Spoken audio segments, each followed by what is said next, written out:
On a rainy night, a black car crashed through the guardrail on a winding mountain road and hit the mountainside, crumpling the front of the car.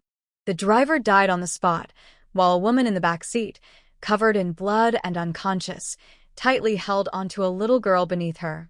An hour later, at a military hospital in the West, the emergency room door opened. Several doctors came out, removed their masks, and shook their heads at the military leaders waiting outside. "Please accept our condolences. Dr. Shen could not be saved." The elderly man, wearing military insignia on his shoulder, shuddered and tightened his grip on the little girl. The girl, named Yu Nian, looked up in confusion, unable to comprehend what was happening, staring blankly at the person holding her. Yu Nian's parents, Yu Yan and Shen Jiqiao, were both senior engineers at a firearms research institute. Today was her 6th birthday. They had managed to take time off to celebrate with her, but during their outing, they received an urgent notification about a problem with their project. As key researchers, they had to rush back immediately. While in the car, they were still discussing how to make it up to her next year for her birthday, with her mother promising to spend more time with her. "Nian Nian, once this project is completed, I will step back and focus on my precious girl, okay?" Her mother's words still echoed in her ears. She hadn't even had a chance to respond. Then, suddenly, the car skidded out of control and crashed into the mountainside. Her father died instantly, and now her mother was beyond saving. Why was she left all alone? Yu Nian had an IQ of 180. Although she was young, she understood many things. Generally looked at Yu Nian with a complex expression.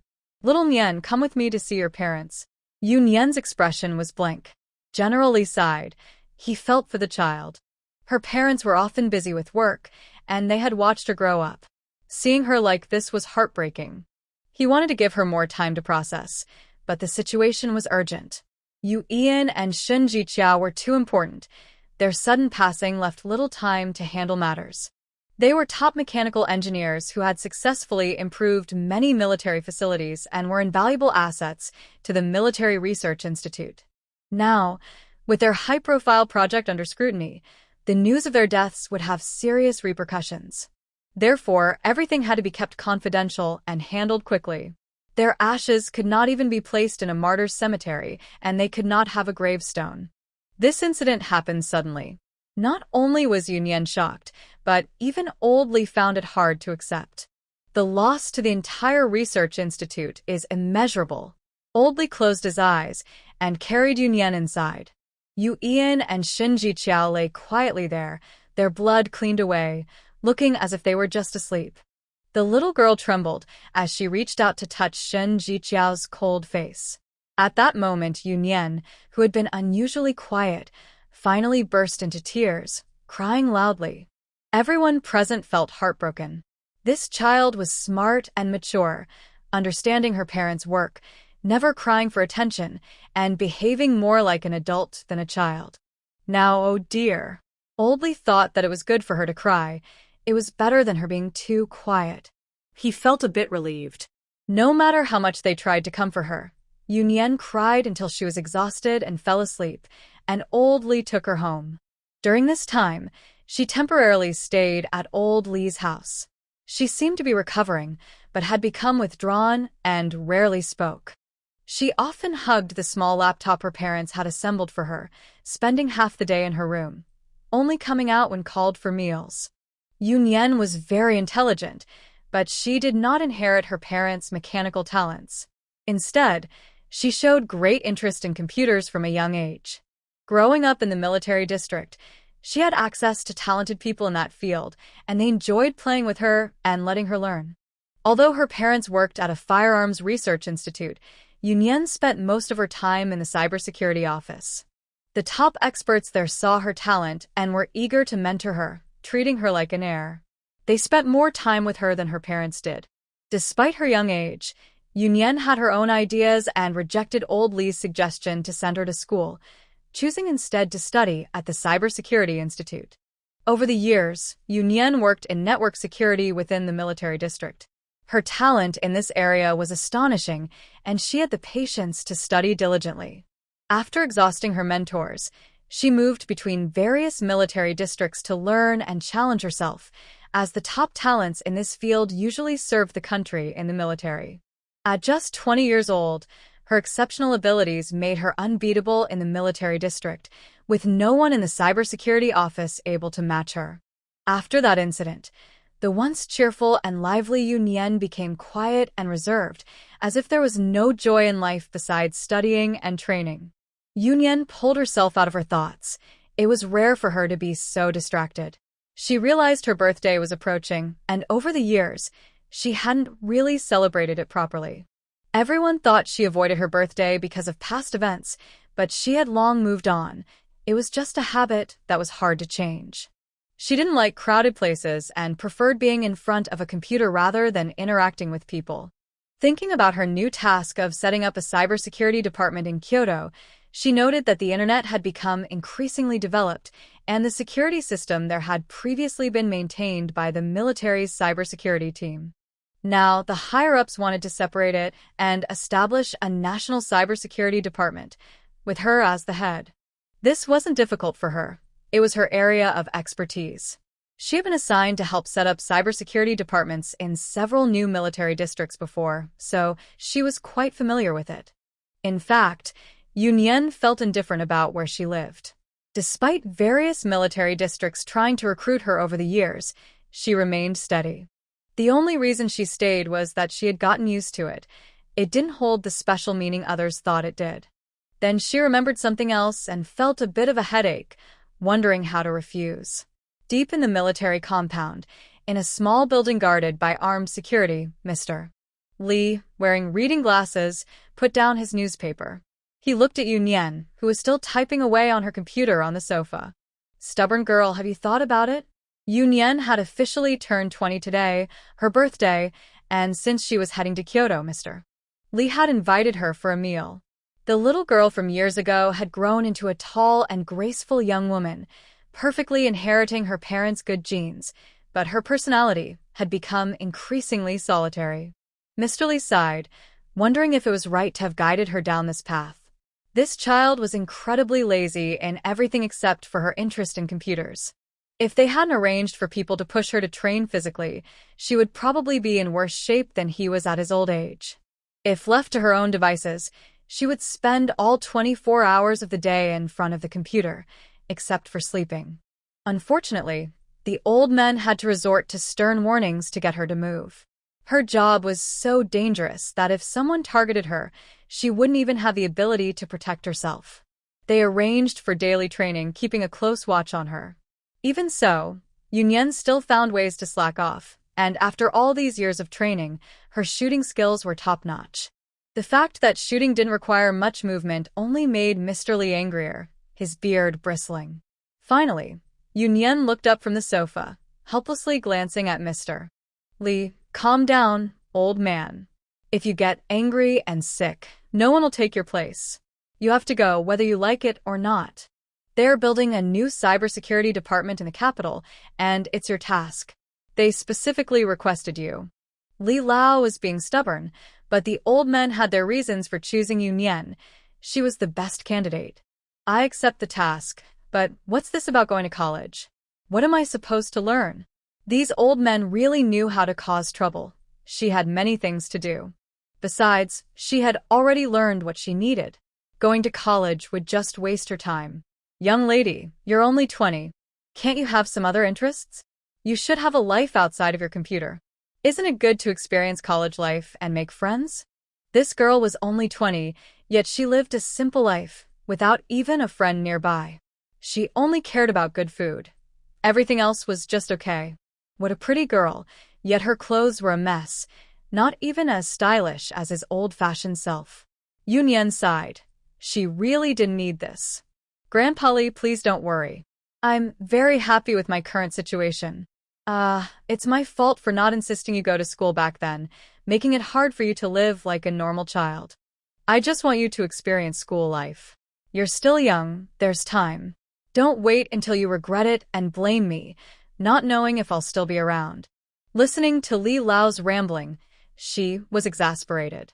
Every time there was an issue, He would go on like this, becoming more unreasonable with age. What if I get bullied at school? Haven't you heard of school violence? Li Lao is taken aback. Thinking you? Bullied? Although Yu Nian was usually quiet and avoided conflict, if someone provoked her, she wouldn't let it go easily. This girl wasn't someone to be underestimated. Many had learned that the hard way over the years. The capital is Old Lin's territory. With him around, who would dare bully you? Despite his inner complaints, Li Lao's words were still comforting. Well, Young lady, how many years do we old men have left? While we're still here, wouldn't it be better for you to enjoy your life for a few years? His words were a bit sad, and Yu Nian was momentarily speechless. She understood the old man's intentions. He truly cared for her. Her journey has not been easy. Since her parents passed away, she has not lived a normal life. Her years have been filled with studying, training, and working. The old man is trying to give her a few years of relaxation, so she can enjoy life. Li looks at Yu Nian thoughtfully, sighing inwardly. It's difficult for her. Going to Kyoto is not just for her own sake, but also for Sai. This position is crucial. He cannot bring himself to tell her to stay, so they are trying to find ways to compensate her as much as possible. After all, if she stays in the military district, even when they are no longer around, she can live freely on her own. I will go. Seeing the sad expression on Li's face, Yu Nian compromised. She understands what he is thinking. This is her own choice. Anyway, university has a relaxed management style, and with her special status, she can't be at school all the time. She will just check in to reassure them. Whether she attends classes later is her own decision. After finishing dinner at Li's house and chatting with the old man for a while, Yu Nian said her goodbyes. She is not a hesitant person. Since she has made her decision, she will go home and prepare for her trip to Kyoto. Before she leaves, Li reminds her, when you get to Kyoto, don't forget to visit the Shen family. Yu Nian's eyes flickered. The Shen family is her maternal family. Her mother, Shen Ziqiao, was a young lady from the wealthy Shen family in Kyoto. She has only met them once, when she was 11. That year, her parents successfully completed a project that was enough to deter those who were eager to act. They then publicly announced her parents' information and moved to the cemetery. At that time, her maternal grandparents and uncles came from Kyoto to pay their respects. They wanted to take her back to Kyoto, but she did not agree, and she never saw them again. Contact was rare. Only her uncle would occasionally call her. Recalling the information she found about the Shen family, they are considered a second-tier power in Kyoto. The head of the Shen family has 3 sons and 2 daughters. Her mother, Shen Ziqiao, is the 4th child, with 2 older brothers, an older sister, and a younger brother. Currently, her uncle is in charge of the Shen family. If she is not mistaken, her grandmother does not seem to like her very much. Her father was an orphan, and when her mother wanted to marry him, the Shen family did not agree. They had chosen a more suitable match for her mother, so she essentially eloped with her father. It was only later, when her parents' careers improved, that their relationship with the Shen family became a bit more amicable. But she was busy with work, and it had been a long time since she last visited the Shen family before her mother passed away. At least in her memory, she first met the Shen family when she was 11. Just thinking about facing so many family members at the Shen house left Yu Nian expressionless, but inside, she felt overwhelmed and frustrated. Got it. Yu Nian took a military flight directly to the military district in Kyoto, where a service member was already waiting to take her to the office of the district leader. When Yu Nian entered the office, she saw a few people sitting on the sofa. Military District Leader Lin Hongjun, Chief of Staff Zheng Xiang, and another person she didn't recognize. Hello, Leader Lin. Hello, Chief Zheng. Yu Nian is here to report. Leader Lin, a comrade of Grandpa Li, had watched Yu Nian grow up and smiled at her. You finally made it, and you can't even call me Grandpa anymore? He pointed to the middle-aged man on the sofa. This is Wei Gang, the director of the National Security Bureau. Yu Nian nodded at the middle-aged man. Hello, Director Wei. Leader Lin patted Yu Nian on the shoulder.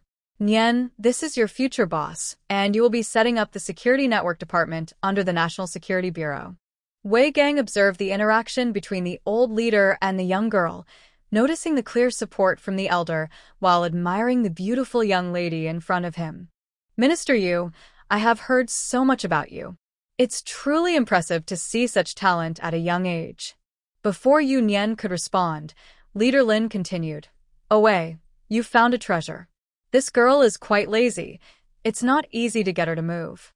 Yu Nian rolled her eyes, not wanting to engage with the old man, and said to Wei Gang, "Director Wei, you flatter me. I look forward to your guidance." Leader Lin looked pleased. Our Nian has grown up and knows how to speak well now. He then complained to Chief Sheng, "Those old buddies are so worried about her that they keep talking my ear off." Yu Nian was speechless. She just didn't like to communicate with others, not that she was foolish. Wei Gang laughed, thinking about how much support Yu Nian had. He dared not imagine that the old buddies Leader Lin mentioned were just ordinary men. Fortunately, he had no intention of making things difficult for his new subordinate. Otherwise, it might be unclear who would be in charge. After some pleasantries, Leader Lin insisted that Yu Nian come to his house for dinner before letting her leave with Wei Gang to discuss matters regarding the cybersecurity department. The cybersecurity department is located in a separate building at the back of the National Security Bureau, and it operates independently, not entering or exiting with the Bureau. Although it is part of the Bureau, it functions as a separate department. The only reason it is affiliated with the Bureau is that Yu Nian is there. Establishing a separate identity would attract too much attention. Wei Gang understands this and treats Yu Nian with respect, as if they are equals, rather than as a subordinate. In addition to Yu Nian, 10 elite individuals have been selected from various military districts and are now in place. They form the initial team of the cybersecurity department, which will gradually expand later. On the way, Wei Gang subtly reminds Yu Nian that this group consists of talented individuals who are quite proud, and he worries that Yu Nian may struggle to manage them. Upon arrival, Wei Gang realizes he was overthinking. The group looks at Yu Nian with admiration, calling him boss and treating him almost like a revered figure. Indeed, while talented people can be proud, their arrogance is insignificant in the face of true strength. This group has mostly been outperformed by Yu Nian, earning his respect and loyalty. Beijing is not like other places. As the center of power, it has many complex issues. Although there is a foundation from the military districts, there is still much to improve. Since they have started, they must do it well. Yu Nian worked tirelessly with this group in the cybersecurity department for over 2 months to get it on the right track. The department was separated from the military district. Although it belongs to the National Security Bureau, it is not under its control and reports directly online. Some matters are better handled with fewer people involved. Yu Nian first visited the military district to meet with Director Lin, who then took him by car to a heavily guarded facility. After verifying their identities, they met the second highest official directly responsible for the cybersecurity department, highlighting its importance. In a small meeting room, Director Lin, the second-in-command, and Secretary General Guo Zhongxiang reviewed the materials Yu Nian provided. The speed at which Yu Nian established the cybersecurity department and the coverage reported were impressive, leaving everyone astonished. They gained a deeper understanding of the young Minister Yu's capabilities. After the meeting, as they prepared to leave, the second-in-command stood up. "Youth is formidable. Young Yu is excellent. Work hard, and if you encounter any obstacles, feel free to reach out to me." He instructed the guard to exchange his personal contact information with Yu Nian. Director Lin and Guo Zhongxiang exchanged glances, understanding each other's thoughts. If all goes well, the second-in-command will be the next successor. He is young enough to serve multiple terms, which clearly indicates that he intends to develop Yu Nian as a core member. The reason Yu Nian can hold this position at her age, aside from her abilities, is also for balance. The most important point is that she comes from the military region and is not affiliated with any faction, allowing her to handle matters more objectively without being entangled with various forces in the capital. This is why cybersecurity has always been managed by the military. The Ministry of Defense is exclusive, and some people cannot get involved. In this digital age, they have access to first-hand information, meaning they hold significant power over many people's lives. Thus, this position requires great caution, as there is a fear of being swayed or used by any faction. Yu Nian's identity is highly confidential, and since she is not usually in the cybersecurity department, it is not easy for various forces to find her. Yu Nian's impressive performance, coupled with the attention of the second-in-command, has solidified her position. After leaving the second-in-command's residence, Elder Lin offered to take Yu Nian home. "Girl, even without our backing, you're already secure in this role," Elder Lin said, feeling emotional. Their worries were unnecessary. Yu Nian had done very well. "Don't worry," she replied. Since she had taken on this responsibility, she wouldn't allow anyone to take it away from her. "This has been handled. Shouldn't we start discussing your schooling?" Elder Lin remarked, noticing in Yu Nian's calm expression, which suddenly became lively. Elder Lin thought to himself, this is more like it. She should be acting like a 20-year-old.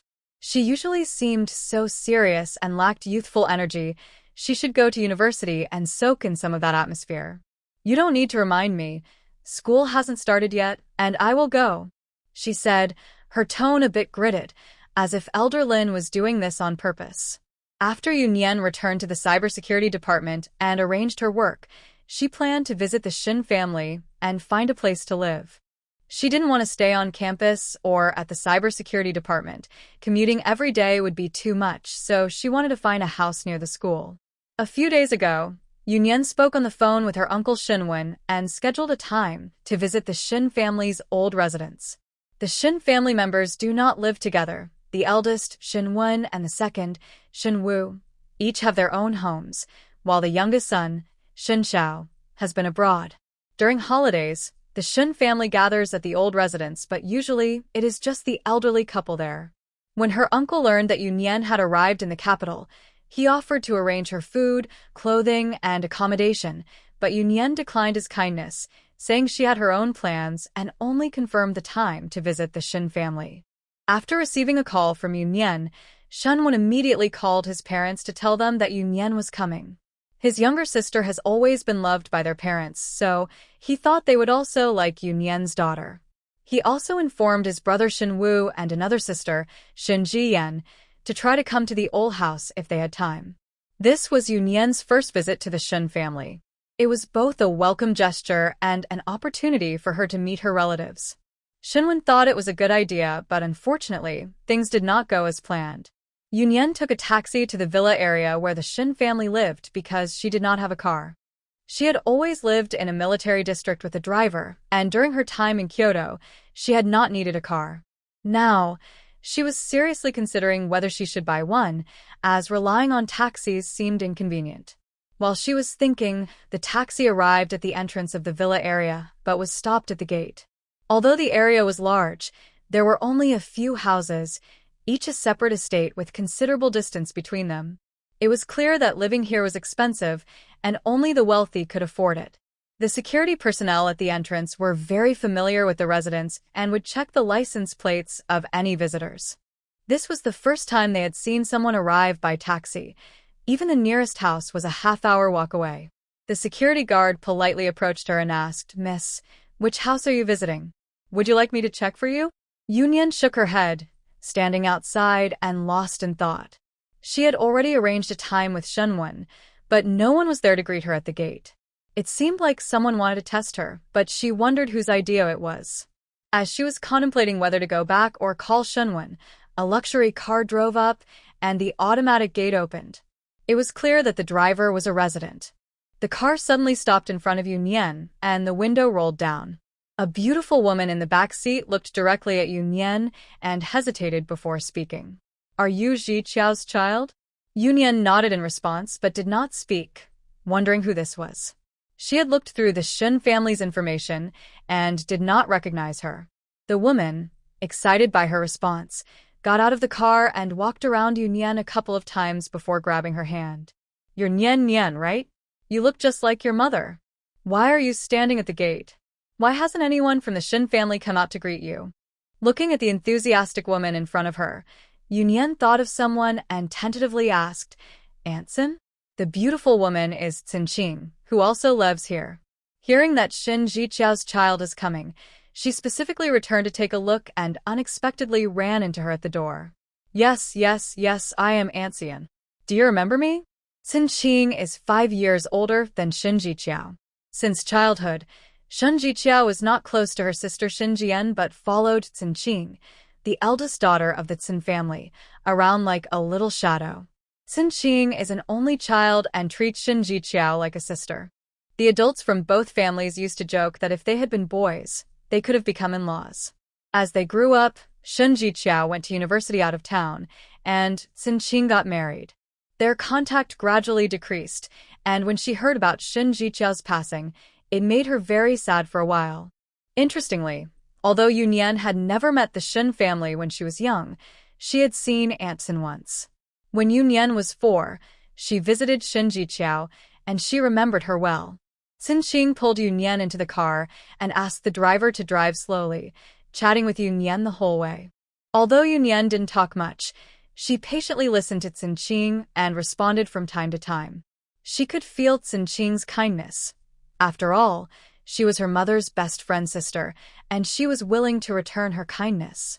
A 10-minute journey took almost half an hour, and as they neared the Shen family, Xin Qing suddenly remembered to ask Yu Nian about her situation outside. Yu Nian had no intention of hiding anything and spoke with a hint of playfulness. Maybe some people don't want me to come. Xin Qing, known for her fiery temper, got angry. What nonsense! The Shen family doesn't welcome you? We don't need them.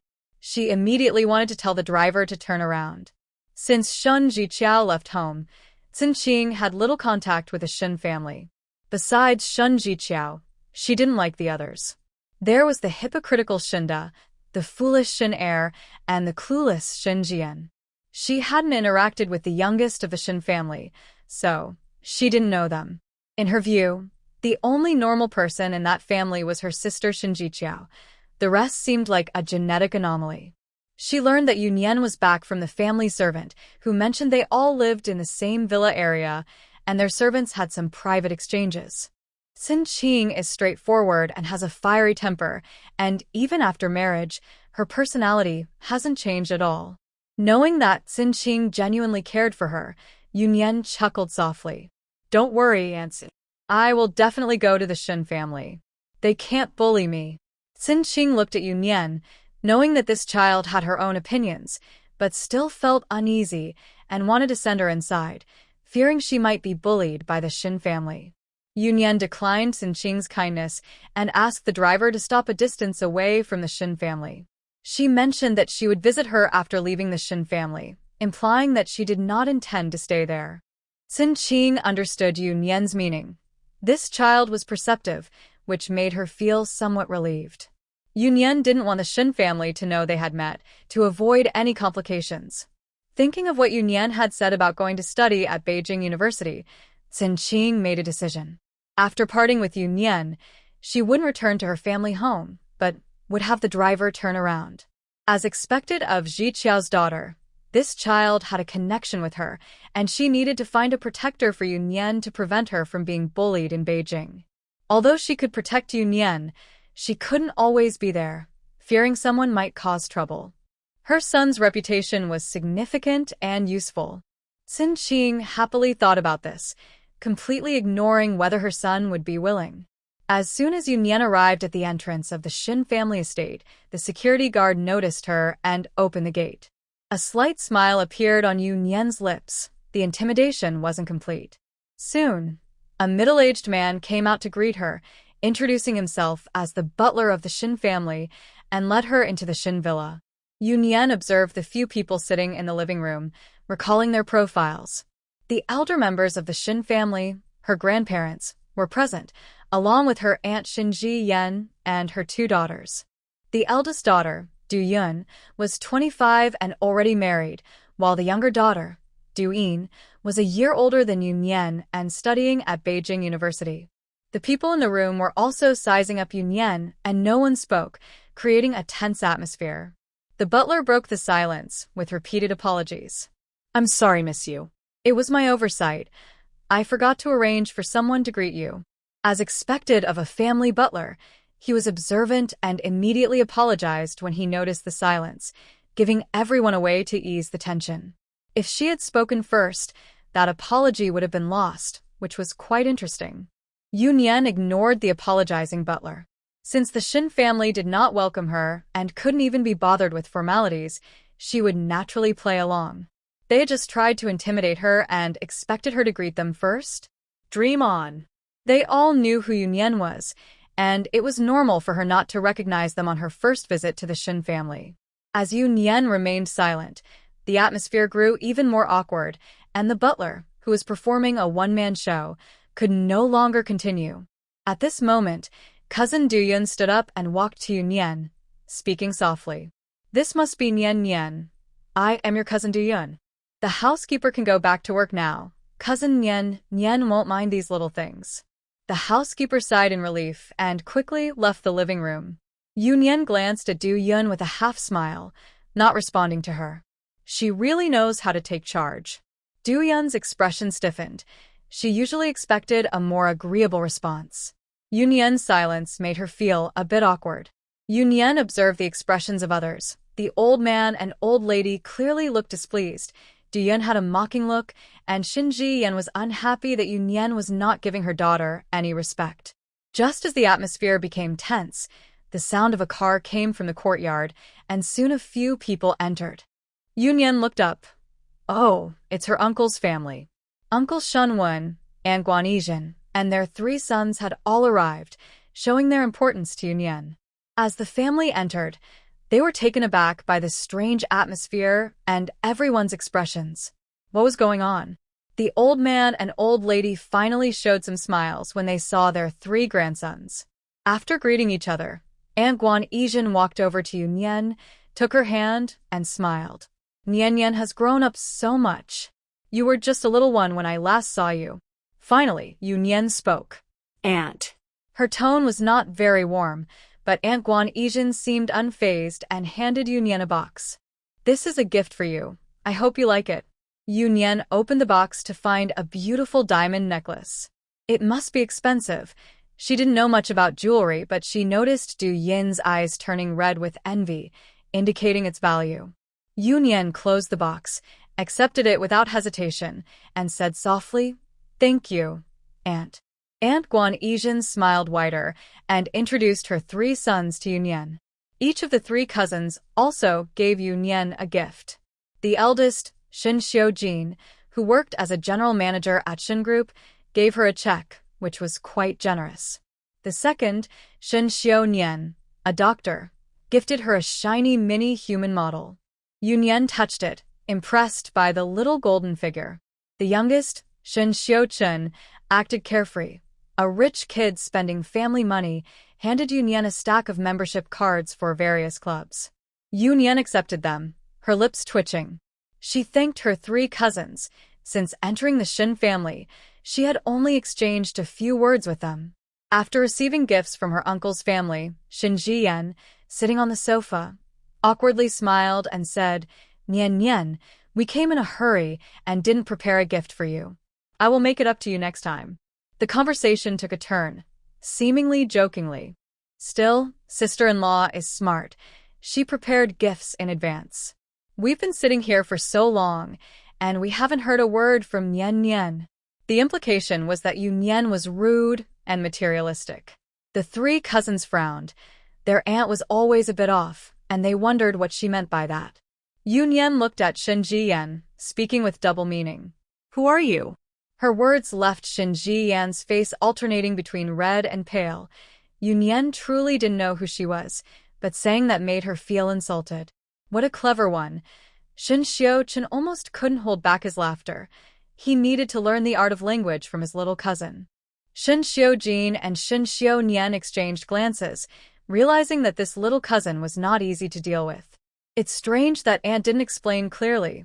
Next time, Aunt will buy you a gift to apologize. Shen Jiyan said faintly, emphasizing the word gift. Before Yu Nian could respond, Du Yin, sitting nearby, spoke up with a sour tone. Mom, they've already received so many gifts. They don't need your little offerings. Right, cousin? Shun Sanshao, who had always disapproved of Shinji Yan and her daughter, finally couldn't hold back. If you know it's just a little offering, why not prepare more?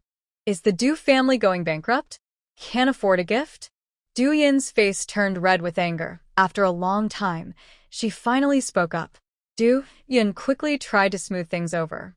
Nian, don't mind it. Yin isn't targeting you. She's just a child with a spoiled temper. Don't take it to heart. Yu Nian nodded seriously. Don't worry, I won't hold it against cousin Yin. Emphasizing the word cousin, Du Yun felt a bit awkward, sensing Yu Nian's unconventional approach. Not only did she not take the hint, but she also pushed back. Shin Xiao-chen laughed without restraint, while Shin Xiao-jin and Shin Xiao-nian slightly smiled. I'll let it go, but Nian, your grandparents have been waiting for you at home all morning. You didn't even greet them, sigh. Shin Ji-yen, feeling embarrassed, needed to regain her dignity.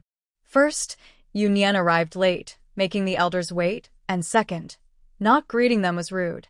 Shenwen felt displeased, wondering why she hadn't even called her grandparents after being there for so long. Guan Yizhen stopped him from speaking. She felt it wasn't as Shin Ji-yen said. Just like them, although Yu Nian wasn't warm, she was still polite. Sorry, I took some time to come in. Yu Nian replied calmly and unhurriedly.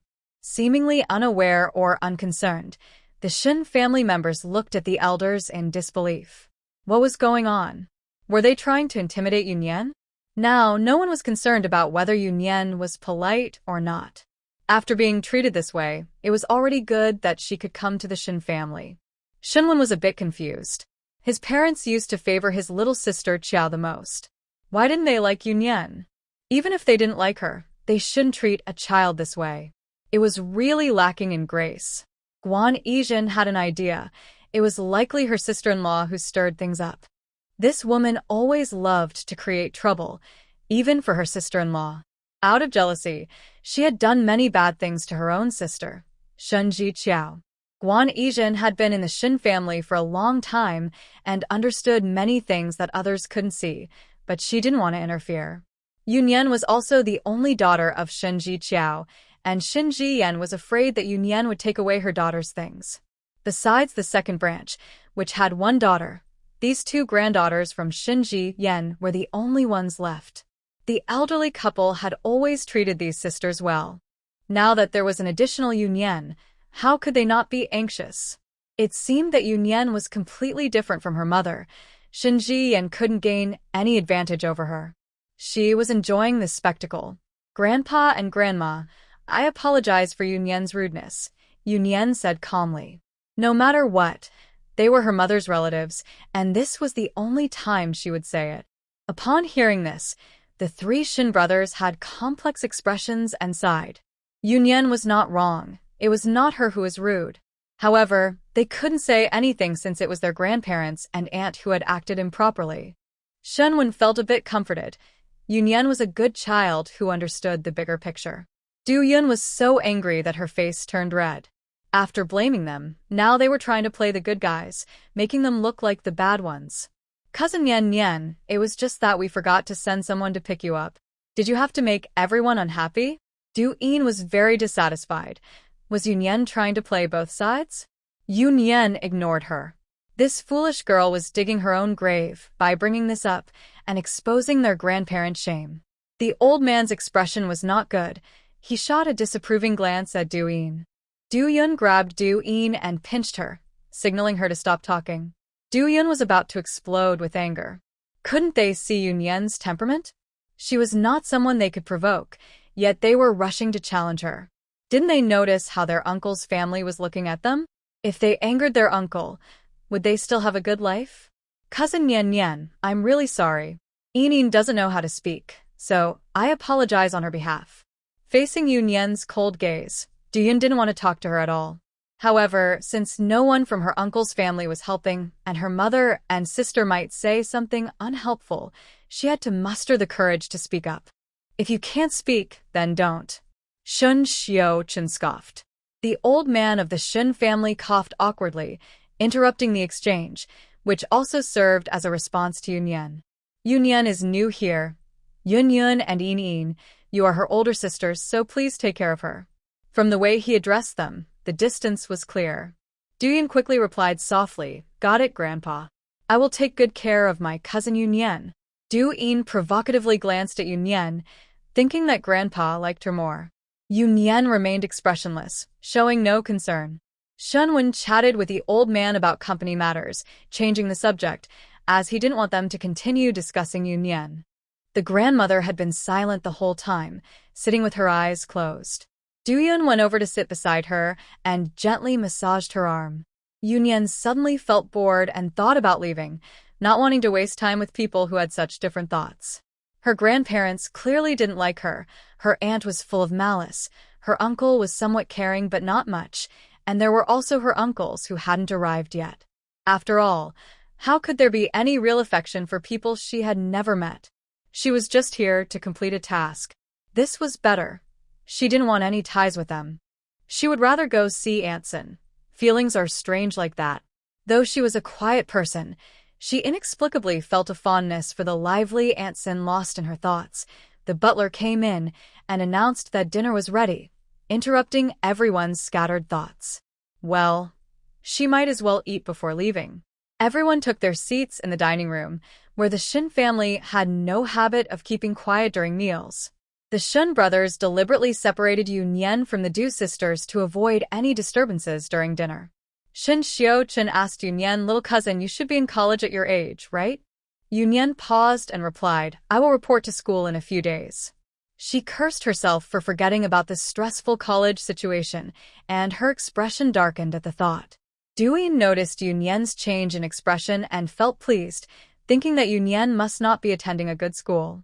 Clearing her throat, she asked, "Which university is my cousin Yu Nian going to? What was your score on the college entrance exam? If you tell me, I can help you with some advice." Duyan also chimed in. "Yes, Nian is also in college. You are around the same age, so you must have a lot to talk about." Yu Nian looked speechless at the two chatty sisters, wondering why they seemed to have such a strong dislike for her. "I didn't take the college entrance exam." Unaware of the impact of her words, Yu Nian calmly continued eating. The restaurant fell silent for a moment, and Duyan twitched her lips. Nian, don't joke around. Didn't you just say you were going to register for college?" "Yeah, their school doesn't look at grades. They accepted me, so I'm going." Yu Nian acted indifferent, casually brushing it off.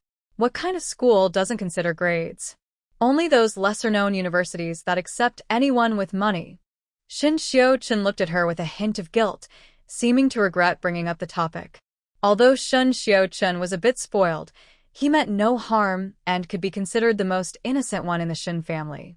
"Nian, should I ask your uncle to help you find a school? Or do you want to repeat a year?" Guan Yizhen looked at Yu Nian with concern. Yu Nian shook her head. "No need." The elderly lady had a complex expression, unable to read the situation, while the old man looked furious and slammed the table. "What nonsense. I don't care what you've learned outside. Since you're in the Shen family, you must follow the rules and change those bad habits. Eldest, find a school for Yu Nian to repeat a year. I won't let our family lose face by sending her to some low-quality university." The old man's words were harsh, and aside from the secretly pleased Du sisters, everyone else looked worriedly at Yu Nian.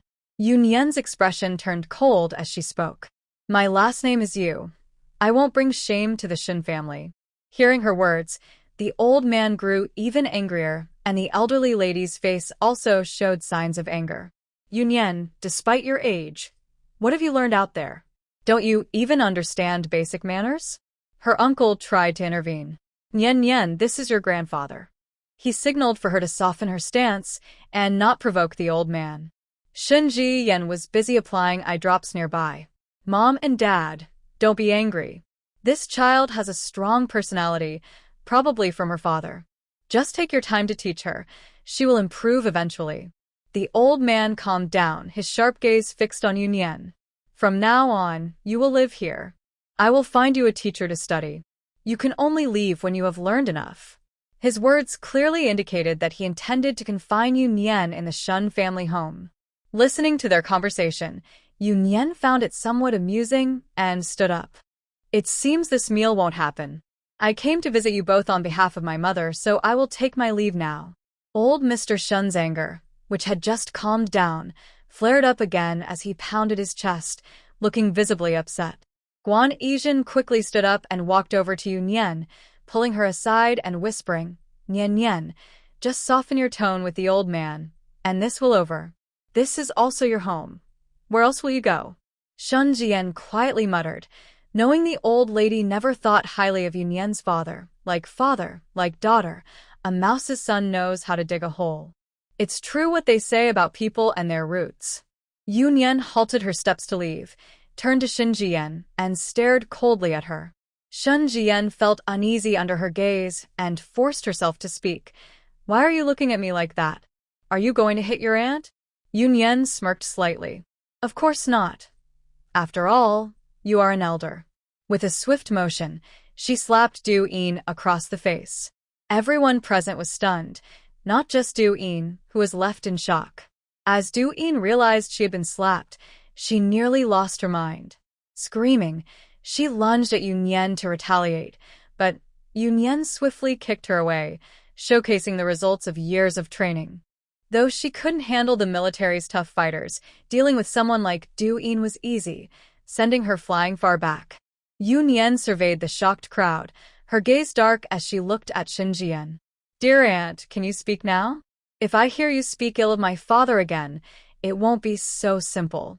Finally snapping back to reality, Shen Jian gasped and rushed to help Du Yin, who was crying pitifully as the three women embraced in a dramatic scene. "Dad, Mom, I might not dare to come home again. Please take care of yourselves," Shen Xiuqin muttered softly, annoyed that it was her words that started this. His older brother gave him a light slap to silence him, but he still looked at Yu Nian with admiration. She was so cool. Old Mr. Shen and the old lady trembled with anger at the chaotic scene before them, with the old lady repeatedly lamenting, "What a misfortune for our family." Old Mr. Shen pointed a trembling finger at Yu Nian. Get out. "The Shen family does not." Dad. Old Mr. Shen's words were cut off by Shenwen. "Please calm down for a moment." He then turned to Yu Nian, but before he could finish, she shrugged. "If my uncle wants to lecture me, he can skip it." "Don't worry, old Mr. Shen, I never intended to be part of your family anyway, so any shame won't fall on you." Hearing Yu Nian's words that severed ties with the Shen family, Shenwen frowned. "Nian Nian, what are you saying? You are Ji Qiao's daughter, my niece. How can you not be part of the Shen family?" Elder Shen said angrily. "Let her go. Once she leaves this door, she should never think of coming back." Yu Nian, tired of the drama, turned to leave, and Shen Xiuqin rushed out to follow her. "Cousin, wait for me. I'll take you." Chasing after Yu Nian, Shen Xiujin and Shen Xiunian exchanged glances and also stood up, saying they had work and needed to leave. This left everyone in the room looking at each other in confusion. Shenwen rubbed his forehead, wondering what was going on. Yu Nian got into the car with Shen Xiuqin, but before they could drive off, Shen Xiujin and Shen Xiunian caught up. "Let's go together. We need to leave too."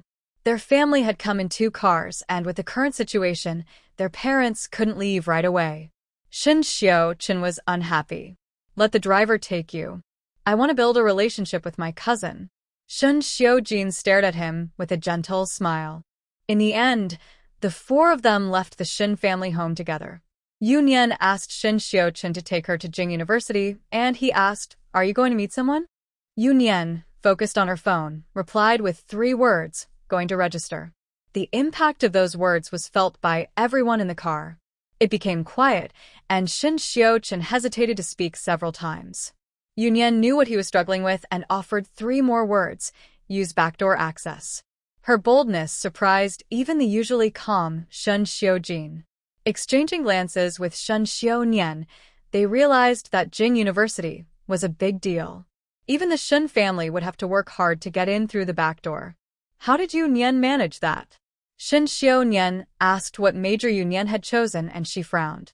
"I haven't decided yet." This left the 3 brothers of the Shen family speechless. Can you really choose a major on the spot? This backdoor access seemed too easy. When they arrived at Jing University, Shen Xiujin asked, "Do you need me to go with you? I graduated from Jing University too. I can show you the way." Shen Xiujin nodded eagerly. He wanted to go too. Yu Nian noticed someone. "No, it's fine. Someone is here to pick me up." Before getting out, she said, "The things you brought are still at the Shen house. I'll handle them myself." After saying goodbye and getting out of the car, she walked to the entrance of Jing University. She approached a person standing by a car and exchanged a few words before getting in together. The car started and drove into the university. In the car at the entrance of Jing University, Shen Xiujin scratched his head. "Cousin seems quite capable." Shen Xiujin replied, "Our cousin is quite impressive. Do you know whose car she got into?" Shen Xiujin teased with a smile. "Could it be the president of Jing University?" Shen Xiujin looked at his brother's expression, surprised. "Really?" The three fell silent, and Shen Xiujin was deeply impressed. "Our little cousin is amazing. She has connections all the way to the president." Shen Xiujin and Shen Xionian looked at their silly brother. It's not just about having connections. People at their level understand more. President Xi is more than just a school leader. He is a significant figure in the central government. Such a person wouldn't easily grant favors. It seems their cousin is quite remarkable. Shen Xiujin called the family home to ask them to put away the gift for Yu Nian. After hanging up, his expression turned serious. If it weren't for his call, the old man was about to decide to give the gifts to the Du sisters. Shen Xiujin scoffed. Such small-mindedness, wanting to take everything. Du Yin is also studying at Jing University. She will definitely cause trouble for our little cousin later. Shen Xiujin chuckled lightly. "Do you think Yu Nian will be at a disadvantage? This girl is not easy to deal with, otherwise, she wouldn't have reminded them earlier. Even if she doesn't want the gifts, she won't let those who offend her benefit." The Du family members are usually well-behaved, but if they truly bother Yu Nian, they won't know what will happen to them. While Yu Nian was still at Jing University, she received a call from Qing. Upon hearing she was at Jing University, Qing said she was nearby and would come to pick her up. At a coffee shop near Jing University, Yu Nian briefly shared what had happened at the Shen family with Qing. Though it was just a few sentences, Qing was excited and praised her for her actions. The two enjoyed their conversation. Yu Nian, who usually didn't talk much, found herself speaking more with Qing. Qing really liked Yu Nian. She only had one son and no daughters, wishing she could take Yu Nian home to raise her. Qing's husband, the Huo family, is involved in politics. The elder of the Huo family is one of the prominent figures in the political circle, holding a high position. The eldest son of the Huo family is also in the system and is now a significant official, likely to return to the capital soon with great prospects. The Huo family understands that being prominent attracts attention. With the eldest in this circle, the second son must take a different path. Fortunately, the second son of the Huo family is ambitious and has ventured into business, quickly establishing a successful career thanks to the family's connections. At a banquet, I met Miss Qing from the Qin family. We fell in love at first sight and have been happily married for nearly 30 years. When Qing learned that Yu Nian did not plan to stay on campus, she made a plan. Her son lives very close to Beijing University, so she thought it would be good for Nian to stay with him for support. It's not safe for a young girl to live alone, and her relatives are not much help. Actually, they might be more trouble than they're worth. Yu Nian laughed and politely declined, assuring Qing that she had a place to stay. Besides, it wouldn't be appropriate for her to live with aunt and son. Qing rolled her eyes. Her son was getting more peculiar as he grew up. He was almost like he wanted to become a monk. Become a monk? Qing accidentally let that slip, and Yu Nian was surprised to learn that aunt and son was a fan of Buddhism. Qing felt a bit embarrassed and coughed, saying it was just a slip of the tongue.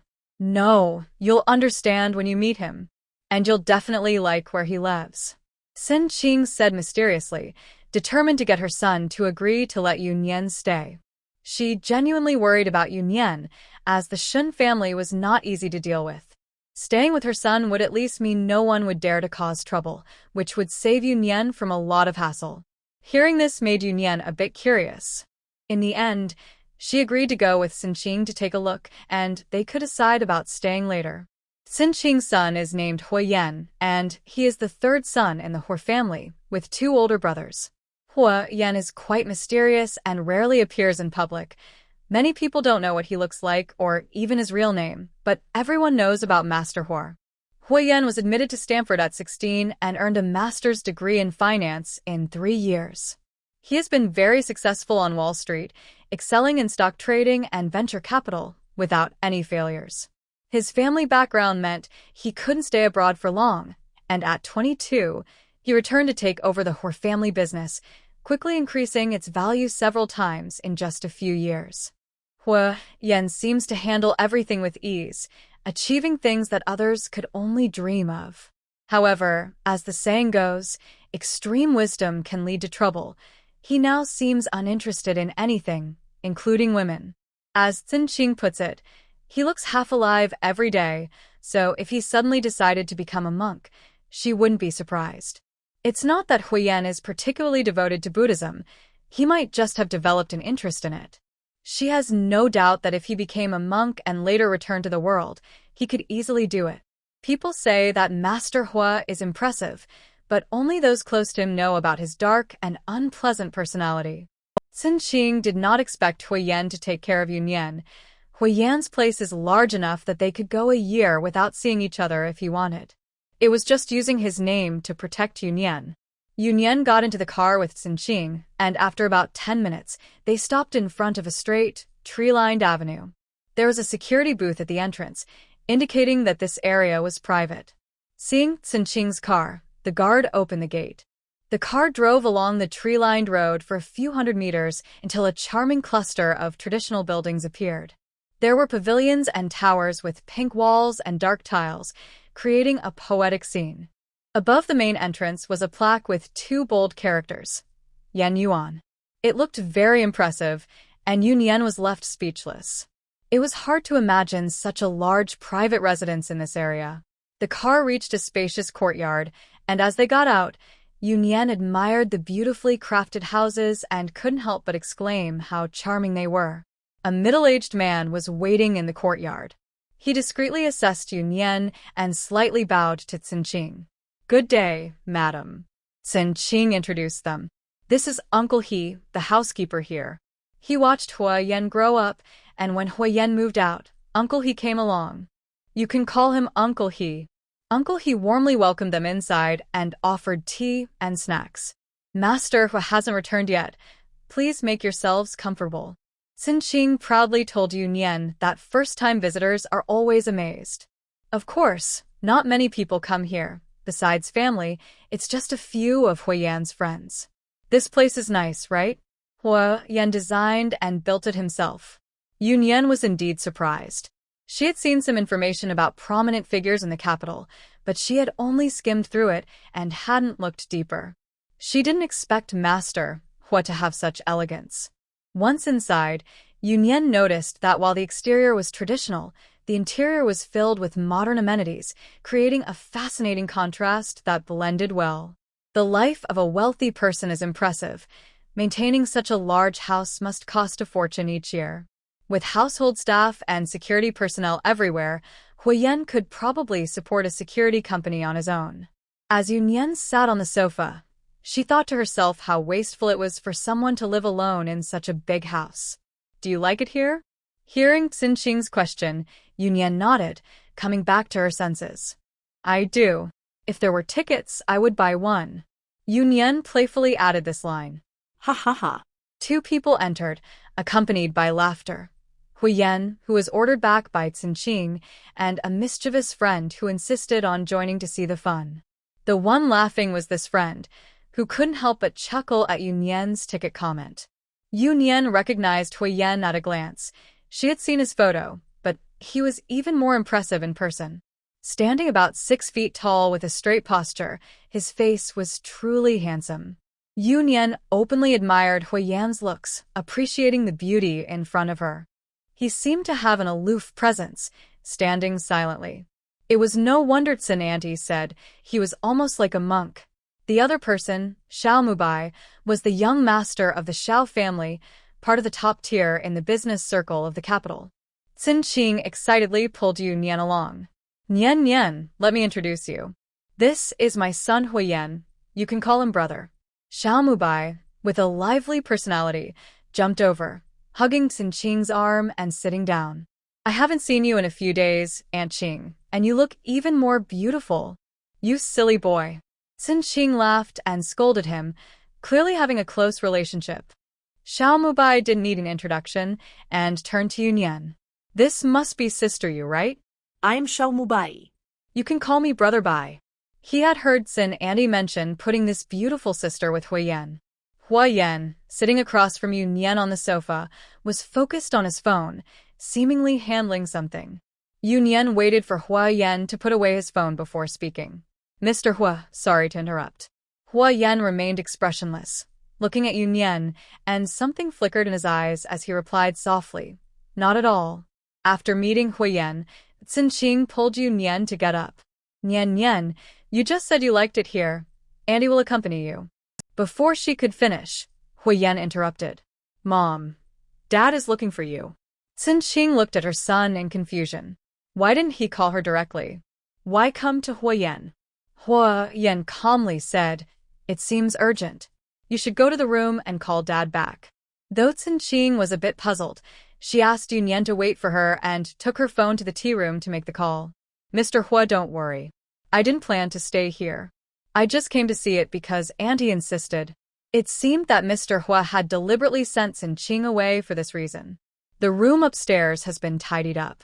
Would Miss you like to take a look? Next to him, Xiao Mubai was wide-eyed.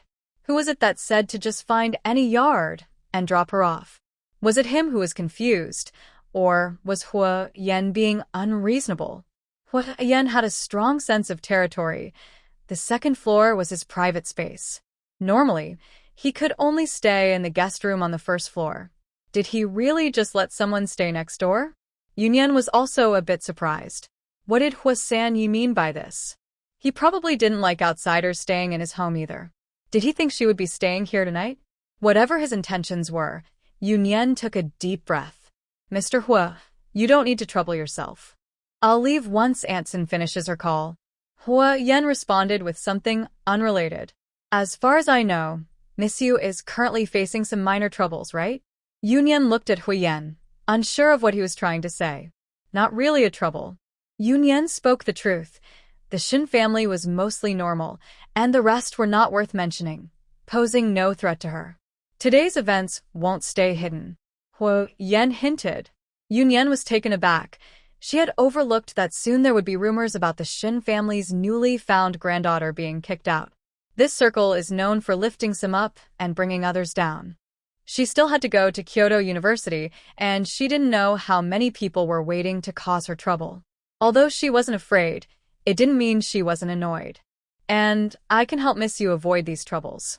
Xiao Mubai stared at Huo Yan, disapproving of him trying to deceive the girl, but he didn't show it on his face.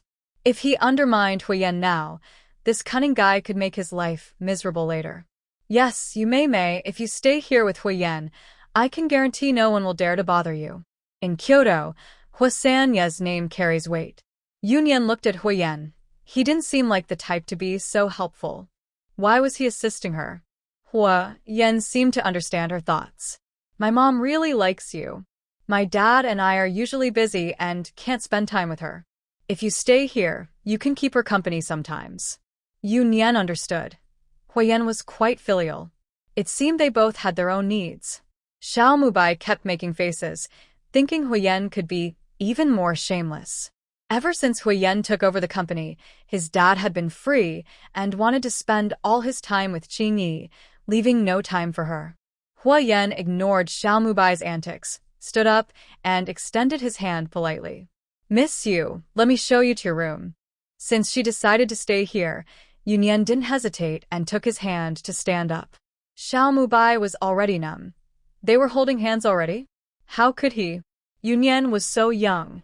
Huo Yan stepped back a bit, maintaining a comfortable social distance, and led Yu Nian toward the stairs. Yu Nian looked at Huo Yan, unsure of what to say. This clearly seemed like Huo Yan's place, and it didn't feel right for her to stay here. There seemed to be many courtyards behind. Shouldn't she be staying there instead? What Anson was trying to say earlier was probably to take her to choose a courtyard. Huo Yan stopped the eager Xiao Mubai with a look and took Yu Nian upstairs, opening a room on the west side of the corridor. "Miss Yu, how about this room?" Yu Nian looked around the room. It was a small suite with a separate dressing area and bathroom, and even a small living room. "The room is nice, but will it disturb Mr. Huo?" Yu Nian hinted that she could stay farther away. Huo Yan pointed to a room on the east side of the corridor. "That's my room. Miss Yu, don't worry. The soundproofing here is good." With that, Yu Nian noticed that the two rooms were a good distance apart and nodded in agreement. The two of them went downstairs, and just as they sat down, Xin came out after finishing a phone call. Upon learning that Yu Nian decided to stay here, she hurriedly told Huo Yan to take good care of Yu Nian and rushed out to get into a car sent by Huo's father. No doubt it was Huo Yan's doing. He had threatened his dad that if he didn't handle his mom, he would have to go back to work at Huo's company. Xiao Mubai gave Huo Yan a thumbs up. He was really impressed. Huo Yan glanced at Xiao Mubai, wondering why he hadn't left yet, and gently said to Yu Nian, "Miss Yu, I happen to have some free time today. Would you like me to accompany you to gather your things?" Xiao Mubai was speechless. She had just decided to stay at his house, and now Huo Yan was eager to bring her over. Yu Nian didn't think much of it, since she was staying here. It didn't matter if it was a day earlier or later. However, since she had previously stayed in the cybersecurity department, it felt inappropriate to have Huo Yan take her there, especially since she would need to go back later. "No need to trouble Mr. Huo. Just lend me a driver, and I can go to the nearby mall to buy new things." Huo Yan's eyes deepened. It seemed this young lady had other plans. He didn't insist, and had Uncle He arrange for a driver to take her to the nearby mall. After Yu Nian left, Xiao Mubai spoke sarcastically. "Oh, our third master Huo seems to have taken a liking to her. Why not follow her to carry her bag?" Huo Yan glanced at him, thinking this fool. The girl didn't bring anything, so there must be some things he couldn't buy for her. He really had feelings for Yu Nian. From the moment he saw her, it was like he found a light that attracted him in a cold world. The moment he pulled her up and held her hand, he felt a strong desire for the first time. The problem was that the girl clearly didn't feel the same way. If he pursued her too aggressively, it might push her away. "Don't call her sister anymore," he said. Xiao Mubai widened his eyes. "Big brother, you haven't even won her over yet. Actually, you haven't even tried. It's just your one-sided crush." Wow, old Huo was really getting serious and claiming his territory? He added casually, "She lives here, but she's not yours to keep." Huo Yan ignored him and went upstairs to check what was missing in Yu Nian's room, leaving Xiao Mubai lingering in the living room. Xiao Mubai continued to grumble. "Uncle He, do you think Huo Yan is acting strange?" Uncle He smiled kindly, sounding a bit pleased. "Isn't this good? It makes the young master seem more lively." Xiao Mubai crossed his arms and remembered a dramatic line. "Uncle He, you're not going to say the young master hasn't smiled like this in a long time, right? By Xiao, you sit here. I'll go upstairs to see if the young master needs help," Uncle He said before leaving Xiao Mubai alone. Xiao Mubai shivered. Everyone in their family was acting weird. He took out his phone and quietly created a group chat, adding 3 confused people. He started tagging them frantically, unable to keep Huo Yan's gossip to himself. "Fu Jingyi, isn't there already a group? Why make another one? Han Zheng, no Huo Yan? Is he being isolated? Wen Ren, you're the coolest, bye-bye. Do you want to hear gossip about Huo-san? You're the coolest, bye-bye. Hurry and beg me. I'll tell you." Fu Jingyi, screenshot taken. "You're the coolest, bye-bye. Can't handle it? I won't tell you about Huo-san's secret anymore. Han Zheng, tell us more." Seeing someone interested, Xiao Mubai's desire to share exploded. He exaggeratedly described how Huo Yan, the old fox, had charmed the girl. The others became curious about what kind of person had captured Huo Yan's heart. Many had tried to win over this high and mighty flower over the years, but he never seemed to notice anyone. Many people even rushed in directly, but it was only after Huo Yan took strong action a few times that things calmed down. "Wen Ren, are you still there?" I want to go take a look. Han Zheng, are you still there? I want to go take a look. Fu Jingyi, are you still there? I want to go take a look. You are the coolest, bye-bye. Hey, I'm sharing some gossip, so don't let me down. Our third master, who personally went to set up the room for someone. You are the coolest, bye-bye. You may went out to buy something and will come back soon to sneak a photo for you. Han Shen, Yu me. You are the coolest, bye-bye. Huo Yan is so shameless that he won't let me call her sister. If she's that young, should I call her sister instead? When run. How young? You are the coolest, bye-bye. I think she's around 18 or 19 anyway, she just started college this year. The group fell silent. Huo Yan really knows how to surprise people. Xiao Mu Bai was still in the group making jokes, while the others were already thinking of excuses to visit Huo Yan's house. Huo Yan came down from upstairs and saw Xiao Mu Bai engrossed in his phone, looking annoyed. Why haven't you left yet? Xiao Mu Bai had a pitiful expression. Aren't I your favorite, Bai? I want to wait for you, May. Under Huo Yan's intense gaze, he changed his words. How about Xiao Yu? I'll wait for her to come back and treat her to dinner. Xiao Mu Bai became proud again. I say, Huo-san, in this area, you're not as good as me. Do you know which restaurant is good? Do you know which restaurant is popular with young girls? He had a look that said he would only tell if asked nicely. Huo Yan couldn't be bothered to respond. Although he hadn't known Yu Nian for long, she probably wouldn't like the places Xiao Mu Bai mentioned. Huo Yan finally got rid of the clingy Xiao Mu Bai and went into the kitchen. Huo Yan can cook. He had learned many things but lost interest quickly. His enthusiasm for anything didn't last long. Cooking was one of those things. He sent the kitchen staff home, moved the bodyguards and servants to another side, and started cooking himself. By the time Yu Nian returned, Huo Yan had prepared 4 dishes and a soup. Miss Yu, shall we eat first? Yu Nian was a bit surprised. Were they going to eat together? Were they that familiar? But she was indeed hungry, and since the host invited her, she didn't hesitate, washed her hands, and walked over. They sat across from each other to eat. Yu Nian took a few bites of the dishes, and her eyes lit up. She didn't have many hobbies, but food was one of them. Huo Yan watched her and felt pleased. It seemed he made the right move. The young girl was a foodie. Yu Nian looked at Huo Yan and genuinely praised him. Mr. Huo, your chef is really skilled. Huo Yan chuckled lightly. Thank you for the compliment, Miss Yu. Yu Nian felt something was off and suddenly remembered that when she returned, it was Huo Yan who was serving the dishes, and there was no one else in the kitchen. Did Mr. Huo make this? After receiving a positive answer, Yu Nian became a bit curious.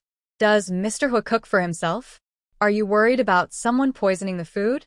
Usually the chef cooks, but today it's to welcome Miss Yu. Is it to your taste? Yu Nian nodded. Mr. Huo's cooking is very delicious. Then, since it's this dinner, is it to your taste? Yu Nian nodded. Mr. Huo's cooking is very delicious. Then, since it's this dinner, may I make a request of Miss Yu? Although Yu Nian didn't think she could help Huo Yan with anything, she nodded. Go ahead, Mr. Huo. Please don't call me Mr. Huo. Use a different title. Yu Nian was taken aback. This request? Yes, that's the request. Then, how about Third Master? Third Master is for outsiders. Yu Nian thought to herself. She wasn't an outsider either. If Mr. Huo doesn't work and third, just as he was about to speak, he heard the young girl softly call out, Brother? Huo Yan's whole body tensed, and he tightened. Just as he was about to speak, he heard the young girl softly call out, Brother? Huo Yan's whole body tensed, and he tightened his grip on the chopsticks, taking a deep breath to calm himself. He couldn't help but smile wryly. He was losing his composure over just one word. Yu Nian noticed Huo Yan was silent for a long time and wondered if he was unhappy with that title. She had just remembered that Aunt Sin had said to call him brother in the afternoon. Huo Yan looked at the conflicted girl and, taking a deep breath, he decided not to think about it anymore. At home, you can call me third brother, Nian Nian. Yu Nian felt it was taking a deep breath. He decided not to think about it anymore. At home, you can call me third brother, Nian Nian. Yu Nian felt it was a bit strange. Why did he call her Nian Nian? Were they that familiar? Or was it just a casual call? Third brother.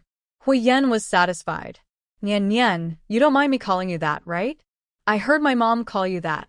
After all, if you call me third brother, calling you miss you feels too formal. Yu Nian nodded, feeling a bit confused. Are you full? Shall I help you upstairs to pack your things? Yu Nian stood up. No need to trouble you, Mr. Hua, third brother. Are you full? Shall I help you upstairs to pack your things? Yu Nian stood up. No need to trouble you, Mr. Hua, third brother. I don't have much to pack. I can manage it myself. Yu Nian had never called anyone like that before, and she felt a strange sense of embarrassment, even more than with her brother. Huo Yan, on the other hand, said it easily. I'll wait for you downstairs, Nian Nian. Once you're done, I'll show you around here. Yu Nian hesitated before speaking. Yu Nian widened her eyes. Where did everyone go? Uncle He had just been here, and the servants and Huo Yan's bodyguards were all gone from the house. That day, Huo Yan happily spent time with Yu Nian until after 9 o'clock, watching her return to her room before he went back to his own room to rest. Yu Nian lay in bed, wondering if Huo Yan was being overly friendly or if he was just a naturally kind person. Unable to figure it out, she decided to sleep instead. The next day, Yu Nian woke up early. She didn't have trouble sleeping and felt refreshed as she went downstairs. Just then, she ran into Huo Yan, who was returning from his morning exercise. Nian Nian, good morning. Morning. Yu Nian found it hard to say that name. I'm going to take a shower. You can have breakfast first, Nian Nian. Yu Nian sat on the sofa, and Uncle He approached her. Miss Yu, would you like breakfast now? I can have someone prepare it. Let's wait for third master to eat together. Huo Yan had just finished exercising, so he probably hadn't eaten yet. Uncle He smiled and nodded. All right, I'll listen to Miss Yu. Huo Yan quickly came downstairs and saw Yu Nian waiting for him to have breakfast together, which brought a smile to his face. Uncle He discreetly ushered everyone else out of the dining room, leaving the two of them alone, thinking they had a good connection. How did you sleep, Nian Nian? Huo Yan asked gently. Pretty well, the room is nice. Yu Nian thought maybe the information she had was wrong. Huo Yan seemed like a very easygoing person. That's great. Don't be shy. If you need anything, just tell Uncle He. Yu Nian nodded and tentatively asked, Can I add some things to the small living room on my side? There were 2 small living rooms on the second floor, one on each side, and she was referring to the one near her bedroom. She liked it there. It had a big window that looked out onto the garden, but it was a bit too formal, and sitting there for too long felt tiring. Huo Yan chuckled, pleased that she had a request. He was worried that Yu Nian might keep her distance from him. Of course, you can treat that area as your personal space. Feel free to arrange it however you like. I generally won't go there. After a pause, he added, if you find it inconvenient, we can add a door in between. Yu Nian quickly shook her head. No need, this is already great. You agree, so can I go shopping? Yu Nian felt happy. Since she was going to live here and didn't have to be as busy as before, she wanted to make herself comfortable. Just tell Uncle He what you need. You don't have to buy it yourself. Someone will bring it to you. He preferred to accompany her personally, understanding that being too forward might scare her away. Yu Nian smiled. She didn't really want to go out anyway, so she sincerely said, You are really a good person. Huo Yan. Should he say, thank you? After dinner, Yu Nian went to find Uncle He, while Huo Yan went to his study to read. This social distance made Yu Nian feel at ease. Yu Nian had been very comfortable living in the Yan garden these past few days. The chef at Huo Yan's house cooked delicious meals and desserts. For a foodie, this was immense happiness. After eating, she took a walk in the pond garden to digest, then went to the refreshed little living room to work. Her computer had been brought back. During this time, Xinqing called her, saying she had to go abroad for something with his father and reminded her to treat the Yan garden like her own home and not to feel restrained. If Huo Yan bullied her, she would take care of him when she returned. Yu Nian had been getting along harmoniously with Huo Yan these days. He never disturbed her while she worked. When Huo Yan went out, he would bring her various delicious treats. She genuinely felt that Huo Yan was a really good person. But this good person seemed a bit too relaxed. Managing such a large group shouldn't keep him busy. How did he have so much time at home? During dinner, Yu Nian asked Huo Yan and he chuckled. The annual salary of several executive presidents at Huo's is comparable to the annual income of a small business. Yu Nian. Okay, got it. She was narrow-minded. True capitalists just count their money while lying down.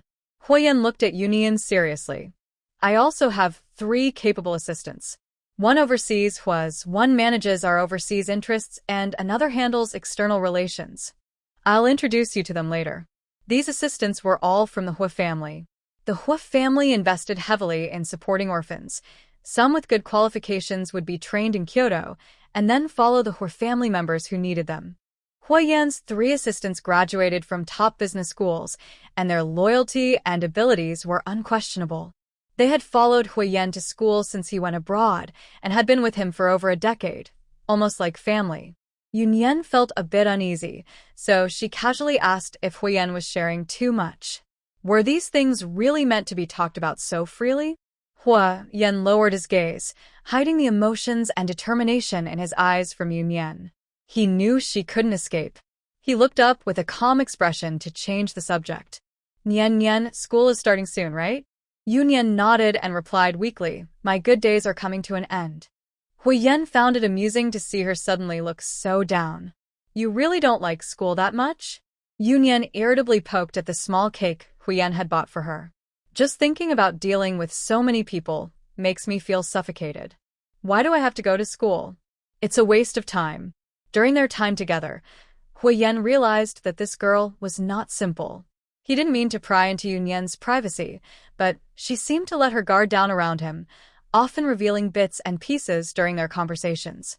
Huo Yan sighed, deciding he should gently remind her not to share everything with others, or she might get taken advantage of.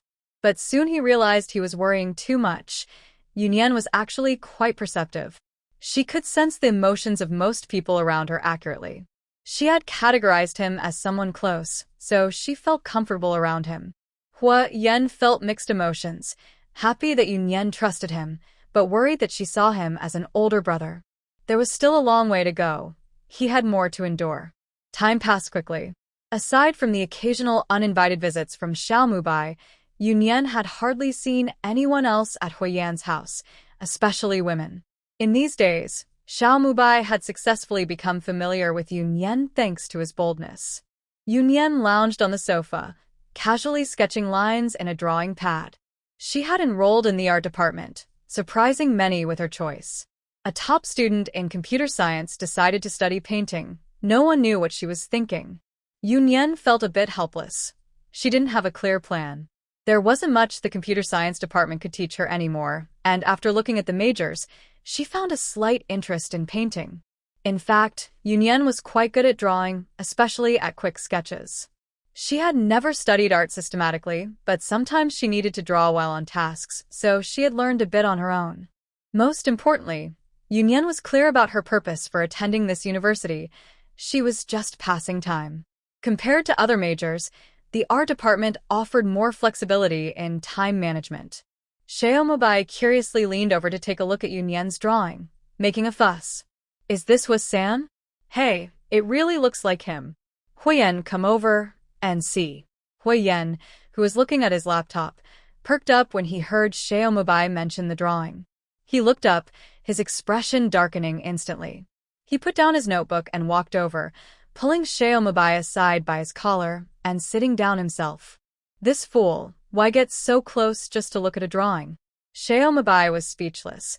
Huo Yan was being overly jealous. Forget it. He wouldn't argue with an old man who had never been in a relationship. Huo Yan looked at the drawing in Yu Nian's hands and smiled gently. Can you give this to me, Nian? Yu Nian paused for a moment and nodded honestly.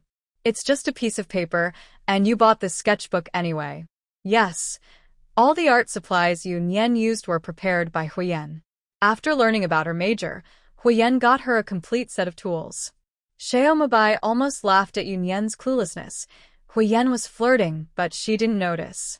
Remembering his purpose, Xiao Mubai cleared his throat. Ahem, little fish, do you want to go out and play? He had an important task. The others were very curious about little fish. The others were indeed curious about Yu Nian, but Huo Yan never took her out or let them go. They couldn't be as persistent as Xiaomabai, so they tried to convince him to take Yu Nian out. Yu Nian wasn't polite with him. I don't want to. Come on, I co-own a summer resort with Huo Yan and a few others. It's not open to the public yet. You can experience it first. Xiaomabai knew Yu Nian didn't like crowds, so he tried to entice her. On such a hot day, it would be great to escape to the mountains. Once school starts, you won't have time to go. Huo Yan understood Xiaomabai's intentions immediately. Yu Nian was about to start school and wouldn't just stay with him all the time. If she was willing, it would be nice to introduce her to a few people. It would be good for her to have support in case anything happened.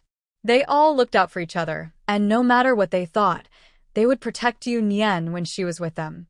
Thinking this, Huo Yan turned to Yu Nian. Do you want to go, Nian Nian? There won't be any outsiders, just my 3 friends. Yu Nian looked a bit hesitant, and Huo Yan added, if we don't want to meet them, we can go alone. The facilities over there are quite complete.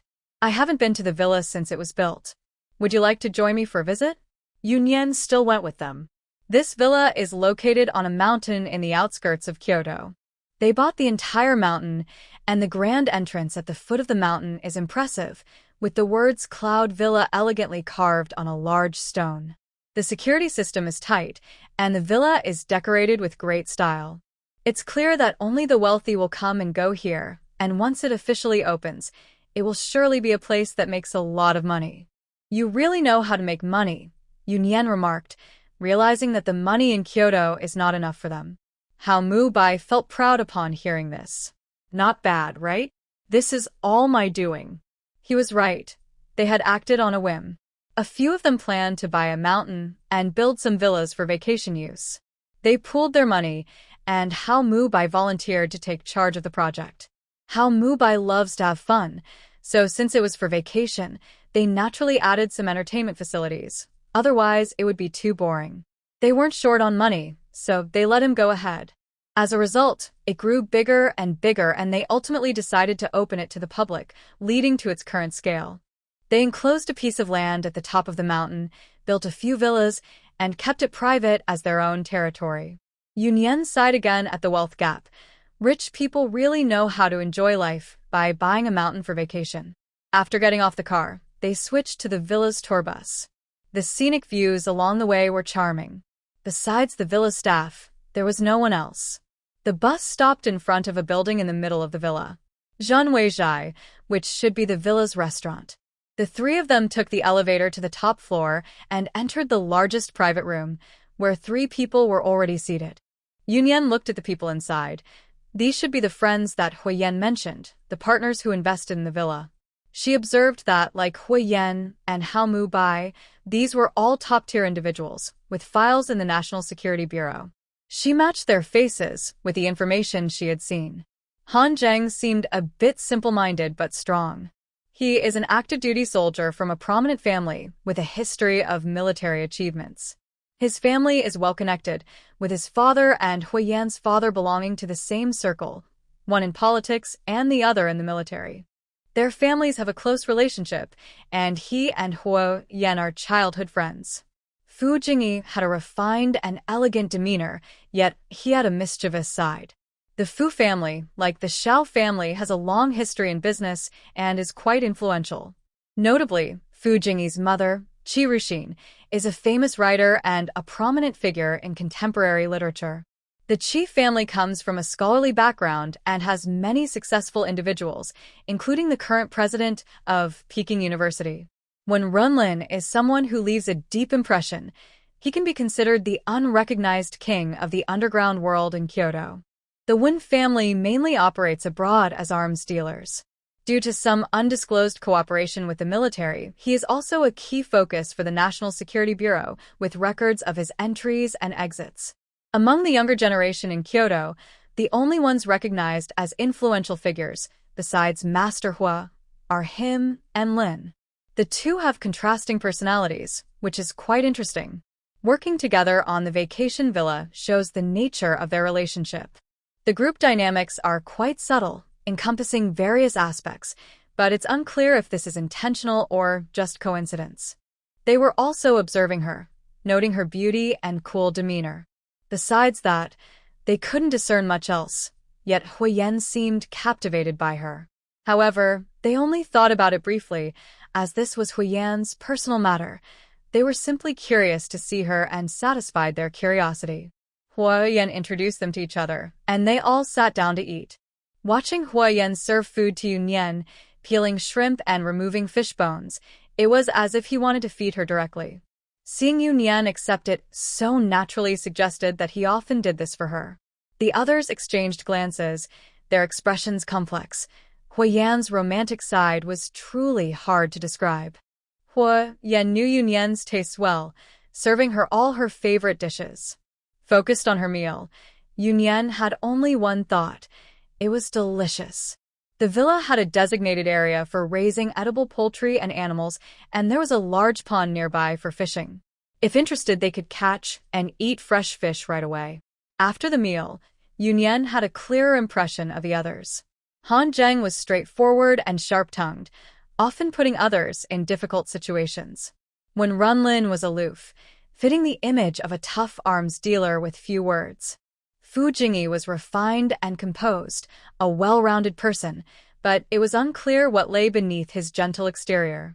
Yu Nian had no intention of delving deeper into their lives. It wasn't her concern. They meant no harm to her, and that was enough for her to know. After eating, Yu Nian sat on a small balcony on the other side of the private room, enjoying the mountain breeze and feeling relaxed. This kind of life was indeed nice. A few people inside also came out one after another. They sat down and didn't say anything, enjoying the rare peace. "Do you want to go out for a stroll, Nian Nian?" Xiao Mubai jumped in again. "I'll take you around. This is my hard work, I guarantee you'll be satisfied." Huo Yan's expression darkened as he stared at Xiao Mubai. Xiao Mubai suddenly realized that Huo Yan wanted to go out alone with Yu Nian. Just as he was about to make an excuse, Fu Jingyi smiled and chimed in. "It's our first time here, so let's all go together." Huo Yan usually didn't show much emotion, always calm and collected. It was rare to see him with so many expressions today, so they felt they should join in and see what was happening. Yu Nian didn't mind. After having a meal with these people, she had formed some judgments about them. She could sense that they meant her no harm and wouldn't hurt her. That was enough for her. She didn't care to know more. So, what was supposed to be a world for two turned into a group of 6. In the car, Yu Nian leaned against the window, looking outside, while Huo Yan frowned at the others in the back, signaling them to be quiet. Han Zheng suddenly spoke up. "Miss Yu, what do you think of this place?" Yu Nian turned around at his question, and Huo Yan's expression changed instantly, leaving the others in awe, as if he deserved an Oscar. "The scenery is nice and the food is good." Yu Nian honestly shared her current feelings. Xiao Mubai perked up. "I told you it was nice. We're almost at the horse ranch. Want to try it out?" "I can't ride a horse," Yu Nian admitted. She could drive all kinds of vehicles, even helicopters, but she had never been on a horse. Xiao Mubai was even more excited. Huo can teach you. It's a great chance for him. He thought this might make up for his earlier mischief, 2 people riding one horse, holding hands, cuddling, and so on. Xiao Mubai couldn't help but chuckle, his expression becoming increasingly strange. Han Zheng slapped his hand over Xiao Mubai's face, hiding his awkward look. Fu Jingyi spoke gently. "Miss Yu, please don't mind him. He's just being silly." Xiao Mubai tried to push Han Zheng's hand away to retort, but the others quickly silenced him. Yu Nian watched them play around. It seemed they had a good bond. The car stopped right in front of the horse ranch, and Huo Yan looked at the eager Yu Nian. "Don't mind them. Want me to teach you how to ride?" Yu Nian nodded and pulled Huo Yan out of the car first. Huo Yan looked at Yu Nian's hand tugging at his sleeve and slowly smiled. The others behind them couldn't help but look away. Even the usually quiet Wenren Lin spoke up. "She just tugged at his sleeve. Does he need to smile like that?" Hanchen shimeri nakiratali. Seducingly. After getting out of the car, they wisely decided not to be a nuisance and kept their distance. If they followed them, Huo Yan might get angry. He was cunning and held grudges. If they annoyed him, they wouldn't know how he might retaliate. A few of them wanted to race horses, so they greeted each other and went to change into riding outfits. Yu Nian asked Huo Yan, aren't we going to change clothes? Huo Yan chuckled lightly. No need, let's take it slow. The last part seemed to refer to riding but hinted at something else. Huo Yan didn't really plan to teach Yu Nian how to ride. It was just a joke. Once she learned, he wouldn't have an excuse to be close to her anymore. The staff at the horse ranch brought over a gentle horse, as Huo Yan requested. He helped Yu Nian onto the horse, and then climbed on behind her. They sat very close on the horse, and Yu Nian could almost feel Huo Yan's heartbeat behind her. Feeling a bit uneasy, she leaned forward slightly. Suddenly, she felt a tight grip around her waist as Huo Yan's hand pulled her back, making their bodies completely touch. Yu Nian, hold on tight and don't sway, Huo Yan whispered in her ear. He noticed her ears turning red and felt a strong urge to kiss her. His warm breath brushed against her neck, causing Yu Nian to shiver. Did they really need to be this close while riding? She suddenly regretted coming to ride. Huo Yan urged the horse to trot, holding the reins with one hand while keeping the other around Yu Nian's waist for safety. The others, now changed, were amazed. Huo Yan was so infatuated that he seemed to forget everything else. After running a couple of laps, Huo Yan stopped. Yu Nian hadn't changed clothes, and she knew that continuing would make her thighs sore. Besides, she had overestimated her self-control. Once they got off the horse, Huo Yan went to the restroom and Yu Nian stepped aside, taking a long breath. She had barely dared to breathe while on the horse. When Huo Yan came out, he called for Yu Nian. She looked puzzled. Aren't we waiting for them? They'll play for a while longer. Let's head back and rest. They got into the car and Yu Nian, feeling less excited than before, leaned back and began to doze off. The car jolted a bit and Yu Nian woke up. She looked outside and realized they were not going downhill but driving up the mountain. Across from her, Huo Yan either had his eyes closed or was asleep, as he hadn't opened them. Yu Nian didn't want to disturb him, so she continued to gaze out the window, thinking that she wouldn't be sold off anyway. The car arrived at a small villa area at the mountaintop. Yu Nian glanced inside. It wasn't large, with 5 villas arranged in a scattered manner, likely where they would be staying. Just as Yu Nian was about to call out to Huo Yan, she noticed he had already opened his eyes. Before she could speak, Huo Yan looked at her apologetically. Sorry, I just dozed off, he said, glancing outside. Let's get out of the car. Huo Yan led Yu Nian to their villa and turned to her. Why don't you rest for a bit? We can greet them later before heading back. Yu Nian replied softly. Huo Yan wasn't sure if she was upset, so he quickly shifted the blame. The driver must have been arranged by Mu Bai. It's not easy for all of us to get together, and they've been insisting on drinking. Meanwhile, Xiao Mu Bai had no idea he was being blamed by Huo Yan. Yu Nian didn't doubt Huo Yan's words, knowing Mu Bai's lively personality was well known. As they spoke, they reached the villa. Once inside, Huo Yan asked Yu Nian if she wanted to take a shower first. Yu Nian did want to wash up, as she felt sticky with sweat. However, she hadn't brought any clean clothes, and changing out of her dirty ones didn't seem worth it. She decided to wait until they got back. Huo Yan seemed to understand her thoughts. I'll have someone bring you some clothes. There's a Xiao family mall here. He contacted Mu Bai for the mall manager's number.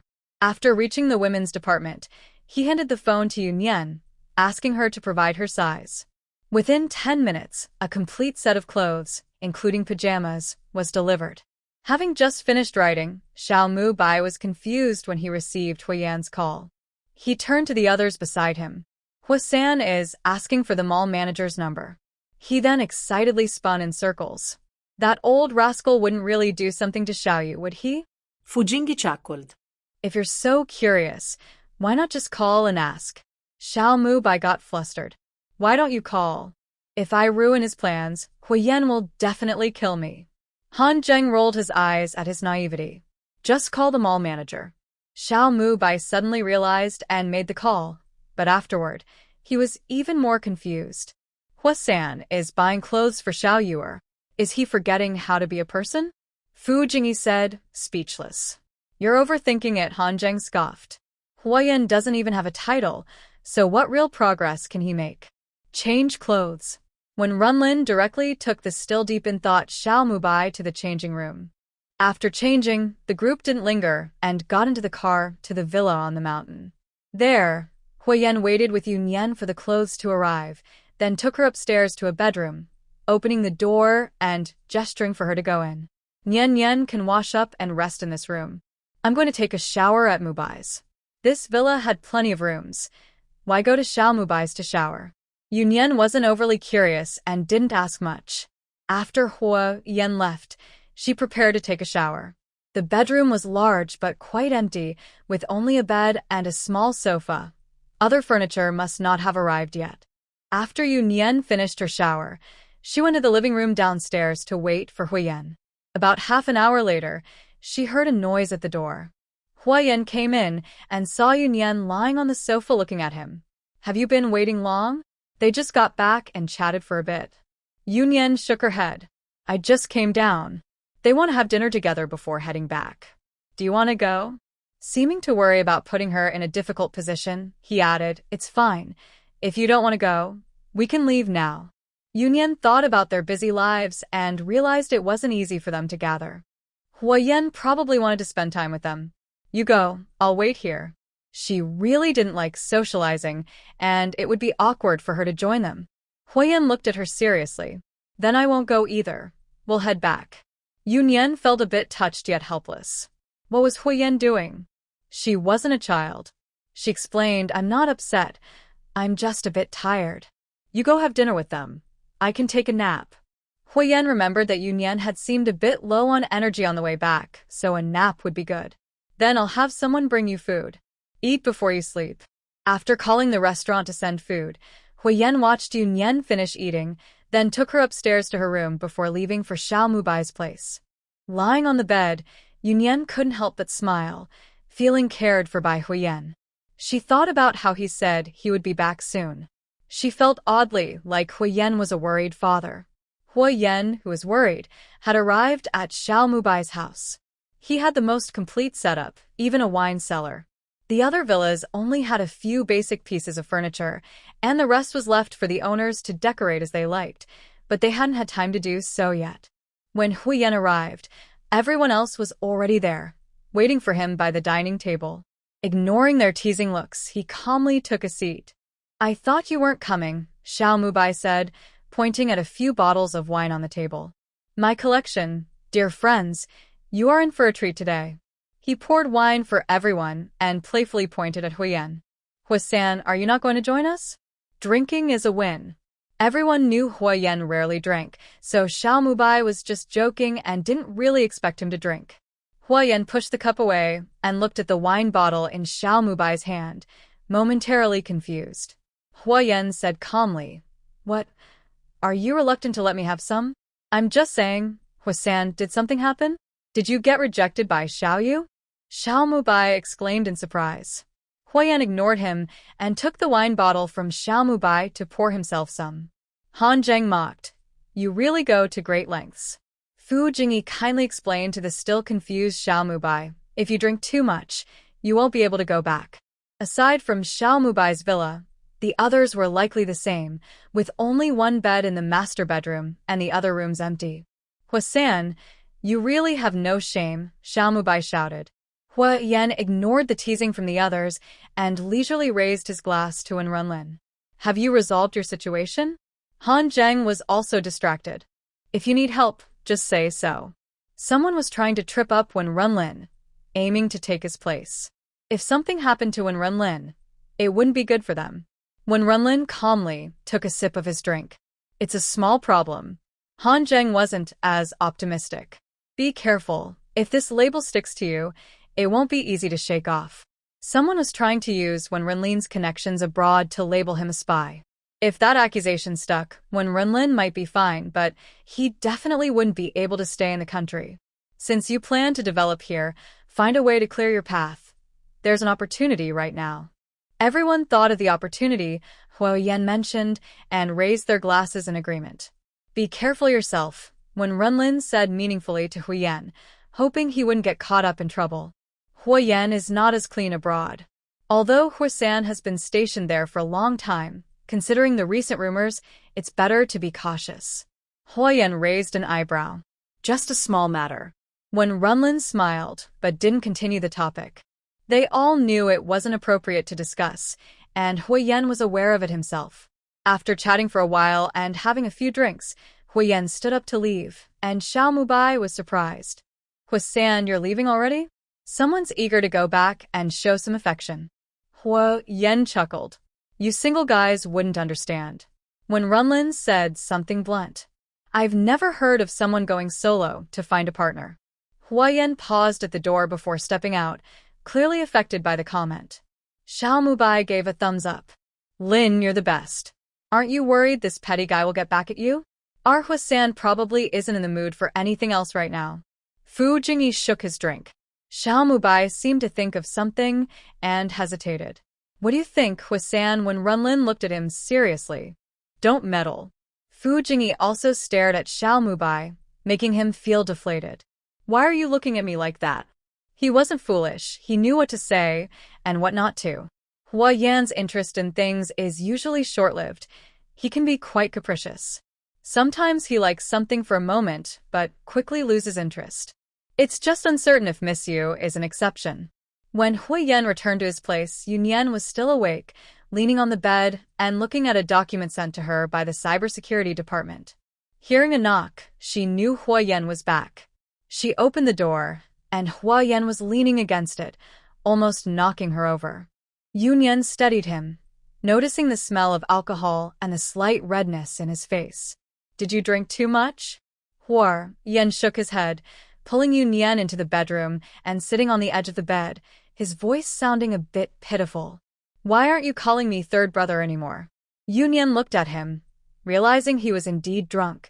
He usually wouldn't speak like this. So she went along with it and called out, Third brother, how much did you drink? When they were alone, it was fine, but in front of others, she found it hard to say that title. Huo Yan leaned closer, gently rubbing his forehead against hers. Just a little bit. That was the truth. Being so close, the smell of alcohol made her feel a bit dizzy. Yu Nian felt uncomfortable and took a step back, but Huo Yan moved forward. They were already sitting on the edge of the bed, and as she stepped back, she was about to lie down. Yu Nian suddenly stood up, wanting to leave first, feeling that drunk Huo Yan was a bit dangerous. Her hand was grabbed from behind, and she felt the person close in. Unable to resist, Yu Nian turned and grabbed Huo Yan, trying to subdue him. However, she underestimated him. In a dizzying moment, she found herself firmly pressed onto the bed, looking up at Huo Yan in confusion. Huo Yan leaned closer to her. Nian Nian, are you trying to test your skills against me? People from their background learned self-defense from a young age, so Yu Nian, who was inexperienced, was no match for him. Yu Nian's face turned red as she pushed against him, but he held her hand and pinned it beside her head. What do you want to do, Nian Nian? Yu Nian was frustrated. How could he ask that when he was on top of her? She struggled a bit, but Huo Yan held her hand tightly, his voice low. Stop moving. At the same time, Yu Nian felt something on her thigh, making her neck flush even more. Get off me. Huo Yan still pressed down on her, even leaning his head against her neck. I feel uncomfortable, Nian Nian. Let me hold you for a bit, just a little while.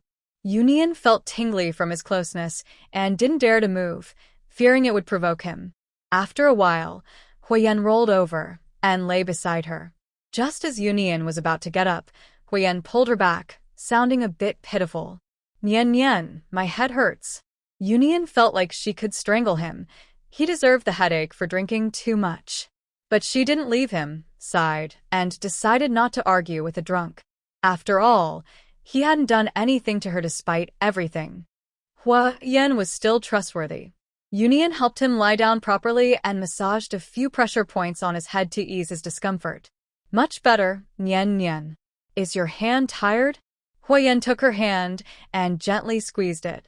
Yu Nian awkwardly pulled her hand back, wanting to get up. You should rest early if you're feeling better. You can't go back like this, so I'll go to another room. Huo Yan held on to her. There's only this room with a bed. Yu Nian widened her eyes, and Huo Yan explained further. Mubai planned for us to decorate according to our preferences, and this bed was just placed here temporarily. Yu Nian was speechless, realizing why he had gone to Xiao Mubai's place to shower earlier. What should they do? They couldn't possibly sleep in the same bed. After all the commotion that night, Yu Nian's mind was tangled, and she couldn't remember that there was a mall nearby where they could buy a bed. Huo Yan looked at her with a pitiful expression. Do you really not believe me? Is this a matter of belief? Is it appropriate for a man and a woman to be alone together? Yu Nian was about to say she would go downstairs when Huo Yan got up from the bed, his steps a bit unsteady. If you don't want to stay here, let's go back. Yu Nian pulled him back, saying not to be silly. He could hardly walk. How could they go back? Yu Nian compromised. Fortunately, the bed was big enough for both of them, with enough space in between for another person. She glanced at the person next to her, who was breathing steadily and seemed to be asleep. Yu Nian thought she wouldn't be able to sleep since she had never shared a bed with anyone before. But perhaps she was too tired from the day, and soon she felt sleepy and drifted off. After a while, once Yu Nian was sound asleep, the person who was supposed to be asleep opened his eyes, turned the air conditioning down a couple of degrees, and quietly moved closer to Yu Nian, waiting for his chance. In her dreams, Yu Nian felt a chill and unconsciously moved closer to the warmth.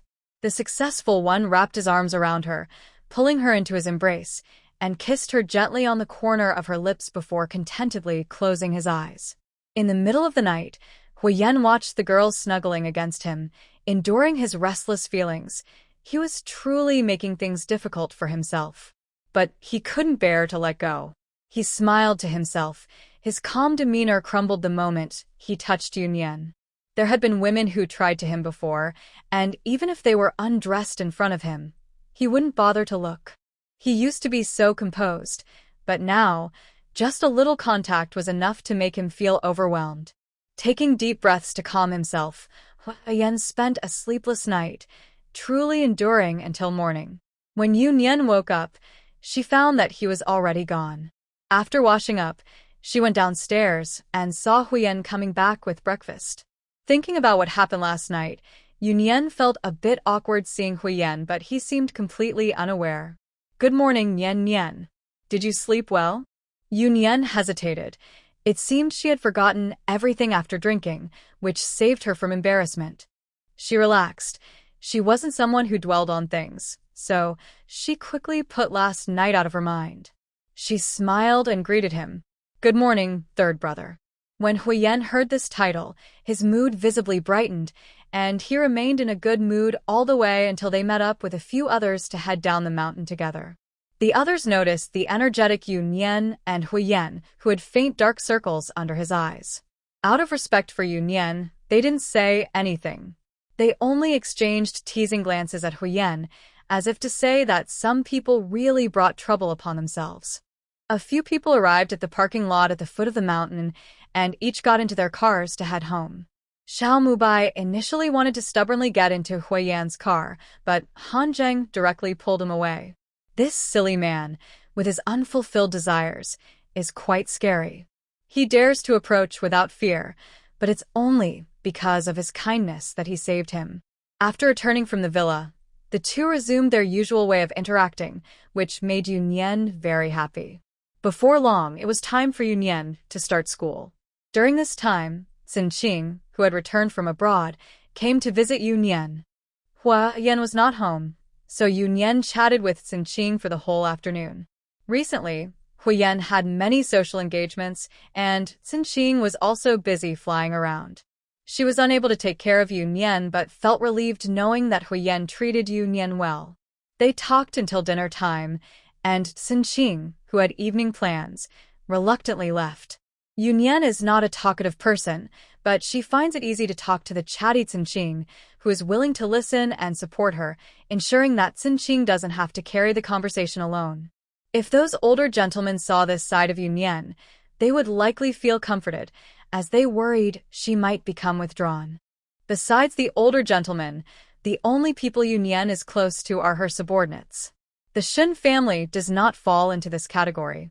Since her mother passed away, Xin is the first elder to care for her from a maternal perspective in many years.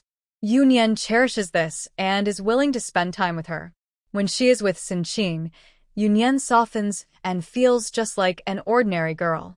Huo Yan also benefits from Sinqing's presence. Otherwise, he wouldn't be able to get so close to her. Yu Nian remains quite guarded around others. During this time, her 3 cousins from the Shen family also reached out to her, having exchanged contact information when they dropped her off that day. However, Yu Nian was not very warm towards them, often responding briefly. Shen Xiujin and Shen Xiunian are both busy people, and when they didn't receive replies, they stopped bothering her. Only Shen Xiuqin would frequently message her, but she mostly didn't respond. The day before school started, Yu Nian finally decided to go out. She declined Huo Yan's offer to accompany her and only asked the driver to take her to the largest shopping mall. After getting out of the car, she looked at the huge sign in front of her, Shao family. The Shao family started with daily necessities, and their signs are everywhere, making them very well known. Yu Nian wanted to buy a gift for Huo Yan since she had stayed at his house for so long.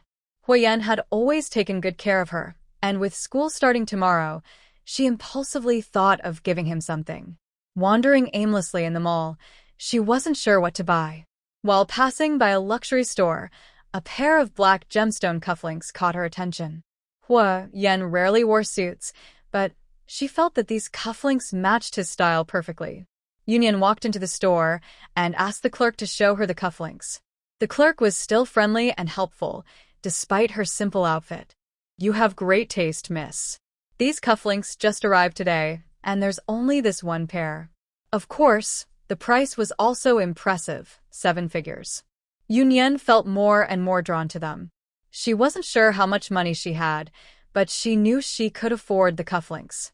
Her parents had left her some, and she also earned her own money, all managed by a professional. She rarely spent money before, usually just using a card for daily expenses. Just as she was about to ask the clerk to wrap them up, a hand reached out from behind her. "Let me see those." Yu Nian turned to see Deepening and 2 other girls, all dressed in designer clothes. It was Deepening who spoke, as if she had just noticed Yu Nian. "Isn't this my cousin who was kicked out of her home? Sorry, I didn't see you earlier. I like these too. Could you let me have them?"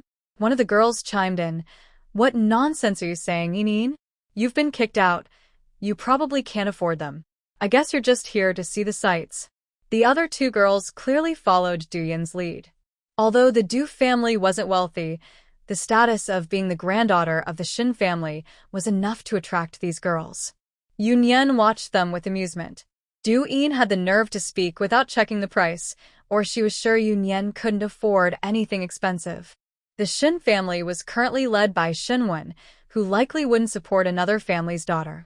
And for the Du family, spending a few thousand on clothes for Deepening was already a stretch. They certainly couldn't afford something worth millions. The clerk looked awkwardly at Yu Nian, who simply said, "Give it to her." Then she stepped aside, seemingly intimidated by Deepening, who proudly lifted her chin. "This way, miss, you can pay by card. The total is 6.68 million. Deepening turned in shock, her voice rising. What? 6.68 million? The 2 girls beside her were also stunned.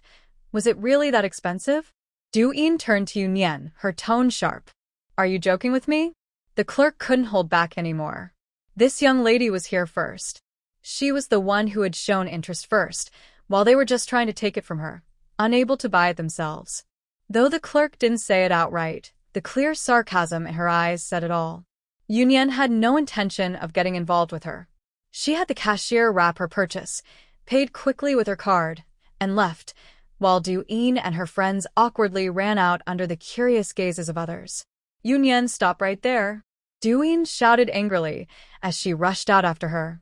Yu Nian ignored her. She had already bought what she wanted and didn't want to engage in any conflict. Seeing that Yu Nian was ignoring her made Deepening even angrier. This was Shao family's territory, and she knew better than to cause a scene here. The Shao family wouldn't spare her any mercy. If she got thrown out, it would be very embarrassing. Unwilling to let Yu Nian leave so easily, she hurried to block her path. "Come with me," Deepening said, reaching out to pull Yu Nian to a quieter spot. Yu Nian stepped aside, avoiding her grasp. She walked over to the outdoor seating of a nearby cafe, not wanting to be treated like a spectacle. It seemed Du-in wasn't going to give up easily, and she couldn't confront her openly in front of everyone. Du-in likely realized this, which is why she felt bold enough to bother her. Du-in dismissed her two followers and sat down across from Yu Nian, letting out a cold huff. Is this how you treat your cousin? Her uncle had told her to get along with Yu Nian and take care of her, but she wasn't interested in that at all. Miss Du seems to have a poor memory, Yu Nian replied. I already said that I have nothing to do with your family. Du-in slammed the table, about to lose her temper, when she noticed someone walking out of the cafe. Just wait, Du-in said quietly, as if gaining confidence, and ran over to a man and woman coming out of the cafe. Yu Nian didn't leave. She wanted to see what Du-in was up to. Du-in was like a nuisance. She didn't bite, but she was bothersome, and Yu Nian didn't want to be stuck with her. Sister Min, what a coincidence. You're here too? Du-in's sweet voice sounded completely different now, and Yu Nian couldn't help but be impressed by her acting skills. The woman nodded, appearing quite proud. Du-in leaned in and whispered something to her, and the woman glanced over at Yu Nian. Then she followed Du-in over, accompanied by a laid-back-looking man. The three of them sat down directly. The man looked at Yu Nian with a flirtatious gaze, making her frown. She felt like she wanted to poke his eyes out. Yu Nian, let me introduce you.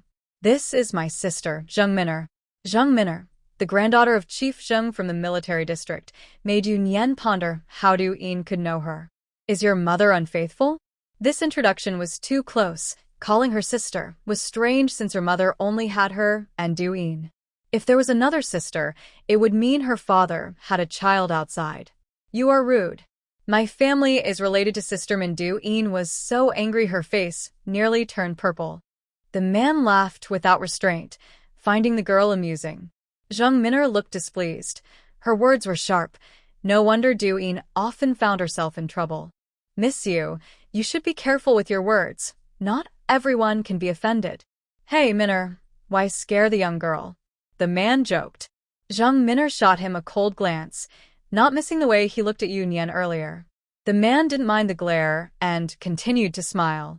Miss Zheng, you could teach your cousin about those 4 words. Yu Nian remained calm, unfazed by her threat. Hearing cousin reminded Zheng Min'er of Yu Nian's earlier mention of mother, making her feel insulted. Miss Yu, is this how you show disrespect? With the Zheng family backing her, everyone around usually flattered her. No one had ever treated her this way. Seeing Zheng Min'er's displeasure, Du-in quickly spoke up to avoid her anger affecting her. Sister Min, my cousin just arrived in the capital and doesn't know the ways here. She feigned helplessness. Otherwise, she wouldn't have been chased away by my grandparents. Zheng Min'er's expression softened a bit. It was amusing to think about it. The Shen family's poor relatives had just arrived in the capital and couldn't even touch the edges of their circle. Arguing with someone like this was beneath her. She casually handed Du-in a bag with a luxury jewelry brand logo. I just bought this. You can wear it for fun. Thank you, Sister Min. This must be expensive, right? Du-in exclaimed in surprise as she opened it to find a bracelet. This brand was extremely pricey. She usually just admired it from afar, and the surprise was overwhelming. Seeing Du-yin's ecstatic reaction, a flash of disdain crossed Zheng Min'er's eyes. It's okay, not even $1 million. Zheng Min'er casually remarked, thinking it was time to show the country girl that there were differences between people.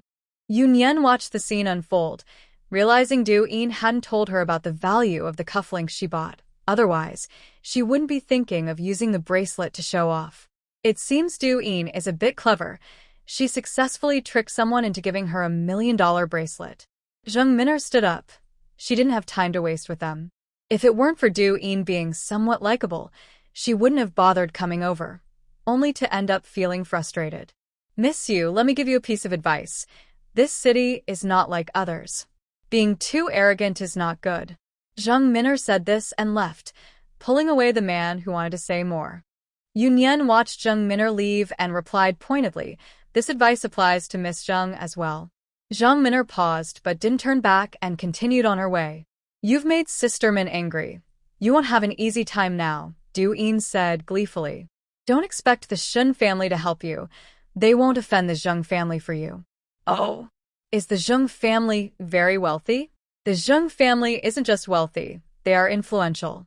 We can't afford to offend them, Du Yin said, pointing upward, pleased to see Yu Nian's reaction. They don't have money, but still give you such an expensive gift? Yu Nian asked, looking curious.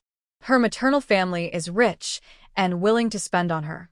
I don't know what they are thinking, Du Yin said, a bit envious and sarcastic. Unlike the Shen family, who are stingy and treat their granddaughters like they are thieves. It seems Du Yin had nothing more to say. She didn't know anything else. Not going to thank me? Yu Nian gestured to the bracelet in Du Yin's hand. If it weren't for her, Zheng Min'er wouldn't have given Du Yin such a valuable gift. Du Yin was taken aback. After receiving the bracelet today, she didn't want to argue with Yu Nian. She picked up her bag and left to show off to her friends. After Du Yin left, Yu Nian sat deep in thought, lightly tapping her fingers on the table. Does the Zheng family know how much Zheng Min'er is spending outside? If they don't, she should remind Zheng Can out of kindness. If they do know, then things could get interesting. This little incident didn't affect Yu Nian. When she returned to the banquet hall, she found two new people in the living room talking to Huo Yan. Huo Yan called Yu Nian over and introduced her. My assistants, Huo Yi and Huo Er. Yu Nian thought, is the naming that casual? Hello, miss you. The two said. Their attitude was quite respectful. After all, she was the future mistress. Hello, everyone. Yu Nian nodded in response. Huo Er, who was in charge of diplomacy, smiled and said, we have a good reputation, and Sanyi is used to calling us that. Yu Nian remained silent. She thought, this person is quite capable, but calling him by that name in public seems inappropriate. Huo Yi, Huo Er. Well, Huo 1 and Huo 2, those names really make things easier. Huo Yan looked at Yu Nian. If I don't have time in the future, I'll have them pick you up for school. Huo 1 and Huo 2 exchanged glances, feeling a bit speechless. They were urgently called back just to drive Miss Yun to school. Huo San was responsible for Huo Yan's overseas business and was rarely in the country. Otherwise, he would be involved too. Yu Nian felt the same way. She wasn't in kindergarten. Isn't that unnecessary? Just think of them as drivers, I trust them. She was going to school, not going to war, and it was so close. There was nothing to worry about. Besides, having these two as drivers seemed like overkill. Though Yu Nian was speechless, she handed over the bag she was holding. Huo Yan raised an eyebrow. Is this for me? Yu Nian nodded. I bought it casually. I'm going in first. Huo Yan watched as the two men stretched their necks to see, then slowly opened the box, revealing a pair of obviously expensive cufflinks. Huo Yi clicked his tongue. Miss Yun is quite wealthy. You've hit the jackpot. Huo Yan closed the box and looked at the two men. Aren't you leaving yet? The two men left promptly. They had their own independent houses here and usually stayed in Kyoto. After they left, Huo Yan reopened the box and picked up the cufflinks, carefully examining them. This was the first gift Yu Nian had given him. The next day, Huo Yan dressed in formal attire and wore the cufflinks Yu Nian had given him while waiting by the car for her. Yu Nian was surprised to see Huo Yan dressed so formally. If you have something to do, you don't have to drop me off. Huo Yan remained unfazed. No rush, I'll take you to school first. Huo Yi, acting as the driver, quietly complained in the car. What business does he have? He just wants to show off the cufflinks. After watching Yu Nian enter the university, Huo Yi asked, Sanyi, should we head back? Sanyi had a lunch appointment with a few others, and it was still early. Let's go to the company. Huo Yi was speechless and turned the car around to head to Huo Corporation, where he had friendly discussions with several executive presidents. Until noon, when Huo Yan left, everyone was still puzzled about why their boss had come. After leaving the company, he went to the club where they had arranged to meet. This is Wen Renlin's place, and recently there have been some troubles. Wen Renlin couldn't get away, so they decided to meet here. When Huo Yan arrived, everyone was already there. Seeing his outfit, Xiao Mubai whistled. Are you going to be a best man? After all, the groom won't be ready anytime soon, and it's rare to see him dressed so flashy. Fu Jingyi looked Huo Yan up and down and quickly caught on. Those cufflinks are a gift from Miss Yu? Huo Yan patted Fu Jingyi on the shoulder. You have good taste. Han Zheng, who was playing pool with Wen Runlin, paused and gave a two-word evaluation. Quietly flashy. Han Zheng put down his cue. Huo Yan, you look just like a peacock trying to attract a mate. Wen Runlin added, showing off everywhere. Xiao Mubai laughed heartily at this. Although they were teasing him, they were also happy. It had been a long time since they saw Huo Yan looking so lively. Before, he seemed like he was wearing a mask, pretending to be someone he wasn't. Since Miss Yu appeared, Huo Yan has been much more genuine. Not just with Yu Nian, but with them too. Huo Yan, in a good mood, didn't mind their jokes. After dinner, they chatted casually while Huo Yan kept his phone in hand, continuously messaging Yu Nian. Have you had lunch? What did you eat? Tell me when school is over, and I'll pick you up. On the other side, Yu Nian felt a bit helpless. She had never been to school and wondered if everyone was like this. Huo Yan, doesn't Miss Yu find you too clingy? Seeing his behavior, the gentle Fu Jingyi couldn't help but tease. Are you, a single dog, teaching me how to date? Huo Yan shot back, not backing down. The three innocent single friends felt a bit hurt at the same time. Does Miss Yu even know she's dating you? If he was hurt, he would retaliate. At least that's better than you all having no goals. Huo Yan scoffed. The banter continued, with Xiao Mubai enjoying the show. By the way, Xiao Yuer started school today, right? With so many handsome guys in college, aren't you worried, Horsan?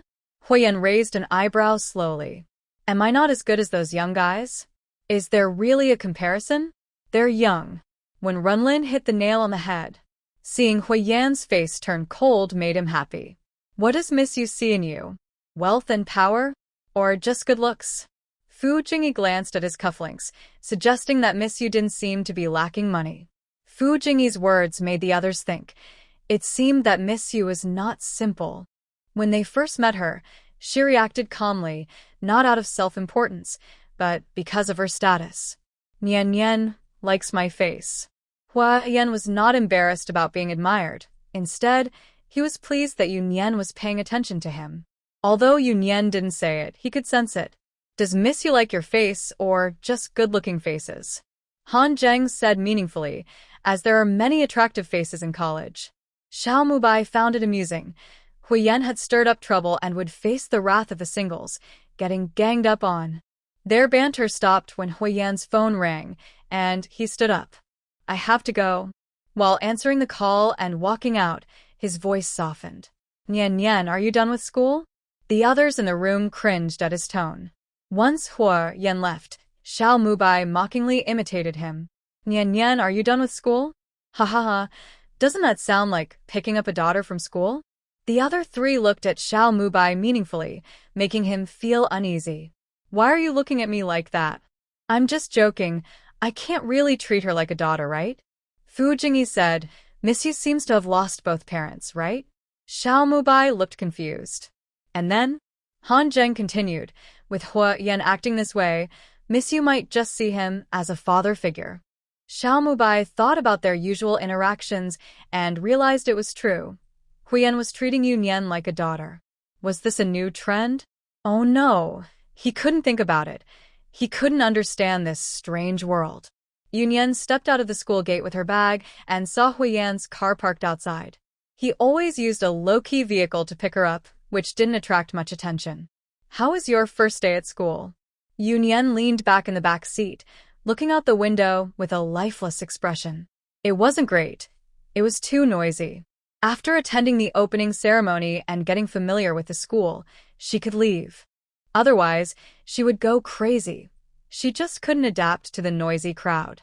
Yu Nian lowered her gaze, feeling a growing irritation from deep within. Huo Yan moved closer, gently holding her chin to turn her face toward him, wanting to see what was wrong. Yu Nian followed his movement and ended up resting her head on him. The sudden closeness made Huo Yan's heart race. He wrapped his arms around Yu Nian's waist and lifted her onto his lap. The two people in front were wide-eyed, wondering what third master was doing. Not daring to look any longer, they quickly raised the partition, thinking it was a mistake. Yu Nian did not resist. She comfortably settled in Huo Yan's embrace, too lazy to move. Unlike the last time at the villa, this time Yu Nian was awake and willingly let him hold her, which made Huo Yan feel incredibly satisfied. He gently patted Yu Nian's back to soothe her. It was rare for her to depend on him like this, and he wished time would slow down. The car stopped in front of the main building, and Huo Yan glanced at the driver with displeasure, who looked equally helpless. He didn't want to ruin Third Master's moment, but it was such a short distance. No matter how slowly he drove, they had to arrive. What usually took 10 minutes had taken almost an hour this time. Huo Yan looked at the person in his arms who had fallen asleep and signaled for the bodyguard to open the back door. He didn't wake Yu Nian, but carried her out of the car. The movement stirred her awake, and he gently patted her to help her relax back to sleep. Ignoring the shocked expression of Huo Yi, who had come to report, he carried Yu Nian upstairs. Uncle He, understanding the situation, quickly ran up to open the door. Normally, only the cleaning maid would enter Yu Nian's room, so Uncle He directly opened Huo Yan's door. Huo Yan placed Yu Nian on the bed, and Uncle He quietly closed the door behind them, discreetly pulling Huo Yi away, all in one smooth motion. Inside the room, Yu Nian lay on Huo Yan's bed. She had actually woken up when he carried her in, but chose not to speak, allowing him to take her upstairs. Not wanting to argue about the room, she simply wanted some quiet. Huo Yan didn't disturb her. He poured her a glass of water and left it on the bedside before heading downstairs. The few people waiting downstairs saw Huo Yan come down, and Huo Yi blurted out, "So soon? Huo Yi, go to the old house and bring some tea for the old man." Third Master, I'm sorry. I really have something to discuss with you. Every time they went to the old house, the other brothers would catch them, claiming it was for practice, but it was just one-sided beatings. He was good with words, but could he compare to the guards who protected the old man? Getting beaten up and then mocked for being weak was a double. Every time Third Master went to the old house, they all tried to run away. This felt like blatant revenge on him. Huo Yi wanted to cry, but felt like slapping himself for being so talkative. Let's talk when you come back. Huo Yan waved his hand, ignoring his cries, and sent Huo Yi away. Huo Yan planned to cook himself, as Yu Nian liked his dishes. She was feeling down today, and he wanted to cheer her up. While Huo Yan was cooking, Huo-san, I've come to seek refuge with you. Xiao Mu Bai dragged a suitcase in from outside. Huo Yan frowned. What are you doing here? Xiao Mubai complained sadly. I need to hide here for a couple of days. My mom has gone crazy and is forcing me to go on blind dates. That's not my problem. Huo Yan replied bluntly. Come on, we grew up together. Can you really just watch me suffer? Huo Yan was about to throw him out, but then thought of Yu Nian's bad mood today. Having Xiao Mu Bai around might lighten her spirits, or at least provide some entertainment. Unaware that he was being used as a distraction, Xiao Mu Bai moved into the kitchen. Wow. Are you cooking to welcome me? How nice of you. As he reached out, Huo Yan slapped his hand away. Just watch. Huo Yan said, and turned to go upstairs. Someone immediately escorted Xiao Mu Bai out, who complained loudly about Huo Yan mistreating him. Uncle He chuckled. Just wait, young Master Mu Bai. This is what Third Master is making for Miss Yu. Where's Xiao Yu? I need to tell her to manage Huo Yan. Is this how you treat guests? Miss Yu is feeling unwell and resting upstairs. Uncle He didn't want this troublemaker to know that Huo Yan had taken Yu Nian to his room. Huo Yan entered the bedroom and saw Yu Nian curled up in the blanket like a little caterpillar. He pulled at the blanket. Are you trying to turn into a butterfly? Yu Nian rolled over in bed, her muffled voice coming from the blanket. I want to make a cocoon. Huo Yan held her and the blanket down, pulling the cover off her head to reveal her little face. He leaned in with a smile. Is the little girl in the cocoon hungry? Yu Nian shivered. What was wrong with him? Her desire to stay in bed vanished, and she pushed Huo Yan away. I'm hungry. Let's eat. Huo Yan stood up and stepped back, watching the girl emerge from her cocoon. Do you need me to carry you downstairs? Yu Nian rolled her eyes at him, got out of bed, and Huo Yan followed slowly behind. As they reached downstairs, they saw Xiao Mu Bai on the sofa. Hey, Xiao Yu. Yu Nian looked at the people beside Xiao Mubai. Hi, what is this? Am I being held captive? Xiao Mubai's expression fell. Just as he was about to complain about Huo Yan's shameless behavior, Uncle He spoke up first. Miss Yu, are you ready to eat? Third master personally cooked for you. Yu Nian's attention shifted instantly, no longer caring about Xiao Mubai, as she was led to the dining room by Huo Yan, who had just come downstairs. Let's see if it suits your taste. Once Yu Nian was seated, Xiao Mubai was finally released. He didn't need anyone to invite him. He followed along. He had learned his lesson this time, fearing that Huo Yan might throw him out. After all, not everyone gets to eat Huo Yan's cooking. Little fish, feeling down? Did Huo Yan make you angry? I don't want to go to school. Yu Nian replied weakly. Even delicious food couldn't cheer her up. Ah, me too. I really dislike school. Xiao Mubai understood Yu Nian's feelings well. He also didn't want to go to school, having gotten into trouble for it when he was younger. What should we do? Yu Nian seemed to be seriously asking Xiao Mubai. Xiao Mubai was momentarily at a loss for words. If he encouraged little fish to skip class, Huo Yan might just punish him on the spot. Not sure. How about we play games after dinner? Hehe. Xiao Mubai chuckled as he changed the subject. I thought he had a good idea. After dinner, the three of them moved to the living room, and Yu Nian comfortably lay on the sofa. Do you want to play a game? Yu Nian asked listlessly what game. Xiao Mubai opened his phone and held it out to Yu Nian, showing her, look, this one, a popular shooting game. Want to play together?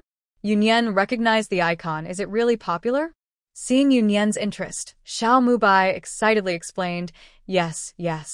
This game has only been out for a few years, but it stands out among similar games. I'm really good at it. How about it? Let me show you. Yu Nian thought. Not really necessary. When this game was developed, they faced some technical challenges and were quite stressed, reaching out for help. At that time, she was temporarily assigned to the local military district and helped out a bit. She ended up staying a few extra days until the internal testing was successful before leaving. After thinking for a moment, Yu Nian decided to see how the game was now. Since it wasn't on her phone, she downloaded it. Her account from the internal test should still be there, right? She logged in using her phone number, and indeed, the account was still active, though the level was low since she hadn't logged in since the internal test ended. Xiao Mubai leaned in to take a look and asked, You played this before? What does this name mean? He stared at the letters, wondering if it was an abbreviation. I couldn't think of a name, so I just typed a few letters randomly. Xiao Mubai was speechless. That was too casual. Huo Yan chuckled, which suited her style. He didn't play games and was reading a book nearby. Come on, let's add each other as friends and play together. Wow, little fish, how do you have that skin? I couldn't get it. Xiao Mubai had spent quite a bit of money on this game, known as a big spender. He had almost all the skins and equipment available, except for the limited edition ones. Yu Nian casually replied it was a gift. She had checked earlier and realized that the game gives a gift every time it updates, even though she had never played before. Just as Hui limped in after a beating, he heard Xiao Mubai's surprised voice. He walked over awkwardly, and Yu Nian looked at him, wondering if he had been hurt. How did he come back like this after going out? Seeing Huo Yan's calm face, she didn't ask further. Huo Yan took Huo Yi to the study. After discussing work, Huo Yi came out just as they finished a game. Huo Yi also played this game and joined them. The three of them teamed up to play. Miss Yu, do you have this? Huo Yi stared at the shiny golden gun in Yu Nian's character's hands, nearly drooling. It was his dream weapon. This was an early weapon that was no longer available. Even with money, you couldn't buy it. If you want it, I can give it to you. After one game ended, Xiao Mubai was tapping on his phone to change the character's outfit. Little fish, players can't trade items, or I would have bought everything by now. Choose whatever you want. I'll give it to you. Yu Nian ignored him, tossed her phone to them, and got up to go to the bathroom. Huo Yan came out of the study and noticed the two of them looking at Yu Nian's phone with strange expressions, wondering if he should take the phone back. The two were staring at the profile page, exchanging glances. Could it be true? Zone 01. When registering for this game, A string of numbers is automatically generated to indicate the player's rank in that zone. Was Yu Nian the first player ever? Yu Nian returned and saw the two of them frozen in surprise. Have you chosen? Xiaomu Bai eagerly handed the phone over, and Huo Yi quickly followed suit. Miss Yu, what's your account code? Yu Nian glanced at it. Oh, I was the first to log in during the game's beta test. Huh? Both looked confused. The first to log in? Is this game really that casual? It can't be. Do you know each other? Huo Yan asked. Even though he doesn't play games, he knows that beta testers are usually insiders. He wasn't interested in the game. He just wanted to know more about Yu Nian. Seeing Yu Nian nod, the other two suddenly understood. No wonder they had a connection. I was involved in the development, she added casually. This time, not just Huo Yi and Xiaomu Bai were stunned. Huo Yan also looked surprised at Yu Nian. He remembered that Xiaomu Bai had been playing this game for 2 or 3 years. Miss Yu, how old were you back then? Huo Yi asked, not doubting her, just amazed. 16. Yu Nian thought for a moment. It must have been 4 years ago. Huo Yi and Xiaomu Bai exchanged glances, realizing they were quite the pair, both unusual in their own ways. One was 16 and attending Stanford, and the other was 16 and involved in game development. Are there any other games? Xiaomu Bai asked nervously. Their company's games. This was their company's first game, and it was very successful. Later, they released a few more, and she helped test for bugs. Xiaoyu, do you know the owner of Dongyang? This game was produced by Dongyang Games. Yu Nian nodded, saying she knew him. Not well, just have a small stake. Not well? A small stake? A stake? Xiaomu Bai's voice rose in disbelief, and he nearly slid to the floor in shock, almost hugging Yu Nian's leg. So, she was a big deal. Xiaoyu, from now on, you're my sister from another mother. What's going on? Yu Nian looked at him, a bit confused. Was he really that excited? With his wealth, wouldn't he be above this? Huo Bai wanted to invest in Dongyang back then but was turned down, Huo Yan explained. Well, that's good insight. He really has a good eye for this. Many times we follow his lead in investments. Huo Yan confirmed. Xiaomu Bai had a knack for picking projects that were sure to succeed. Yu Nian raised an eyebrow, surprised that the seemingly unserious person was so impressive. It seems like when one door closes, another opens. After all, you can't hang out with them without some skills. Can you just rely on jokes? After all, the heir of the Xiao family is his older brother, which puts him in the same circle as Huo Yan and the others. However, there is quite an age gap, so they don't interact much privately. It makes sense that a young master from a family can fit in so well with this group. Although he doesn't really get involved in the Xiao family business, he has considerable assets under his name, and he has the most cash flow among them. Hearing Huo Yan rarely praise him made Xiaomu Bai feel proud, and he started boasting. Little fish, I'll help you make big money in the future. Supporting this. Before he could finish, Huo Yi covered his mouth, silencing him. Shut up, please. You say anything. He's not afraid of third master getting angry, but we might face the consequences. Miss you about what you just said you would give me, hee hee. Huo Yi flashed a silly smile like Xiaomu Bai to change the subject. Xiaomu Bai also caught on and brushed Huo Yi's hand away. Right, little fish just said they could choose, and he looked eagerly at Yu Nian. Seeing the two of them acting so flattering, Huo Yan facepalmed. These two were embarrassing themselves. Go ahead and choose. Yu Nian also felt a bit awkward and turned her head away, unable to watch. Game time ended with Xiaomu Bai and Huo Yi returning happily. Xiaomu Bai and Huo Yi were still downstairs playing games when Yu Nian got up to go upstairs, and Huo Yan followed her. At the door of her room, Yu Nian turned to look at Huo Yan. Do you have any questions? He followed her to her room, but didn't say anything. Huo Yan shook his head with a smile. Get some good rest. Yu Nian seemed upset today, so he wasn't in a hurry. Yu Nian appeared to be less guarded around him.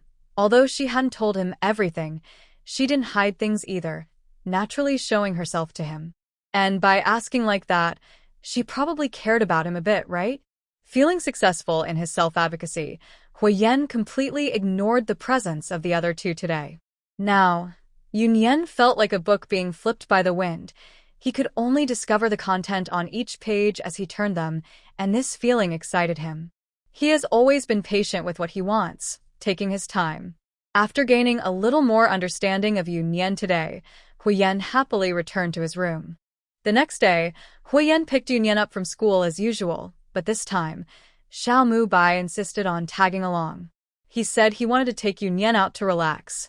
Huo Yan thought that Xiao Bai was indeed more experienced in entertainment than he was, so letting Yu Nian unwind a bit was a good idea. The car stopped at a familiar place, and Huo Yan looked at Xiao Bai. "Is this the place you said is for relaxing?" It was the same club where they had dinner yesterday. "Relaxing here?" Xiao Bai must be joking. "Come with me. I promise you'll relax." 10 minutes later, the three of them stood at the entrance of a massage parlor. "The skills here are great. A good massage will leave you feeling refreshed. I come here often, he. He mainly wanted to persuade Huo Yan to join, as they had a dedicated massage therapist.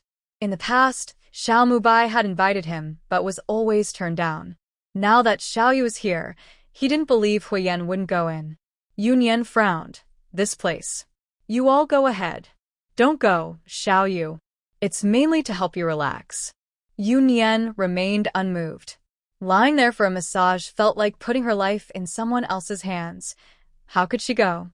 Huo Yan said nothing and directly turned to leave with Yu Nian. Hey, don't go. If you don't want a massage, at least stay for a meal." Huo Yan paused and looked at Yu Nian, who nodded, recalling the classic saying, "Since we're here, we might as well."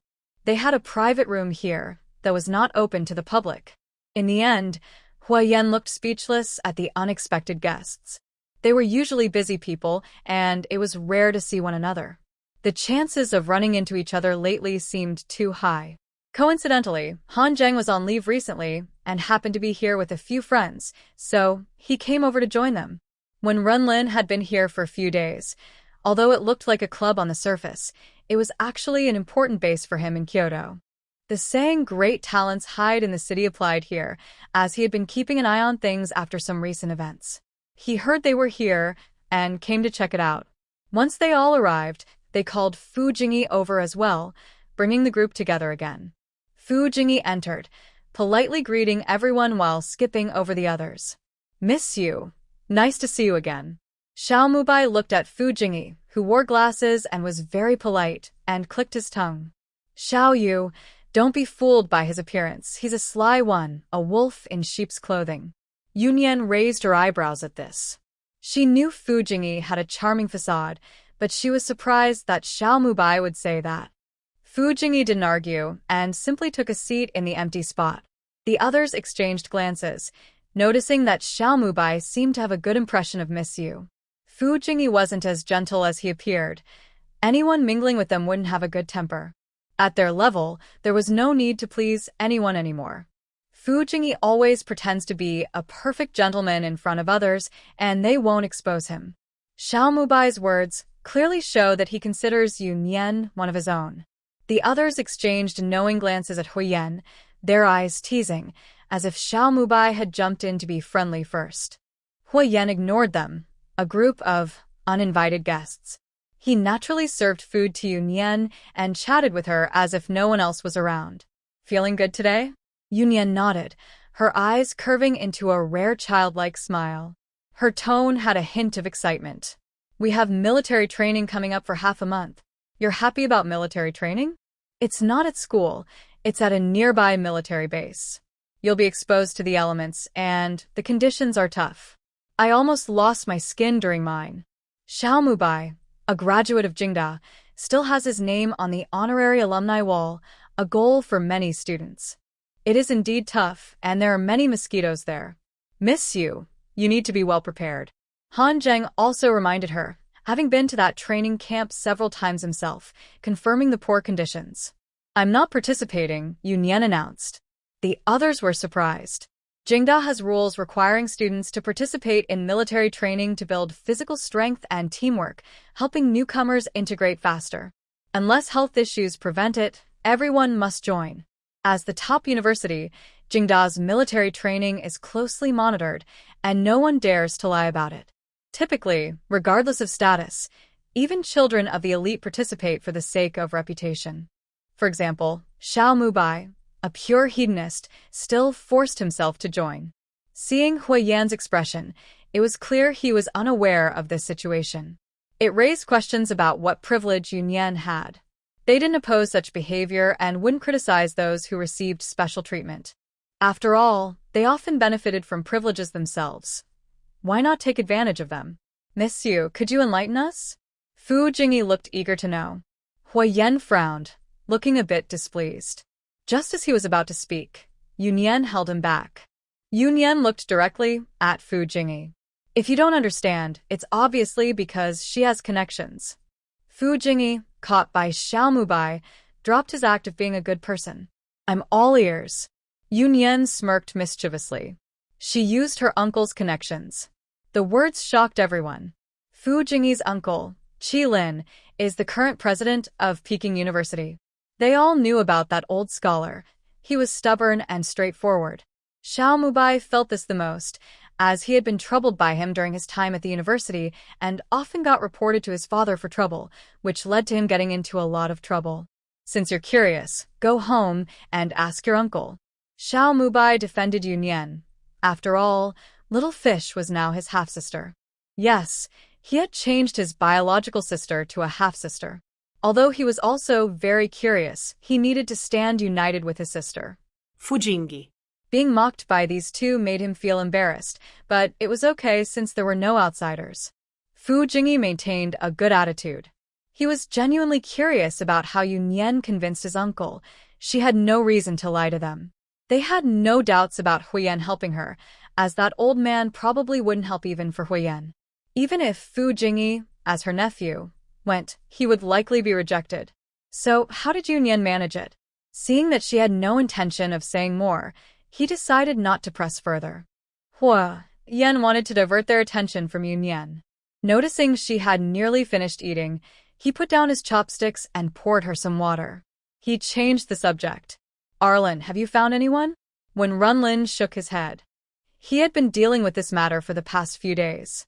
The underground of this club housed a base station connected to his main base in our country.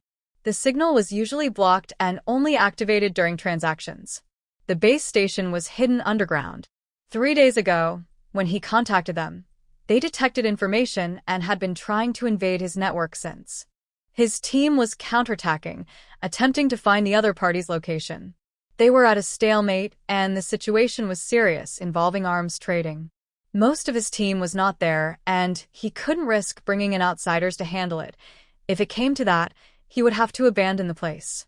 He had invested a lot of effort into this place, and it would be a shame to waste it. Moreover, rebuilding would take time, delaying many things. When Renlin's expression darkened, he hoped he wouldn't catch the person responsible, or he would make them regret coming into this world. At that moment, Xiao Mubai looked at Yu Nian, hesitating. Little fish should be able to help him, right? Huo Yan shot him a warning glance, signaling him not to speak carelessly. He knew Yu Nian had that ability, but he didn't want her to get involved. He isn't ignoring his brother. He just thinks when Renlin's situation is too dangerous, and he doesn't want Yu Nian to get involved. Yu Nian isn't someone who likes to meddle, but since she met Xiao Mubai, he has always looked out for her. Seeing him like this and considering Renlin's identity, she has guessed a bit about the situation. Also, when Renlin and Huo Yan are close friends, and her identity is currently a secret. Eventually, the right people will find out when things settle down. And these few people will definitely know. She also doesn't want Huo Yan and Renlin to have any misunderstandings because of this. Although Yu Nian's emotional intelligence isn't as high as her intelligence, she can still sense Huo Yan's feelings for her. At first, she thought Huo Yan was just being nice to her because of Aunt Xian. But after spending time together, she realized that Huo Yan has never hidden his affection for her. Yu Nian lowered her gaze. She can't quite define her feelings for Huo Yan, but she genuinely doesn't mind his closeness. For this reason alone, she is willing to help his friend, which could also put Renlin in his debt. In their position, Friendships and interests are intertwined, depending on which side weighs more. Yu Nian tugged at Huo Yan and whispered in his ear, "He is your friend." Huo Yan shivered, a tingling sensation spreading through him. A wave of nervousness washed over him. What does Nian mean by that? However, this wasn't the right time to discuss it. Huo Yan squeezed Yu Nian's hand tightly to calm his racing heart. "Do you trust me, Lin?" Huh? Did he really need to ask? They had known each other since they were young abroad. Their bond was strong, and he trusted him the most. Nian can help you." Xiao Mubai looked pleased, while Fu Jingyi and Han Zheng exchanged glances, realizing this was serious. But Huo Yan wasn't someone to joke around. He wouldn't bring this up lightly. Since he mentioned it, it seems Miss Yu might actually have the ability to help. Moreover, Mubai's expression clearly indicated he knew something. They exchanged a knowing look, preparing for what was to come. When Runlin didn't waste words or ask questions, he simply had someone bring up a computer and briefly explain the situation to Yu Nian. Yu Nian took the computer, and the group gathered around, staring at the confusing lines of code on the screen. After a few minutes, their eyes began to blur, and they gave up, sitting aside. They didn't disturb Yu Nian, quietly waiting. On the surface, they appeared calm, but inside, they were anxious, unsure if it would work. About 20 minutes later, Yu Nian stopped, turned the computer towards Runlin, and pointed to a small red dot on the map. The coordinates on the other side. Everyone's eyes widened in surprise. Although Huo Yan said Yu Nian could help, hearing the result was still shocking. After all, Runlin had skilled people in his team, and they had been unable to solve this for days. How did Yu Nian manage it so quickly? Runlin, trusting Huo Yan, let Yu Nian work on it, not expecting such a big surprise. Runlin stood up quickly, examined the map closely, and squinted. He realized who it was. "Thank you, Miss Yu." His casual thanks didn't mention any reward, but everyone present could sense its significance. This was different from how they previously accepted her as Huo Yan's associate. It showed recognition of her as an individual, not just as Huo Yan's accessory. Yu Nian waved her hand dismissively. "There's a flaw in the firewall, it was tampered with." When Runlin understood the implication, his gaze darkened. Someone had betrayed him. He didn't hesitate and left with his team. First, he would find the traitor, then deal with the internal issues. Xiao Mubai relaxed on the sofa, watching Yu Nian reinforce the firewall for Runlin. Looks like Brother Lin has turned misfortune into fortune. Unlike his earlier shock when he learned Yu Nian had connections, this was a revelation of her true ability. A capable person can stand firm anywhere. Their perception was changing. She was not just Huo Yan's accessory, but Yu Nian herself. In truth, Yu Nian had her own motives. With Runlin managing the dark forces in the capital, her workload was greatly reduced. For both personal and professional reasons, she didn't want anything to happen to Runlin. Yu Nian was beginning to enter this small circle at the top of the capital's hierarchy. These people were protective. Even without any background, Yu Nian could hold her own in the capital. After Runlin left with his team, they didn't wait around. It was time for Runlin to handle internal matters, and they were in the way. Back at the banquet garden, Yu Nian returned to her room, while Huo Yan felt unusually conflicted. He wanted to ask Yu Nian what she meant but feared a negative answer. Leaning on the sofa, he absent-mindedly played with his phone while listening to Xiao Mubai talk. "Huo Yan, are you even listening to me? Say something." Xiao Mubai complained, and Huo Yan's phone buzzed. It was a message from Yu Nian. "Want to chat?" Huo Yan left Xiao Mubai, who was still chattering, and decided to go upstairs without hesitation. Yu Nian made a choice for him. In the small living room on the second floor, Yu Nian sat comfortably in a hanging chair, gently swaying back and forth. Since she moved in, Huo Yan had added many things on the second floor according to her preferences. Besides the little living room she arranged herself, there was her study and her art studio. She was a bit lazy, so every area on the second floor had her favorite comfy sofas. She liked to walk barefoot, and thick carpets covered every corner. She loved snacks, so the fridge was always stocked with fresh fruits and desserts. Huo Yan was seriously turning his home into her home, gradually becoming a part of her life, and she was slowly getting used to him through this subtle care. "What do you like?" Yu Nian asked, looking at the person sitting across from her. Huo Yan seemed to understand her preferences well and took good care of her, while she didn't know much about him. "Is she trying to learn more about him?" "Besides you, I don't have anything special I like," Huo Yan replied frankly, then chuckled teasingly. "So, are you finally interested in me?" Now that the topic was out in the open, he didn't want to hide his feelings anymore. Huo Yan, Yu Nian called his name for the first time.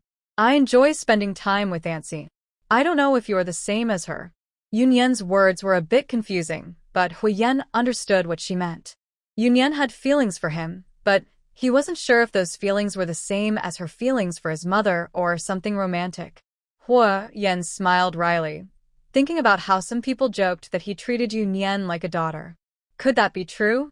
No matter how mature Yu Nian seemed, she was still just a 20-year-old girl, and she was quite naive about many things, not like a typical young woman. Thinking about his own age made him feel a bit heartbroken. "Nian Nian, we have plenty of time to figure this out. For now, tell me, do you dislike me like this?" Huo Yan leaned closer to Yu Nian, taking her hand. Yu Nian looked at her hand in his and shook her head in a daze. Did she dislike it? Probably not. During this time, she and Huo Yan had shared quite a bit of physical contact. Not just holding hands, they had been close in various situations several times.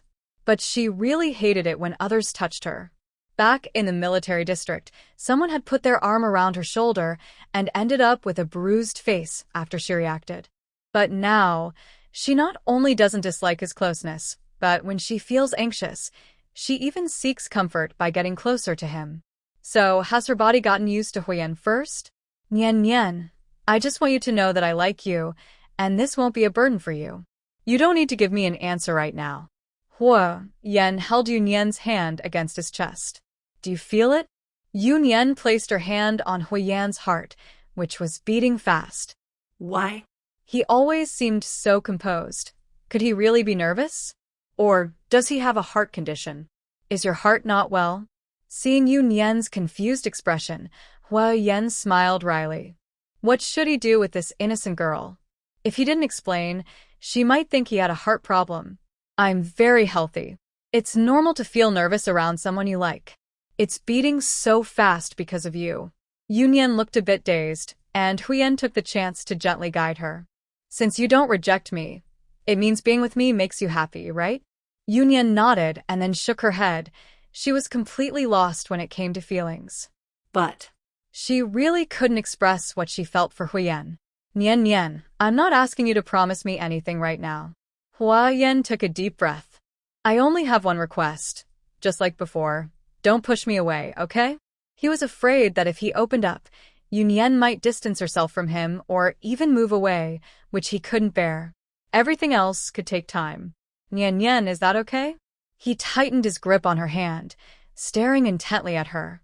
For the first time, the usually confident Huo Yan felt nervous, as if waiting for his fate.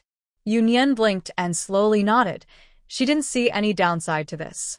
As long as he didn't mind that she might not be able to respond later, she was quite satisfied with the current situation. They could deal with other matters later. Yu Nian was never one to worry unnecessarily. Seeing Yu Nian nod, Huo Yan felt relieved. As long as she didn't distance herself, that was enough.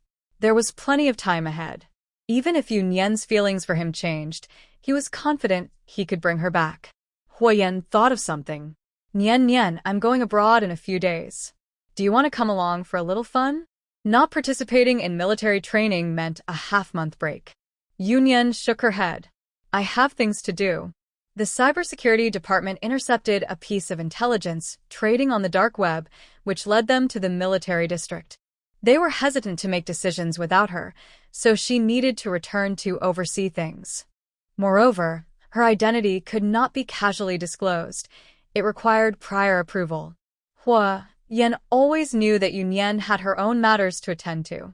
He never pried into her privacy and had never asked about it. "It's a pity. I thought I would have a chance to spend a few days with Nian Nian. We live together," Yu Nian reminded him, implying it wasn't like they never saw each other. Huo Yan chuckled softly, but didn't explain. Could traveling be the same as being at home? It's getting late. You should go to bed. He patted Yu Nian's head and pulled her up. Don't pat my head. I won't grow taller. Yu Nian said something childish, for once. Huo Yan bent slightly to meet her gaze. Does the little girl still want to grow taller? Yu Nian pouted, unhappy about her height.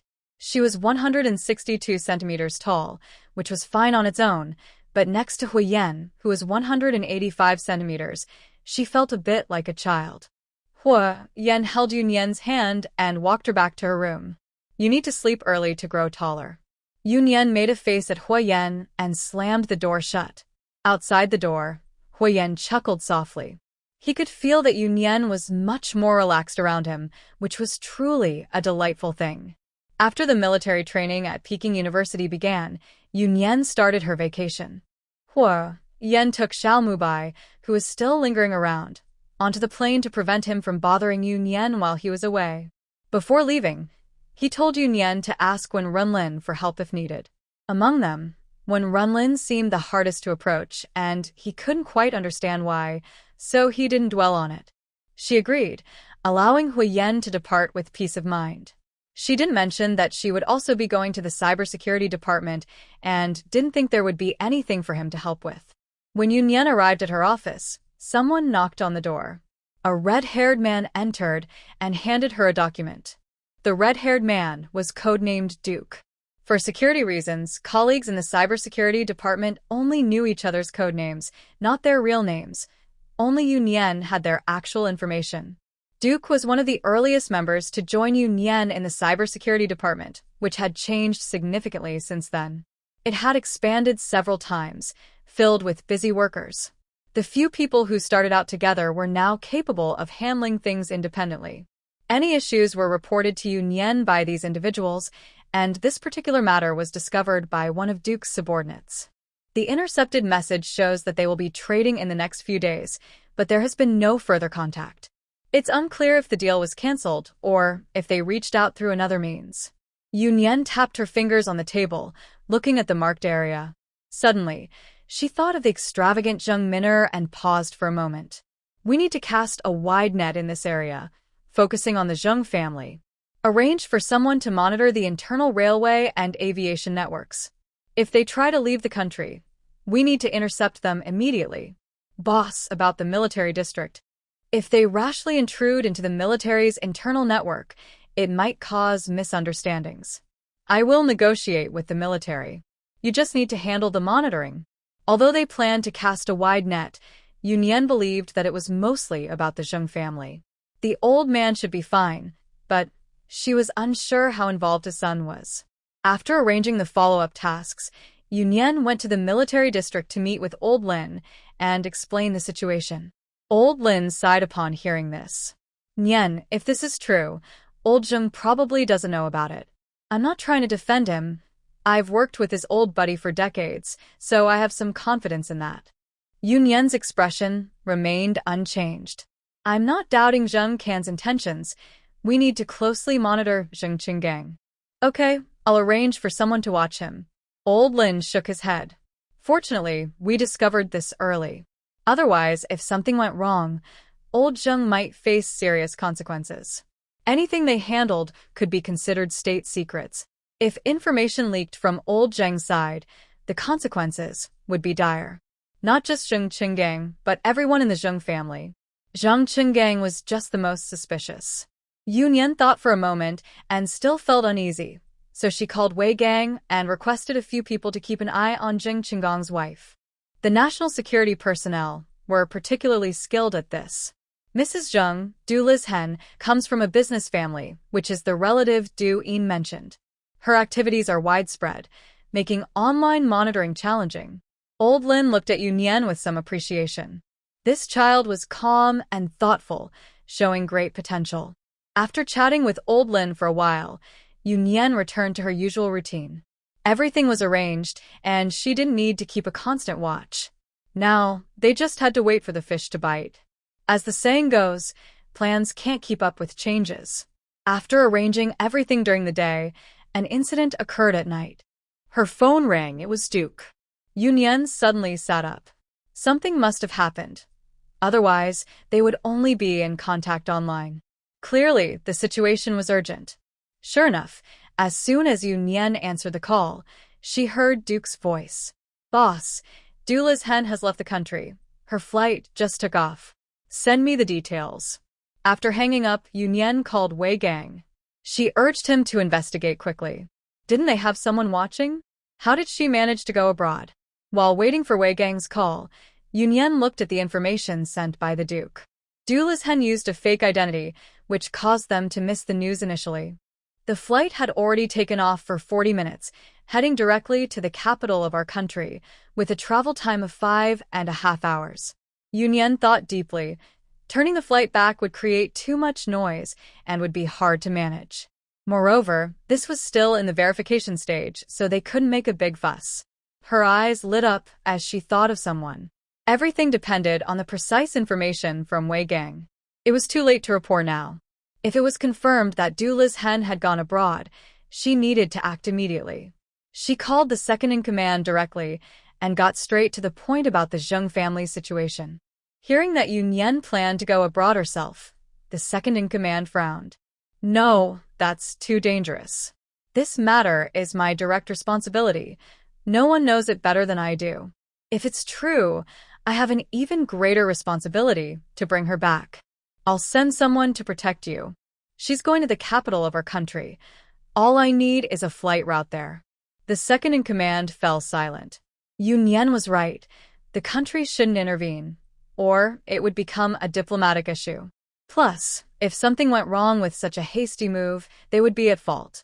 Take care of yourself. Your safety comes first. The situation was urgent, and there was no time to hesitate. The second-in-command advised her to be careful and then went to make arrangements. Yu Nian received precise news from Wei Gang that the person was indeed on the plane. Shen had a sister, and both sisters had returned to their family today, pulling off a clever trick. Shen used her sister's identity to go abroad, and Wei Gang's people were watching the wrong person, still stationed near the Zheng family's door.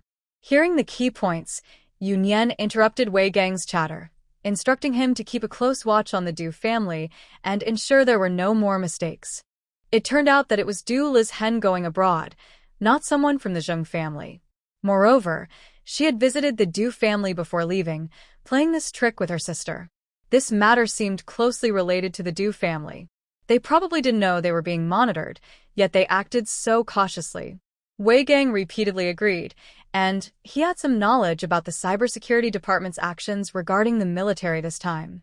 When Yu Nian found the person she needed, he readily agreed. Keeping an eye on a woman was a small task for his team. If this was true, the credit would be significant, and once resolved, he could also benefit from it. Even if it turns out to be a false alarm in the end, he still benefits from helping Yu Nian, so it's not a loss. Unexpectedly, this incident suggests that Shen is likely in trouble. If something goes wrong on his watch, just thinking about it makes him break into a cold sweat. This time, he can't afford to be careless and has increased the number of people monitoring the Du family. If someone escapes again, his position as the head of the National Security Bureau will be in jeopardy. After confirming the news, Yu Nian found the phone number for Wen Renlin that Huo Yan had given her and called directly. This is Yu Nian. Miss you? Wen Renlin was surprised to receive a call from Yu Nian at this hour. What could be the matter? Is this a good time? I need a favor. Sure. Please go ahead, Miss Yu. Wen Renlin didn't expect the chance to repay a favor would come so soon. I need you to keep an eye on someone at the airport in the capital of country R. If possible, I'd like to borrow your private plane. Yu Nian stated her request directly, without hesitation. Country R is Wen Renlin's stronghold, and no one is more suitable for this task than him. Not a problem. Wen Renlin readily agreed. I've sent you the details. Her flight lands at the international airport in the capital of country R in 4 hours. Wen Renlin quickly forwarded the information to his team and arranged for someone to be at the airport. Should we arrest her? Just follow her. I'll be there in 10 minutes. Goodbye. Yu Nian looked at the address Wen Renlin sent. Thankfully, it wasn't too far. When Runlin didn't ask Yu Nian about her reasons for this operation or how she knew so much about him, including his connections in country R and his private plane. 10 minutes later, Yu Nian arrived at Runlin's private villa in the suburbs of Beijing, where his private plane was parked. When Runlin was already waiting for her. Please have a seat for a moment. They are conducting checks. Are we flying to country R? The plane needs a safety check before takeoff, and Yu Nian's call came in a rush, but they were doing their best to expedite the process. Yes, thank you. The flight route has been approved. We can depart as soon as you're ready. Yu Nian followed when Runlin inside. Miss Yu is truly decisive. At this moment, being able to secure a flight route suggests that Yu Nian's identity is not simple. 20 minutes later, the plane was ready, and they were informed that they could take off at any time. Seeing when Runlin boarded the plane with her, Yu Nian raised an eyebrow, speechless. Delivering a monk all the way to the west. He went alone and had his men keep watch. It seems there was no one to meet him there. If something happened on his territory, how would he explain it to his brothers? Yu Nian appreciated his kindness. Having him around would indeed make things easier. How long until we arrive? When Runlin often traveled this route, so he should be familiar with it. 4 hours. Yu Nian calculated the time. She would arrive an hour later than Du Lizhen. Du Lizhen took a normal flight, and it would take some time to get out of the airport, so she would make it in time. Yu Nian let out a breath and relaxed in her seat. Thank you. Today, she was really grateful to Runlin. You're welcome. Last time, Miss Yu helped me too. Runlin seemed to have no doubts about her actions and kindly let her rest without interruption. I must say, being with someone so considerate is quite comfortable. The plane landed, and they got into the car that Runlin had arranged. They listened as his subordinate reported updates. Du Lizhen had exited the airport 15 minutes ago and got into a business car, now heading toward the suburbs, and their people were following her. Yu Nian watched the moving red on the tablet, which showed the location of the car tracking Du Lizhen. They were not far behind. Looking out the car window, it was already late at night, and there were few people outside. How long until we catch up with them? 10 minutes, replied the driver. When Runlin seemed to guess what Yu Nian wanted to do, and said slowly, wait until we're out of the city to act. He felt more confident about finishing things this way. Stopping them here could risk exposure. It's better to be safe than sorry. Yu Nian nodded in understanding, not needing to be polite. Since he was in charge, she would definitely need his help later. Soon, their car caught up with Du Lizhen. After following for a while, they accelerated and passed the car Du Lizhen was in. They stopped after reaching a section where the streetlights were damaged, and immediately someone set up a few small roadblocks ahead. Before long, Du Lizhen's car approached, quickly running over the roadblocks, causing a tire to burst and the car to lose control, crashing hard into a tree by the roadside. Smoke began to rise from the front of the car, clearly totaled. Judging by the damage, the people inside should be fine. Sure enough, a man got out of the driver's seat, followed by a man and a woman who got out to check the situation. Yu Nian put down her night vision binoculars. Besides these three, only Du Lizhen remained in the car. When Runlin signaled, and a few people quietly moved out. The 3 unsuspecting individuals in the vehicle were hit by tranquilizer darts and instantly collapsed to the ground. Several trained individuals in black dragged them into another vehicle, while Yu Nian took the panicked Du Lizhen into her own car. Inside the car, Yu Nian played with a small USB drive, tossing it up and down, while Du Lizhen, curled up in the corner, felt her heart race. Since getting in the car, no one had spoken, and she was unsure who they were. Was she exposed, or were they enemies of those 3? She silently hoped it was the latter. She knew well the terrible consequences if her actions were discovered. Yu Nian remained silent as the car stopped at a nearby deserted mountain. The individuals from the other vehicle were thrown out, and Yu Nian put on the headphones handed to her by Runlin, listening to the commotion outside. Her Chinese appearance was too noticeable, and a few locals who spoke English were questioning them. She needed to determine who these people really were. Yu Nian observed the 3 individuals who had been splashed with water to wake them up. The driver, who got out first, looked clearly panicked, while a man and a woman who followed seemed more composed. The woman glanced at the Our Country individuals and quietly said something in Russian to the other two, appearing to be the leader among them. When Renlin's subordinates used official identities from Our Country to subtly probe their background. Upon realizing they were dealing with officials, the three individuals relaxed, and even the panicked driver calmed down. They were from the E-country government, and in their view, as long as they revealed their identity, there would be no issues. After all, even though they were in Our Country, their actions were unrelated to it, and the authorities would likely turn a blind eye. This was an unspoken rule. As long as they did not harm their own country's interests, such matters were usually overlooked. Who would want to create enemies for no reason? After listening for a while, Yu Nian had basically confirmed their identities and intentions. Realizing she wouldn't get any useful information, she picked up a steel pipe from inside the car, opened the door, and prepared to squeeze out the last bit of value from those individuals. Seeing Yu Nian's actions, Du Lizhen's heart sank. She had a bad feeling that her actions had been exposed. When Renlin remained still in the car, and Du Lizhen dared not move, trying to curl up in the corner to minimize her presence. Yu Nian dragged a steel pipe in front of a few people, and when Renlin's subordinates stepped back to give her space. Yu Nian spoke in English. "Tell me everything you know." The woman looked disdainful and showed no intention of answering, while the other two remained silent. Yu Nian smiled with a hint of menace. "Not cooperating? That's just perfect." She pulled out the man and swung the steel pipe, hitting his arm. With a scream, everyone nearby clearly heard the sound of bones breaking. The woman, who had previously looked dismissive, instantly changed her expression, and the driver next to her was so scared that he collapsed to the ground. The woman shouted, "We are soldiers from country. You have no right to torture us. I want to speak to your government." Ignoring her loud protests, Yu Nian continued to swing the steel pipe, this time hitting the man's knee. The sound of cracking bones was even louder, and the man fell down, crying out, "I'll tell you everything." The screams could be heard without headphones, and Du Lizhen, curled up in a corner, trembled and tightly closed her eyes, hugging herself. "Ms. Du, you better watch closely, or you might lose your eyes." A cold voice came from Renlin, who understood Yu Nian's intention in bringing Du Lizhen along. After all, he often used similar tactics, so he had to cooperate. Du Lizhen trembled even more, too scared to keep her eyes closed, as when Renlin's men dragged her to the car window to witness the brutal scene outside. The man was still begging for mercy. "Stop, stop. I'll tell you whatever you want to know."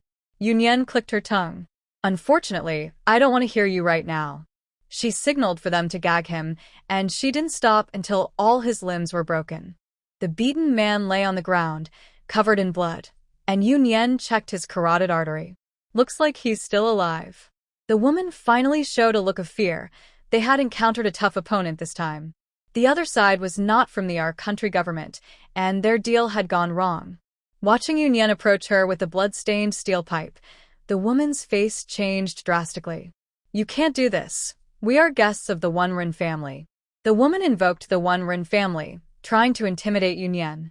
No matter who they were, even the Our government had to show some respect to the One Ren family here.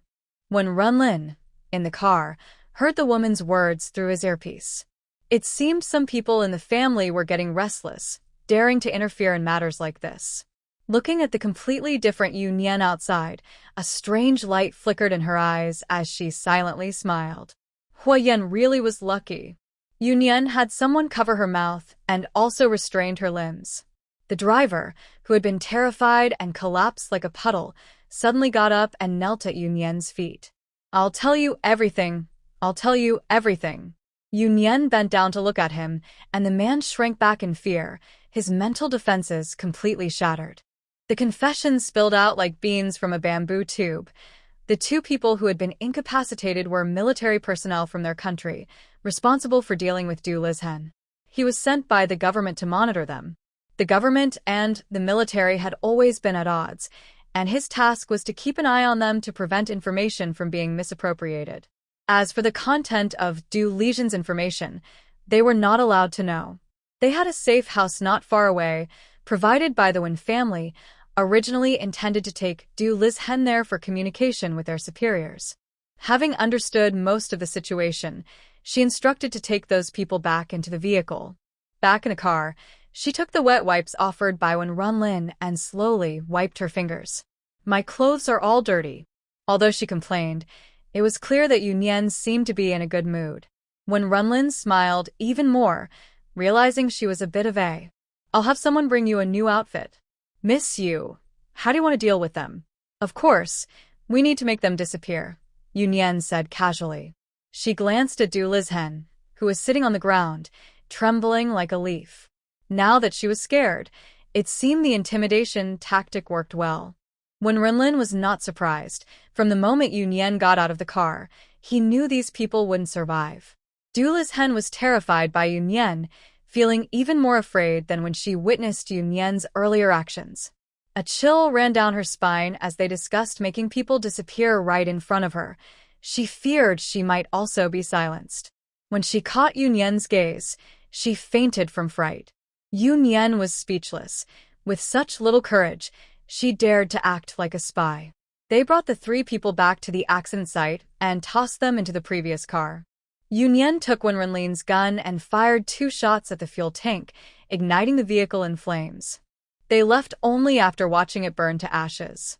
Miss Yu, you really hurt my feelings. Do you not trust me? He ordered his men to break the necks of those people and throw them into the car. Yu Nian wanted to personally watch them turn to ash before she felt at ease. The lady just now mentioned that you provided the accommodation, implying that if your own people are not clean, how can you be trusted? When Renlin was momentarily taken aback. I will handle this matter. Does Huo Yan know that Miss Yu can kill without hesitation? You did the killing. Yu Nian casually shifted the blame, not worried about Huo Yan finding out. She wondered if he would regret it. Don't worry, this is a small matter. Huo Yan is braver than you think. When Renlin looked at Yu Nian meaningfully. Just then, Huo Yan's video call came in. After a night of chaos, although it was still dark here, it was already morning in the country. Huo Yan called Yu Nian every morning and evening. When Renlin teased Yu Nian, asking if she would answer, Yu Nian remained calm and answered the video call. Nian Nian, Huo Yan paused after saying just those 2 words. He saw that Yu Nian was not at home but in a car, and the lighting was dim. Yes, I'm in country R. Yu Nian had no intention of hiding, and she turned the camera to show Wen Renlin beside her. I'm with him, don't worry. Xiao Mubai, who was with Huo Yan, leaned in excitedly. Little fish, did you go to Brother Lin's house? The other 3 people on the video call were speechless at the same time. Huo Yan pushed Xiao Mubai away, giving him a warning look to be quiet. When the camera moved, he noticed a fainted woman in the corner. What Yu Nian mentioned must be about this. When Renlin, take good care of Nian Nian and don't let her get hurt. Cold-hearted. What if I get hurt? Then you're useless. Huo Yan replied bluntly. Yu Nian chuckled. She appreciated Huo Yan's concern. The matter is over, and I'm getting ready to go back. Huo Yan didn't say much more, just asked Yu Nian to call him when she got back before hanging up. The car arrived at the helipad, and they tossed the still unconscious Du Lizhen into the back compartment. She had no intention of interrogating her. She didn't want to get too involved. Handing the person over was enough for her to feel accomplished. Yu Nian watched when Renlin appear again on the plane. Don't you need to handle your family matters? If I don't safely send you back home, I'm afraid Huo Yan will come after me. Your base station can be a clear path. Yu Nian stroked his chin, thinking this matter shouldn't be too difficult. He couldn't let Wen Renlin help him for nothing. Wen Ren could guess that Yu Nian was from the government, although he wasn't sure of the specifics. But since he could handle this alone, and his methods were not very gentle, he must hold a significant position. Is this your token of gratitude? It was a favor he couldn't refuse. Initially, he just wanted to repay Yu Nian's kindness, but this was an unexpected gain. Not satisfied? That's not it. I just remembered that last time Miss Yan helped me, I haven't properly thanked her yet. Yu Nian shook her head. The 2 situations were completely different. If Wen Renlin couldn't solve this, it would ultimately be his loss. If they didn't catch the person this time, it would harm national interests. The plane landed steadily on the tarmac.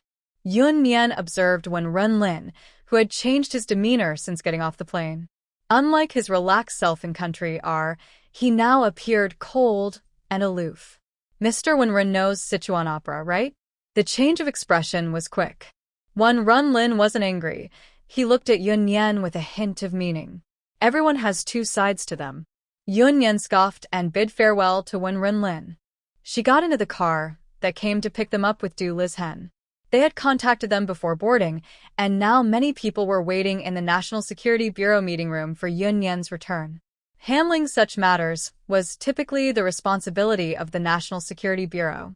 Since this involved high-ranking military officials, several leaders from the military district were also present.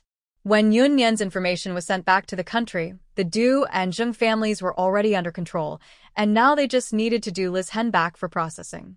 Yu Nian reported in the meeting room, and several leaders were pleased with her performance. Wei Gang couldn't help but admire Yu Nian's courage. Yu Nian added, Du Lizhen's mental defenses have collapsed. The interrogation should yield results soon. Of course, she didn't mention that it was because she had scared her. After finishing her report, Yu Nian prepared to leave, but Director Lin stopped her helplessly. Wait for the results of the interrogation before you go. If something important came out of the interrogation, they would know how significant her contribution was and how many people would be envious of this military achievement. Just got off the plane. Don't tire yourself out. Sit down and rest for a bit, Director Han, who was Han Zheng's grandfather, said, seeing Yu Nian's indifferent expression. He sighed, thinking this girl was too carefree. The old folks needed to protect her well. An old man across the room snorted, not worried about giving all the credit to this girl. The old man, surnamed Prung, is also a veteran revolutionary. Old Lin has no children, so it's understandable that he protects her. As for Old Han, both families have younger members on this path, and they have performed well. Dividing the credit equally and moving forward is not a problem. It doesn't harm Yu Nian either. Her position is already high enough, and she doesn't need this little bit of credit. Originally planning to leave, Yu Nian heard the cold snort and understood Old Peng's intentions. She didn't want to be treated like a fool, so she sat down and stayed. Yu Nian, feeling bored, watched the surveillance video from the interrogation room, waiting for the results with a few elderly gentlemen. She couldn't even use her phone since the signal was blocked to prevent anyone from leaking information. The interrogation results came out. The Zheng family was innocent. Yu Nian wasn't surprised by this outcome. She had already known during the interrogation in Country R that they were in contact with the Du family. Zheng Qinggang is very cautious.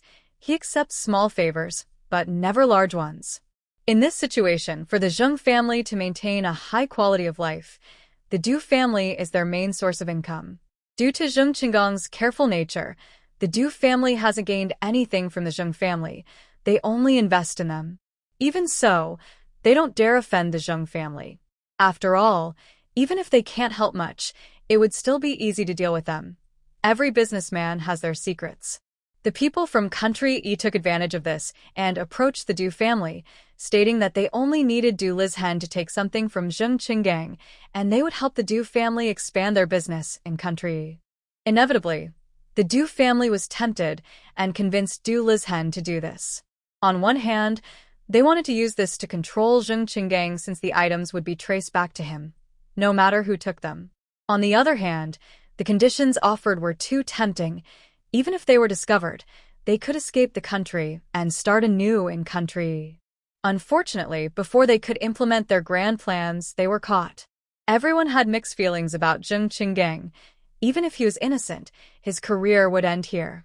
He knows his family's situation well. Most of their expenses are covered by the Du family, and it won't be easy to distance themselves from this incident. It's a pity for old Zheng. He may have to retire early. Fortunately, he has a second son who is doing well, so he should be able to help him before stepping down. After the interrogation, Chief Zheng also came over. To avoid suspicion, he had been next door until the results were announced. Looking at his old comrade, who seemed to have aged 10 years overnight, the elderly men sighed, unsure of what to say. The consequences of not managing the family well. Zheng Qinggong's financial situation was known to old Zheng, yet he did not intervene, leading to this irreversible situation. Chief Zheng forced a smile. I never expected that after a lifetime of revolution, I would almost be labeled a traitor. They all came from the battlefield, and the thing they hated most was traitors, yet here they were. Sigh. You young people are doing great. You are the hope of the country. Good job. Old Jing patted Yu Nian on the back a bit too hard. Yu Nian remained calm. She didn't care whether old Zheng was overly excited or upset with her. She accepted it all. Seeing old Zheng getting emotional, Director Lin quickly pulled him to a nearby chair, worried he might take it out on Yu Nian. Although they had managed to recover some losses, it was still Yu Nian who had brought down the Zheng family, so it was understandable that old Zheng was feeling low. Old Lin, don't worry, I'm not losing my mind yet. I need to thank this child, old Zheng said, covering his face. If Du Lijian's plan succeeded, he wouldn't even have the chance to sit here now. Hearing old Zheng's words, the others felt relieved and began to comfort him, each offering their thoughts. Yu Nian looked at them and had to remind them that this was not the time for chatting. The matter was not yet resolved. Du Lijian also mentioned another very important issue. She had heard the other party mention the Bai family. If it was indeed that Bai family, it would be a huge problem. It didn't directly involve them in the military, but it had significant implications in the political and business circles of the capital. The Bai family, while not particularly powerful, was large due to their focus on raising daughters. The entire family relied on connections, and the Bai family aimed to train their daughters to become wives of prominent families. The girls they raised were usually gentle and capable, excelling in both social settings and household duties. This made them a standard choice for many families looking for daughters-in-law. They were quite successful, using their daughters to build a vast network of connections, establishing themselves firmly in the complex power dynamics of the capital. The Bai family was too complicated to act rashly, as it could alert them. This matter could only be handled by Wei Gang and Yu Nian. The military couldn't intervene without evidence. The elderly gentlemen all expressed their willingness to help, encouraging them to proceed boldly, assuring them that they would back them up if needed. Peng Lao is the same. Although he has many thoughts, he is clear when it comes to important matters. Restrict their travel abroad. I will catch those few people. They are all involved in overseas transactions. Yu Nian thought for a moment. I'll handle this. Director Wei, please send more people to Kyoto to monitor recent foreign arrivals, especially from country E. Wei nodded in agreement, showing no displeasure despite the interruption. He still owed a big favor to this important person. Du Lijian had escaped abroad under his watch, and if she wasn't caught, it would be a huge problem. After discussing the matters, they prepared to leave. Old Jing kept talking to Yu Nian on the way, but fortunately, a phone call saved her. Yu Nian took her phone to the side to answer the call. Lin looked at her back thoughtfully. It seemed she had caught someone's attention. The call was from the second-in-command, who praised the operation and encouraged Yu Nian to proceed with the next steps. After hanging up, Yu Nian sighed. These matters would be documented officially, and there was no need for that person to call her specifically. The reason for the call was simply to win her over. After the call, Yu Nian returned and said she had work in the cybersecurity department, taking the chance to slip away. She didn't want to hear those old men ramble on. Once back and after arranging her work, Yu Nian stretched a bit. Since the incident began, she hadn't slept for a day and a night, and her mind had been highly focused. Now that she relaxed, fatigue washed over her like a tide. Yu Nian smiled wryly. She had been spoiled too much by Huo Yan lately. In the past, she often worked intensely for long periods without feeling this way. With Du Lijian's arrest, several members of the Du family confirmed their involvement in the matter and were also captured. As the situation cooled, the Du family's vast business fell apart, with unannounced bankruptcies leading to divisions among relatives. The Zheng family was severely weakened. Old Zheng stepped back to protect his eldest son, Zheng Qinggang.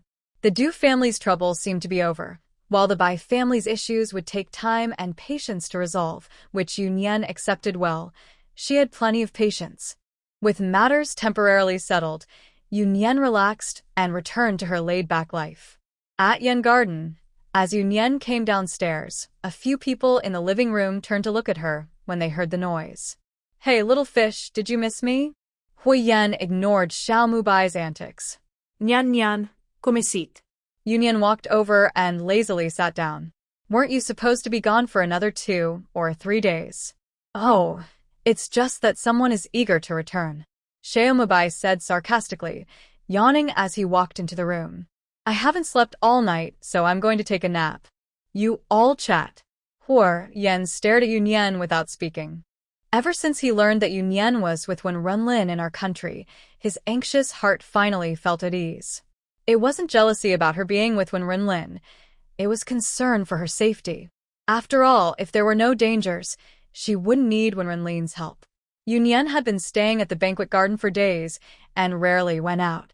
After hearing she was going abroad, he felt a wave of panic, a fear of possibly losing her. Despite his many thoughts, he still appeared calm and handed Yu Nian a box. "Here's a gift for you. See if you like it." Yu Nian accepted it without hesitation, opened the box, and found a dagger, entirely black with a hint of silver shine.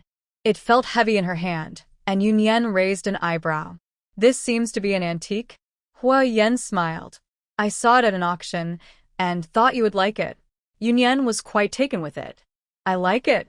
Did you really give this to me?" Since it was from an auction, it must have been quite expensive. "It's for your self-defense."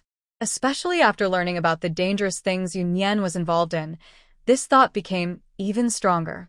Beside them, Huo Yi looked stunned, his expression a bit magical. A dagger that cost over 200 million is just for self-defense? He really couldn't understand the world of the wealthy. Yu Nian didn't refuse. She truly liked the dagger and needed a self-defense weapon since using a gun in the country would cause chaos. As for accepting such an expensive gift from Huo Yan, Yu Nian had her own thoughts. Firstly, their current relationship made her feel comfortable accepting it. Secondly, even if they didn't end up together, she could find ways to repay him in other ways. Thinking about his worries and the intention behind the dagger, she explained, "This was an accident. My work is usually very safe and not dangerous." "Yes, I believe you know what you're doing." Huo Yan's smile deepened upon hearing Yu Nian's words. She must have feelings for him too. Otherwise, why would she explain it to him? Perfect self-strategy. Huo Yi looked at his third master, who seemed so smitten, and sighed, realizing he was truly seeing a new side of him. Who would have thought the famous Huo Sanyi was so love-struck? "You two should go rest for a bit, since you just got back." Xiao Mubai said that he was going to sleep after staying up all night, so they should be tired too. Huo Yi stood up, feeling really tired. The third master had hardly rested these past 2 days to come back early, and as his assistant, he had to keep up too. "Third master, miss you, I'll head back now." Huo Yan nodded. "Thank you for your hard work. This time, the bonus will be doubled." Huo Yi instantly felt energized, thinking he could last another 3 days and nights. "Thank you, third master." Yu Nian looked at Huo Yan, who was sitting still. "Aren't you going to rest?" "I don't want to. If you have nothing to do, can you stay with me a little longer?" Huo Yan didn't want to sleep. He hadn't seen Yu Nian for several days and missed her a lot. This brief separation made him realize something deeper. Unknowingly, Yu Nian had become irreplaceable in his heart. Feelings arise unexpectedly and run deep. He had always been cold-hearted and never knew he could have such strong emotions. Yu Nian didn't say anything else and quietly played with the dagger. Huo Yan leaned back on the sofa, watching her quietly. Even without talking, there was a strangely harmonious atmosphere between them. After a while, Yu Nian had studied the dagger enough. When she looked up, she saw Huo Yan leaning on the sofa with his eyes closed, seemingly asleep.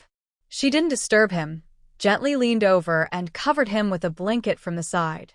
Then she sat a little farther away and picked up her sketchbook to doodle.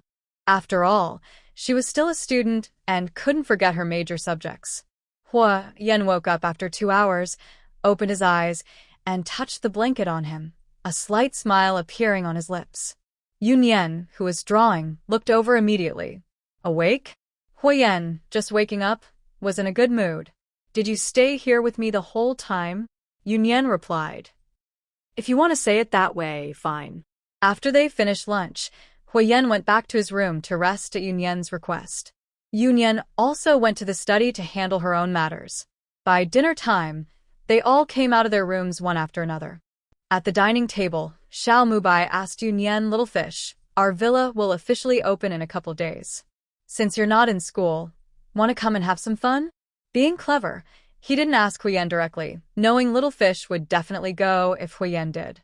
Yu Nian shook her head. "You all go ahead. The opening of the villa would surely be lively, and she didn't want to join." "I won't go either," Huo Yan said calmly.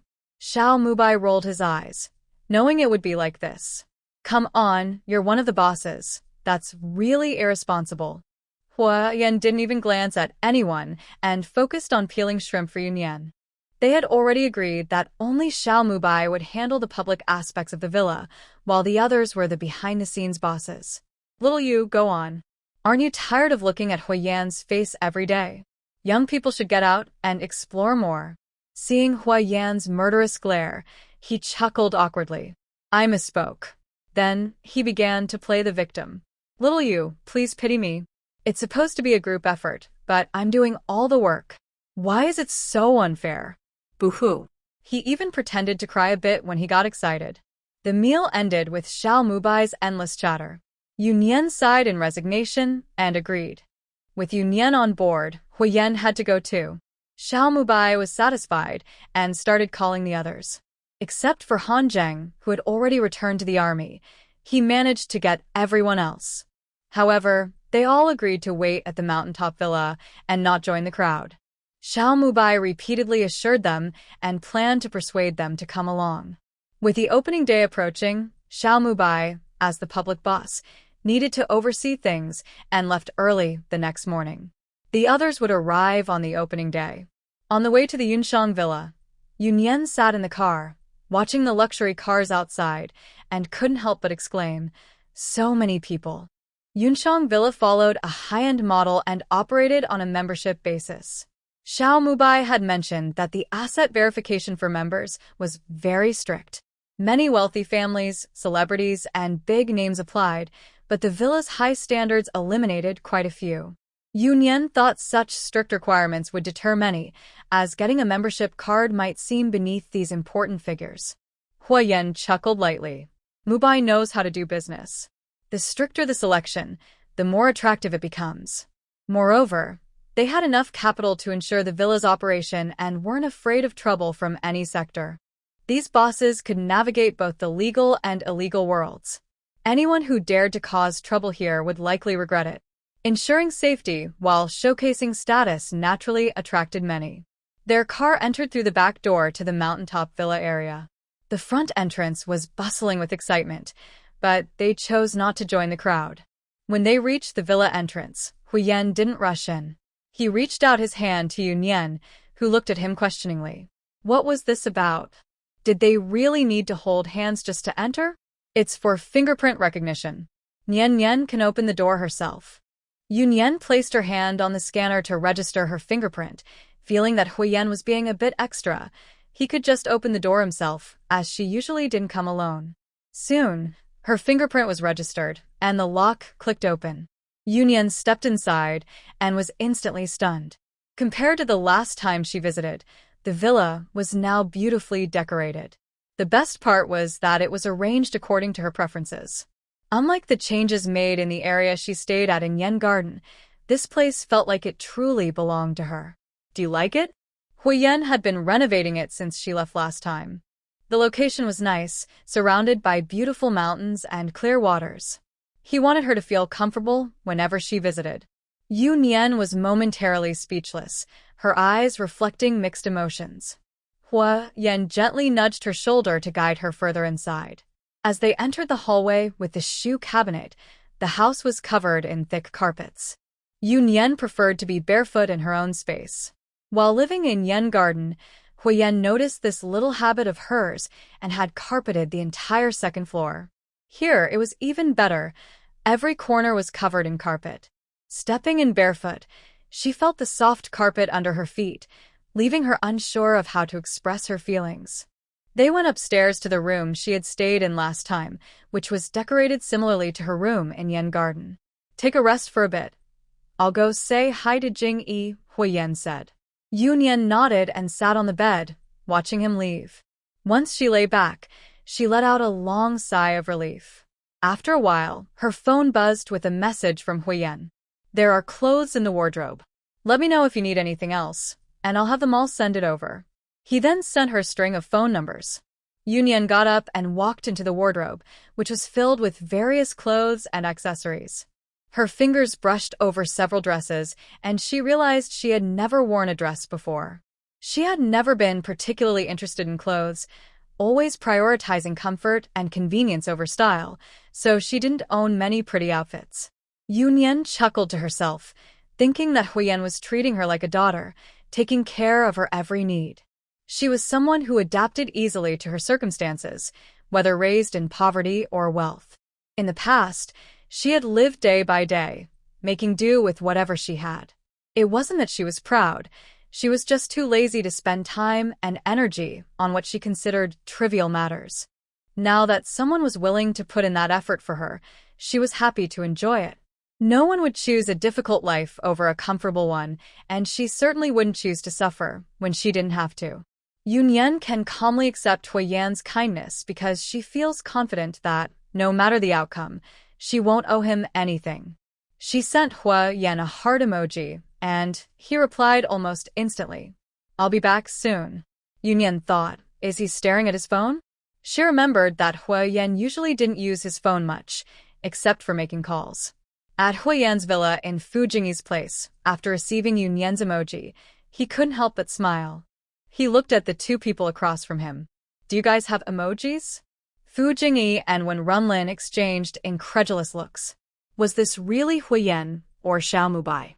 Huo Yan, have you lost your mind over dating? Fu Jingyi dropped his gentle facade. We're not even dating yet, when Runlin chimed in.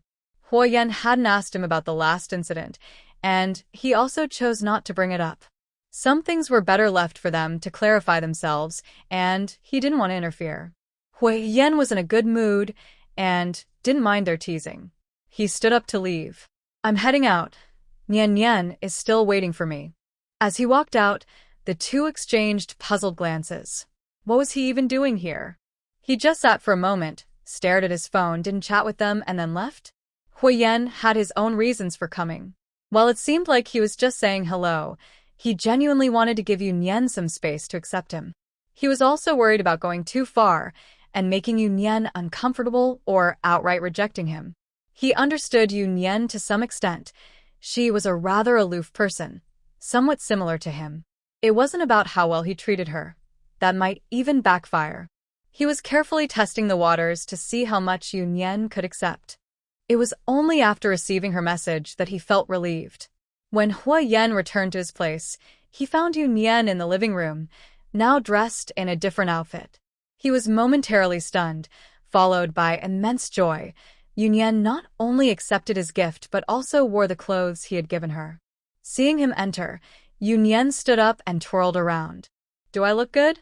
The light green dress highlighted her fair skin and accentuated her figure beautifully. Huo Yan stepped closer, swallowing hard. You look great. It's the first time I've seen you in a dress, and it really suits you. Yu Nian felt a bit lost at his words. The last time she wore a dress was that fateful day when her princess dress was stained with blood. It seems my taste is pretty good. Huo Yan's voice pulled Yu Nian back from her thoughts. Yu Nian's attention shifted. Did you choose this? She thought it was a gift from the mall, including clothes, shoes, and even underwear and pajamas. He chose it? Then. Huo Yan seemed to know what Yu Nian was thinking and gently patted her head. The underwear was bought for you by Aunt He. The clothes are all custom-made, just like mine. Yu Nian sighed in relief. She was so scared. Aunt He had always taken care of her room and changed her clothes when she was at the banquet garden, so she naturally knew her underwear size. Yu Nian snuggled back into the sofa, casually swinging her legs. It was clear that she felt relaxed and in a good mood. Huo Yan sat down on the other side. Do you really like it here, Nian Nian? I do. I don't want to leave. Yu Nian nodded without hesitation, Everything here suited her perfectly, showing Huo Yan's thoughtfulness. "Did you forget that military training is almost over, classmate Yu?" Huo Yan said with a smile, knowing the girl's vacation was coming to an end. Yu Nian threw a pillow at Huo Yan. "Do you have to bring up something so disappointing when I'm so happy?" Huo Yan caught the pillow. "My bad. Nian Nian, please forgive me, okay?" Yu Nian sat up straight and looked at Huo Yan seriously. "Then you have to promise me one thing, and I won't hold it against you. Besides asking for leave, feel free to mention anything else." Yu Nian immediately lay back down. "I think I'll keep holding it against you." Huo Yan looked at Yu Nian, his smile growing. She was so cute. Not wanting to bring up her sad thoughts, he changed the subject. "Mu Bai invited us to the restaurant for lunch. Do you want to go?" Yu Nian nodded. If she didn't go, Huo Yan might not go either. She couldn't always expect him to accommodate her. "Let's enter through the back door and go straight to the private room. Wen Ren and Jing Yi will be there too." Yu Nian felt completely fine with it. Dining with them was acceptable since they were familiar faces, and they were considerate enough not to make her uncomfortable. After chatting a bit more, Fu Jingyi called Huo Yan, asking them to head to the restaurant together. They stood up to leave, and at the entrance, Huo Yan grabbed an umbrella while Yu Nian looked up at the sunny sky. "Is it going to rain?" "It's for shade." Huo Yan sighed, worried about her getting sunburned in such strong sunlight. "All right, that's really thoughtful." Yu Nian admired him. He didn't mind the trouble. Huo Yan sighed for what felt like the 100th time. This little ungrateful girl was teasing him about using an umbrella as a grown man. The two walked towards the entrance of the villa area, with the sunshade tilted towards Yu Nian. Yu Nian suddenly realized that this was the umbrella that Huo Yan had brought for her. She opened her mouth but didn't say anything. She wasn't used to it and had never used one before. Once they got into the car at the entrance, when Runlin and Fu Jingyi were already there, the car headed towards the Mountain Resorts restaurant. "Miss you, long time no see." "Mr. Fu," Yu Nian replied politely. When Runlin remained silent, just nodding as a greeting. After exchanging pleasantries, Yu Nian took out her phone and focused on something. Fu Jingyi looked at Huo Yan. "The Zhou siblings have arrived." "That has nothing to do with me," Huo Yan replied coolly. The Zhou family is a well-established and influential family in the port city, significant in both political and business circles. Due to the recent warming of cross-strait relations, the Zhou family has been looking to expand into the mainland, and their ventures are not small-scale, so they're somewhat familiar with each other. The Zhou family's connections are complicated. The elder Zhou is a charming figure who has had 3 wives and many children. The second branch of the Zhou family is responsible for mainland operations, and the ones who came this time are the young heirs from that branch. Fu Jingyi specifically reminded Huo Yan because a few years ago, when this Zhou young lady first came to the mainland, she made it known at a banquet that she would only marry Huo Yan. This young lady seemed to not understand the word no, and whenever she came to the mainland, she would find ways to run into Huo Yan. At their level, they understood that what she was after was not just Huo Yan himself, but also the Huo family's status. However, with Yu Nian present this time, it would be problematic if any misunderstandings arose. In the past, no matter how much trouble the Zhou young lady caused, Huo Yan would simply ignore her, as she posed no real threat to him. But this time, if it involved Yu Nian, Huo Yan might not hesitate to confront the Zhou family. When Runlin spoke lightly, "You should worry about yourself. After today, she will likely set her sights on you. That woman is very clever. She only wants to find someone of equal or greater status to marry. She wouldn't dare offend Huo Yan, and upon seeing he is someone he cares for, she would just look for a similar alternative." Fu Jingyi thought to himself, unsure if he should say a curse word. As they talked, they arrived at the restaurant, and the group got out of the car and took the elevator directly to the top floor, avoiding being seen by others. They were in the same private room as last time, and Xiao Mubai was already waiting for them. "You finally made it." "I'm exhausted. My mouth hasn't stopped all morning." Xiao Mubai looked at them with a hint of complaint, feeling like he had to handle everything alone. "Thank you for your hard work, baby Xiao," Fu Jingyi said supportively. Huo Yan whispered to Yu Nian, "Mubai's nickname is Baby." Yu Nian couldn't help but laugh, and Xiao Mubai knew exactly what Huo Yan had said. He must have spilled the beans to make little Yu happy. Oh, Huo-san, you're supposed to have my back, not throw me under the bus. Then you can stay in the ditch, Huo Yan replied. I won't argue with you. Let's eat. I'm starving. The dishes had been prepared in advance, and the group sat down to eat. Yu Nian once again praised the chef for doing a great job. After the meal, they moved to the sofa on the other side of the room to drink tea. Yu Nian didn't join them. Instead, she sat in a corner on a single sofa, studying the Bai family's information. The Zhou siblings want to come over. Should we meet them? Xiao Mubai asked Huo Yan. Everyone knew that Miss Zhou was definitely interested in Huo Yan. Why not meet them? Huo Yan took a sip of tea. Huh? Xiao Mubai was confused and glanced at Yu Nian, who was focused on her phone. Was Huo Yan not worried about little Yu misunderstanding? Fu Jingyi suddenly thought that Miss Zhou might be more interested in Xiao Mubai. He was so easy to fool. He joined in teasing. They've come all this way. It would be rude not to meet them. Bring them over. Xiao Mubai was a bit dazed but still had someone bring the Zhou siblings in. After a while, there was a knock at the door. Xiao Mubai went to open it and welcomed Zhou Zhen and Zhou Xian inside. Except for Yu Nian, who was still engrossed in her research, the others stood up to greet them, shaking hands with Zhou Zhen and acknowledging his business skills. Once everyone was seated, the Zhou siblings noticed Yu Nian in the corner looking at her phone. They exchanged a glance, both surprised. Suddenly, they stood up and walked toward Yu Nian. Huo Yan immediately noticed their unusual behavior and sat on the armrest of Yu Nian's sofa. The others also stood up, watching them warily. What were the Zhou siblings up to? Feeling the weight beside her, Yu Nian turned to look at him. What's going on? Yu Jia? Zhou Xian excitedly spoke, breaking the tense atmosphere with her call to Sister Yu. The few people who had just stood up exchanged glances and sat back down. Yu Nian knows Zhou Xian? And Zhou Xian is older than Yu Nian, so why is she calling her sister? Miss Yu, Zhou Zhen, who had followed along, spoke up. Yu Nian looked up from the Bai family's documents and at the two people in front of her.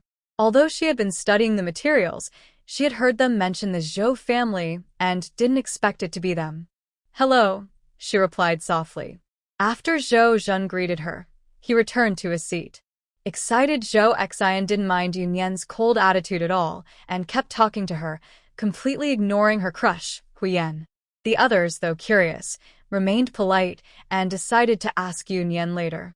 Even the most carefree Xiao Mubai managed to stay composed, acting very differently from his usual self. Once the group finished their conversation, Zhou Zhen came over to politely apologize and take Zhou Xian away. I'm sorry, Miss Yu, my sister was a bother. Yu Nian nodded, and as Zhou Xian left, she shouted, Sister Yu, reply to my message. After sending off the Zhou siblings, the private room finally quieted down. Sister Yu? Fu Jingyi asked with a smile, curious about Yu Nian's relationship with the Zhou siblings. Hey, at your age, don't be shameless. Little fish, what's your connection with Zhou Zhen and Zhou Xian? Xiao Mubai jumped in first. I once happened to save Zhou Huanyu in Hong Kong, she replied, referring to Zhou Zhen and Zhou Xian's father. Well, that explains their politeness. The group quickly thought of the Zhou family's complicated background, but refrained from making further judgments. Xiao Mubai wanted to ask Yu Nian how she got involved in this situation, but Huo Yan interrupted. Shall we head back? Yu Nian nodded, said her goodbyes to the others, and left with Huo Yan. Xiao Mubai and Fu Jingyi were still in shock, looking at Wenrenlin's calm face. Lin, why are you so calm? It's not surprising for anything to happen with Yu Nian, he replied, as she is known to be quite fierce. Fu Jingyi thoughtfully observed Wenrenlin, sensing he knew something more. Xiao Mubai looked confused and decided not to think about it anymore. By the way, Han Zheng is coming over tonight. Want to join me for a drink? Huo Yan might not go. Fu Jingyi chuckled. Last time, Huo Yan drank to keep Yu Nian around, but their relationship had clearly improved, so Huo Yan wouldn't need those tricks anymore. Xiao Mubai grinned. Leave it to me. With little fish around, He wasn't worried about handling Huo Yan. The two people returned to the villa. After Yu Nian finished her shower and came downstairs, Huo Yan was already waiting for her. Seeing Yu Nian's damp hair, he pulled her down to sit on the sofa and offered her a plate of cut fruit to eat. He went to the bathroom to get a hairdryer and sat behind her, gently drying her hair. Yu Nian felt a bit awkward with the closeness at first, but then relaxed and allowed him to continue. Once her hair was dry, she finished the fruit and lay back on the sofa, content, and closed her eyes. Huo Yan watched the lazy Yu Nian with deep eyes, wishing things could stay like this forever. Yu Nian turned to face Huo Yan. Since dinner, he had been quiet and hadn't said much. You seem a bit down? Huo Yan smiled lightly. Hearing Yu Nian's concern lifted his spirits. I'm fine, just thinking about some things. He sighed, realizing he shouldn't dwell on his worries, and changed the subject. Mu Bai said you agreed to go to his place for dinner tonight? Mu Bai mentioned they could have barbecue, which sounds interesting. Yu Nian seemed quite interested. She had never participated in such activities before. Okay, if you want to go, we'll go. Huo Yan felt a bit pained seeing her. It was hard to find the youthful energy typical for her age in her. At her age, it should be one of the best stages of life. She should be enjoying a vibrant and colorful university life, but it was hard to see that youthful excitement in Yu Nian. She seemed more like still water, calm and undisturbed. Huo Yan felt helpless. If he hadn't persistently approached her and subtly entered her life, she probably wouldn't even glance at him, even living together. Watching the sofa, Huo Yan covered her with a small blanket nearby and gently patted her to sleep, like soothing a child. After Yu Nian fell asleep, Huo Yan quietly sat on the carpet beside her, watching her, feeling a peaceful happiness wash over him. When Yu Nian woke up, it was already close to evening. Huo Yan, who was working on his computer nearby, saw her awake and poured her a glass of water. Drink some water. Did you sleep well? Yu Nian nodded, taking the cup and sipping the water. I think I sleep more in a day now than I used to in a week. She set down the cup and stretched, feeling like she was finally catching up on all the sleep she had missed over the years. Huo Yan stopped what he was doing, feeling quite sorry. Yu Nian had a very regular life in the garden, taking a nap at noon and going to bed on time at night. Did you used to sleep very little? Not really, Yu Nian replied casually. She had no other hobbies, no friends, and never went out to play. In the past, she was always on call 24/7, even waking up immediately if something came up while she was sleeping.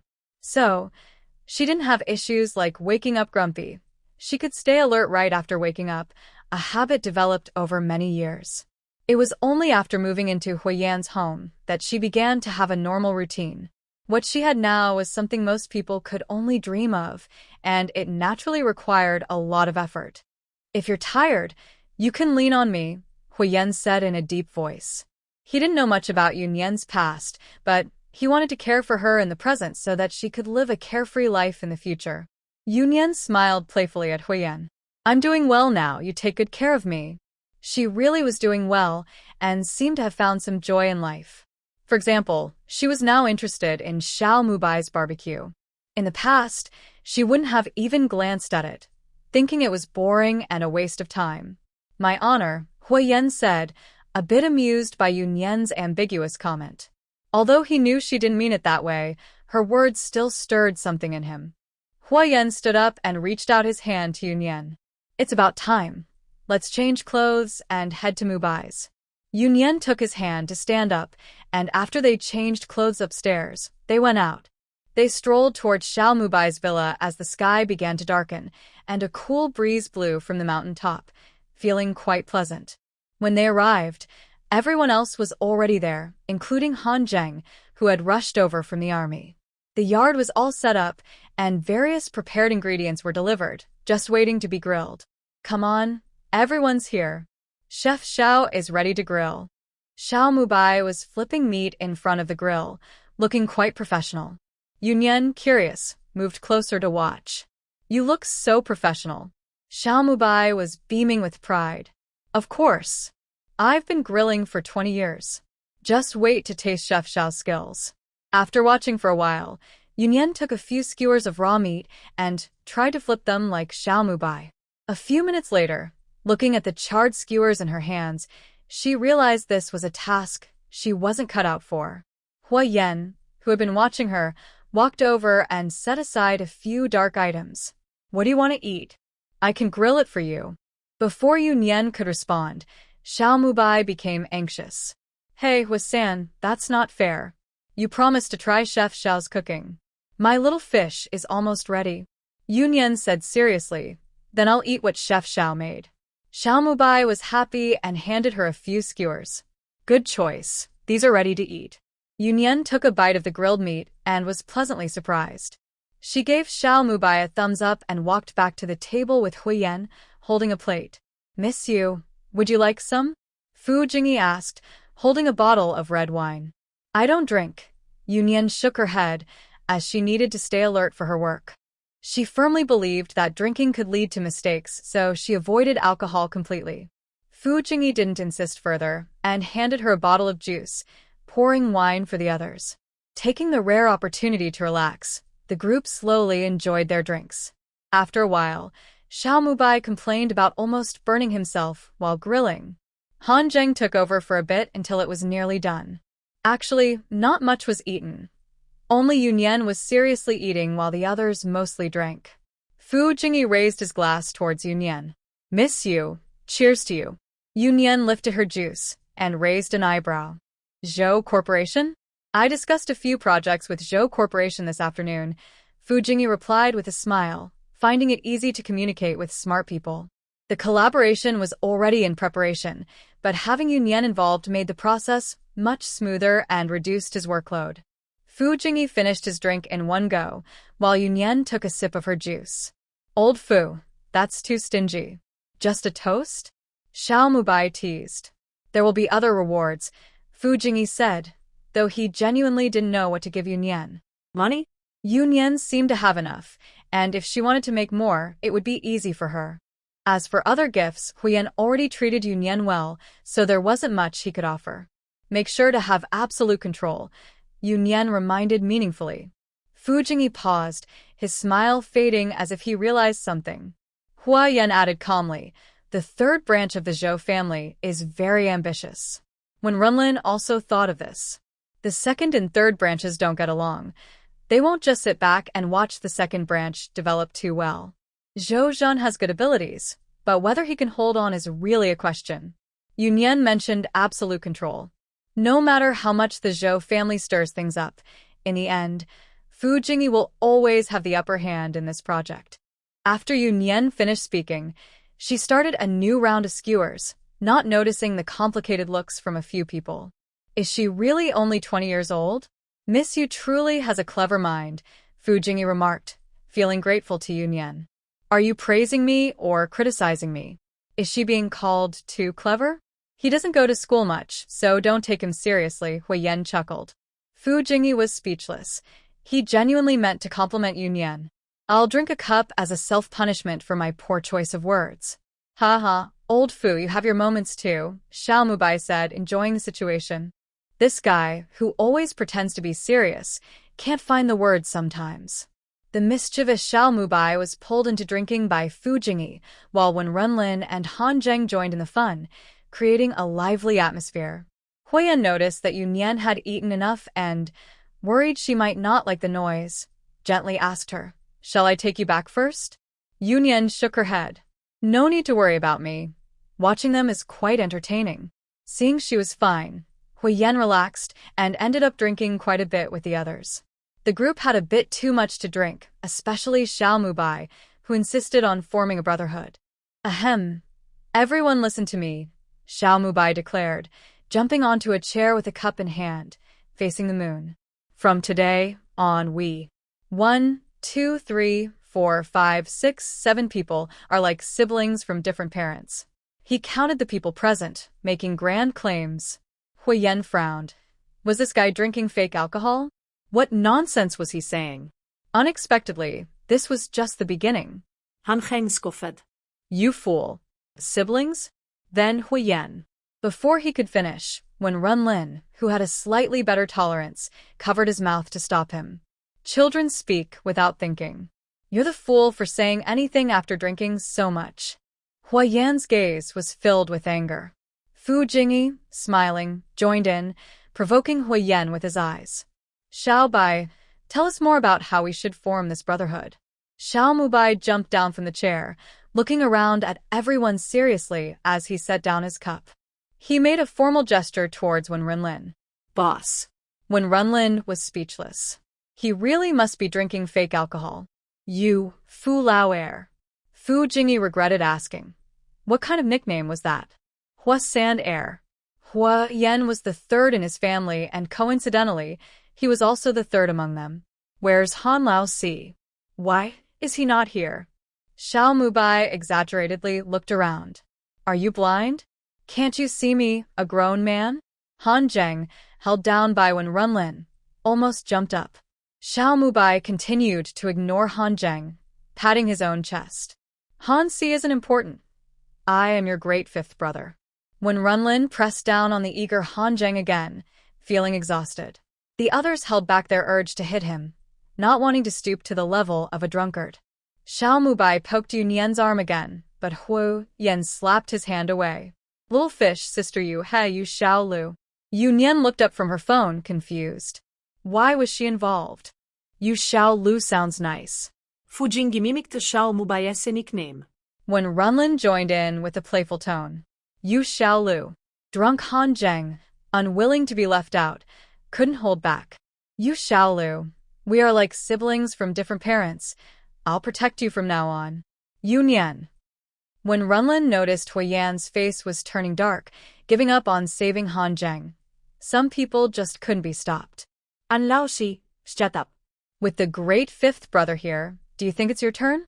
Xiao Mubai, finally not the youngest, was eager to show off his new role as an older brother. Don't worry, Xiao Lu. Just mention your fifth brother outside. It works wonders. When Renlin face-bombed, realizing another troublemaker was in the mix. Huo Yan, being petty, might retaliate against them. What if it doesn't work? Fu Jingyi was a professional troublemaker. Xiao Mubai waved his hand dramatically. If it doesn't work, just close the door and let Han Zheng handle them. Huo Yan released his grip on Han Zheng, who lunged at Xiao Mubai. I'll take you down first. Hey, where's your leash?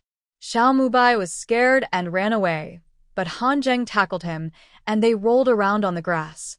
The scene was quite shocking, and when Renlin stepped in, grabbing one of them in each hand to separate them. Out of respect for the boss, the great fifth brother won't hold it against you. Xiao Mubai got up from the ground, brushing off the grass. Though he said that, he quickly moved far away, sitting next to Huo Yan, who pushed him away in disgust. Han Zheng scoffed dismissively, if you're tough, then don't run away. Yu Nian looked at the childish group in silence. So brothers, isn't it time to wrap things up? Since our little six has spoken, let's call it a night. Fu Jingyi agreed readily. Yan, unable to hold back, stood up and pulled Yu Nian out. Let's go home and ignore them. The steady older brother spoke from behind them. My dear siblings, see you tomorrow. Yu Nian chuckled, finding it rare to see Wen Renlin so funny, and replied cheerfully, Goodbye, big brother. Yan paused and turned back to say, Good, finally everyone has gone a bit crazy. He pulled Yu Nian out, giving the impression of a hasty retreat. Once outside, Yan looked at Yu Nian's profile. Are you happy, Nian Nian? Yu Nian still had a smile on her face. Yes, they're quite fun. Who would have thought the well-known older ones were like this privately? At least they're somewhat useful, Yan scoffed lightly. Let's take a walk. Yu Nian remembered Yan had also drunk quite a bit and wanted to help him sober up.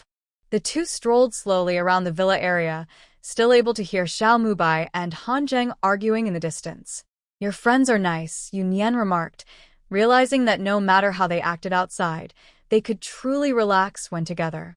Of course, sometimes they relaxed a bit too much.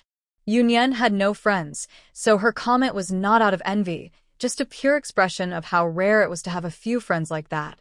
They're your friends too. Didn't they include you when they formed a brotherhood? Yu Xiaolu. She felt for Yu Nian and herself, the last 3 words said through gritted teeth. As proud individuals, they had their own egos, and it wasn't easy for them to accept someone just because they brought a companion.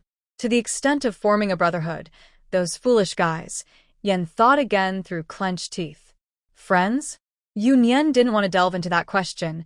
She was just happy at the moment, a feeling she hadn't experienced in years. Let's go back, my third brother. Yu Nian teased, responding to Yan's "You shall Lu."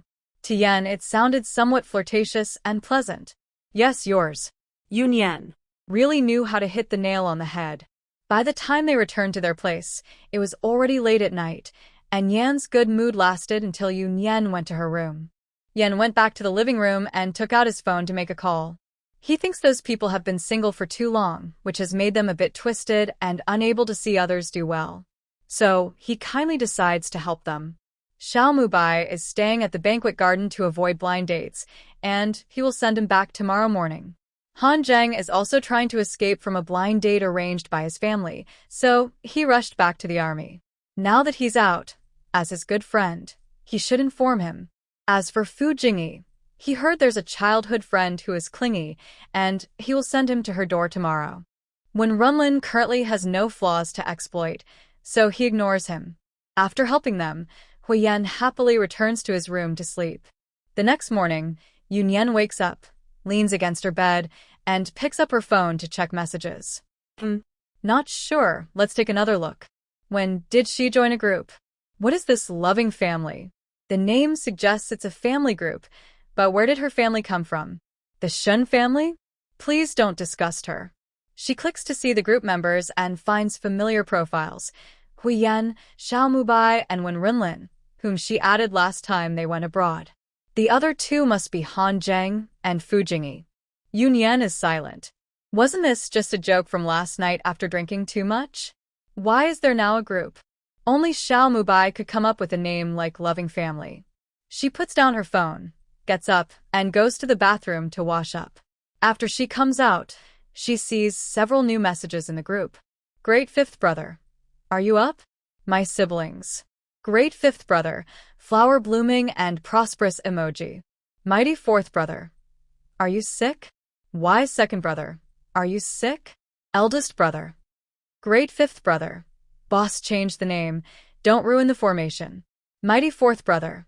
Boss changed the name. Don't ruin the formation. Wise second brother. Boss changed the name. Don't ruin the formation. Steady eldest brother at Huo Yan, at Yu Nian. Wise second brother at Huo Yan, at Yu Nian. Great fifth brother at Huo Yan, at Yu Nian. Mighty fourth brother at Huo Yan, at Yu Nian. Yu Nian. Huo Yan, Nian Nian, are you awake? Yu Nian and Huo Yan use their real names on WeChat. They have few friends and only added familiar people, so they don't use nicknames. Great fifth brother. You two should change the group names quickly. We need to be unified as a loving family. Yu Nian doesn't reply anymore because Huo Yan is knocking on the door. The two go downstairs for breakfast, and the group keeps tagging them to change their names. Yu Nian looks at the group messages, pondering whether to reply. Nian Nian, don't mind them, let's eat first. Huo Yan picked up his phone and typed a few words, then leisurely enjoyed his breakfast. Family time together. Huo Yan. Eating, please do not disturb. Yu Nian saw his reply and stopped checking her phone, starting her breakfast as well. After they finished eating, they went for a relaxed morning walk. The mountain air was fresh, and exhaling felt refreshing. Not far into their walk, they ran into Xiao Mubai and others who were looking for them. Huo Yan sighed, realizing they had bumped into them. If he had known, he would have left earlier. Their peaceful time alone turned into a group outing. As they strolled, they chatted about their plans. When Runlin and Fu Jingyi were preparing to leave soon, while Han Zheng planned to stay another day before heading back to the army. Huo Yan thought to himself, you still need to get back. You two should change your names, Xiao Mubai said, bouncing around energetically. If you can't think of anything, I'll help you, he. Huo Yan was surprisingly agreeable. Go ahead and change it. The others looked at him in confusion, wondering why he was in such a good mood. Huo Yan smiled silently, knowing trouble was coming soon, so he let them enjoy the moment. His smile made the others feel uneasy. Han Zheng recalled his own antics. Even though he had drunk too much, he hadn't lost control. He felt his mischief level was on par with Xiao Mubai. Would he seek revenge? Before he could come up with an excuse to leave, Fu Jingyi spoke up first. I have a meeting soon, so I'll head out. When Runlin sensed trouble too. Let's go together. They left without another word, leaving Han Zheng feeling helpless. He wanted to leave too. Before he could finish, his phone rang. It was his mom. I'm at Ian Ju. Hurry over. If you don't come, you'll face the consequences. Without waiting for Han Zheng to respond, she hung up. Han Zheng was stunned, and he heard Huo Yan speak slowly. I couldn't sleep after dinner yesterday, so I chatted with your mom for a bit. You should go quickly, Han Zheng. Huo Yan added, making Yu Nian laugh. Goodbye, Han Zheng, Xiao Mubai teased as he swaggered away. Han Zheng looked at Huo Yan in disbelief. How could he do this to him? Were they still friends? Then he glanced at the gleeful Xiao Mubai. This big fool. Would Huo Yan really let him off the hook? Xiao Mubai changed the group chat name on their phones. The two didn't mind. If he was happy to change it, so be it. Xiao Mubai's happiness didn't last long. Seeing a few people walking towards him, he waved to greet them. Hey, Huo Yi, what brings you here? Huo Yi smiled and replied, Good morning, Bai Xiao. Then he waved to the people behind him, and they helped Xiao Mubai towards the door. Hey, what's going on? Little fish, help! Xiao Mubai shouted as he was pushed into a car. Goodbye, third master, miss you. Huo Yi politely bowed to say farewell. Yu Nian stared in shock as they took Xiao Mubai away. What was happening? I missed him, Huo Yan said bluntly. Ah. Are we going back today? My older cousin is here, so I'll go see him, and then we can head back. He then joked, Nian, do you want to come along? Sure. Huo Yan was surprised. He had said it casually, not expecting Yu Nian to actually agree. I have other things to do. Yu Nian looked at Huo Yan, realizing there was a misunderstanding. Huo Yan's older brother, Huo Nanchuan, was only 32 and served as the vice mayor of the capital. Besides his family background, he was also quite capable. But that wasn't what Yu Nian was focused on. The key point was that Huo Nanchuan's brother-in-law had married into the Bai family. She had received news that several members of the Bai family had arrived at Yunshang Mountain Villa today, including this relative of the Huo family. Can't you just tease me a little? Huo Yan's voice sounded a bit pitiful. Yu Nian felt like patting Huo Yan's head. He looked like a big dog abandoned by its owner. I don't want to tease you. Yu Nian replied seriously. Huo Yan sighed in resignation. Yu Nian was too honest. Such an unromantic girl. Let's go back. When they returned to the villa, it was still early. Yu Nian leaned on the sofa and opened a family show. She hadn't seen what Xiao Mubai had renamed himself yet. She noticed the chat group was being flooded with Xiao Mubai's angry emojis, mixed with some heated comments aimed at Huo Yan. What had Huo Yan done to deserve this? Cute Xiaolu. Cat peeking emoji cunning third brother. Heart emoji. Yu Nian was momentarily speechless. Ki? Then she saw Huo Yan's reaction, which balanced things out. When Runlin, who was in the car with Fu Jingyi, was also taken aback. Terrifying was more like it. Fu Jingyi felt uneasy. Those two are in trouble. Huo Yan didn't take revenge on me, did he? When Runlin looked at the suspicious Fu Jingyi. Don't worry, it's not that he hasn't taken action. The time just isn't right. Fu Jingyi said, You really know how to comfort people. Fortunately, he didn't have to worry for too long. When he arrived at the company entrance and saw a familiar figure, his anxious heart finally relaxed, and he felt a sense of relief that they had finally arrived.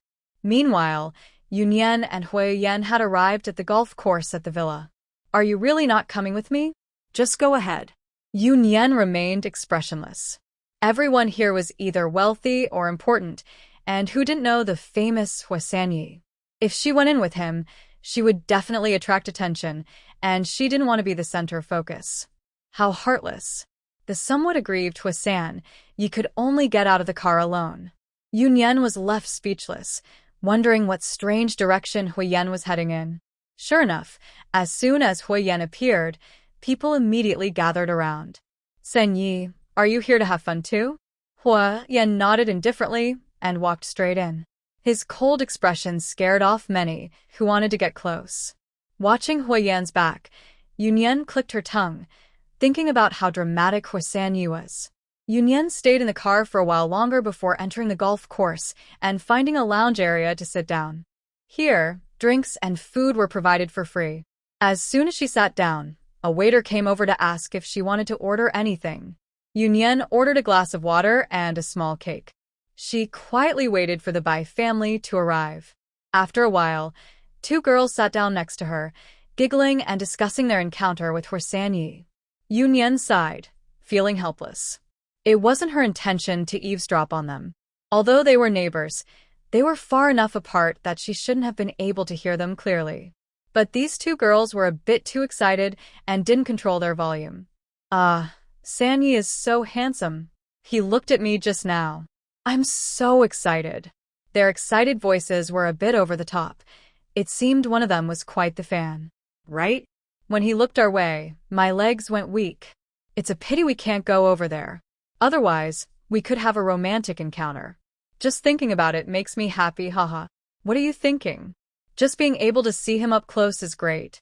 The last time I saw Sanyi was at a banquet. He was upstairs and I was downstairs.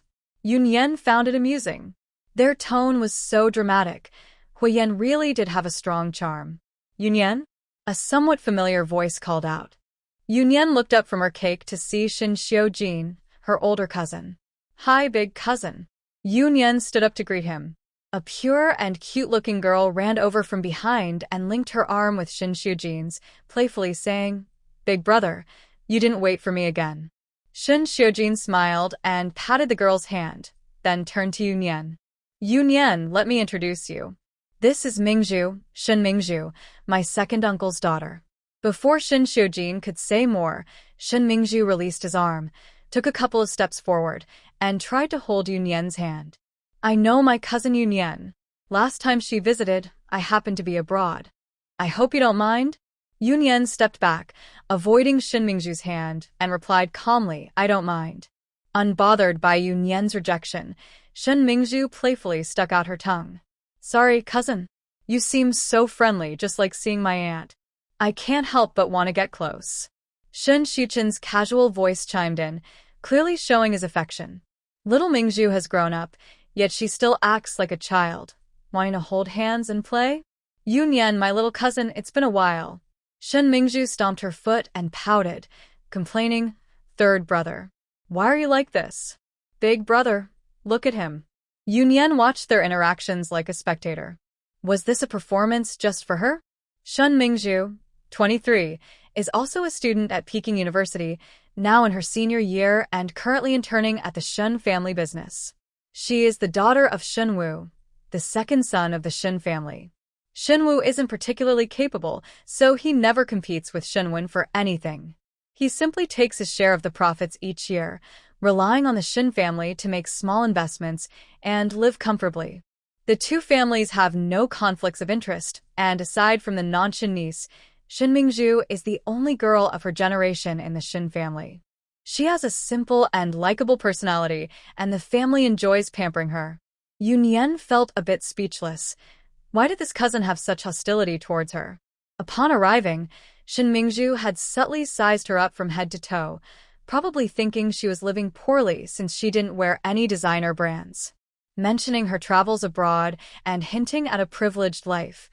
Was that meant to make her envious? Bringing up her late mother and acting familiar was quite out of line. After all, Shen Mingzhu wasn't even born when her mother left the Shen family. Shen Mingzhu's hostility was almost palpable, and Yu Nian wondered if her two cousins were oblivious or just pretending not to notice. She didn't care much as long as they didn't bother her. She could play along with their little act. Just as she thought this, Shen Mingzhu started again. Cousin, who did you come with? Why is she here alone? Hearing this, Shen Xiujin and Shen Xiujin both looked at Yu Nian. Yu Nian almost laughed out loud. To them, without the Shen family, she should be nothing. How could she enter such a place? I came in with the person who supports me. That's the truth. Her current living expenses are all covered by Huo Yan, so isn't he taking care of her? With a slight smile, she looked at Shen Mingzhu. Is this what you wanted to hear? Are you satisfied now, dear cousin? Shen Mingzhu froze at her words, her eyes suddenly red. How could you think that, Nian Nian? I'm just concerned about you, I mean no harm. She wiped her tears and turned to tug at Shin Xiujin's sleeve. Big brother, please help me explain to Nian Nian. I have no bad intentions. Watching this unfold was quite entertaining. She could have been acting instead. Shin Xiujin remained silent, while Shin Xiuqin felt sorry for Mingzhu. She had always been kind and innocent. She didn't have a lot of schemes in her mind. Yu Nian was overthinking things. Yu Nian, you misunderstood Mingzhu. You just returned and don't know her well yet. You'll understand her better as you spend more time together. Yes, Nian Nian, if you don't want to talk, that's fine. Since we ran into each other today, why don't you come home with us? Grandpa and Grandma miss you a lot. Yu Nian could barely hold back her frustration. She initially thought the Shen family was normal, but now it seemed they were all the same, just better at pretending. I have no interest in your Shen family. These fools kept bothering her. If she didn't leave, they would never stop, and it was already drawing attention from others. Ignoring the shocked expressions of the three, she stood up and prepared to leave. Yu Nian, we're family, there's no need to make things so awkward. Shin Xiujin spoke up, thinking of Yu Nian. Her personality was a bit too strong, which could lead to trouble. Yu Nian didn't respond and just walked away, leaving Shen Mingzhu feeling pleased, Shin Xiuqin confused, and Shin Xiujin frowning in place. My little cousin is as unique as ever. After a moment, Shin Xiuqin managed to say something. He actually wanted to play with his little cousin, but it seemed she didn't like Mingzhu. Shin Xiujin was lost in thought. He glanced at Shin Mingzhu and said calmly, let's go. Shin Mingzhu had always been good at reading the room.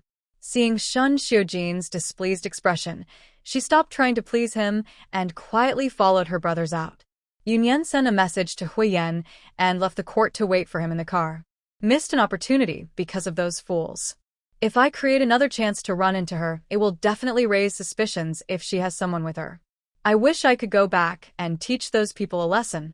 Encountering the Shen family is never a good thing. I took out my phone and deleted and blocked the three Shen brothers all at once. On the other side, Shen Xiuqing, who wanted to message me, saw the red exclamation mark and thought.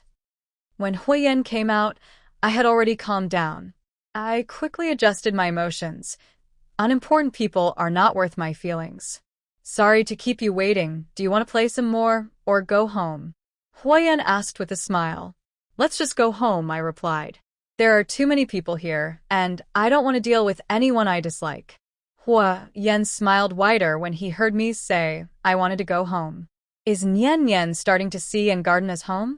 Meanwhile, the three Shin siblings were at a restaurant. Shin Xiujin had left to meet someone for business, while Shin Xiuqing and Shin Mingzhu were dining with a few friends.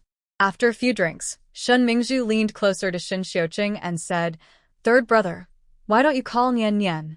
I wonder if she has eaten. Shin Xiuqing chuckled to himself. She blocked me.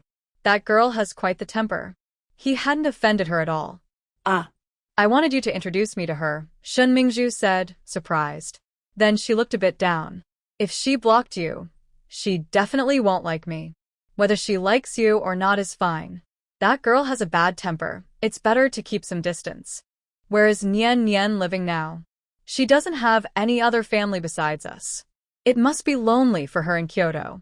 Shin Xiuqing, not fully aware of Shin Mingzhu's intentions, answered, She's in college, at the same school as you. Shin Mingzhu didn't hear the answer she expected, and her eyes dimmed a bit, but her voice remained sweet. Nian Nian is really impressive, getting into Kyoto University through her own efforts. Shin Mingzhu continued to dig for information, recalling that Deepening had said Nian Nian didn't take the college entrance exam. How did she get into Kyoto University then? Shin Xiuqing scoffed but didn't respond. He wasn't drunk enough to openly discuss how Nian Nian got in through connections. Shin Mingzhu immediately sensed Shin Xiuqing's meaning, but didn't ask further. As a good sister, how could she do something that would harm her image? Shin Xiuqing's attitude had already revealed a lot to her. Yu Nian definitely did not enter school through the proper channels. Shin Mingzhu fiddled with her cup, and after a long conversation, she finally got some useful information. I'll visit my cousin Yu Nian when I go back to school, Shen Mingzhu said with a sweet smile, deliberately raising her voice a bit. Sure enough, the girl sitting next to Shen Mingzhu immediately leaned in with interest. Cousin? The one who was kicked out of your house? Upon hearing this, the other two girls also moved closer. Gossip is human nature, and even these wealthy young ladies are no exception. Ah, who told you that? Shen Mingzhu covered her mouth, pretending to be surprised. The others became even more curious. What happened? Mingzhu, tell us. I heard your cousin grew up in the countryside. I also heard she acts like a wild person, even hitting elders. Is that true? Yeah. I heard she came to ask you for money? The group began to gossip excitedly. Ever since Yu Nian visited the Shen family, the Du sisters had been spreading rumors to tarnish her reputation. Even the young heirs had heard about the strange cousin from the Shen family. After listening for a while, Shen Xiuchan slammed his hand on the table and stood up, glaring at the gossipers. How come I didn't know about this? If I find out who's spreading rumors, I'll make them pay. The people nearby quickly tried to calm Shen Xiuchan down. Are you drunk? Don't cause a scene here. What kind of place is this? They shouldn't be afraid of being thrown out. That would be quite embarrassing. Shen Xiuchan sat back down. He wasn't completely out of control. He was just too angry after hearing those comments and couldn't help but react. The gossipers exchanged glances. Just a moment ago, Shen Mingzhu hadn't refuted anything, yet Shen Xiuchan was reacting this way. Having grown up in wealthy families, they all knew there were many twists and turns, and they clearly realized something was off. Looking at Shen Mingzhu, who maintained her innocent demeanor, they couldn't help but admire her ability to act. Although everyone had their own thoughts, they didn't show it on their faces. They changed the topic and continued chatting warmly, as if the previous conversation was just a minor incident. While chatting with everyone, Shen Mingzhu was nervously digging her nails into her hand under the table. She felt like she had made a mistake. Although these people did not show it, they were likely mocking her in their hearts. Unexpectedly, Shen Xiuqing defended Yu Nian so fiercely, giving her no face at all. In fact, Shen Mingzhu had wrongly accused Shen Xiuqing. He was a breath of fresh air in this circle, straightforward and loyal. Being friends with him meant you didn't have to worry about being schemed against, as few would risk offending the Shen family to plot against him. So, even though Shen Xiuqing had a bad temper, he was well-liked. When Shen Xiuqing heard someone slandering Yu Nian, he naturally spoke up to defend her, completely unaware of Shen Mingzhu's involvement. Everyone else saw through the situation, but chose not to say anything. How Yu Nian was treated was none of their business. They were just there for the entertainment, and didn't want to offend anyone. Shen Mingzhu felt even angrier seeing Shen Xiuqing's indifference, yet she felt powerless. She had focused on Shen Xiuqing's character, hoping to use his words to belittle Yu Nian in front of everyone and cut off her path back to the Shen family. She knew very well that her grandparents had deep feelings for her aunt. The reason they disliked Yu Nian was that her aunt had died in a car accident after celebrating Yu Nian's birthday. Her grandparents were blaming Yu Nian, and her uncle's family also liked Yu Nian. She would never allow Yu Nian to take what belonged to her. Now, things had backfired, and she was the one suffering. Shen Mingzhu tried hard to control her expression, not wanting to show any unusual feelings in front of others. It wasn't until she got into the car to go home that her face darkened, glaring angrily at Shen Xiuqing, who had fallen asleep against the seat. The driver of the Shen family glanced at Shen Mingzhu in the rearview mirror and was startled by her expression, quickly turning his gaze back to the front, pretending not to notice her unusual behavior. He didn't want to be on Shen Mingzhu's bad side. Given her position in the Shen family, it would be easy for her to have him replaced. Usually, apart from the elderly couple, the Shen family members did not stay at the old house. Shen Mingzhu asked the driver to take her to her uncle's house. As the car drove into the villa where Shen Laoda lived, Shen Mingzhu gently woke Shen Xiuqing. The driver, witnessing Shen Mingzhu's sudden change in demeanor, trembled in fear. Shen Mingzhu had already messaged her aunt Guan Yizhen to inform her that Shen Xiuqing had drunk too much and that she was bringing him over. Supporting the slightly unsteady Shen Xiuqing, she got out of the car and walked inside. Hearing the noise, Guan Yizhen came out with the servants to help carry Shen Xiuqing to his room. She pulled Shen Mingzhu to sit in the living room. This naughty boy, how old is he? He still acts so childish and needs you, his sister, to take care of him. Of course, my brother treats me well, so I'm happy to take care of him, Shen Mingzhu replied playfully. I know you two have a good relationship. When your uncle comes back, he will take care of him, Guan Yizhen said, smiling at Shen Mingzhu, pleased that the child was so understanding. Uncle will scold third brother, but this time he can't blame him for drinking too much. Auntie can't tell uncle, Shen Mingzhu said, pulling on Guan Yizhen's arm in a cute way. Auntie knows that our Mingzhu cares for her brother, Guan Yizhen said with satisfaction, knowing that no matter what, she would always care for her son. If he got drunk, who else could be blamed? Who forced him to drink? Auntie. Shen Mingzhu hesitated, looking like she wanted to say something but was unsure. Guan Yizhen immediately pressed her. What is it, dear? You can tell Auntie anything. Oh, Annie, I shouldn't say this, but the main reason third brother got drunk is because of this.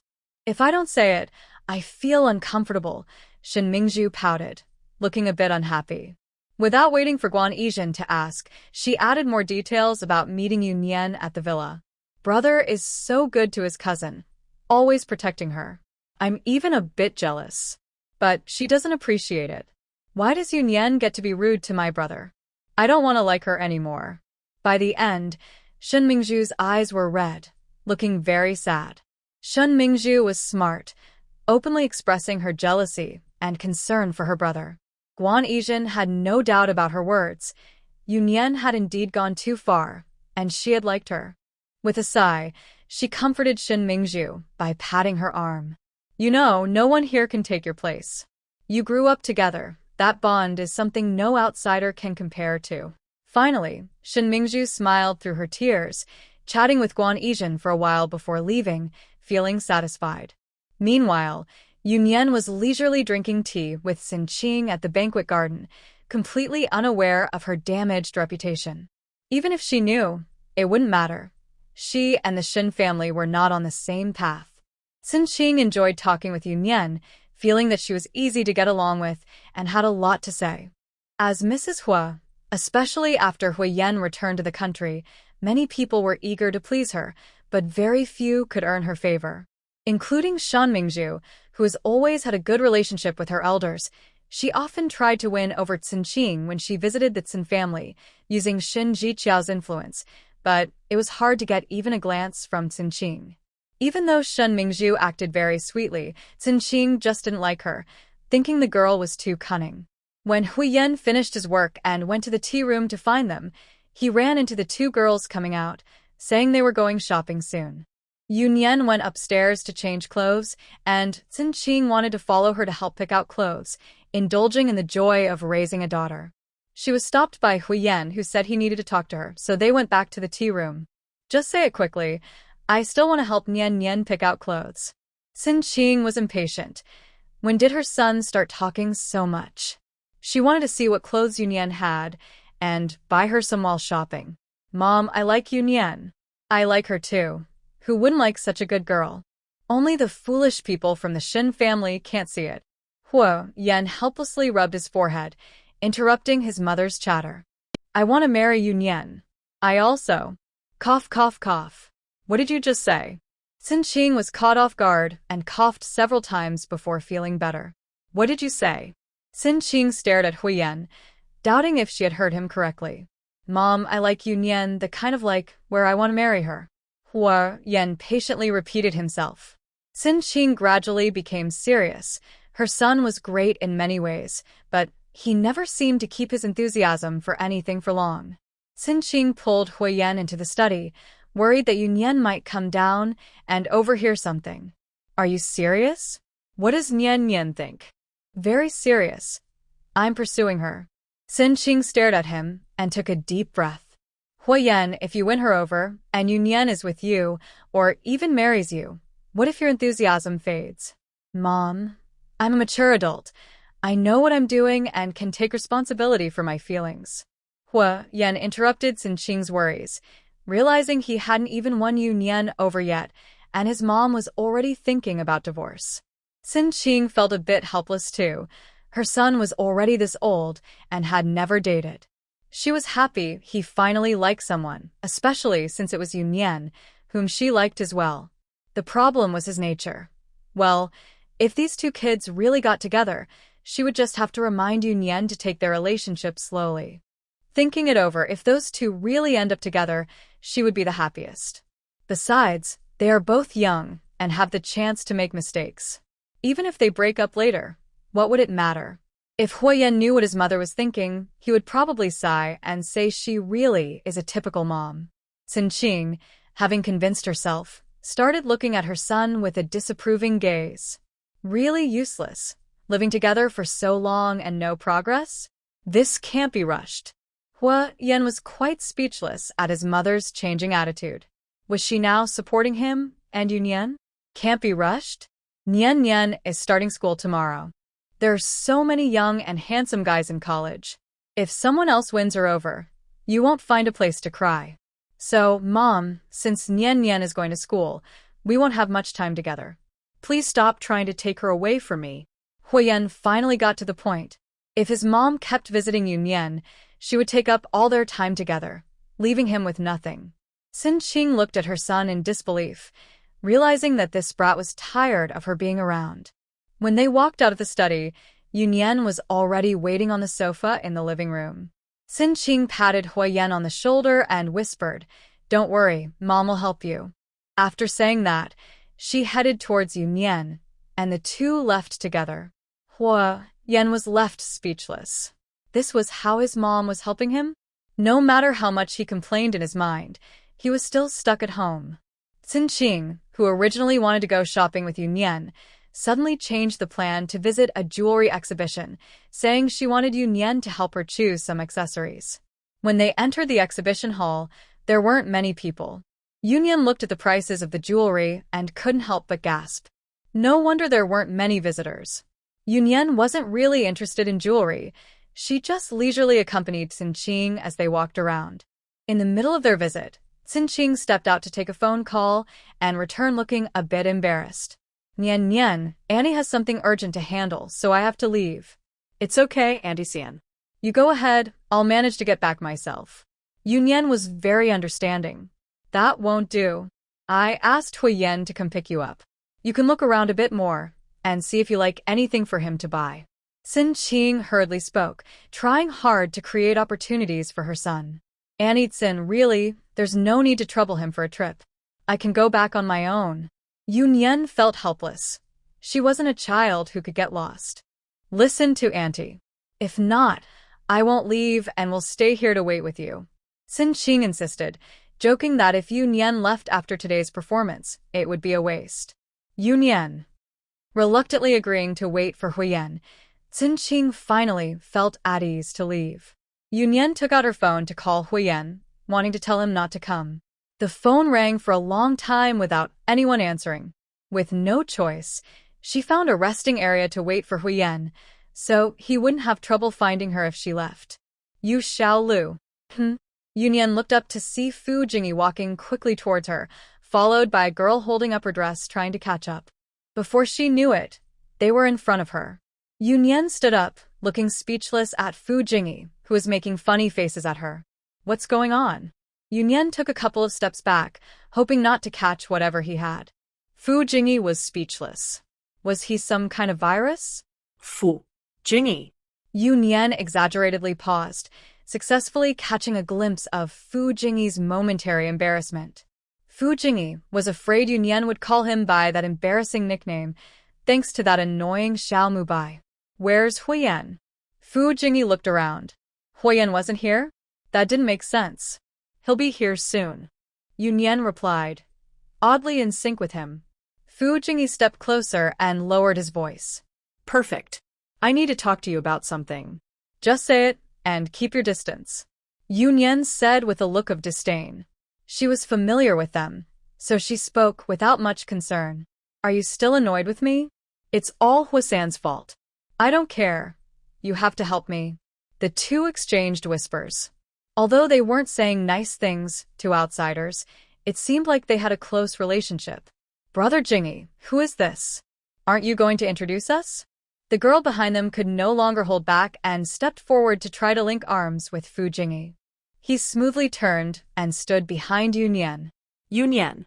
How shameless.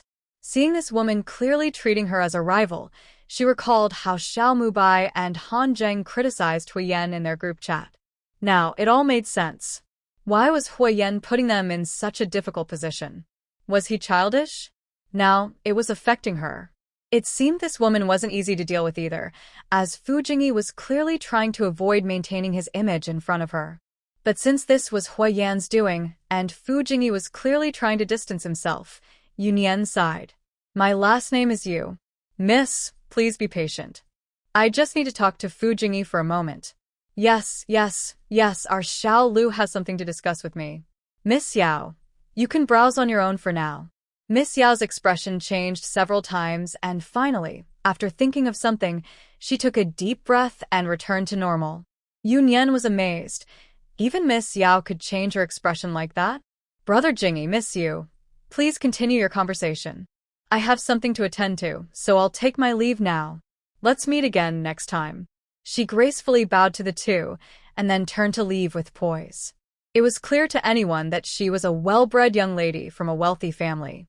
Once she was far away, Yu Nian turned back. Do you really need to act like that? Seeing that she had truly left, Fu Jingy finally felt at ease and sat down. Absolutely. Fu Jingy's phone rang. He answered and said something about the second exhibition hall's lounge before hanging up. It's Mubai. Yu Nian looked at him, understanding but speechless. Since he had already arranged for someone to help, why drag her into it? It's all Huo Yan's fault. Fu Jingy was frustrated but also determined, and Xiao Mubai was not as useful as Yu Xiaolu. Oh, little fish, you're here too? Xiao Mubai's voice came from a distance. As he approached, he looked around curiously. Where's your little childhood friend? Just ran into her by chance. Yu Nian raised an eyebrow. So, it was the little childhood friend? Why was she avoiding him like that? Watch your words. It's not just a little childhood friend. By the time you arrive, the opportunity will be gone, and she'll have left. Fu Jingy frowned in annoyance. Are you burning bridges? Your buddy gave up his chance to rescue you, the beautiful lady, and this is how you treat me? Come on, if I hadn't called you, you'd still be on a blind date. Who's really helping whom? Seeing he was exposed, Xiao Mubai stopped pretending. Mutual assistance. By the way, little fish, why are you here? Didn't Huo-san come? He did. Are you all leaving or not? Yu Nian replied to Huo Yan's message, telling him not to come in and that she would go out. In the end, all three got into Huo Yan's car. Huo Yan, who had come to pick up Yu Nian without a driver, was speechless. Fu Jingy and Xiao Mubai completely ignored Huo Yan's glare. Since he often put them in difficult situations, they couldn't miss a chance to annoy him. In the restaurant's private room, Huo Yan looked at the two, who were stubbornly following them. I think you two are too free. Thanks to Yu Nian for saving us. Fu Jingy elegantly raised his glass, filled with water instead of wine, and toasted Yu Nian. The implication is clear. His current trouble is just with Yao Xueru. Today, Yu Nian has already shown up, so if you're not afraid of causing her trouble, go ahead and set me up. Hey, Huo-san, that's not fair. Look at my tired face. Xiao Mubai sadly brought his face close to Huo Yan. He has been on 3 blind dates in the past 2 days. Really, it's exhausting. Huo Yan is so petty. He can't afford to offend him now, and can only act pitiful. You're not a kid anymore. Miss Yao has feelings for you. What else could you want? Xiao Mubai was intrigued by Huo Yan's words. Yeah, tell me, your childhood friend has been chasing you for years, right? Why don't you like her? Yu Nian also paused eating and looked at Fu Jingy. Fu Jingy. What could he say? Yao Xueru is a bit strange. She acts generous and sensible in front of his family, but when alone with him, she's completely different. He had tried to accept it. He didn't have high hopes for love, and as far as arranged marriages go, Yao Xueru seemed like a good match. After all, their families are well-matched and know each other well. His family likes her too. But during their interactions, Fu Jingyi discovered that Yao Xiueru has a frightening need for control. If he doesn't reply to her messages quickly, she bombards him with calls until he answers. Once he does, he has to endure her frantic questioning. A few times is manageable, but who could handle it every time? Even worse, things he liked often went missing, only to show up at Yao Xiueru's house. When she saw him upset, she would gently apologize, claiming she just liked him too much and couldn't help herself. Both families noticed Yao Xiueru's feelings for Fu Jingyi and intended to bring them together. But Fu Jingyi was firm in his stance and gave up.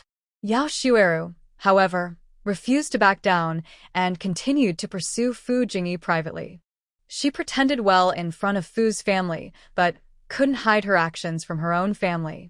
After discovering what Yao Xiueru had done, they didn't inform Fu's family of the details, but claimed illness to send Yao Xiueru away from the capital.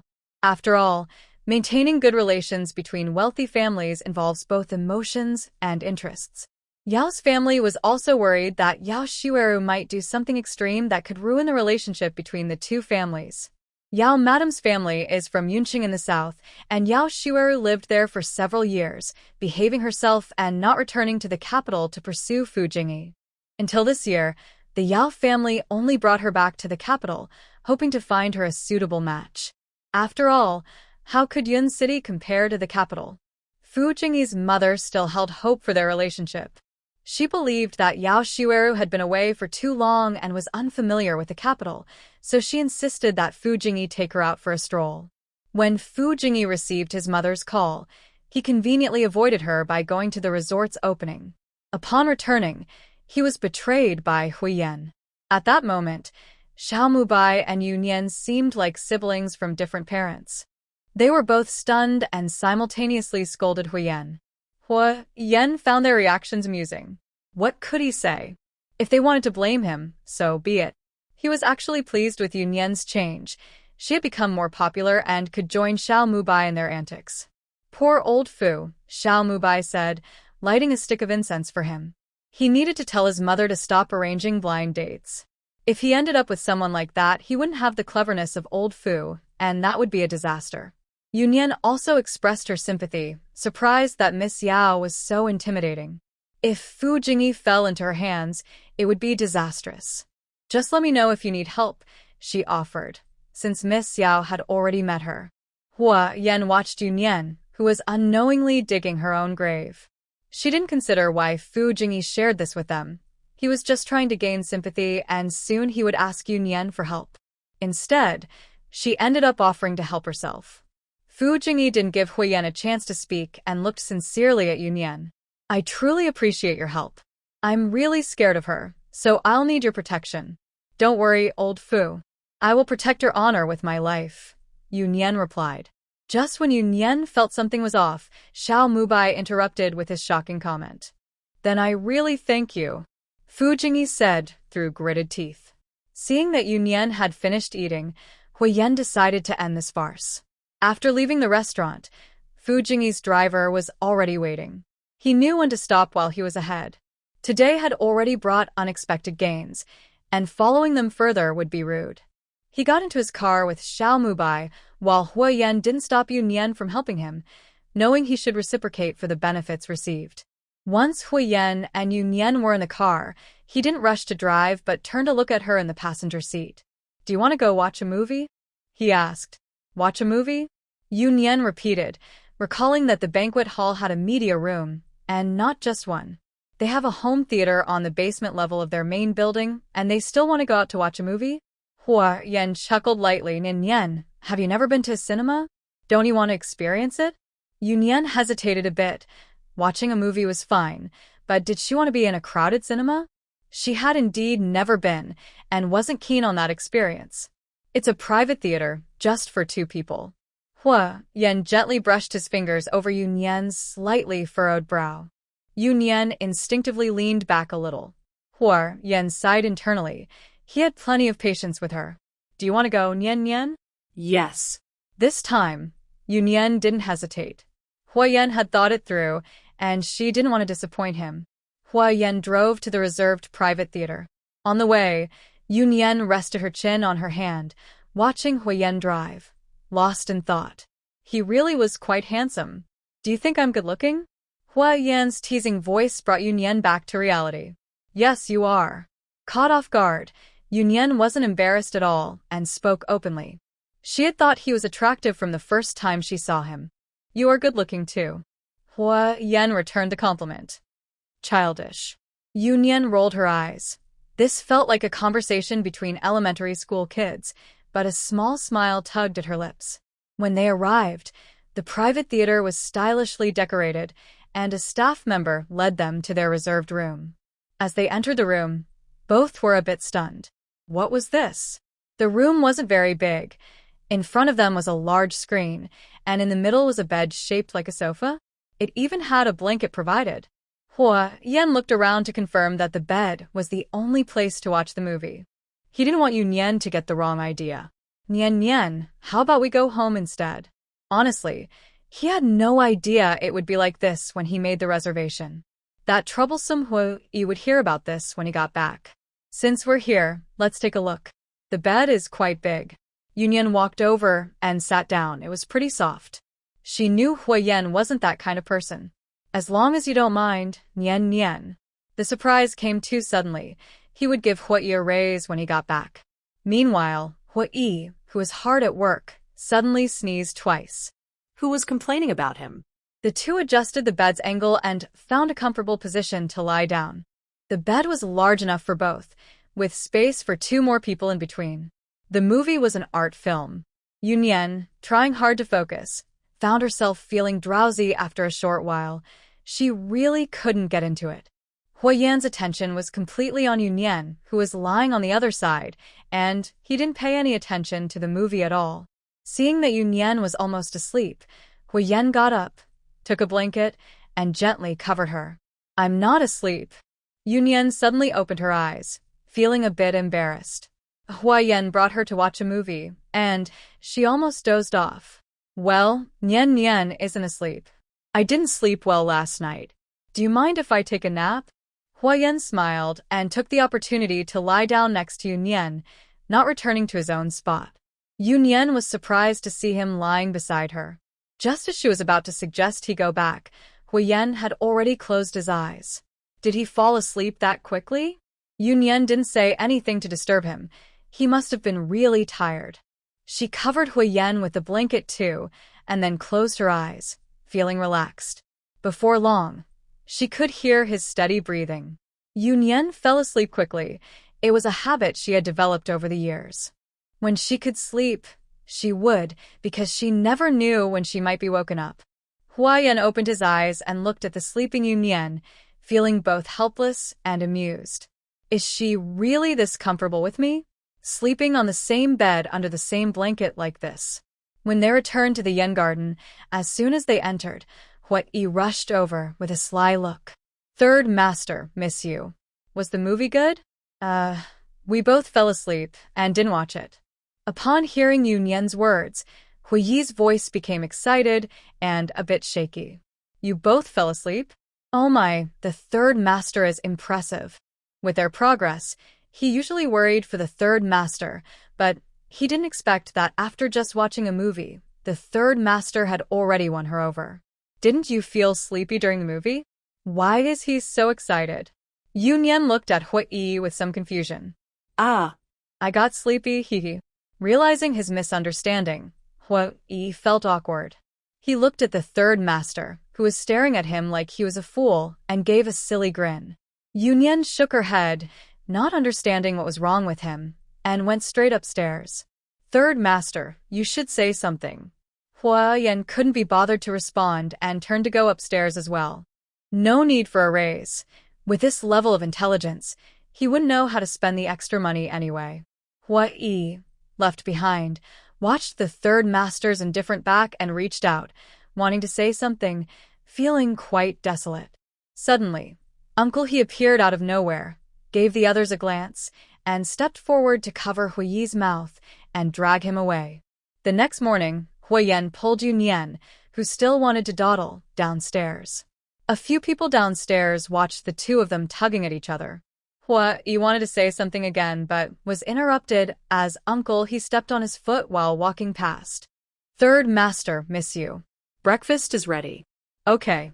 Huo Yan replied, pulling the still distracted Yu Nian towards the dining room. Seeing Yu Nian looking so tired, Uncle he asked with concern, miss you, what's wrong?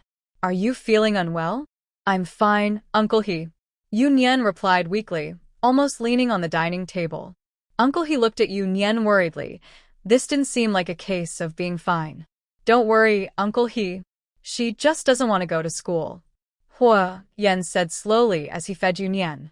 Uncle he sighed, realizing it was that simple. Do you think there's a chance that Jingda won't open today? Yu Nian poked at the food on her plate. Suddenly, a few muffled laughs came from behind, followed by the sound of someone hurriedly leaving. Yu Nian felt even more frustrated. Were they laughing at her? Huo Yan cleared his throat, trying to hold back his laughter. That's unlikely. You'll get used to school after a few days. Getting used to it was a later concern. Today, Yu Nian reluctantly got on the bus to Jingda. Huo Yan personally took Yu Nian to school, and she tugged at the long-haired plush toy keychain on her backpack until it was almost worn out. Fur flew all over the car, and Hui cleared his throat, hoping not to mess up the car. Miss you, let me tell you, college is the best time, carefree, make some friends, go shopping, eat out, and maybe even date. Hey, third master, what are you doing? The rising partition blocked Hui's chatter, and Huo Yan was already considering whether to switch to Huo. This one was a bit slow. Huo Yan rescued the bald little rabbit plush from Yu Nian's hands. It was a gift from Xinqing, a luxury brand's merchandise. He helped Yu Nian sit properly and tidied her hair, suddenly laughing out loud. It feels like I'm sending my daughter to school. Yu Nian huffed, too lazy to argue with him. They had already arrived at the entrance of Jingda. Yu Nian stopped Huo Yan from getting out to see her off and opened the door to get out herself. Today was the first day of classes after military training, and there were still many people at the school gate. She didn't want to attract attention. As she got out with her backpack and prepared to walk towards the school, she turned back to see Huo Yan watching her from the car window. Goodbye, dear father. Huo Yan sighed. The two people in the front seat stifled their laughter. Dear father? Was that really how they saw him? He did look like a father sending his daughter off. Is it funny? Huo Yan's cold voice came through. The two exchanged a glance. Was the third master angry out of embarrassment? They both shook their heads, trying to keep serious expressions. After watching Yu Nian enter the school, they drove back. When Yu Nian arrived in the classroom, many students were already seated. After a tough military training, they had developed some camaraderie. It was still early, and everyone was chatting excitedly. When Yu Nian walked in, the classroom fell silent for a moment. She was the only new student in this batch who hadn't participated in military training, leaving a strong impression on her classmates. Yu Nian was beautiful with a cool demeanor, and she caught many eyes when school started, attracting quite a few admirers. Because she missed military training and left early during the first few days of school, many students were curious about her. Yu Nian ignored the curious gazes and went straight to an empty corner in the back to sit down. She took out her phone to reply to messages and snapped a photo of the classroom to share in the group chat. Great fifth brother. How's little fish? Is school fun? Steady big brother. Is that angle from outside the classroom? Great fifth brother. Haha. Wise second brother. The boss is the boss. Cute little six. Great fifth brother. Where's Husan? Why isn't he talking? Great fifth brother at scheming third brother wise second brother. Fool. Huo Yan must have messaged Yu Nian privately. It wouldn't be easy to see the excitement in the group chat. Ignoring their chatter, she exited the group chat to reply to Huo Yan. While others were actively socializing and building relationships with classmates, Yu Nian calmly played on her phone. Some classmates noticed her and looked at her strangely, wondering if she wanted to be a lone wolf. They couldn't understand her uniqueness, skipping military training and not staying in the dorms. Some students did commute, but they all applied for dorms to stay during lunch breaks or when needed. Only Yu Nian completely avoided staying on campus. When the teacher entered the classroom, it quieted down, and Yu Nian put her phone away and sat up straight. During class, Yu Nian was very focused. Although she hadn't studied systematically before, she had caught up recently and was able to keep up with the lessons.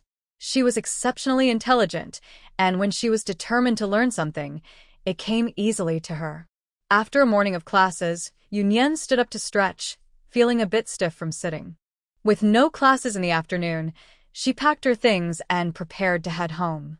Two girls walked over, and the girl with the round face smiled and invited her.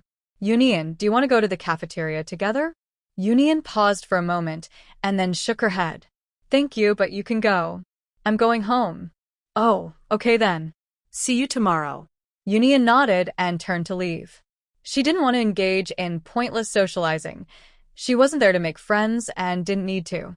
As soon as she walked out of the school gate, she saw a familiar car. The door opened, and Yu Nian got in, raising an eyebrow at the person inside. She hadn't told Huo Yan she was going home for lunch, had she? I checked her schedule. There were no classes in the afternoon, and Yu Nian probably wouldn't go to the school cafeteria, so he came to pick her up. Huo Yi, who was eavesdropping, noticed the raised partition again. It felt so distant. Yu Nian, do you have something to do this afternoon? Wasn't it agreed that he would pick her up after class? Why did she sneak away? Yu Nian was already immune to Huo Yan's sour tone and remained calm. I have a little something to take care of. The cybersecurity department received some news, and she needed to handle it. Then let's eat first. There must be time for that, right? What do you want to eat? Yu Nian replied, I'll eat at home. After lunch, Yu Nian declined Huo Yan's offer to drive her home and left on her own. She still didn't have a car. Her plan to buy one was stopped by Huo Yan. When she was told to choose a car from the Yenyuan garage, she was surprised to see Huo Yan's garage that looked like a car show. Well, he was indeed wealthy. Yu Nian picked a relatively low-key Mercedes from among the luxury cars, amused by Huo Yan's resentful look before she left. The Bai family had filtered out a group of people that needed close monitoring, and she had to check on them. By the time Yu Nian returned to Yenyuan, it was already past 10 at night. As soon as she walked in, she saw Huo Yan sitting in the living room. You're still awake? She had messaged Huo Yan earlier in the evening to let him know she would be back late and not to wait for her. I went to the old house for dinner and just got back not long ago. Huo Yan spoke softly, not mentioning that he had specifically waited for her. He couldn't sleep without her. Do you want some mung bean cake? Huo Yan pointed to a box on the table in front of him. Yu Nian paused her steps toward the stairs and walked over to Huo Yan. He opened the box, and a sweet aroma wafted out, revealing several pieces of creamy cake inside. Yu Nian sat down, picked up a piece, and put it in her mouth. It was sweet but not too rich. Delicious. You stayed up late just to give me mung bean cake? The chef at the old house made it, and I thought you would like it. Huo Yan answered her question indirectly. Yu Nian smiled, ate 2 pieces of cake, said goodnight to Huo Yan, and went upstairs. Huo Yan watched her go up, sighed softly, and then also went upstairs to his room. The next day, Huo Yan took Yu Nian to school, as usual. It seemed like something had changed between them, yet at the same time, nothing had changed. Yu Nian's college life officially began. She had classes in the afternoon and went to the cafeteria. After getting her meal, she found an empty table to sit at. Just as she started eating, a few girls came over with their trays. Yu Nian. What a coincidence. Can we sit here? Yu Nian glanced at them, recognizing the round-faced girl from yesterday who had invited her to the cafeteria. She nodded slightly. It wasn't her cafeteria, so she couldn't control where they sat. The round-faced girl sat down happily, while the other 2 girls felt Yu Nian's indifference and seemed a bit awkward. Yu Nian ignored them and continued eating, but some people just wouldn't let her be. Yu Nian, you have such a unique personality, the round-faced girl said again. Yu Nian didn't know her name and found her annoying. In fact, she didn't know most of her classmates' names. Yu Nian chose not to respond, but the girl kept talking. Why don't you live on campus? Do you go home every day? Yu Nian felt speechless. Did they know each other well? People without a sense of boundaries were truly bothersome. She didn't care if the girl was genuinely clueless or had other intentions. She just wanted to be left alone. Yu Nian put down her utensils and looked at the girl still talking. Excuse me, could you please let me eat in peace? The round-faced girl's eyes turned red upon hearing Yu Nian's words, sounding very wronged, as if Yu Nian had done something to her. I'm sorry. I just wanted to be friends. Not necessary. Yu Nian was clear and direct. The two girls beside her noticed the awkwardness and tried to help. Yuan, Yu Nian wants to eat quietly. Let's not disturb her.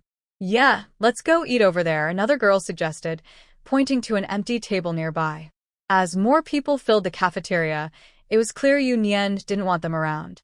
Why was Yuan insisting on staying? They didn't want to embarrass themselves in front of everyone. The round-faced girl suddenly stood up, causing her chair to make a loud noise. She took a step back and bowed to Yu Nian, her voice trembling. I'm sorry, Nian. We disturbed your meal. I'll find another spot. The commotion had attracted quite a few curious glances. Yu Nian felt a bit amused. It turned out they were waiting for her here to ruin her reputation. The two girls beside her exchanged looks, confused about what was happening. What did she mean by they? What did it have to do with them? Wasn't this all her own doing? One girl was about to speak, but the other stopped her with a shake of the head. It was better to avoid trouble. They should just keep their distance from her in the future. They picked up their trays and left, while the girl named Yuan remained behind, sniffling. Many people were now looking at Yu Nian with disapproval. Yu Nian sat there with a cold expression, appearing distant. Meanwhile, the standing girl looked pitiful with red eyes, easily drawing sympathy from others. Most people tend to feel sorry for those who seem weak, especially college students who are often impulsive. I'm really sorry, Yu Nian. I just wanted to be your friend. I didn't mean to interrupt your meal, Yuan said. Upon hearing this, many felt a surge of justice.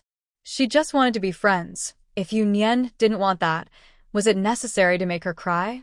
Yu Nian sneered. She wasn't going to let this slide. She didn't care about her reputation, but she wouldn't let anyone walk all over her. Who sent you here? The word sent was used cleverly, and those who were eager to defend her suddenly fell silent, unsure of what was happening. Anyone who could get into a prestigious university wasn't foolish. They realized they had acted out of anger, and now understood that something was off. Yuan paused, her sobs coming in fits. I didn't mean anything else. I just wanted to be friends. If you don't like it, I'll leave. As she turned to go, Yu Nian wouldn't let her escape. She kicked a chair, blocking Yuan between two tables. Trying to leave without explaining? Do I look easy to bully? The onlookers were stunned by Yu Nian's boldness, momentarily forgetting their earlier sense of justice. If she dared to provoke her, she should be ready to face the consequences. Did she really think Yu Nian was a soft target? At that moment, Yu Nian's phone on the table rang. It was a call from Huo Yan. When she answered, he told her to check her phone. He had sent her Yuan's information. Yu Nian was curious about how Huo Yan knew this, but didn't ask. Now was not the time for such questions. She opened her phone and instantly found the answer. Xiao Bai had shared a video in the group chat, showing Yuan sniffling and apologizing to her. A relative's child from the Xiao family is here and happened to take a video to share with Xiao Bai for fun. When Xiao Bai saw it, he was furious and shared it in the group chat, then called Huo Yan to say someone was bullying Xiao Yuer. Yuan, who was blocked, felt a bit regretful. She usually used her innocent image to trick others, but this time she had met her match. She glanced at the information Huo Yan sent and saw the name Yuan. Yu Nian raised an eyebrow. It was indeed someone from the Du family. Yuan was Du Yin's cousin, and since Du Yin was the granddaughter of the Shen family, she often tried to please Du Yin. This time, she came to defend Du Yin after hearing a few words from her. The Du family has two sons. The eldest is Du Yin's father, who took over the family business. Yuan's father started his own business and has achieved some success. He is content with his current situation, while Yuan has bigger ambitions, hoping to connect with the Shen family through Du Yin, ideally marrying into it. So, she usually follows Du Yin's lead. Du Yuan? Chitai real estate? Yu Nian looked at Yuan with a cold smile. If you don't want to talk, that's fine. This matter is now on you. You can leave. Yuan's legs felt weak. How did Yu Nian know about her father's company? What did this mean? Now that she was told to leave, she didn't dare to move. She regretted it. No, she regretted it deeply. Why did she get involved with the Shen family? Even if Yu Nian was not favored by the Shen family, she was still like Du Yin, a granddaughter of the family. How could she afford to offend her? And how did Yu Nian find out her information so quickly? Had she really been kicked out by the Shen family? She felt anxious. If this affected her father's company, she couldn't even imagine. Yu Nian ignored the trembling Yuan and stood up to leave. Seeing that Yu Nian was really going to walk away, Yuan finally broke down. Yu Nian, don't go. I apologize. I'm sorry. I shouldn't have listened to others and troubled you. I'm really sorry. Yuan was trying to be clever. She didn't want to offend Du Yin, just hoping to smooth things over and get Yu Nian to let her go. The onlookers were surprised. There was indeed a twist. Luckily, they hadn't gotten involved earlier, or it would have been awkward now. Yu Nian turned back and gave her a cold glance before walking away. Was that it? It was like saying nothing at all. Yuan's phone rang. It was her father calling. She couldn't afford to be hopeful anymore, so she closed her eyes and shouted, "It's Du Yin. Cousin Du Yin sent me here. Please let me go." Hearing this, Yu Nian did not stop and walked straight out of the cafeteria. The onlookers began to whisper, Du Yin, the beauty from the second-year computer department? Why is she targeting this first-year student? Du Yuan, who was sitting on the ground, couldn't bear the stairs and quickly got up, running outside to catch a taxi home. On the way, her dad called her several times, but she didn't dare to answer. Du Yuan stumbled into her family's villa, where her mother was on the phone. When she said, Yuan is back, the call ended abruptly. Du Wenjun was confused by the sudden hang-up and was startled by her daughter's appearance. She hurried over to support her and asked with concern what happened. "Why are you crying? Who bullied you?" "Mom, I got into trouble," Du Yuan sobbed. Wenjun helped her sit on the sofa and gently patted her back. "Weren't you at school? What trouble could you have gotten into? Did you argue with a classmate?" Du Yuan explained the situation through her tears, and Wenjun understood. "Are you saying the Shen family is taking action against the company?" After finishing her explanation, Du Yuan felt calmer. "Dad called me many times, but I didn't dare to answer." Just then, Du Yuan's father, Du Qitai, walked in. Seeing the mother and daughter on the sofa, he became furious. "You troublemaker. I pay for your education so you can cause trouble?" Du Yuan flinched, while Wenjun stood up to pour a glass of water for Du Qitai. "Calm down, I've already talked to her. She knows she was wrong." After placing the water in front of Du Qitai, she changed the subject. "Qitai, regarding the Shen family, should we consult your sister-in-law?" Du Qitai took a sip of water, his anger subsiding a bit, and sighed. "I called your uncle. This isn't the Shen family's doing." Wenjun was surprised. "Not the Shen family? Then, is it just a coincidence that the company is having issues? Several confirmed projects have fallen through. The other party would rather pay penalties than continue their investment," Du Qitai said darkly, glaring at Du Yuan, the source of the trouble. Wenjun, who had supported her husband during his startup, felt uneasy. Once the company became stable, she focused on managing the household. She was a capable person, and Du Qitai would consult her on company matters. "Let's go to your uncle and ask your sister-in-law for help," Wenjun said decisively. Although she disliked Shen Zian's arrogant attitude, the company's survival was at stake, and they had to swallow their pride. Not the Shen family. The Shen family has a wide network, and this issue started because of Du Yin. They can't just ignore it. Wenjun asked Du Qitai to call his older brother, Du Qian, and go to his house soon. Because of the inheritance issue from years ago, the eldest of the Du family has some affection for Du Qitai. Since they haven't troubled him much over the years, as long as Du Qitai goes to talk to the eldest, it should be fine. She and Yuan would go to apologize to Shen Yan, and with her brother's support, this should work out. The three of them quickly set off to Du Qian's house, where both Du Qian and Shen Yan were at home. As soon as they entered, Wenjun began to complain to Shen Yan, asking her to speak to her brother on their behalf. Du Qitai stood beside them with a worried expression, while Du Yuan sobbed quietly, afraid to speak. Seeing his younger brother's family like this made Du Qian feel a bit sad. He thought about how this trouble was caused by Du Yin and hurried to persuade Shen Jiyan. The mutual support satisfied Shen Jiyan's vanity, and since she deeply resented Yu Nian, she immediately took the Du family to the old Shen family home. Shen Jiyan was clever.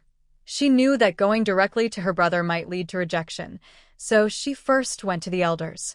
The elderly couple of the Shen family were a bit surprised when they heard the security guard's words.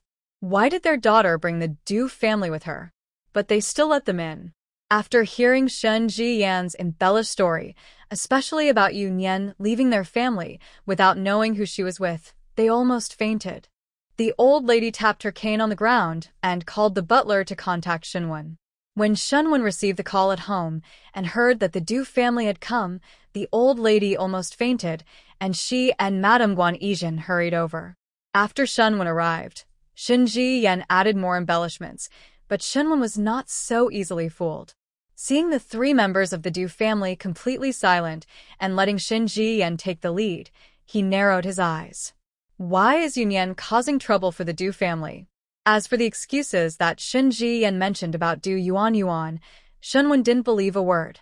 When Shen Jiyan tried to argue, Shenwen shot her a look and directly asked the person involved. You be quiet, Du Yuan, you speak. Under the pressure, Du Yuan tearfully explained the situation. The Shen family. No wonder Shen Jiyan was making up stories. It turned out there was also an issue with Du Yin here. Big brother, no matter the reason, Yu Nian is going too far. It's outrageous for someone so young to act this way. I don't know who she's relying on to be so confident. Shen Ziyan mumbled, and Shenwen shot her a glare. Be quiet. Is this what an aunt should say? Disparaging her niece like that. Guan Yizhen took note of this, and recalled what Shen Mingzhu had told her last time, pondering it a bit. Looking at the expressions of the elders, she thought about Shen Jiyan's words. Even if the old couple didn't like Yu Nian, she was still their granddaughter. How could they want to hear this? Yan, as an aunt, you shouldn't say that. Nian is still your niece. She then pointed at Du Yuan. And you, young lady, you have no sense. It's no wonder Nian is upset. If you want to stand up for your cousin, you can't do it like this. Shen Jiyan pouted and stayed silent. Her sister-in-law was pretending to be nice again, the most hypocritical of them all. After Guan Yizhen spoke, Shenwen calmed down. Ultimately, this was still Du Yin's fault, and the Shen family had a responsibility to resolve it. He completely didn't believe Shen Jiyan's claim about Yu Nian relying on someone. First, he thought Yu Nian wasn't that kind of person, and second, he already knew that Yu Nian had come to the Shen house that day in Xin Qing's car. Of course, he wouldn't mention this to them, not even to Guan Yizhen. Mainly because he had pursued Xin Qing when he was younger, and Guan Yizhen knew about it too. Bringing it up would only cause more trouble. He thought that today's incident was likely Xin Qing standing up for Yu Nian, so it wouldn't be appropriate for him to confront Xin Qing. Besides, Xin Qing might not even give him face. He was aware of that. After thinking for a moment, he called Shen Xiujin. Last time, when Yu Nian left, the three of them had seen her off, so their relationship should be decent. Shen Xiujin, still at the company, was puzzled when he received Shenwen's call. What was his relationship with Yu Nian? Yu Nian had blocked all three of them. Dad, why are you asking about this? Yu Nian had a bit of a conflict with the Du family. They came asking for help. Shenwen briefly explained. Shen Xiujin frowned in disgust. It was the Du family again. Dad, don't agree to anything yet. I'll come over soon. After hanging up, Shenwen looked at the few people eagerly watching him. He sighed helplessly. Now, they were scared. Why did they provoke her in the first place? Big brother, you can't ignore this. Yuan is too scared to go to school now. Yes, Mr. Shen, Yuan knows she was wrong and has already apologized to Yu Nian. She would even kneel to beg for forgiveness. Please help us. Why are you so scared to go to school? It's not easy to get into Kyoto University. It's a shame for you to be held back by these things. Guan Yizhen looked at Du Yuan with regret. The old man didn't have much education, but he loved scholars the most. Shen Mingzhu and Du Yin were favored by him because they were good students with excellent grades. Big brother, call that girl. Dad. Shen Wen hesitated, thinking it wasn't appropriate for an elder to get involved. He wanted to wait for Shen Xiujin to handle it. Why can't I call you anymore? Hand me the phone, I'll do it. Guan Yizhen helped the old man stand up and looked at Shen Wen with a helpless expression. Shen Wen also looked helpless. Okay, don't get upset. I'll call. At that moment, Yu Nian was having a meal with Huo Yan and the unexpected guest, Xiao Mubai. Xiao Mubai was there to take credit. It was his doing regarding the Du family. Yu Nian was still joking with Huo Yan. I thought it was you. I think Nian wants to handle it herself. Huo Yan replied slowly, glancing at the meddlesome person.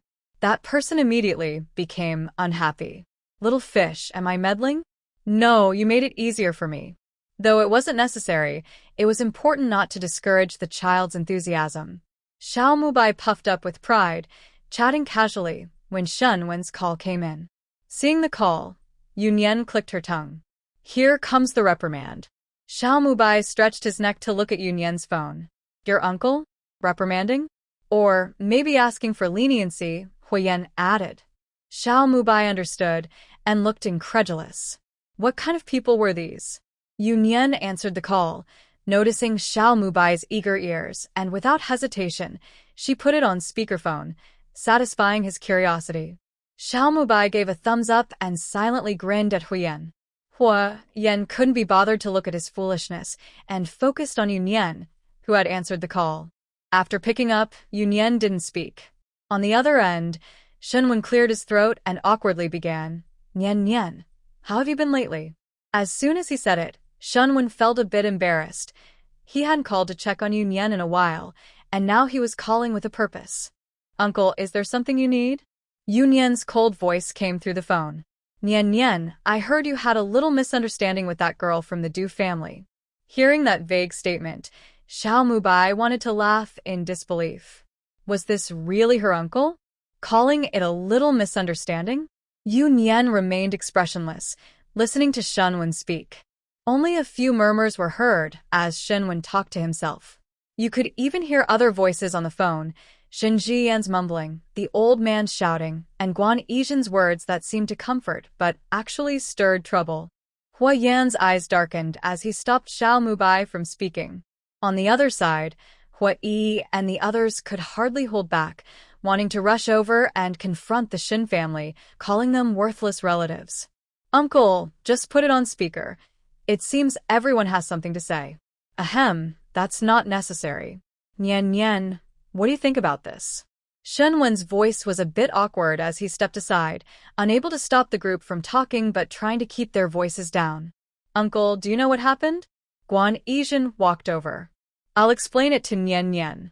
Shen Wen handed the phone to Guan Yizhen, feeling relieved as he went to calm the old man. Nian, I'm your aunt. How's school going? Guan Yizhen's gentle voice came through. Xiao Mubai rolled his eyes. Wasn't this about what happened at school? Was she being insincere, or just looking for trouble? After saying that, Guan Yizhen seemed to realize it was inappropriate and added, I just talked to that girl from the Du family about school, and it slipped out. Hearing Guan Yizhen's attitude, which was so different from last time at the Shen house, Yu Nian didn't mind at all, and even thought it was better this way. Please ask Uncle to take the call, or put it on speaker. You all probably want to resolve this quickly. Guan Yizhen grew increasingly dissatisfied with Yu Nian, ignoring the elder's words, despite having thought she was a good child last time. Guan Yizhen switched to speaker mode, walked over, and placed the phone on the table. Shen Jiyan didn't notice the screen and saw Guan Yizhen's displeased expression as she put down the phone, creating a subtle tension. That girl must have upset Auntie too. Now that she's climbed the social ladder, she looks down on us relatives. Guan Yizhen's eyes showed sarcasm, but she remained silent. Shen Xiujin, who had just entered, heard this and frowned. His aunt never seemed to stop. The old lady tapped her cane. This troublemaker. What a misfortune for the family. Why was Grandma also causing trouble? They were talking about things that weren't even true. Just as Shen Xiujin was about to speak, they heard a thud and several people paused, looking at the phone on the table. Thank you, Auntie, for letting me hear such interesting comments. Yu Nian's voice came through lightly. Wasn't it just annoying people? Who couldn't do that? She no longer wanted to deal with them. The sound just now was from Huo Yan throwing a fork on the table. Guan Yizhen felt stiff and opened her mouth, surprised that Yu Nian would play such a trick on her. However, her earlier action of placing her phone on the table matched Yu Nian's words too closely, so she decided to stay silent. Nian. Uncle, do you understand what happened? Interrupting Shenwen, Yu Nian repeated her earlier question. Yes. Shenwen was somewhat angry at Yu Nian's ungrateful behavior, feeling more embarrassed that a younger person had outsmarted him. Are you still insisting on pleading for the Du family? Nian, that girl Yuan knows she was wrong. The school is also afraid to let her return because of this. Her punishment has been enough. Maybe we shouldn't be too harsh? Guan Yizhen spoke up. The elderly couple remained silent, holding their positions and feeling the awkwardness from earlier. I can let the Du family go, and I can overlook Xinjian's words. Otherwise, I would make her understand the consequences of her words. After a pause, Yu Nian chuckled lightly, her voice sounding a bit playful. But uncle, your favor might only be used this once. Are you sure you want to use it? Shen Xiujin wanted to hang up the phone. He instinctively didn't want Yu Nian to know he was there, but he also wanted to stop this farce. He felt his father's favor was crucial. Yes. Before Shen Xiujin could react, Shenwen spoke. Now, Shen Xiujin didn't need to hang up. After receiving a positive answer, Yu Nian ended the call. The Shen family exchanged glances, and Shen Xiujin looked grimly at the Du family members, including Shen Jian, and ordered them to leave. It's getting late. You should go. Brother Shen. Since Shen Xiujin entered, Yuan had been staring at him. Shen Xiujin ignored her and, after having the butler see them out, went to the study with his father. After hearing Shenwen explain what had happened, Shen Xiujin looked at him with a complicated expression. Was his father really being foolish? The Du family's daughter did such a thing and still dared to plead. Shouldn't the Shen family be holding them accountable? His father was truly being led around by them. Dad, how could you call Yu Nian? What's wrong with that? Shenwen dismissed it. As an uncle, he was already unhappy about being embarrassed by his niece today. Times have changed. Do you know about Yu Nian? This is good. It means our families haven't completely lost contact. Shenwen pointed in the direction of the Tsin family and sighed, saying that since his younger sister left, the Shen family and the Tsin family had hardly any contact. Shen Xiuqin listened to his father's assumptions and felt a headache. Didn't he hear what Yu Nian said?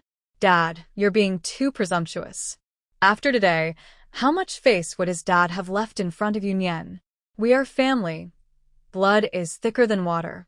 No matter how well others treat her, they are still outsiders. Shenwen had somewhat old-fashioned views. Even if Qing treated Yu Nian well, she was still an outsider. Their family was the real family, and no matter what happened, that fact wouldn't change. This child has gone off track. Just look at her attitude towards her elders. It was indeed time for her to learn a lesson. Qing could easily help her with small matters, but when it came to serious issues, she was just a little girl and insignificant. Guan Yizhen, who came in to bring fruit for the father and son, saw their serious expressions and smiled. What are you two talking about? Mom, why are you also causing trouble today? Shen Xiuqin was confused. Guan Yizhen's behavior today clearly showed she didn't like Yu Nian, which was not the case last time. What are you talking about? I just feel sorry for that girl from the Du family. Guan Yizhen's smile faded. Is it really necessary to pressure someone to the point they can't stay in school over such a small matter? I think Yu Nian is being a bit much. Have you thought that if Du Yuan succeeded, it would be Yu Nian who couldn't stay in school now? Du Yuan brought this on herself, and Yu Nian is the innocent one. Hearing this, both Shenwen and Guan Yizhen were taken aback. Yes, how had they not thought of that? Just because she didn't succeed, you're forcing the victim to forgive the perpetrator? Shen Xiuqin found it absurd and couldn't understand how his family could prioritize an outsider over their own. Xiuqin, when did you become so close to Yu Nian? Didn't she block you?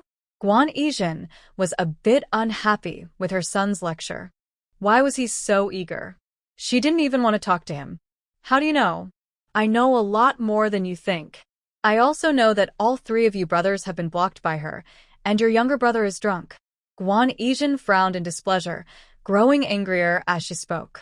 The slight guilt she felt earlier vanished instantly. Shen Xiujin suddenly understood why his mother's attitude changed so quickly. It must be because of Shen Mingzhu's words. Shen Xiuchan got drunk after being blocked by Yu Nian. Did his mother really believe that? Thinking back to Shen Mingzhu's provocation towards Yu Nian last time, he noticed it but thought it was just a minor conflict between girls, and as an older brother, he felt it wasn't his place to intervene. Also, with a girl of a similar age suddenly appearing in the family, it was normal for Shen Mingzhu to feel insecure about losing her family's love. But she was kind at heart, and once she figured it out, everything would be fine. Shen Xiujin sighed in relief. His long-standing affection for Shen Mingzhu was genuine, and in the end, he didn't say anything. He would talk to Mingzhu privately. They had made mistakes last time. Yu Nian's temper was understandable, and blocking them was normal. Guan Yizhen left in displeasure, and the father and son continued their previous conversation. Xiujin, these are small matters. Don't let them affect you. How is the overseas market expansion going? Not very smoothly, they are quite exclusive. At this, Shen Xiujin sighed. Their family business had reached a bottleneck in the domestic market, and Shen's company was already quite large. But Shen Xiujin was ambitious and capable, wanting to seek greater development, and Shenwen supported him. Unfortunately, they lacked overseas connections. Relying solely on money was too unstable, and they feared being betrayed, feeling powerless. Among the top families in the business circle of the capital, except for the Huo family, everyone else had successfully expanded their overseas operations. But why would they help without any reason? The Huo family had a unique background. As long as they didn't betray the country, their status was unshakable. The second branch of the Huo family had reached the ceiling of success in the domestic market, with a business presence covering the entire country, far beyond what they could compare to. Shen Xiujin believed he was no worse than them. He just lacked an opportunity. He couldn't break into the upper circles. Normal business interactions were possible, but personal connections were impossible as they were very exclusive. The people around him were all at a similar level. Take your time, Shenwen said, patting Shen Xiujin on the shoulder. Let's go downstairs and see your grandparents. Downstairs, the Du family and Shen Jian had already left, and Guan Yizhen was chatting with the elderly couple. The father and son joined them, bringing joy to the old couple, and the family was happily together. On the other side of the banquet hall, the atmosphere was a bit tense.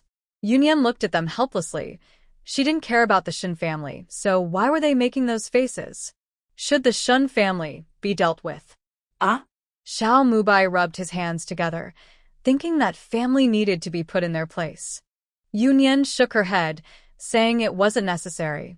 Xiao Mubai wanted to say more but was stopped by Huo Yan. Listen to Nian Nian, don't do anything unnecessary. He understood Yu Nian's thoughts. It wasn't that she cared much about those so-called relatives, but it was for her mother. As long as they didn't cross the line, Yu Nian wouldn't easily take action against the Shen family for Shen Jiqiao. After dinner, Yu Nian went upstairs to work, and the others thought she was sad, looking concerned. Xiao Mubai continued to talk nonstop.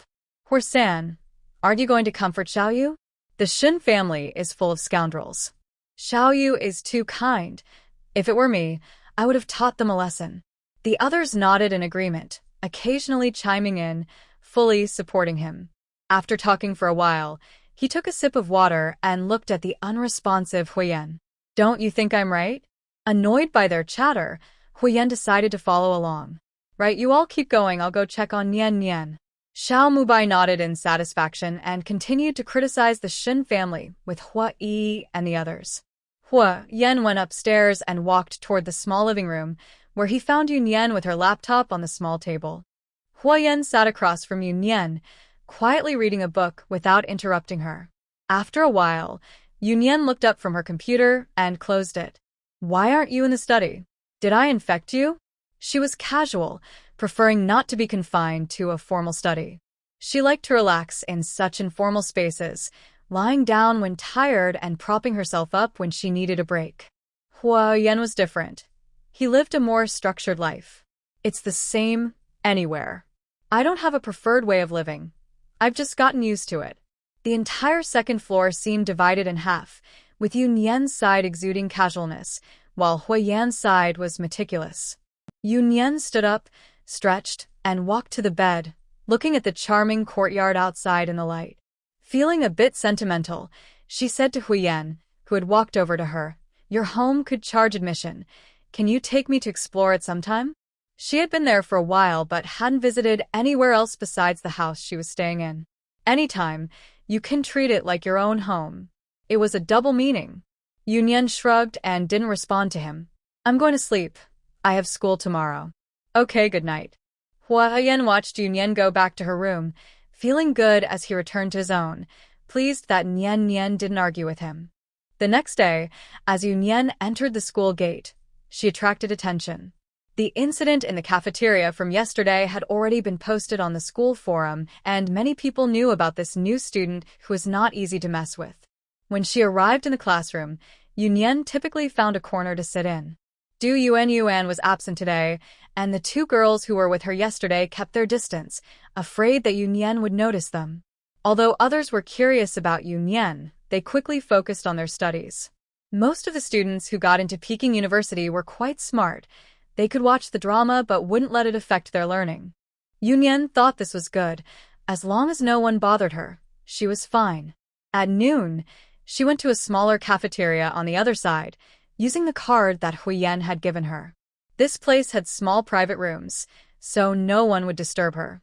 The only people eating here were school leaders and top-tier wealthy students. Xiao Mubai had eaten here while studying at Peking University. Meanwhile, Deepening was waiting in the cafeteria, feeling anxious under the curious gazes of others. She hadn't seen Yu Nian at noon and had come to clarify things, worried that this incident would ruin her reputation. Deepening learned about the situation this morning.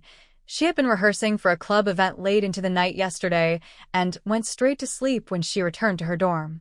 It was only during class this morning that she found out about the cafeteria incident, thanks to Du Yuan betraying her. She immediately called Du Yuan, hoping she would take the blame, but Du Yuan refused and eventually stopped answering her calls. When June had sternly warned Du Yuan not to get involved with the Shen family, especially not to offend Yu Nian again. With no other choice, Deepening had to go to the cafeteria to confront Yu Nian. Since it was crowded, she knew she had to clarify things in front of everyone to save her reputation. After waiting all afternoon without seeing Yu Nian, Deepening left in disappointment and took the rest of the day off to go home. As soon as she saw Shen Jian, she began to complain. After listening to her daughter, Shen Jian slammed the table in anger. They had been tricked. When they came to ask for help yesterday, they had mentioned that Du Yuan had already betrayed Deepening at school. Otherwise, how could she have helped them? When June was a smart person. After hearing what happened, she immediately went to find Shen Jian and advised Du Yuan on what to say and what not to say. The plan was to resolve the issue before Deepening and her mother found out. Furious, Shen Jian called Wen Jun to question her. Wen Jun calmly replied that she didn't know either. Du Yuan had been confused yesterday and hadn't explained things clearly. Shen Jian was so angry that she threw her phone. The mother and daughter discussed for a while, and with no other options, they had to run back to the family home for help. At the Shen family house. "Mom, look at how bullied Inin is. She can't even stay at school anymore." The old man and woman. This sounded a bit familiar. How could it not be familiar? Yesterday, when they brought Du Yuan, they used the same excuse. "Beside her, Du Yin wiped her tears. I don't know what I did to upset my cousin. Why is she trying to hurt me? What did Yu Nian do to you?" A cold voice interrupted, and Du Yin stopped crying, looking at Shen Xiuqin coming down the stairs. Yesterday, the three members of the Shen family stayed overnight at the old house. Shen Jian was also a bit confused. She didn't expect her big nephew to still be here.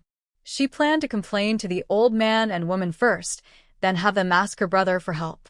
Shen Xiuqin sat on the sofa, watching Du Yin with a bored expression. Tell me, how did Yu Nian hurt you? I want to hear this. Shen Xiuqin was filled with annoyance towards the mother and daughter. Because of them, his father's relationship with Yu Nian had soured yesterday, and now they were back again. Did they really think they could rely on them for everything? Even if they were family, that wasn't right. Du Yin wiped her tears and stammered, unable to speak.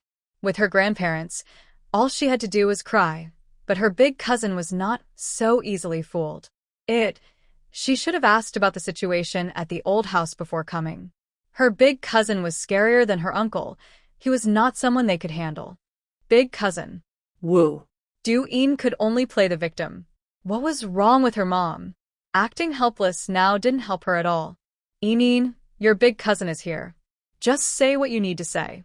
If someone is really bullying you, your brother will help you. The old lady spoke up, realizing the situation. This child was a bit misguided. She had complex feelings thinking about yesterday and about Yu Nian. Her Qiao had passed away young because of that child, and with Yu Nian's unlikable personality, it was hard for her to accept her. But no matter what, that was Qiao's only child. How could she truly not care? Now, Yin was so intolerant of that child. The old lady sighed. After all, she had watched this child grow up and usually found her endearing. The old lady didn't want to be too harsh. Grandma Wu, everyone at school is talking about me and my classmates are pointing fingers. I don't want to go to school anymore. Yes, Mom. When Yin came back at noon, her eyes were all swollen from crying. It broke my heart to see her. That girl is so awful. I even helped her yesterday out of kindness. Du Yin felt like she was going to explode. Her mom should have kept quiet. She just said that Yu Nian harmed her, and now her mom turns around and talks about Du Yuan. Isn't that harming her too? Is it Yu Nian who harmed you? Or is it Du Yuan? Or did they both team up against you? Shen Xiuqin scoffed. Didn't these two come to complain with a plan? Each had a different story, which was quite ridiculous. Xiuqin, your sister is being bullied so badly. Are you going to do anything about it? Shen Yan was being unreasonable. They had to help, whether they wanted to or not, or she would keep bothering them. She didn't believe her parents could stay indifferent. She felt confident about handling them. The only unexpected thing was running into Shen Xiuqin. I won't help, Shen Xiuqin replied firmly. Are we not family? Is this how you treat your aunt and sister? Once I marry, am I no longer part of the Shen family? Shen Yan pretended to be hurt, her eyes turning red. Before the grandparents could speak, Shen Xiuqin spoke up first. Yu Nian is also my family. Then he looked at Du Yin. You told Du Yuan to harm Yu Nian, but then Yu Nian fought back, and you got blamed by Du Yuan. Isn't that what happened? Grandpa, Grandma, should we not get involved in this? Seeing Du Yin's face change colors, the grandmother closed her eyes for a moment. Yin, what do you want us to do? Hearing this, Du Yin thought the grandmother was softening and quickly said, just let Yu Nian clarify things on the school forum. This has nothing to do with me. I won't ask for anything else. Shen Xiuqin was almost laughing in anger. She wouldn't ask for anything else? Didn't she find her own words ridiculous? We can't get involved in this. If you have a way, then go talk to Yu Nian yourself. The grandfather, who had been silent, finally spoke, surprising Shen Xiuqin. Grandpa? What are you saying? Du Yin was so shocked she forgot to cry. Dad, you know how that girl treats us. She bullies Yin without a second thought. How can we go confront her? Shen Yan spoke with some resentment. Was her dad losing his mind? How could he say such a thing? Now you're afraid to confront her? Then why did you provoke her in the first place? The grandmother was also straightforward. This child, Yin, needed a lesson. Grandpa, Grandma, you can't just ignore me. It's not my fault, really. Du Yin was now scared, and her tears were real. What would she do if her grandparents didn't care about her? Shen Jian held her daughter tightly, also shedding tears. Mom, Dad, are you really not going to help me, Yin? Yu Nian is fine. You two are being unfair. The grandmother, who had softened a bit from Du Yin's crying, closed her eyes at these words. They were being unfair to Yu Nian? Xiaojin, you handle this. We're old and need to rest for a while. After the old man spoke, he and the grandmother got up and went back to their room. Shen Jian was alarmed. Were her parents really not going to help? This was not acceptable. She quickly got up to follow them. With just a glance from Shen Xiaojin, the butler stopped her and her daughter. Aunt, that's enough. Shen Xiaojin, you think you're so grown up now that you don't respect your elders? Where's your dad? I'll call him. Did you not hear what Grandpa and Grandma said? I will handle this. It won't help to call anyone else. Shen Jian paused her action of taking out her phone. She wasn't foolish. Given her parents' attitude, even calling her older brother would be useless. He only helped her because of their parents. Now that they weren't on her side, calling him would only bring her more humiliation. Yinyin, let's go. Shen Jian wiped her tears and took Du Yin's hand. If they wouldn't help her, she wouldn't ask them anymore. She had never faced such humiliation before. She stormed out with Du Yin. After Shen Jian left, Shen Wen and Guan Yizhen came down from upstairs. They had heard everything when Shen Jian arrived and chose to let Shen Xiaojin handle it without showing themselves. The old man and woman left quickly because they understood Shen Wen's intentions. If they wanted to help Shen Jian, they wouldn't have let Shen Xiaojin handle it alone. They couldn't keep forcing their son to help their daughter. It would only create distance between them. Jian had been increasingly unruly lately. It was time for her to learn some restraint. They could still protect her now, but what would happen when they were gone? Their son would not be as forgiving. Your aunt is becoming more unreasonable, and Yinyin is being influenced by her. Shen Wen sighed, thinking of his sister. Guan Yizhen wisely stayed silent. Family matters were always complicated and difficult to discuss. Dad, don't worry about them. If Aunt needs you, just pass it on to me. Shen Wen nodded. He didn't plan to get involved anyway. You can go ahead and take care of your things. Mom, and I will say hello to Grandpa and Grandma before we leave. Shen Xiaojin replied and turned to leave. He indeed had something to do. He sought someone to connect with Wen Renlin. With Wen Renlin's complex background and strong overseas influence, gaining his support would be very beneficial. No one in the Shen family was looking after Du Yin, so she had no choice but to post on the school forum to clarify that she hadn't done anything wrong and to apologize on behalf of her cousin Yu Nian. Many people didn't believe her, thinking they were being fooled, especially those who witnessed the cafeteria incident. However, some supported Du Yin, believing she was an innocent victim caught in the situation. After all, most people only heard about the cafeteria incident, and Du Yin had a good reputation at school as a talented and beautiful rich girl. This incident stirred up quite a commotion and had a significant impact on the Du sisters. As for the other party involved, Yu Nian continued to be a lone wolf. After this incident, few classmates approached her. After returning to school, Du Yuan also avoided her. She was genuinely scared. Even without her mother's warning, she wouldn't dare provoke Yu Nian again. It must be said that Du Yuan was smart. She learned from her previous mistake of underestimating Yu Nian and decided to stay away.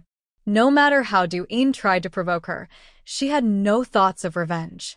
She realized that if Yu Nian wanted to target her, neither the Du family nor the Shen family could help. Yu Nian's college life was frighteningly simple, attending classes and leaving right after, not joining clubs, not living on campus, and avoiding social interactions. She attracted attention at Jing University, becoming a different kind of notable figure, and many people disliked her. However, her reputation for being tough made most people think twice about crossing her. Yu Nian was quite satisfied with this. She enjoyed a long period of peace. When not in class, Yu Nian mostly stayed at Yenyuan, still without friends and living independently. She often found herself inexplicably joining gatherings of a close-knit group, being pulled in by them for various reasons. Huo Yan didn't stop her. He didn't want Yu Nian to be alone at home every day. Since she didn't like making friends, his friends would be her friends. Although these people could be a bit odd at times, they were trustworthy. Fortunately, Yu Nian gets along well with them. Sometimes she complains, but you can tell she is in a good mood. Little fish, you're being unfair. It's clearly you who is being unfair. In Wenrenlin's club, Huo Yan sighed helplessly as he watched the two people at the pool table playfully argue. Is your teacher not doing a good job? Wenrenlin teased while having tea.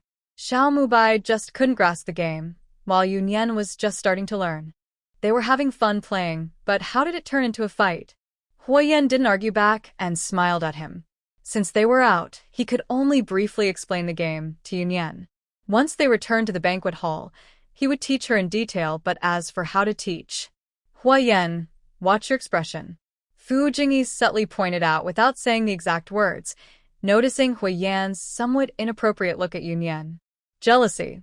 The two fell silent, watching Yu Nian play pool with Xiao Mubai. Who wouldn't feel jealous? Huo Yan's luck was infuriating. Knock, knock. When Renlin's subordinate entered. Sir, Mr. Chen has arrived. Okay, I'll go over in a moment. Mr. Chen was a business partner of Wen Renlin. Ah. The subordinate hesitated, glancing at Yu Nian, who had just finished playing pool. This subordinate was a trusted aide of Wen Renlin. He had gone abroad with Yu Nian last time and knew a bit about her situation. Why are you staring at little fish?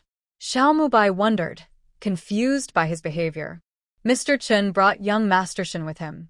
Huo Yan handed a towel to Yu Nian to dry her hands and casually said, I heard Shen's company is expanding into overseas markets.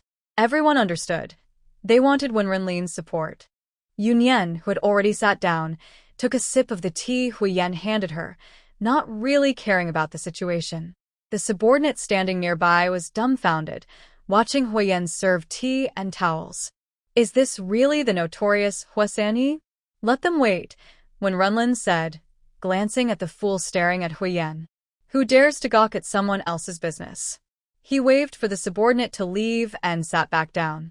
Brother Lin, we can't help them. They can't bully our little fish. It's enough that we don't settle the score with them. When Renlin raised an eyebrow at Yu Nian, doubtful. Could she really be bullied? Business is business. It has nothing to do with me, Yu Nian replied calmly, indicating that it wasn't her concern. Smart kid. Fu Jingyi gave a thumbs up. You all play, I'll go take a look. They were almost done drying. Meanwhile, in another private room, two people waited a long time without seeing anyone. Mr. Chen started to feel anxious. He wondered if bringing Shun Xiujin would upset Wen Renlin. The Shen family had given too much, and he really couldn't refuse. At that moment, the door opened. A few men in black entered and stood around, followed by Wen Renlin, who walked in slowly. Wen Renlin was always cautious around outsiders, as many wanted his life. Sorry to keep you waiting, gentlemen. You're too polite, Master Lin. It wasn't long at all. Mr. Chen smiled awkwardly, ignoring the fact that Wen Renlin wasn't being polite in return. Although they were partners, he was just a businessman and couldn't compare to the complex background of Wen Renlin. Trying to show off in front of him was just asking for trouble.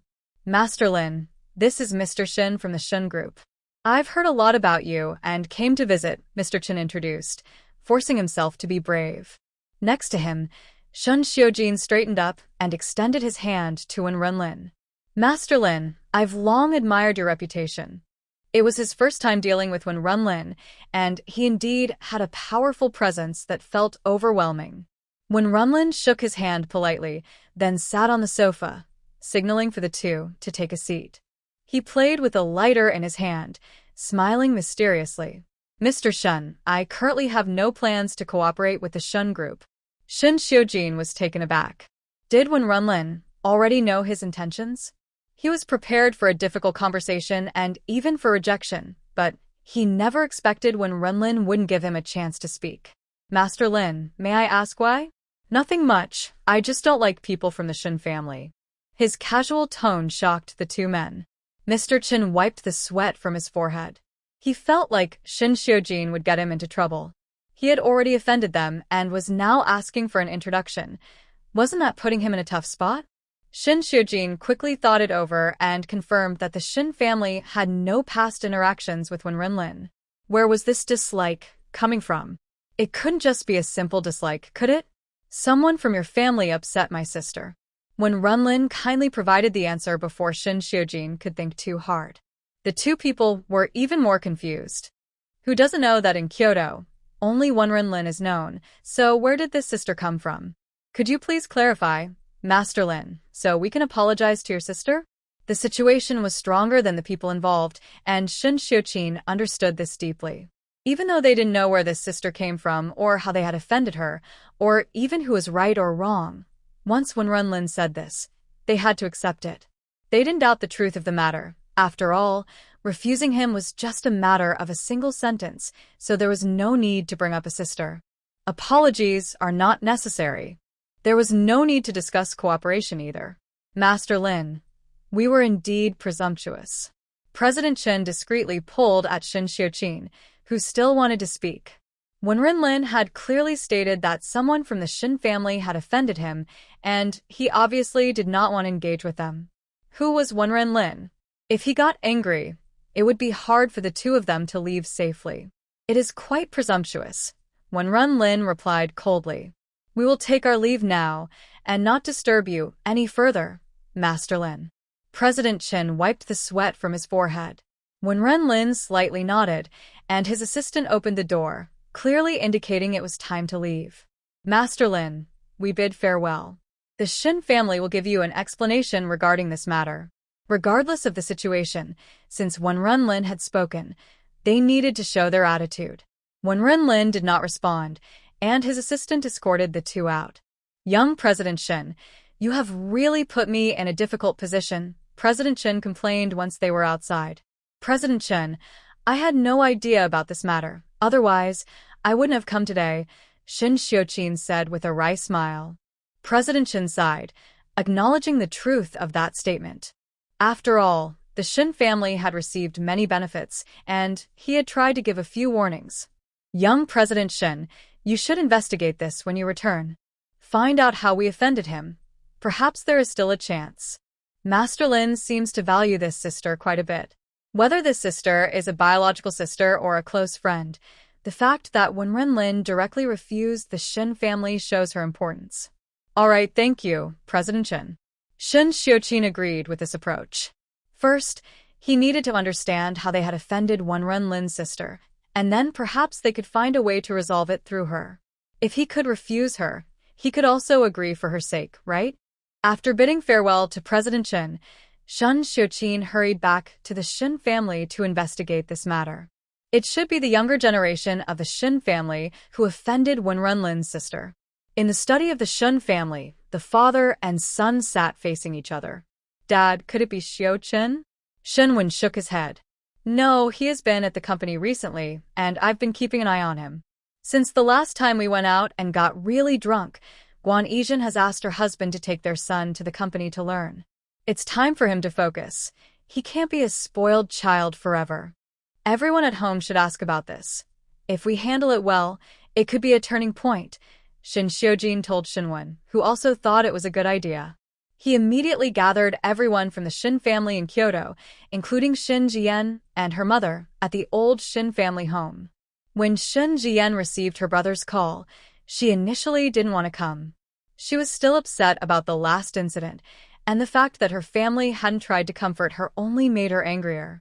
However, she was startled by Shenwen's words. This concerns the development of the Shen family. If you don't come, you'll face the consequences, and reluctantly brought her two daughters along. With everyone gathered at the old house, Shenwen explained the situation. Everyone exchanged glances and found it somewhat absurd. Offending Runlin's sister? Even if they wanted to, they would need the opportunity. They didn't even know who Runlin's sister was, so how could they offend her? Shin Xiujin pondered. Mingzhu had always been well-behaved, so it shouldn't be her. His second uncle's son, Shin Mingzhi, was still in high school and rarely came home, so it likely wasn't him either. Huo Yan was calm and steady, so he wouldn't do such a thing. The most troublesome one, Shin Xiujin, hadn't had the chance to go out and play recently. As for the Du sisters, Du Yun was relatively composed and wouldn't cause trouble outside, so it probably wasn't her. Finally, they turned their attention to Du Yin. Big cousin, why are you looking at me? I've been at school and haven't done anything lately. Since the last incident, I haven't gone out at all. Seeing Shun Xiujin staring at her, Du Yin quickly explained. This was serious, and she didn't dare to act up. She needed to be honest. When Du Yin mentioned the last incident, Shen Mingzhu's eyes flickered. Big brother, even though Yin loves to have fun, she knows her limits. I believe she wouldn't offend anyone outside. Grateful for Shen Mingzhu's support, Du Yin glanced at her. Although she usually acted tough, she knew when to be respectful. Unlike Yu Nian, who would bite anyone she encountered. Oh right, there was also Yu Nian. Big cousin, what's the use of just asking us? There's still one person from the Shen family who hasn't come. Shen Mingzhu smirked. This fool was somewhat useful after all, making her reminder worthwhile. Du Yan rolled her eyes, realizing her sister was being used by Shen Mingzhu again. No matter how many times she faced setbacks, she never learned. Shun Xiujin was taken aback. Are you talking about Yu Nian? Yes, that dog. Cough, that bad temper, don't you know? Who hasn't suffered a loss? If anyone has offended someone outside, it's most likely her. Du Yin spoke decisively, finally seizing the opportunity. After suffering a big loss last time, she has been cautious ever since. And that annoying Yuan is no help at all. She doesn't believe that, when it comes to the Shen family, her uncle's family will still spoil her. Shen Xiujin and Shunwen exchanged glances and decided to send the others home first. Since it didn't concern them, they wouldn't be of any help here. However, Du Yin's words did remind the Shen father and son. They understood that Yu Nian's temper wouldn't change just because of someone's status. Given her relationship with Xin Qing, it was also possible for her to come into contact with Wen Renlin's sister. But figuring out how to handle this was truly a headache. Yu Nian was not someone who could be easily managed, let alone be asked to apologize. First, we need to confirm whether this was really Yu Nian's doing. Shunwen pondered for a moment. They couldn't just take Du Yin's word and condemn Yu Nian. If it turned out she had nothing to do with it, their efforts to make her apologize would be pointless. How do we confirm? Shen Xiujin felt helpless. He truly had no way to deal with Yu Nian. She was stubborn and quite infuriating. Let Mingzhu handle it. Shunwen suggested, since she was a young girl, it should be easier to communicate. That might not be suitable. Mingzhu offended someone last time too. In the end, no one in the Shen family had a good relationship with Yu Nian. If it weren't for what happened last time, we could have sent your mom. Now. Shunwen felt overwhelmed, and the father and son exchanged silent glances. With a bitter smile, they realized they were at a loss when it came to a young girl. While the Shen father and son were racking their brains on how to approach Yu Nian, she was back at the banquet garden, enjoying a peaceful moment with Huo Yan. They sat on the same sofa, with Yu Nian leaning against Huo Yan, playing a mobile game and chatting casually. Their relationship had grown more comfortable and natural over time. How about I take you skiing sometime? He suggested. The weather was getting colder, and he had a ski resort in the suburbs of Beijing that would soon open. I've never skied. Is it fun? Yu Nian's past life had little in terms of entertainment, but since staying with Huo Yan, she had experienced many new things. It's quite thrilling. Huo Yan thought of a fitting description. We'll talk about it later. In a couple of days, I have to accompany the old man to the south. Do you want to come along, Nian Nian? No, I can't. I have school. Huo Yan couldn't help but smile in frustration. Usually, this girl tries to skip school whenever she can, but now she's using it as an excuse to brush him off. He sighed. It'll be several days. What if I miss you? Yu Nian shook her phone in her hand, and the meaning was clear. Huo Yan playfully tugged at Yu Nian's ponytail. This carefree girl was doing it on purpose, wasn't she? You're so childish. Yu Nian mumbled. The Shen family might come looking for you. Huo Yan wasn't just trying to persuade the girl to go with him. Shen Xiujin had faced some trouble with Wen Renlin and might think of Yu Nian. It wasn't a secret that Nian Nian stayed with him. Anyone who wanted to find out could easily do so. Huo Yan had stumbled upon the truth, whether he intended to or not. How will they find me? Yu Nian was unconcerned. She had someone picking her up from school every day and didn't go anywhere else. Could they really break into the banquet garden? Have Huo Yi and Huo Er follow you. He didn't want to worry, even though he knew they couldn't do anything to Yu Nian. But what if? Yu Nian stood up, patted Huo Yan's shoulder, and said seriously, young people worry too much. It can make you old. Without waiting for Huo Yan to respond, she dashed upstairs. Huo Yan, left downstairs, couldn't help but laugh and cry at the same time, watching Yu Nian's back as she ran up. Who was he doing this for? Then he felt a bit relieved. The current Yu Nian was completely different from before. She was much more lively and cheerful now, wasn't she? Although sometimes her liveliness was a bit painful. Huo Yan's worries were justified. The day after he left, Yu Nian was stopped by Shen Mingzhu and Deepening right after school. Nian Nian, cousin. Long time no see. Shen Mingzhu had a sweet smile. Did the Shen family send you? Yu Nian got straight to the point, showing no intention of being polite. Shen Mingzhu froze, surprised by Yu Nian's directness. It wasn't the Shen family that sent her. She came on her own. She knew her uncle and older brother were still troubled by this matter. She approached Yu Nian privately, hoping to get her to apologize to Wen Runlin's sister. If Yu Nian went, it would be her achievement. Shen Mingzhu knew Yu Nian probably wouldn't cooperate, but so what? At the very least, it would deepen the rift between Yu Nian and the Shen family. And she was just trying to help, so no one could blame her, right? To cover her tracks, she even brought Deepening along. After all, Deepening and Yu Nian have never gotten along, so it's normal for Yu Nian to be annoyed. Shen Mingzhu didn't answer Yu Nian's question, and instead avoided the main point. Cousin, it's normal for me to meet someone from Peking University too. Just say what you want. I don't have time to waste with you, and there's nothing to reminisce about.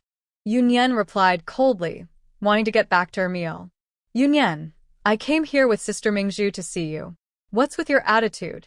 Deepening couldn't help but speak up, feeling that Sister Mingzhu was being too nice to her. Are you done? If you are, I'll leave. Yu Nian really didn't want to get caught up with them at the school gate and gave a dismissive response. Miss you. Deepening was interrupted by Huo Yi, who had come over after seeing Yu Nian being held up by these two women. He wanted to see if she needed help. Yu Nian glanced at him, clearly thinking he was just here to watch. Huo Yi chuckled a bit, completely diffusing the tension. Who are you? Deepening was annoyed at being interrupted. She had been happy to see a handsome guy, but her expression changed when she realized he knew Yu Nian. Driver. Huo Yi replied, and Yu Nian almost rolled her eyes. Huo Yi was like a spokesperson for the Huo family, and everyone outside had to call him Mr. Huo. Now, he was just a driver to get a closer look at the situation. Sister, don't argue with family. You know that your uncle and brother have been worried about you these past few days, he said, his eyes slightly red. Sister Mingzhu, some people are heartless and won't listen. Upon hearing that Huo Yi was just a driver, Shen Mingzhu and Deepening felt relieved and continued their previous topic. Miss Yu, why don't you go to the car and talk with these two young ladies? Huo Yi suggested, noticing that others were paying attention to their group. Though Yu Nian found his eagerness to watch annoying, she decided to head to the car first, not wanting to be the center of attention. Shen Mingzhu and Deepening finally caught up with Yu Nian and were determined not to let her go, so they followed her. Once they got into the car, they were startled by Huo Er in the passenger seat, and Huo Yi spoke up. Bodyguard. He even winked at Huo Er, showing that his brother was looking out for him, even while watching the situation unfold.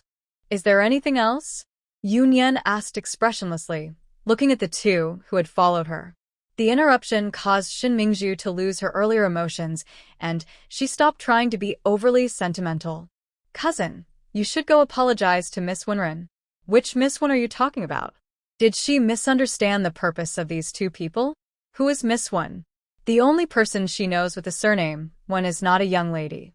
The two in the front exchanged confused glances, equally puzzled about the existence of another Miss Wen. She is Master Lin's sister. It's normal for her cousin, who just arrived in Kyoto, not to know about these things. You can ask your driver, Shen Mingzhu patiently explained. She looked at the two and thought they didn't seem like they came from a poor background. They should know a bit about Kyoto. At the same time, she had another thought. If Yu Nian had offended Wen Runlin, would she still be protected? Miss Yu, Master Lin is quite a character. He's ruthless and doesn't hesitate to harm others. When did you offend his sister? Huo Yi's tone was gleeful, but to the other two, it sounded like something else. It seemed that Yu Nian wasn't very favored. Even a driver could mock her. Yes, sister, now Master Lin is blaming our Shen family. The original cooperation has fallen through, and my uncle and cousin are overwhelmed because of this. As a family member, you must feel sorry for them, right? As Shen Mingzhu spoke, she started to feel emotional, her eyes turning red. Huo Yi couldn't hold back a laugh. Was this mission trying to be funny? Yu Nian's lips twitched. She was truly speechless this time. It became clear that when Runlin used this poor excuse to reject the Shen family, and now the Shuns were blaming her for offending his sister? Miss Yu, you should handle this yourself and not drag us into it, Huo Yi said, pretending to be scared, as if he hadn't just laughed. Hua Er, beside him, ignored the fool, thinking that if Third Master found out, he would definitely be in trouble. How would Third Master know? His attentive assistant would surely report everything with embellishments. Yu Nian didn't want to deal with this drama and didn't want to waste time with Shen Mingzhu.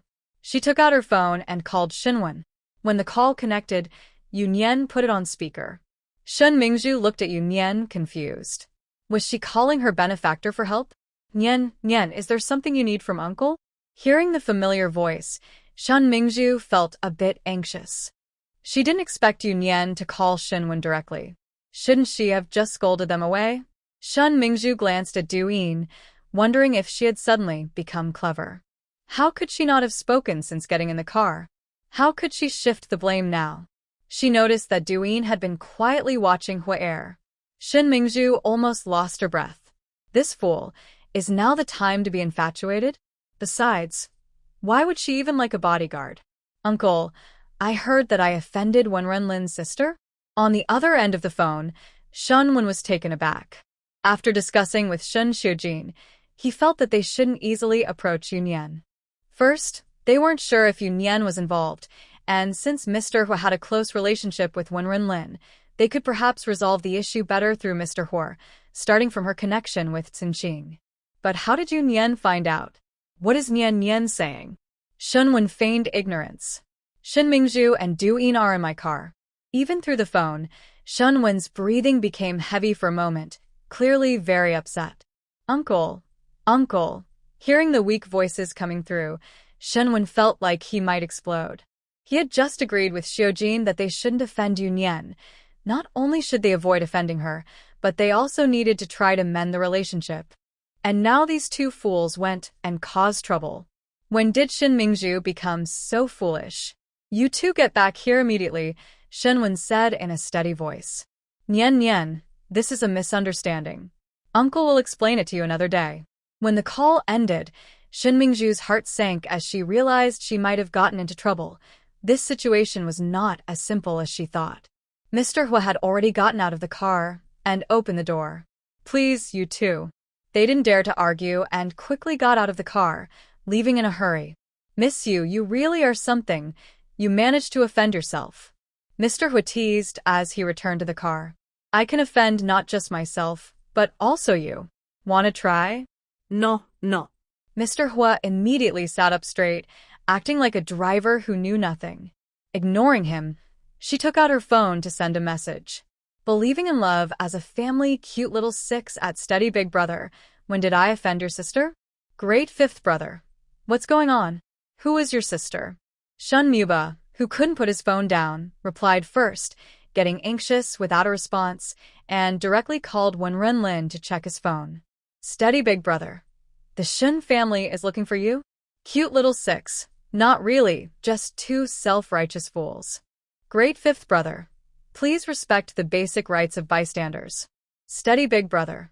Last time, someone from the Shen family said they offended my sister. Great 5th brother. Great 5th brother. Little fish, it's good that you stay away from them. What if this trouble spreads? Great 5th brother. Listen to me, cut off all ties as soon as possible. At cute little 6 wise 2nd brother. You really are something. Yu Nian put away her phone, wondering what all this was about. When the two returned to the Shen family, They saw Shen Wen's dark expression in the living room and felt a bit uneasy. Uncle, I'm sorry. I shouldn't have gone to find my cousin without asking. I just saw you and Big Brother worried about these matters and wanted to help. Shen Mingzhu was the first to admit her mistake, which showed her cleverness. Hearing Shen Mingzhu's words, Shen Wen sighed, his anger easing a bit. There were some things they couldn't tell Mingzhu, and they couldn't blame her entirely. Mingzhu, I know you mean well, but listen, from now on, don't bother Yu Nian anymore, okay? Shen Mingzhu nodded obediently, feeling a bit resentful inside. Even now, she still couldn't let go of Yu Nian. Shen Wen then looked at Du Yin, who nodded repeatedly. After giving the two a few more reminders, he let them go home. Thinking of Yu Nian, he wondered whose temperament she had inherited. She couldn't take any criticism at all. Once outside, Shen Mingzhu and Du Yin exchanged glances, both seeing the unwillingness in each other's eyes. We can't compare to cousin Yu Nian. Shen Mingzhu sighed. Aunt Ji Qiao's child is special, and it has affected you too. We both got scolded because of it. It's all Aunt's fault. Shen Mingzhu reminded Du Yin that they were both granddaughters of the Shen family, but the treatment was different for her. All right, Yin, let's go home and rest early. I have to work tomorrow, and you have school. We aren't like cousin Yu Nian, who has someone to protect her no matter where she is. Shen Mingzhu hinted, and although Du Yin tried to hide it, a hint of jealousy still showed. Shen Mingzhu secretly smiled. Jealousy was good. She had said enough, and now it was up to Du Yin to show her abilities. After today, she wouldn't be foolish enough to directly confront Yu Nian again. After Shen Mingzhu and Du Yin sought out Yu Nian, things settled down completely for a few days, and there was no news until Huo Yan returned to the capital. Nian, have you missed me? Yu Nian felt a bit speechless at this. They contacted each other every day through messages and calls. How could she not think of him? I missed you. Her response was somewhat perfunctory, but there was no helping it. Huo Yu was quite childish. If she didn't say she missed him, Yu Nian feared he might cry. I missed you too. Huo Yan was satisfied. He could tell Yu Nian wasn't being sincere, but so what? At least she was still willing to humor him, right? Huo, Yi, and Huo. Miss Yu noticed their attitude, yet Third Master was still so happy. He's deep in love. There's no saving him now. Huo Yan glanced unhappily at the people still standing there. Why are there so many people in this house? He never noticed they were so annoying before. Yu Nian looked at Huo Yan at that moment and felt like laughing. She remembered when they first met. She thought he was aloof, almost like he could float away at any moment. What Yu Nian didn't know was that her impression was correct. Huo Yan was indeed in that state, looking down on everything, possibly because he had everything he wanted and lost interest in everything else. He became more relatable only because of her, bringing him down from his lofty pedestal and giving him ordinary human emotions. Third Master, a Miss Xu is here to see you. She said she just met you. Uncle He was a bit surprised by the guard's report but still had to ask, just in case Third Master really knew her. The warm atmosphere was instantly broken. Yu Nian looked at Huo Yan with interest, waiting for him to explain. She had no doubts about him, just curiosity. This was the first woman to come looking for him since she arrived at the banquet garden, and she had just met him? Not seeing her. Huo Yan frowned in annoyance. This woman was being unreasonable by showing up. She's the granddaughter of an old friend of the old man, and she came to Kyoto with him. Huo Yan looked at Yu Nian, who was eagerly watching. Although he and Nian hadn't confirmed their relationship, there was an unspoken understanding between them. Was Nian not jealous at all? Did she trust him too much or simply not care? Is the old man trying to matchmake you too? Yu Nian was quite interested, imagining a grand story in her mind. Was this a setup by the Huo family? Was this trip just to bring this young lady to Kyoto? Huo Yan couldn't get angry with Yu Nian. He could only helplessly satisfy her curiosity. You're overthinking it. I already told the old man I have someone I like. Oh, then what does Miss Xu want with you? Before even seeing her, it couldn't be as simple as he made it sound. She must have taken a liking to our Third Master. Huo Yi and Huo's whispers suddenly grew louder. Huo thought, this fool. Why is he speaking so loudly? I have a bad feeling about this. Sure enough, Huo Yan shot them a glance. Guests are to be treated well. We can't be rude. You two go, Miss Ju, back to the old house. Huo Yi and Huo Er looked shocked, as if struck by lightning.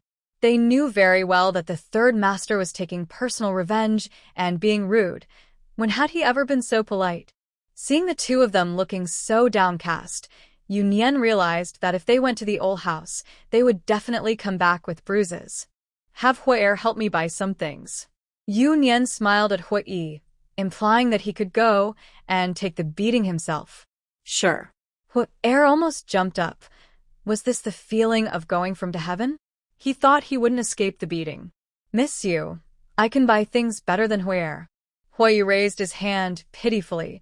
Miss Zhu could easily leave without any trouble. You need to exercise more, driver. Huo Yi dared not speak anymore. He realized that Miss Yu, like the third master, could hold a grudge. This was her revenge for his earlier teasing. Looking at Huo Er, who was enjoying the situation, Huo Yi sighed, blaming his own loose tongue. As the two left, this little episode passed without anyone paying much attention to Miss Zhu. Yu Nian was preparing for exams and wasn't just making excuses. She genuinely needed some supplies for her tests. For the past few days, Yu Nian hadn't gone out. After class, she stayed in the art studio to draw and read. This routine continued until the exams ended. After finishing her tests, she packed her things and prepared to leave. The instructor walked in with a serious expression. Yu Nian, don't leave yet. Come to my office.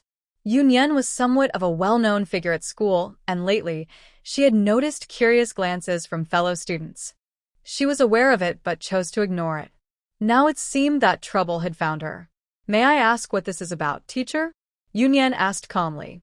Yu Nian, your actions have harmed our university's reputation, and we will handle this matter seriously. The instructor's tone was stern, and the surrounding students gasped. Was what the teacher said true? What have I done? Is it right to judge a student based on assumptions without confirming the truth? Is this the ethics of our university? Yu Nian replied with a calm demeanor, but her words were quite sharp. She truly didn't know what had happened, and it surely wasn't good. However, this teacher was making accusations without first understanding the situation, damaging her reputation. Either the teacher was accepting bribes, or they lacked professional ethics. Regardless of which situation it is, Yu Nian does not need to be polite to her. The classmates around them suddenly understood and began to whisper. Indeed, it seems that Yu Nian is unaware of what has happened. How can the counselor be so sure she is at fault? The counselor's face turned red with anger. She had indeed accepted benefits. However, Yu Nian acted on her own, and the counselor wanted to guide this student onto the right path, not to harm her intentionally. She didn't plan to expose Yu Nian in front of everyone, but this student was too disrespectful to authority. Why couldn't she just follow her to the office? Yu Nian, do you have anything to say about being supported by someone? That's nonsense. Teacher, making such slanderous remarks about a student in public, do you have any evidence? Yu Nian now understood why people looked at her strangely. There was more to this. Who could have done this? Yu Nian first glanced at her classmate Yuan, who quickly shook her head in fear. She didn't want to get involved. She knew she couldn't provoke Yu Nian. Yu Nian looked away, thinking it wasn't Yuan that left Du Yin or Shen Mingzhu. You are truly stubborn and hopeless, the female counselor said harshly, believing the student was beyond saving. Whether I am hopeless is not your concern. I think you are the one without hope, Yu Nian replied, looking directly at the counselor. Go to the principal's office. At this statement, not only the counselor but also the surrounding students were shocked. Could it be? It seemed Yu Nian was innocent. Otherwise, how could she dare to mention the principal's office? Their principal was not easy to deal with, and if this matter escalated, it could lead to expulsion. The counselor was startled by Yu Nian's words, but soon felt reassured. The principal of Peking University was not someone you could meet easily. She had heard that Yu Nian came from a small place and had no background. Otherwise, she wouldn't have dared to accept money and focus on Yu Nian. Besides, She was just going along with the situation, not fabricating facts to slander her. As the confrontation continued in the classroom, a student came over and said the director wanted them to go.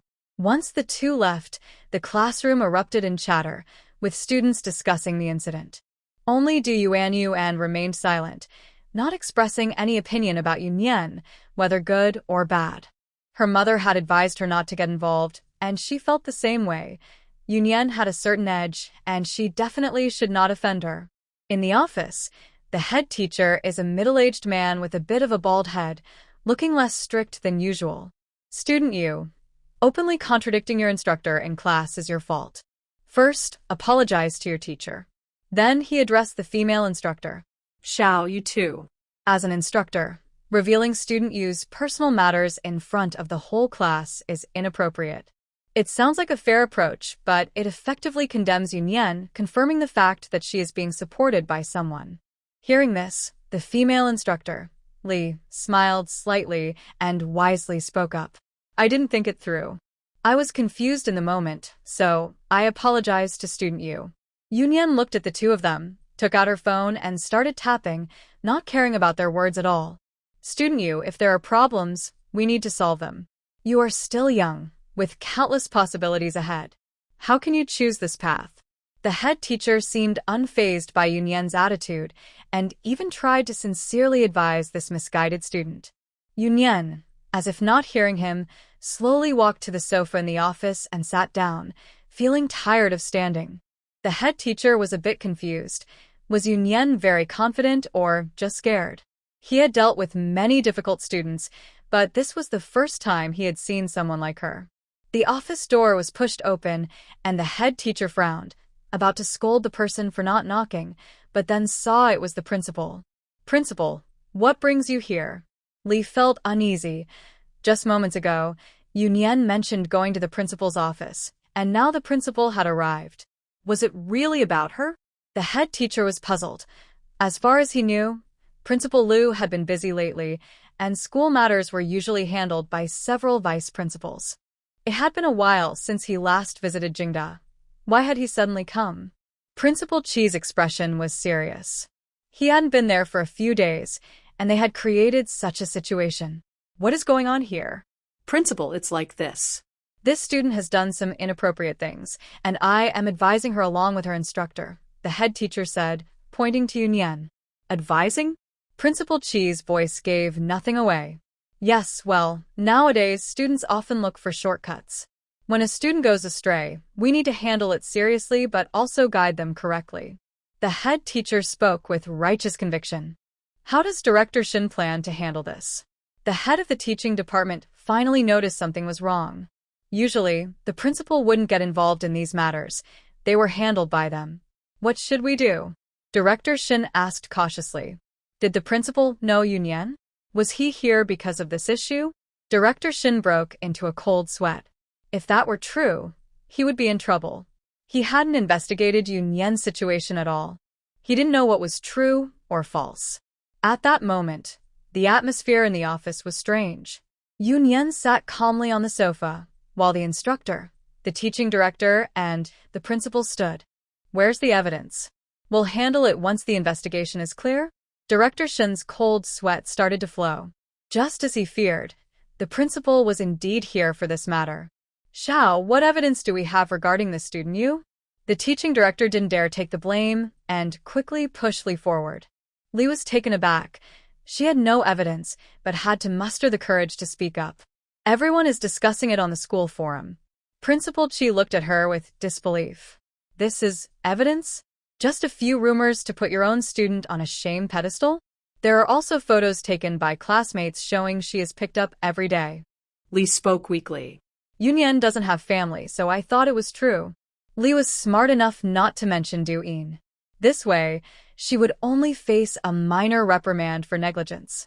If she revealed that money was involved in treating Yu Nian harshly, it would be a serious issue, possibly leading to expulsion. So just because she is picked up every day, that means she is being supported? Principal Qi was almost laughing in anger. Is this what a teacher from Peking University is like? Yu Nian ignored the instructor and looked directly at the teaching director, speaking calmly. Is your last name Shen? Director Shen felt a sinking feeling in his stomach, regretting getting involved in this mess. Yes, haha. Is Du Yin still Shen Mingzhu? Yu Nian stopped beating around the bush and asked directly. Principal Chi sat down on the sofa next to Yu Nian, and the meaning was clear. The two standing were trembling slightly.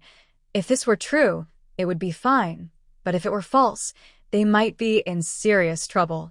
Yu Nian looked at Director Shen leisurely, waiting for his answer. The Shen family's troubles wouldn't go away easily. If she didn't teach them a lesson this time, she wouldn't be you. Old Shen, don't hide it anymore. Principal Chi sighed. Over the years, Director Shen had been diligent, with only a few minor flaws. Overall, he had done well. This is also a reminder for him. He can't handle matters related to Yu Nian.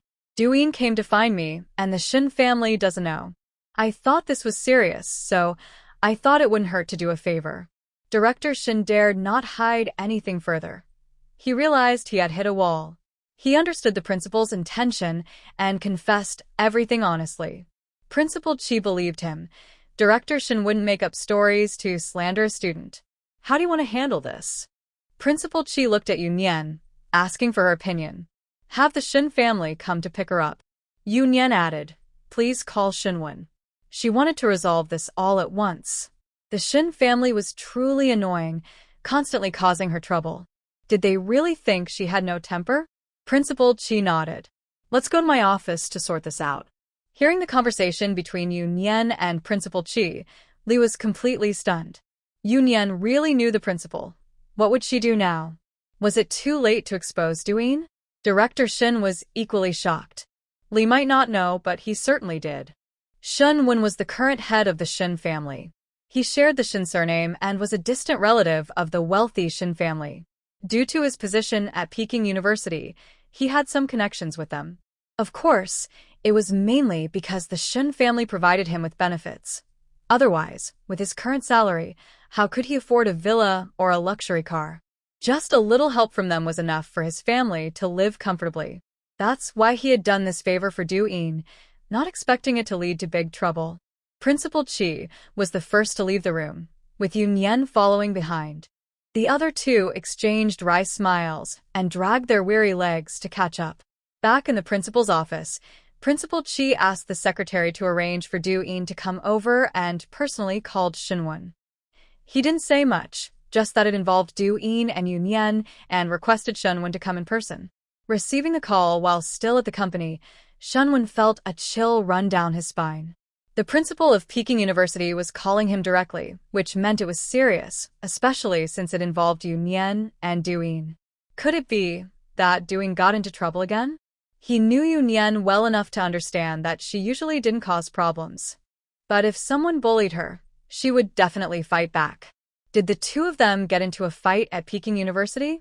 Shenwen didn't dare waste time and immediately called Shin Xiujin to come with him to Peking University. Dad, don't worry too much. It might not be a big deal. In the car, Shin Xiujin saw his father's worried expression and tried to comfort him. The principal of Peking University called me personally. It's probably serious. Shenwen sighed, feeling overwhelmed by recent troubles, as if he had aged several years. On the day Yu Nian reported to Jing University, we took her to the entrance, where Principal Chi's assistant came to greet her. Yu Nian knew Principal Liu and had a good relationship with him. Du Yin was looking for trouble, and Principal Chi stood up for Yu Nian. Shin Xiujin shared his thoughts. Why didn't you mention this before? Shenwen was surprised. His niece was quite capable. It was the first time I met Yu Nian, and I've been busy lately, so I forgot. The father and son discussed slowly, and Shenwen felt less anxious. Shen Xiujin's reasoning made sense.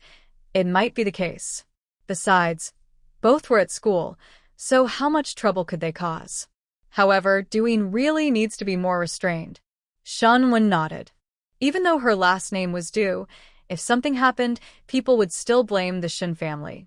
As they spoke, the Shen family's car arrived at the entrance of Jing University.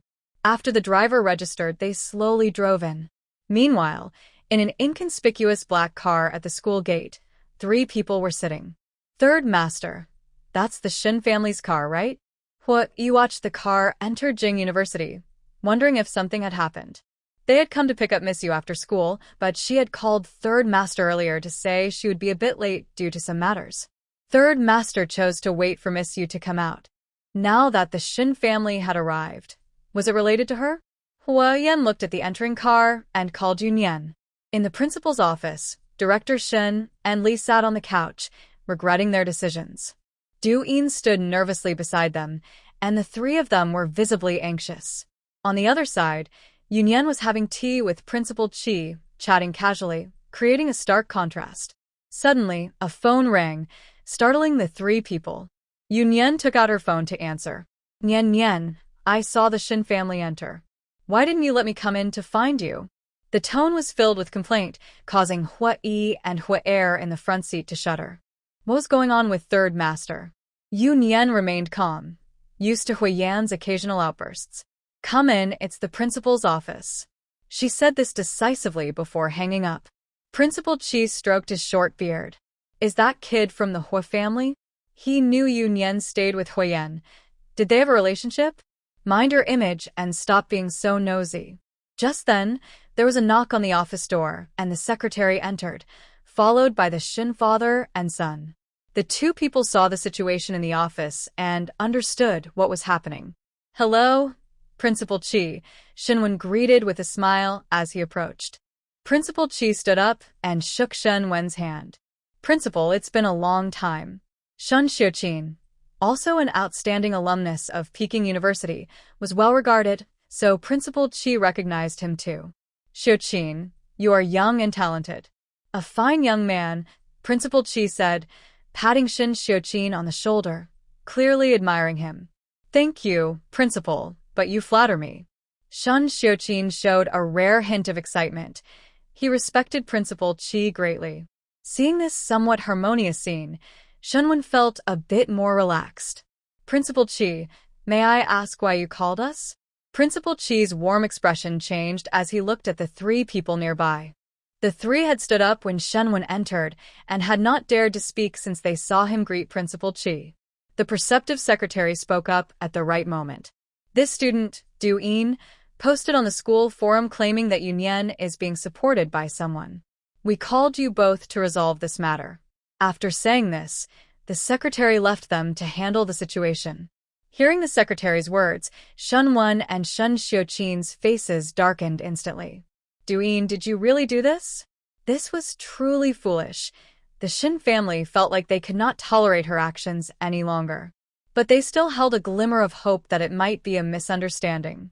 Yu Nian let out a light laugh, finding it amusing that she was still trying to justify herself at this moment. Hearing that mocking laugh, both Shenwen and Shen Xiuqin felt embarrassed. Deepening, at that moment, stammered and couldn't find her words. She wanted to deny it, but would it even matter? Seeing Deepening's reaction, the Shen family understood that there was no doubt she was responsible for this. Shenwen stepped forward and slapped Deepening hard across the face. How could you do something like this? Apologize to Nian. Stunned by the slap, Deepening covered her face. Just as she was about to cry and throw a tantrum, Shenwen's stern expression frightened her. This was the first time she had seen her uncle so angry, so she dared not act out. She realized that this was not at her home, and no one would spoil her here. I'm so sorry, Yu Nian. She could only sob as she apologized. Yu Nian remained expressionless, her gaze shifting to Director Shen. The Shen family followed Yu Nian's gaze and noticed Shen Aigua, their relative and the academic director of Peking University. Because of this, they held him in higher regard and wanted him to help take care of the Shen family's child at Peking University.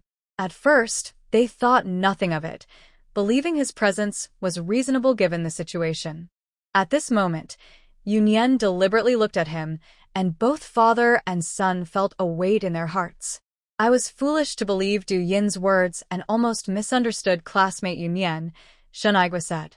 Yu Nian had already shown him enough respect by not directly saying he harmed her. He understood that this respect was not for him, but was given because of Principal Qi. As long as he wasn't too outrageous, Yu Nian wouldn't expose him.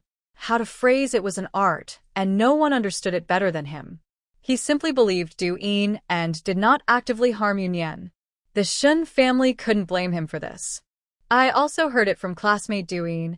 I thought it was true, Li said, feeling pressured by the director's words and no longer daring to hide the truth. Although she claimed to have heard it from Du Yin, everyone present knew she wouldn't have rushed to act against Yu Nian without some benefit. The faces of the Shen father and son turned dark. Du Yin was truly skilled, creating a chain of events. First, spreading rumors, then bribing the counselor, and finally using their Shen family's connections to influence the director. If this weren't happening to his own family, Shunwen would almost admire her cleverness. Du Yin, you really are something. Principal Qi, this is all Du Yin's fault. You should handle it as you see fit. We won't object, Shunwen said, taking a deep breath. Du Yin was beyond saving now. He initially thought Du Yin was just targeting Yu Nian with rumors, which was a family matter that could be resolved. But bribing the counselor and even the director was beyond the Shen family's control. It was up to the school to decide. Du Yin paniqued. What did her uncle mean? Was she being abandoned? She thought just apologizing to Yu Nian would be enough. Why did it have to go this far? But Yu Nian was indeed supported by someone, Du Yin blurted out, desperate to prove her point. If she didn't confirm it, she couldn't clear her own name. Shut up, Shunwen shouted angrily. How could this foolish girl not see the situation? Mr. Shen, please remain calm. Du Yin, do you have any evidence for your claims? Peking University will not wrong any student, and we will handle any serious incident seriously, regardless of who is involved, Principal Qi said calmly. Yu Nian remained silent, quietly watching the situation unfold. She was curious about how Du Yin was so sure that she was being supported by someone. Hearing this, Du Yin seemed to see hope. If she could prove that Yu Nian was being supported, how could the school not take action against her? She has no acquaintances in Kyoto, yet someone picks her up every day. I even took a picture of that older man, Du Yin said, pulling out her phone to show everyone a video she had recorded a few days ago. In the video, an older man got out of a black luxury car, handed something to Yu Nian, and smiled as he spoke to her. Then, Yu Nian walked towards the school, and the video ended abruptly. Although everyone was a bit curious about who the man was, could this alone prove that Yu Nian was being supported? Seeing their doubtful looks, Du Yin became anxious. This isn't the first time. I once saw Yu Nian spending millions on cufflinks at a mall. And Sister Mingzhu also saw her at Yunshang Mountain Villa. Last time, when I met Sister Mingzhu at the school gate, Yu Nian had a driver and a bodyguard. How could she not be supported? Du Yin spoke quickly, almost revealing everything she knew to prove she wasn't lying. Knock, knock. After 2 knocks, the office door was pushed open again. Seeing the person enter, Shunwen and Shen Xiujin instinctively stood up. Third Master, Mr. Huo. This Mr. Huo was Huo Yi, due to his recent poor behavior, was left downstairs by Huo Yan, and only Huo was brought up. Huo Yan disliked socializing, so he usually sent Huo to represent him. Compared to Huo, the Shen family was a bit more familiar with him. Young people are quick to arrive, Principal Qi remarked sarcastically, as if worried that he might cause Yu Nian any trouble. Old Qi, you're still going strong, Huo Yan replied leisurely. Though it sounded like a compliment, something felt off. Third Master, what brings you here? Shunwen asked cautiously, feeling a bit anxious. Was it about Yu Nian? Huo Yan sat down next to Yu Nian, with Huo standing behind them. I heard our little girl is being supported, so I came to see who has such influence. Huo Yan's casual words startled everyone. Third Master, this is a misunderstanding. Please don't be concerned. Family issues have come to school. Shunwen tried to downplay the situation, hoping to clarify that Yu Nian was family. Yu Nian seems to have gained a solid position in the Huo family. It's not just Xin Qing who likes her. Even the third master of the Huo family, who hasn't appeared in public for a long time, has come specifically for her. When did Nian have other family members? Huo Yan said this to Yu Nian, completely ignoring Shunwen's presence. Yu Nian chose to ignore him, not engaging with his antics. Shunwen felt a bit awkward being left out. This third master of the Huo family was not showing him any respect, and after all, He was supposed to be an elder. Does Mr. Shen have any issues with our third master? Huo Yan looked at Shenwen with a hint of malice, having picked up some bad habits. Mr. Huo, you exaggerate. My father just wants to clarify this misunderstanding. Shen Xiaojin quickly interjected, knowing they couldn't afford to offend the Huo family. Huo Yan and Yu Nian remained silent, allowing Huo Yan to continue. Could I see the video that this young lady recorded? Huo asked politely. At that moment, the phone was in Shen Aigua's hands, and he hurriedly handed it to Huo Yan, feeling quite scared. Although he had never met him, he had heard of the third master of the Huo family and wondered what trouble he had gotten himself into. Our butler brought something for Miss Yu. That shouldn't be against the law, right? He then turned to Deepening. As for the bodyguard driver mentioned by this young lady, I am currently serving as Miss Yu's bodyguard, and the driver is Huo Yan. Both of you, Mr. Shen, should know him. Should we call him in for questioning? Shenwen and Shen Xiaojin were a bit incredulous upon hearing this. Who didn't know that these two were the third master's trusted aides and representatives? They had to address him as Mr. Huo as well. Someone like that being a follower of Yu Nian? It seemed they had underestimated Yu Nian's status in the Huo family, or with Huo Yan. No, we naturally believe Mr. Huo's words. Shenwen said with an awkward smile. Deepening felt a mix of emotions, seeing the third master of the Huo family supporting Yu Nian. She was insanely jealous, yet felt a sense of helplessness. Opposing Yu Nian was simply overestimating herself. Then she saw Huo Yan again. She had taken a liking to him the last time they met, and Shin Mingzhu had mocked her for even noticing a bodyguard. Seeing him again today, could someone who made her uncle call him Mr. Huo really be an ordinary bodyguard? Someone like that was more than a match for her. She felt her face heat up, then remembered her earlier embarrassment, and her expression quickly changed from red to dark. Yu Nian watched Du Yin's changing expressions with interest. This person was quite impressive, shifting colors every moment. Huo Yan leaned closer to Yu Nian and lowered his voice. Why are you looking at her, Nian? Is that woman prettier than me? Third brother. Yu Nian spoke helplessly, wondering if he could save some face outside. Her voice was loud enough for everyone in the office to hear. Shenwen and Shen Xiaojin were quite shocked by the series of events today. Seeing that Huo Yan was not upset at all, but rather seemed pleased, he whispered something to Yu Nian. Had their relationship with Huo Yan become that close? She felt a bit regretful, remembering how they had done so many foolish things that had offended Yu Nian. If they hadn't fallen out with her, their family would have had an easier time. Principal Qi, can we leave now? They were delaying her meal. Principal Qi waved his hand impatiently, signaling them to go. Wait, how do you want to handle this? Principal Qi asked Yu Nian. Everyone's gaze turned to her, as if she were their last hope. Expulsion. Did she really think she was easy to deal with? Today, she wanted the Shen family to know that she had no feelings for them and wanted them to stop bothering her. Deepening collapsed onto the ground, thinking she would only get a warning at most. How could it be expulsion? She was expelled from Jing University. For someone who cared about her image, this was a huge punishment. How would she face the world now? Nian, isn't this punishment a bit too harsh? Shenwen was also taken aback. Having a granddaughter expelled from Jing University wouldn't look good for their family. It is a bit harsh. Director Shen can stay. Huo Yan almost couldn't hold back his laughter. Miss Yu is truly ruthless. Did the Shen family really mean that? Shen Xiaojin stopped Shenwen, who wanted to say more. Yu Nian was not like the younger members of their family. She didn't rely on them, so further discussion was pointless. Yu Nian ignored their thoughts and stood up to leave with Huo Yan. After they left, Principal Qi spoke to send them off. All right, this matter ends here. Come to school tomorrow to handle the paperwork. Principal, could you?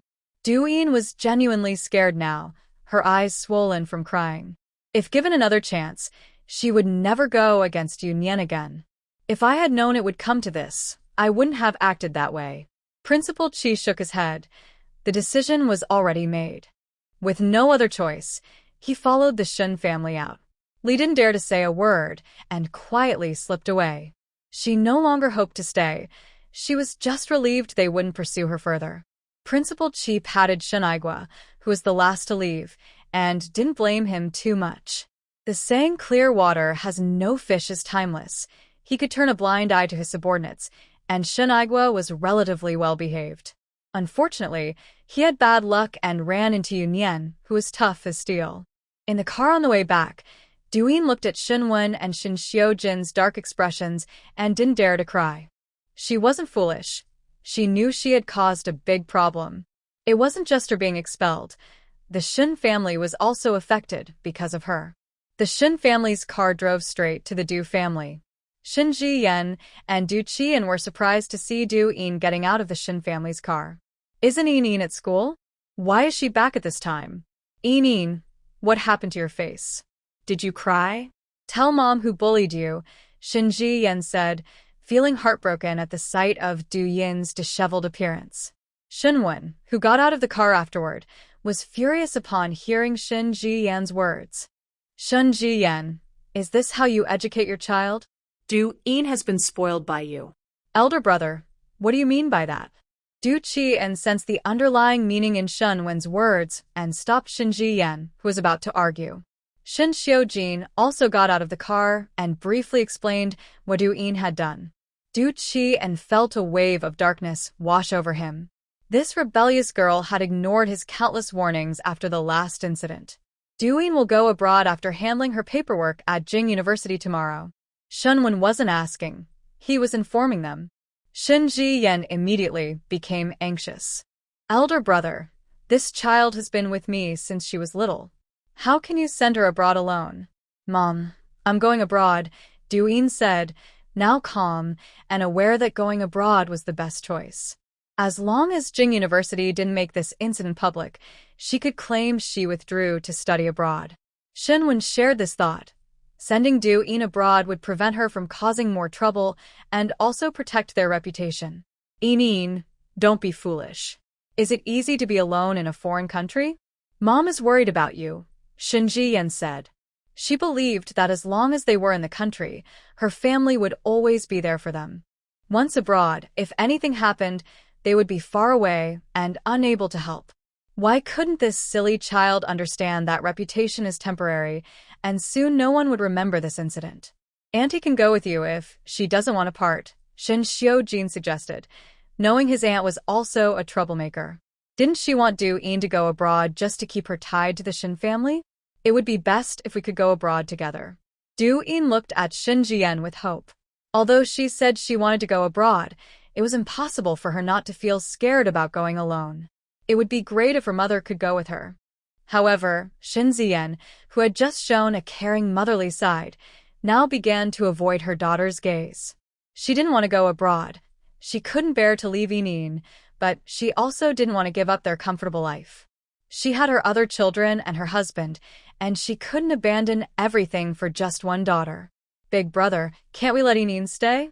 She could go to another place in the country for a while and then return to Kyoto, Shin Ji-yen said weakly, losing her earlier confidence. What university in the country is better than Kyoto University? Shenwen replied darkly. His sister, who seemed clueless, shared the same thought as his son. It would be better if the mother and daughter could go abroad together. Shin Ji-yen fell silent. Although she could argue with her parents at the old house, she didn't dare to be too bold in front of her brother, especially since Shenwen didn't take her seriously.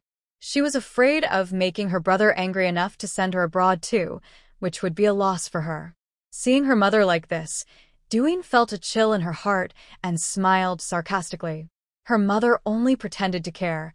As soon as it was about going abroad, she backed down. Tomorrow, you will take her to Kyoto University to handle the paperwork. I will arrange the details for going abroad, Shenwen said. Don't worry, big brother. We will take care of it quickly, Du Qian replied. Shenwen was satisfied with his understanding but also felt that this person was quite heartless. He didn't say a word to plead for his own daughter, seemingly afraid of being dragged down by Du-in. Regardless, the decision was made. They would take care of Du-yin's situation during the few days Kyoto University was on break. The Shen family father and son did not linger any longer and returned to the Shen family business, where they had many matters to discuss. Meanwhile, as soon as Yu Nian got in the car, she was met with Hui Yi's resentful gaze. Yu Nian felt speechless. It wasn't her fault he was left behind. Nian, what are your plans for the next few days? Huo Yan changed the subject from earlier and talked about the holiday. It's just 3 days. I have no plans, she replied. How about staying at the villa for a few days? Sure. Nian, aren't you going to ask why? Aren't you afraid I might sell you? The girl trusted him too much. Even if she didn't ask, he felt he should clarify to avoid any misunderstandings later. Why? Yu Nian asked curiously. Last time, Miss Zhu somehow convinced her grandfather. If they come over, it will be hard to refuse. That old man must be confused, following his granddaughter's whims. However, Mr. Zhu is an old friend of my grandfather, and since he has important matters in Kyoto, it wouldn't be right to disrespect him. With Yu Nian on break, I might as well hide away. Even Master Hua has his fears. I only have 3 days off. Yu Nian found it strange. After these 3 days, wouldn't things go back to normal? Heartless. That old man will leave in a few days. He laughed at him. After all, who is he doing this for? If Nian would just give him a title sooner, he wouldn't have to go through all this. By the time they finished dinner and returned to the garden, Yu Nian surrendered under Hui Yi's gaze.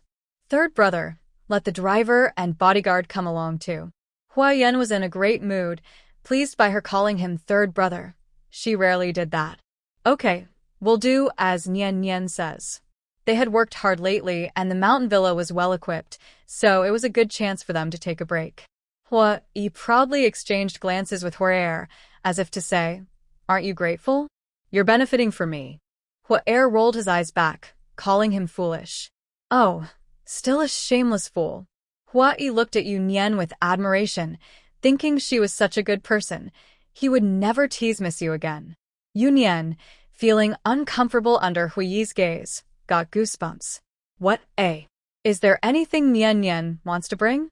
Once we're rested, we can leave. So eager? Yu Nian went upstairs to grab her notebook, indicating she was ready to go at any time. Like Yu Nian, the others only brought their laptops. Even though it was a vacation, they needed to be prepared for any emergencies. So, the group that just returned set off again, heading straight to the mountain villa. By the time they reached the mountaintop villa, it was already evening. Huo Yi and Huo Yan were sent off to Xiao Mubai's villa, under the pretense of letting them enjoy their vacation. With everyone sent away, Huo Yan felt the air was much fresher with just Yu Nian around. The trouble from Miss Zhu had its benefits, allowing Nian to spend a few days with him. At the garden, there were too many people, but here they could finally enjoy some time alone. Yu Nian opened the fridge and sneaked over to Huo Yan with a smile. Third brother, I'm hungry. Huo Yan raised an eyebrow. Today, she had called him that more times than in a long while. What does Nian want to eat? There are ingredients. Yu Nian pointed to the fridge. Huo Yan chuckled. She wanted him to cook for her. No wonder the girl was trying to win him over. What could he do? Spoiling him, huh? He originally planned to cook for Yu Nian, not wanting anyone to interrupt their time together. Otherwise, how would there be ingredients in the fridge? Okay, Nian, you go sit for a bit. After saying that, he walked to the kitchen to prepare dinner. Shrimp, I want shrimp. Yu Nian's voice came from the living room, making her request without hesitation. Got it. Huo Yan didn't mind Yu Nian's casual behavior. In fact, he encouraged it.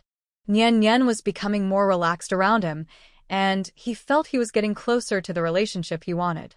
In the living room, Yu Nian lay on the sofa, playing on her phone, and waiting to be fed.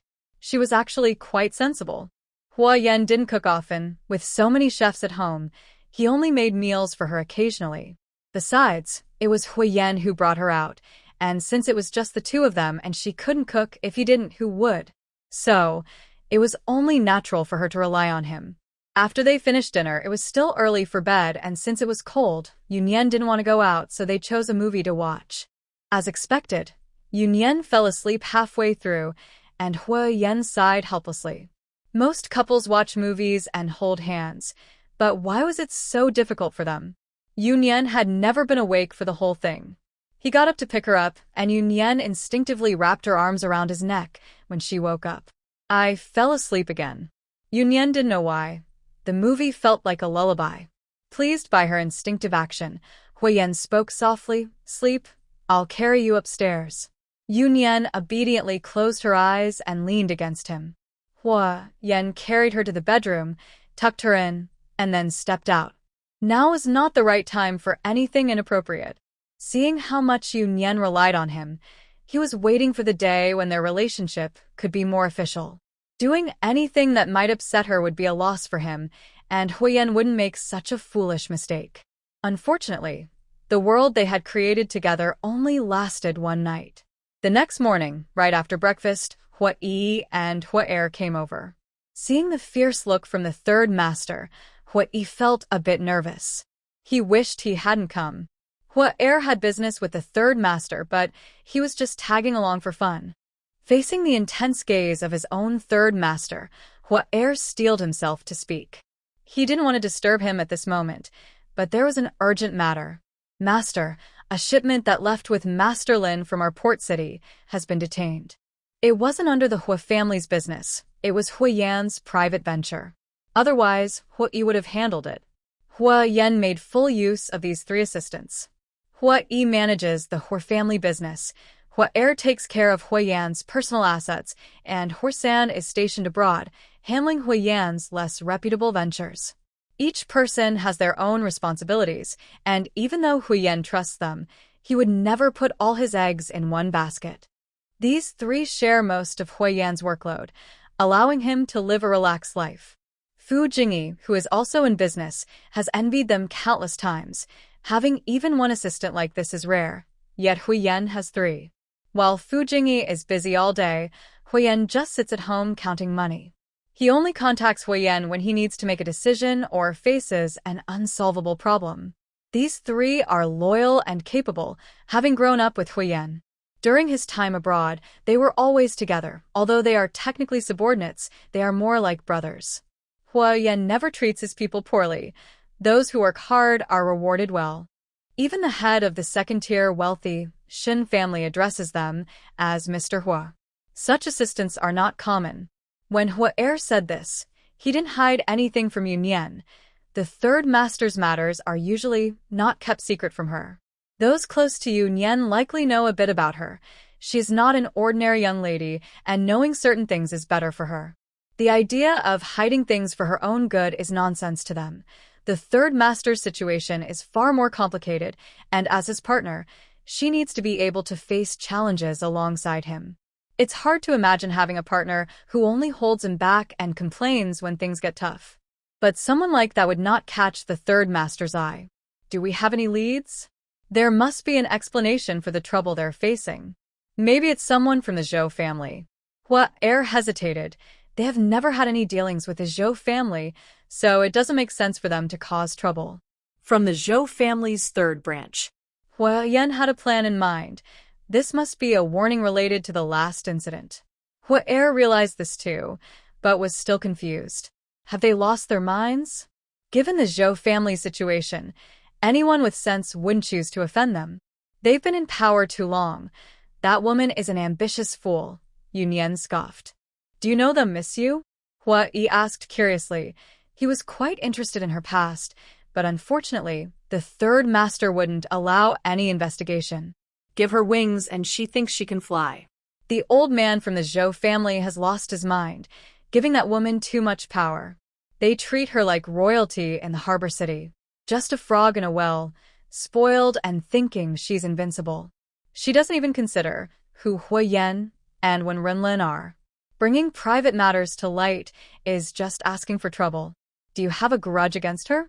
Hearing the tone, Huo Yi's curiosity couldn't be contained. Huo Yan didn't stop him. He also wanted to learn more about Nian Nian's past. He hadn't investigated Yu Nian out of respect, but that didn't mean he wasn't interested. Not a big grudge. I nearly beat her precious son to death in the harbor city. If that woman knew she was here, it wouldn't just be about seizing goods. She might even resort to violence. Is that not a big grudge? Huo Yi and Huo Er exchanged shocked glances and gave a thumbs up. Miss Yu truly surprises everyone when she acts. She's definitely tough. They didn't ask why Yu Nian acted, but considering the character of that son from the Zhou family's third branch, they could guess why. Huo Yan's expression darkened as he took note of this. You go handle your matters. I'll head down shortly. Nian, why do you need to go?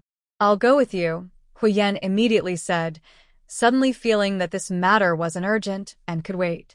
No need. You focus on your work. Yu Nian rolled her eyes, her tone leaving no room for refusal. Huo Yan was treating her like a child, as if she couldn't handle things on her own. Nian, that familiar tone, he was at it again. I'm just going to the villa. Fu Jingyi is here, and his childhood friend has come after him. I promised to help him last time. Yu Nian explained helplessly. Fu Jingyi had messaged her for help. She had already agreed, so she had to go. Huo Yi quickly raised his hand. Third master, don't worry. I'll follow Miss Yu and make sure she stays safe. Huo Er watched his brother, who was always flirting with danger. It was clear that third master wanted to accompany Miss Yu himself. How could he let Huo Yi take his place? Yu Nian nodded. You two go to work. Huo Yi can follow me. That should be fine. Although she wasn't too keen on having Huo Yi with her. Huo Yan had no choice but to agree, looking at Huo Yi with a serious expression. Take good care of Miss Yu. Huo Yixing was excited to receive the order and was eager to join the fun. He looked at Huo Yi, who was happily oblivious to the danger, and Huo Er thought for the umpteenth time that perhaps Huo Yi's intelligence was traded for emotional intelligence. So, the four of them split into two teams. Yu Nian took the cheerful Huo Yi out, while Huo Er followed the frustrated Huo San into the study. Huo Er couldn't help but sigh. It was truly a case of different fates for different people. He wished he could join Miss Yu for some fun instead of dealing with the grumpy face of their third master. In the car down the mountain, Huo Yi kept asking Fu Jingyi about his childhood friend. Annoyed by the questions, Yu Nian gave him a brief explanation since it wasn't a secret anyway. Huo Yi became excited after hearing it. So, Miss Yu, are you going to play the role of the main wife driving away the third party? He started to think about what role he should play. Seeing Huo Yi suddenly get excited for no reason, Yu Nian felt helpless. Why did she bring him along? You're overthinking it, she said. Was that even possible? At most, she would just help Fu Jingyi reject someone. Then why are you going? Huo Yi was disappointed. He thought he would see something thrilling. To make that childhood friend back off, Fu Jingyi explained. He had no women around him and treated everyone kindly, but distantly. The only one who could get close was Yao Xueru.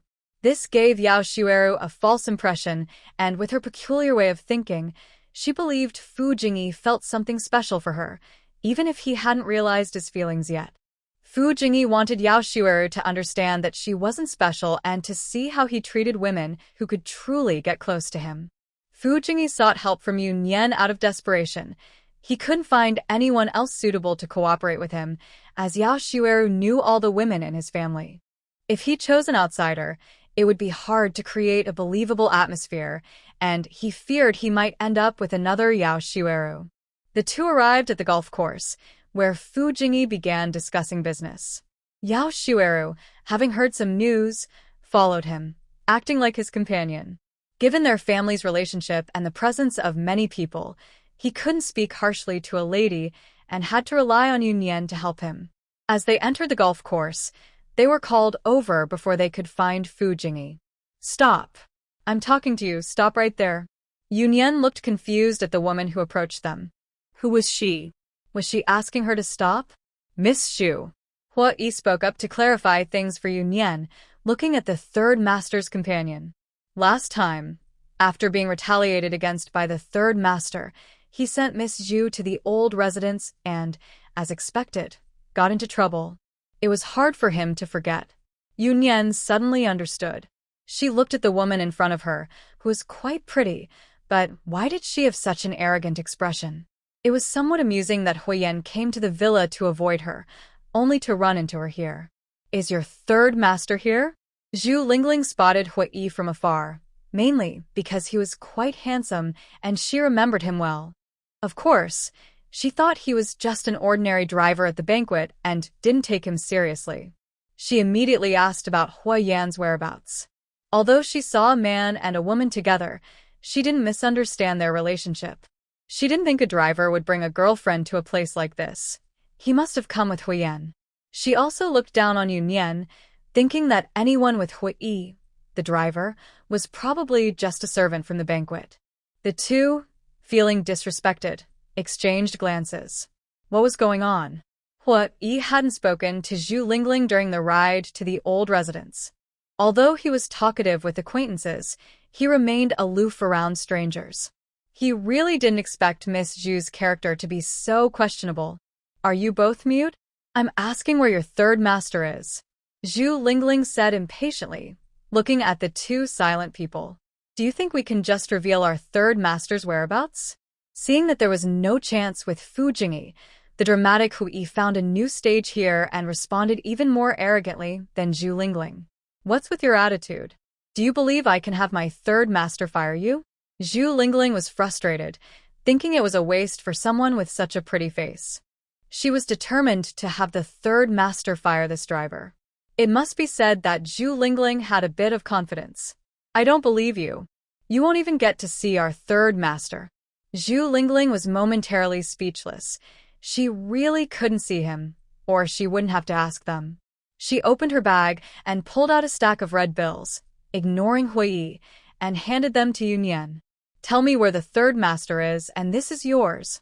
Experiencing such a big scene for the first time, Yu Nian was unsure whether to take it or not.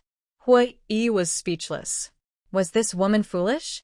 Not even a random person from the banquet would sell out the third master for her money. Yu Nian expressionlessly took the money from Zu Lingling's hand. The third master is catching fish in the river. Huo Yi's shoulder shook. He had to hold back his laughter. Which river? Zu Lingling genuinely believed he was fishing there. I don't know. Find it yourself, he said, taking the chance to leave before she could react. He didn't want to get caught up with her. Huo Yi quickly followed, letting Zu Lingling think about where to find the third master fishing. The two of them walked away quickly, and after some distance, Huo Yi burst out laughing. Miss Yu, you are really talented. The third master is fishing in the river? Ha ha ha, she wouldn't really go look for him in the river, would she? Let her be, Yu Nian replied casually, following the address sent by Fu Jingyi. Huo Yi took out his phone to report to the third master about encountering Zu Lingling and shared it in their group chat, thinking it's better to share the fun. Soon, they found Fu Jingyi. Huo Yi observed the woman sitting next to him, keeping a distance. She seemed educated and not too wild. There were two other people across from them, one of whom they recognized, Zhou Zhen. The other was a middle-aged man, likely their business partner. They seemed to have just finished playing ball and were resting, still in their sports clothes. The two of them walked over, and Fu Jingyi noticed them first. Little fish. In his calm tone, they could sense a hint of excitement. It seemed he had been holding back. Zhou Zhen also stood up at this moment.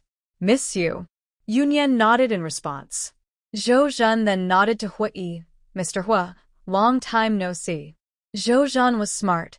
He had noticed the special relationship between Yu Nian and the third master last time. Now, he deliberately kept Miss Yu and Mr. Huo separate in conversation, leaving no room for gossip. The other middle-aged man was from the harbor city and had come with Zhou Zhen.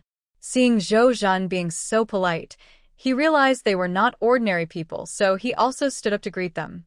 After some small talk, they all sat down again. This time, the seating arrangement was intriguing. There were two sofas. Earlier, Fu Jingyi and Yao Xueru sat on one side, while the other two sat on the opposite side. Huo Yi did not sit down, even though they warmly invited him. He remained standing behind Yu Nian, as it was a matter of attitude. How could he sit with the future matriarch in front of others? Although he usually seemed carefree, he still paid great attention to these principles. This arrangement meant there was one extra person, so the two seats on the other side remained the same. Fu Jingyi sat on the edge, with Yu Nian next to him and Yao Xueru on the other side. This placed Yu Nian in between the two men. Fu Jingyi then noticed that Yu Nian was holding a stack of money. Did you go rob someone? He asked with a smile, making the other three people feel a sense of closeness that was different from how he usually spoke to them. I sold Sengo, she said, not directly mentioning Huo Yan in front of them. Well, you sold him for quite a price. Do you split it in half for a meeting? Fu Jingyi jockeyed. Yu Nian actually counted and found there were 12 bills. She took out 4 and gave them to Fu Jingyi, not forgetting to give 4 to Huo Yi behind her. All right, evenly split. Watching their familiar interaction, Yao Shuiru felt bitter. Her brother Jingyi had never treated her like that. She understood him.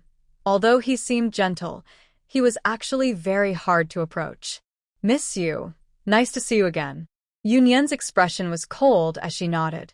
It wasn't that she was deliberately targeting Yao Shuiru. She was just like that with people she didn't know well. Don't mind her, Miss Yao. Little fish has this temperament. Yao Shuiru's face darkened further. After so many years of friendship with Jingyi, was she less important than a woman he had just met? One was Miss Yao, and the other was Little Fish. The difference in their titles was obvious. Not to mention Fu Jingyi's attitude in defending Yu Nian. Huo Yi watched the exchange with interest, while the two people across from him felt a bit uneasy. They were there to discuss business, not to witness a family feud. Knowing too much could be harmful. Zhou Jin stood up to interrupt. Mr. Fu, we've discussed enough. We'll take our leave now. Fu Jingyi also stood up and shook hands with the two across from him to say goodbye. I apologize for the poor hospitality today. I will treat you both to dinner another time. Yao Shuiru, who stood up with them, felt this statement was directed at her. Was she the reason for the poor hospitality? Had she intruded on them? Though she felt upset, her long-standing upbringing kept her from being rude in front of others. She gracefully bid farewell to Fu Jingyi and the two men. Seeing Yu Nian sitting still without any intention of seeing them off, Yao Shuiru thought to herself that such behavior was quite rude. She must not be from their circle. Jingyi should know what kind of person is best for him. Taking someone like this out would only embarrass him. She glanced at Fu Jingyi's expression. He remained unchanged, seemingly unconcerned. Zhou Jin across from him wore a similarly indifferent expression. If Yu Nian were to see him off, he would actually be worried about whether he had offended her in some way. After saying goodbye, the two left, and the three no longer had to squeeze onto one sofa. Fu Jingyi sat directly across from them, and Yao Shuiru followed suit. Yu Nian, who had remained in her original spot, now found herself sitting to the side. This smooth maneuver left Huo Yi stunned. He retracted his earlier praise of Yao Shuiru, realizing she was more like a persistent adhesive. Seeing Yu Nian's smug expression and Huo Yi's amused gaze, Fu Jingyi sighed silently. He shot a look at Yu Nian before turning to Huo Yi. Huo Yi, want to play a game? Although it sounded like a question, he was already standing, making it clear that Huo Yi had no choice but to join. Huo Yi was speechless. He wanted to watch the show. Well, he might as well give him a break. It was a bit pitiful. The two headed outside to play basketball, leaving Yu Nian and Yao Shuiru sitting across from each other. Yu Nian remained calm, glancing at the two playing outside. Yao Shuiru, however, was restless. She wanted to join but didn't want Yu Nian to think she was fleeing. Miss Yu, are you close with Brother Jingyi? Although Yao Shuiru felt that this woman and Brother Jingyi were not that kind of close, she wanted to warn her not to have any inappropriate thoughts about him. Close, Yu Nian replied casually. After all, they were sworn siblings. How could they not be close? Yao Shuiru felt a sting from Yu Nian's nonchalant tone, while she was on high alert. Yu Nian, however, seemed completely unconcerned. Miss Yu, my family has a long-standing friendship with the Fu family. I grew up with Brother Jingyi. She paused before continuing. Brother Jingyi is always gentle and polite. I hope you don't misunderstand and end up feeling hurt. Yao Shuiru's words highlighted her family's good standing, suggesting she was a suitable match for Fu Jingyi, while also seemingly warning Yu Nian not to misinterpret his kindness. Yu Nian chuckled lightly, leaving Yao Shuiru confused. What was so funny about what she said? Sorry, I couldn't help it. Yu Nian offered a casual apology. Do you find my words amusing, Miss Yu? Yu Nian nodded. Is Fu Jingyi gentle and polite? I thought he was more of a sharp-tongued gentleman. Yao Shuiru could hardly sit still. After pursuing Fu Jingyi for so many years, she knew he didn't always show his true self, which was not as gentle and polite as he appeared. How did Yu Nian understand him so well? Were they close enough for Fu Jingyi to drop his facade in front of her? How could this woman do something that she hasn't been able to do for over a decade so easily? This makes it hard for her to accept. I am the daughter-in-law chosen by Mrs. Fu, Yao Shueru stated directly, no longer beating around the bush. She admitted that she couldn't compete with this woman in Fu Jingyi's eyes, but based on this woman's behavior, she wouldn't pass Mrs. Fu's test. If Fu Jingyi's family had the final say, he might already have children by now, Yu Nian said, referring to the years Yao Shueru spent away from Beijing, during which the Fu family had arranged many blind dates for him. If he were that obedient, Yao Shueru would have returned to find a Fu Jingyi with a family of his own. Unable to hold back any longer, Yao Shueru stood up and left without saying goodbye. Her usual composed demeanor was clearly shaken, showing just how angry she was. After Yao Shueru left, Yu Nian was about to get up and call for them to leave when she caught sight of a few people and sat back down. Miss Zhu was there, accompanied by Zheng Min'er, whom she had met once, and that man. Seeing their state, which was the same as before, felt off to Yu Nian. She tapped her fingers on the table, a subconscious action when she was deep in thought. The Du family's assets had been completely frozen, and the Zheng family was not as strong as before. The man next to Zheng Min'er seemed to be someone she was tied to. This situation was likely arranged by their families. The Zheng family's issues had caused a big stir, and the upper class knew about it. Anyone associated with the old Zheng family couldn't be an unknown person, so they would also be aware of this. In this context, treating Zheng Min'er the same as before was intriguing. Was it for love? She didn't believe that. She took out her phone and messaged Xiao Mubai, asking him to find out who brought Zheng Min'er and Zu Lingling in. The membership system at the resort was very strict. In cases like the Du families, their membership cards would be revoked and information destroyed, making it impossible for them to enter. As far as she knew, the Zheng family wasn't a member here. Zu Lingling had just arrived in Beijing, so it couldn't be her. That meant these two had come in with someone else. Members could bring guests, but all guests had to be verified, otherwise, who would be responsible if something happened? She soon received a reply from Xiao Mubai, providing the membership information of the person who brought Zheng Min'er in. Bai Qingqing, a member of the Bai family. Zheng Min'er and Zu Lingling were both brought in by her. Yu Nian's expression deepened. Could that man also be from the Bai family? Remembering what the Du family had revealed about the Bai family, she wondered if Zheng Min'er was also involved in something questionable. What a coincidence. Yu Nian quietly got up and left without disturbing them. After going outside, she called Huo Yan to ask him to come back. A few minutes later, Fu Jingyi got into the car with Huo Yan. He had finished his business and was returning to the villa with them. Did Miss Yao leave? Huo Yan exaggeratedly looked around. There's no need for thanks, Fu Jingyi said, relieved that Yao Shueru had truly left. Boss Fu, you can't let a woman push you around like this, Huo Yan teased him. Can I ask you a question, Huo Yan? Fu Jingyi asked politely. Don't be shy, Huo Yan replied confidently. Why did Huo Yan come here? Huo Yan, who had been boasting, suddenly deflated.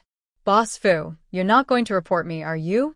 Fu Jingyi took off his prop glasses and replied slowly, generally, I wouldn't. As for what makes a situation unusual, let Huo Yan figure that out on his own. Fu Jingyi did not return to his own residence, but went back with Yu Nian and the others. When Renlin was also there, and since the goods were held up, he naturally had to come to resolve the issue. They had already discussed a solution. For those who were reckless, it was better to let them face the consequences. When they returned, two people were in the living room drinking tea, waiting for them. Yu Nian greeted them and went upstairs. The unexpected discovery today needed serious attention. She didn't expect the Zheng family to be in such a situation and still have problems. The surveillance on the Zheng family had been restarted, and Zu Lingling, who had just arrived in Beijing, was already being monitored. These people had big plans. Zu Lingling's grandfather was the provincial party's secretary of Jiang province. People in their position were clear about their loyalties and were unlikely to commit treason, so they could only target the younger generation of their family. It wasn't until Huo Yan went upstairs to knock on her door for dinner that Yu Nian came out. When she got downstairs, she found that Xiao Mubai had also arrived. With everyone there, how could this lively person miss out? The group decided to have the food delivered instead of going out. Playing mahjong this afternoon? After dinner, the restless Xiao Mubai started organizing a game. Fugging in odd in agreement. Since they were there, they planned to stay the night. It was rare to have some free time, so playing a bit was fine. Can Xiao Yu play? You won't let Huo-san teach you, will you? Xiao Mubai warmly invited Yu Nian. Yu Nian shook her head. I need to go out for a bit. She needs to personally test Zheng Min'er. It's just right that Zheng Min'er has hostility towards her. From their last encounter, she could tell that Zheng Min'er is not the patient type and should be able to reveal some clues. Before Huo Yan could say Nian Nian, Yu Nian interrupted him coldly. I'll go alone, without anyone else. They all have reputations in the capital, including Huo Yi and Huier. Bringing them along would attract too much attention. Zheng Min'er may not seem very clever, but the man beside her is still a mystery. I'll go test Zheng Min'er, Yu Nian sighed. Although Huo Yan remained expressionless, she oddly sensed a hint of concern from him. The people present were all allies and knew their limits. It was fine for them to know. Just be careful. Huo Yan could only remind her helplessly, since Nian Nian wouldn't let him accompany her. He felt a bit pleased. At least she was voluntarily updating him on her whereabouts, showing she cared about his worries. Yu Nian waved the dagger Huo Yan had given her, indicating that she was safe and that others should be the ones to watch out. Cough, Xiao Yuer, why do you carry that around? Xiao Mubai was shocked. Wasn't that the dagger from their last trip abroad with Huo Yan? For self-defense, Yu Nian replied as she put the dagger away. Going on vacation with Huo Yan and bringing a dagger for protection? Now it wasn't just Xiao Mubai. Fu Jingyi and the usually expressionless, when Runlin also showed similar shock, their eyes subtly shifting towards Huo Yan. Is their brother doing okay? Huo Yan felt his face darken under their gazes. What kind of looks were those? Yu Nian didn't have time to care about their expressions. After confirming Zheng Min'er and her group's location, she headed straight out. The others in the villa stopped teasing Huo Yan. They all knew how petty he could be. If he got truly angry, they wouldn't know how he might retaliate. Is the Zheng Min'er Yu Nian mentioned from the Zheng family? Fu Jingyi asked, not feeling it was inappropriate to discuss. Since Yu Nian had said it in front of them, she clearly didn't mind them knowing. Although the Zheng family's matters were kept confidential, at their level, they naturally knew what they needed to know. The Du family had betrayed the country, and the Zheng family was implicated. The one from the Du family is the one Yu Nian captured, when Runlin recalled Yu Nian's methods, clicking his tongue. Fu Jingyi was shocked. What about Yu Nian? Xiao Mubai asked directly. Is Xiao Yu on that side? Her position is quite significant, Fu Jingyi murmured. I remember the first time I met Yu Nian. I thought she was a beautiful girl, the child of a friend of Aunt Sen, and she was lucky to be noticed by Huo Yan, which meant she had support in the capital. Now it seems that it's uncertain who is supporting whom. When Runlin looked at Huo Yan and began to guess Yu Nian's position. Huo Yan knows Yu Nian very well, and she hasn't hidden anything from him. He is naturally aware of her background. Huo Yan nodded, understanding when Runlin's meaning. When Renlin's base can go through Minglu, which is a reward from Nian Nian to him. It makes sense. She is indeed my half-sister. I knew she was impressive, Xiao Mubai said, not having any other thoughts. He is the most straightforward among them, and was the first to show kindness to Yu Nian. Thanks to you, she is also our half-sister.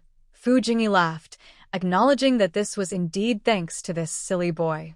Huo Yan's expression was serious. If possible, he didn't want Yu Nian to do such hard and dangerous things. Unfortunately, there are no ifs in life. By the time he met Yu Nian, it was already too late. When Runlin seemed to sense something, he understood Huo Yan. They were essentially similar people. Yu Nian is very capable and smart. So don't do anything unnecessary that might harm your relationship. As a brother, watching Huo Yan go from lifeless to vibrant is all because of Yu Nian, and he hopes they can continue well together. Huo Yan chuckled lightly. When Runlin was thinking too much, He only felt sorry for Yu Nian and didn't mean to keep her caged. Xiao Mubai, however, was curious. "Brother Lin, tell us how you caught her?" "You'd better not know," Wenren replied, looking meaningfully at the silly boy. Now, even Fu Jingyi was curious. There were things that Wenren and Huo Yan did that Han Zheng and Xiao Mubai didn't know, but he was aware of some. Han Zheng was from the military, and knowing certain things would be worse for him. As for Xiao Mubai, they chose to keep things from him to avoid involving him in anything bloody. To them, Xiao Mubai was just a simple, innocent child aside from his business talent. They all cared for him. Since he caught their attention, they naturally wanted to protect this silly younger brother. Moreover, they weren't very enthusiastic by nature, so their interactions relied heavily on Xiao Mubai to liven things up. Without him, they might not contact each other for 10 days, or even a month. However, since Yu Nian came along, their gatherings have become more frequent than before. Now, meetings so frequently like this would have been impossible in the past. There's no denying that their relationship has become much closer. I originally thought she was a cute little sister who needed care, but it turns out she's a hidden powerhouse. It's hard to say who is taking care of whom. Hearing what Wenren said, it seems the sister's methods are not very gentle. "Come on, tell me, what did Lin Ge say?" "I want to know," Xiao Mubai said, leaning on Wenren's shoulder and acting cute, which was a bit cringeworthy. Wenren pushed this silly person away, feeling a chill from the awkwardness. With a smirk, he said, "You want to know? All right, I'll tell you. It's nothing much, just breaking someone's limbs." He paused and made a gun gesture, then throwing them in a car and burning them to ashes. He successfully saw Xiao Mubai's face turn a bit scared and snorted coldly. "That's what you get for being annoying." "Hey, you're joking, right? Little fish is so cute. Want to hear the details?" "I can tell you," Wenren said, surprisingly chatty. Fu Jingyi was also a bit shocked. These methods were not just harsh, they were downright ruthless. It's true that you can't judge a book by its cover. A seemingly sweet and pretty girl could be so bloody and violent. A strange light flashed in Huo Yan's eyes. It was the first time he learned about this side of her. But what could he do? He was liking Nian more and more. He had previously worried that Yu Nian might not accept his other side, but now, "You too can relax now." Wenren could tell from Huo Yan's expression what he was thinking. Both of them had been worried that their darker sides would scare each other, but now they were both a bit twisted. The light in Huo Yan's eyes grew brighter. Did Nian ever worry about accepting him? This was back when they went abroad with Wenren a long time ago. He slowly smiled. "Thanks, brother. What are you two talking about?" Xiao Mubai asked, looking confused. It must be said that this person had a strong ability to adapt. He had just looked terrified but quickly returned to normal. "We're saying your little sister is a bit twisted, and Huo Yan is a big twisted one," Fu Jingyi said mischievously. "That's not fair. I admit Huo Yan is twisted, but how is little fish twisted? She just kills and sets fires. That's not really twisted." Fu Jingyi looked speechless. "Do you hear what you're saying? Killing and arson are fine as long as it's not twisted? Yes, not weird, just someone who likes to break bones and complains about the blood getting on her clothes." Wenren seemed to be in a chatty mood. Not only is she not weird, but she's also kind. She can't stand hearing others scream in pain. She just silences them and breaks their bones one by one. This successfully made Xiao Mubai's face change. "Linga, you. Stop with the you. If you're scared, just stay away from Nian. Huo Yan warned. Although Yu Nian didn't say anything, he knew that she treated Xiao Mubai differently than the others. She was most tolerant with him, so he should avoid showing such expressions in front of her. Wenren probably noticed this too, which is why he gave Xiao Mubai a heads up. "What are you talking about?" "Of course, I know. I'm just shocked." Xiao Mubai snapped back to reality. Xiao Yuer is his little sister after all. He wouldn't hurt her feelings. "You all are just jealous that Xiao Yuer is closest to me." He became proud again, as if he knew better. Yes, you're the closest." Fu Jingyi replied dismissively. He had no argument against that, and Huo Yan didn't need to say anything. Aside from him, Yu Nian and Xiao Mubai indeed had the best relationship. Then Xiao Yue won't harm the Jing person, right? Xiao Mubai recalled Yu Nian leaving with a dagger. She's not a killer. Fu Jingyi sighed. His silly brother really thought Yu Nian would harm anyone? How could he even think that? Is there still a problem with the Zheng family?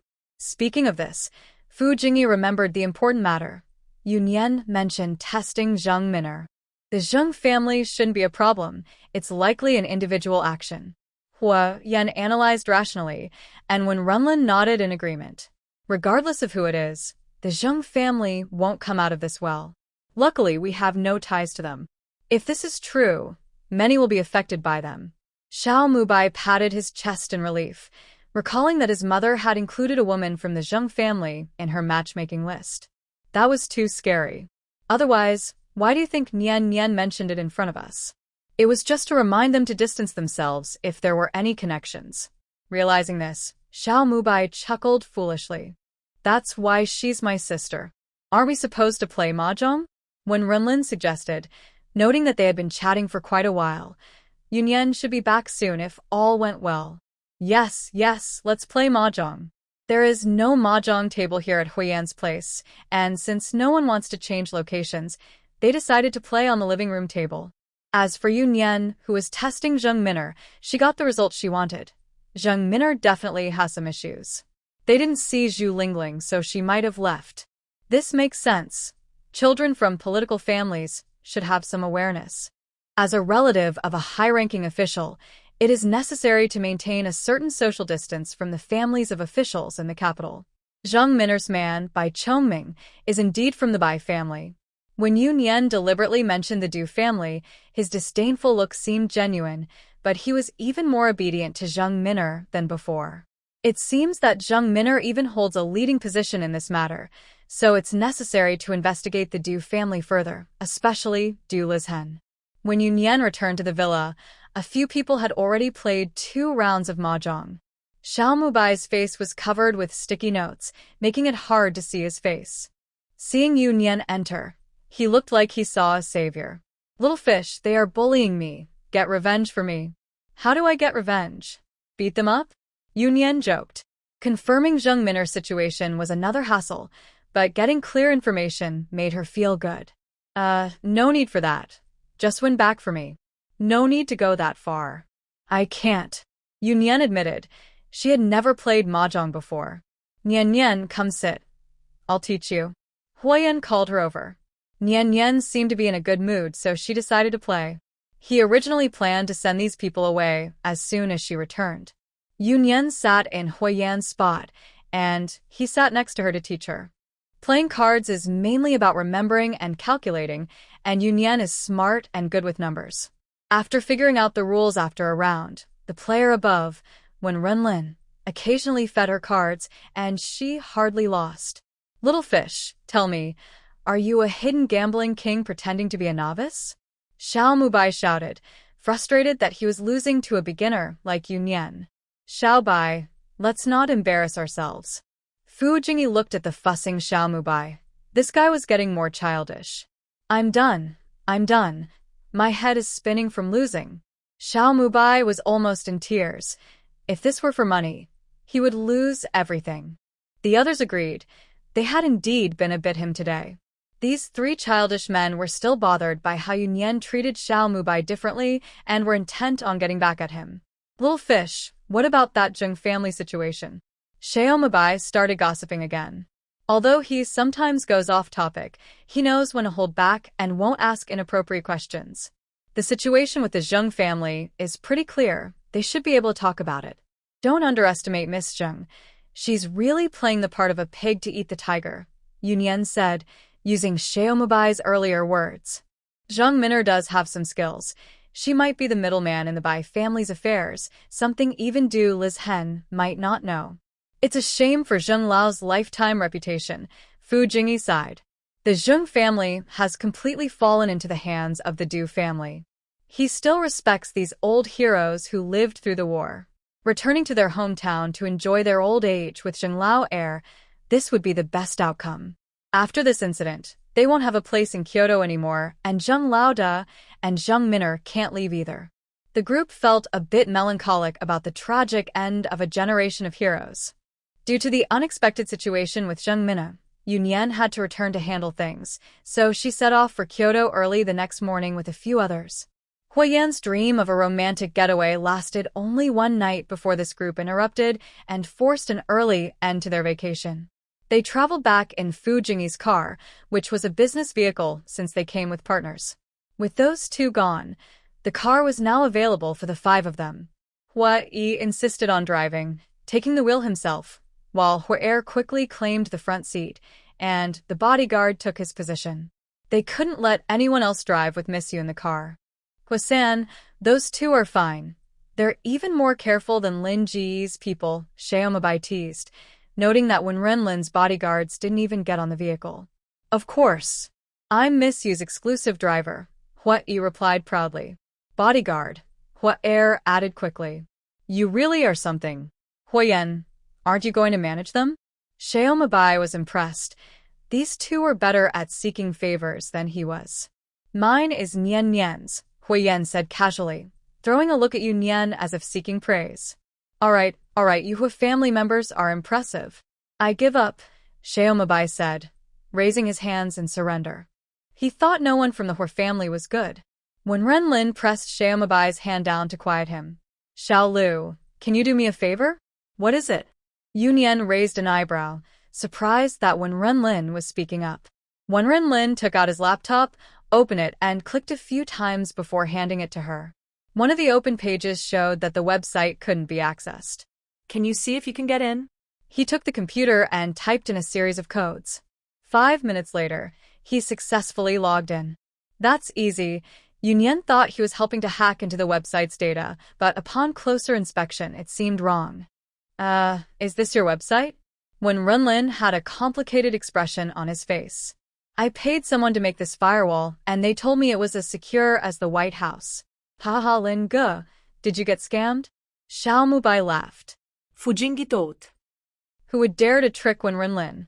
It just showed that Yu Nian was more skilled than they thought. She easily hacked into the expensive firewall Wen Renlin had set up. How much did it cost? Yu Nian was curious about how much such a service would sell for. 8 million in US dollars. Alin, are you foolish? Huo Yan teased. That amount wasn't much for them. Huo Yan had given Yu Nian a dagger worth $40 million. The issue was that when Renlin's investment seemed wasted. Foolish people have money, Yu Nian said with a gesture of admiration. It was clear that having money allowed one to spend it freely. Speechless, she took out her own computer and transferred a program she had created to Wen Renlin's computer. After a few operations, she handed the computer back to Wen Renlin. Use this for now. It's free.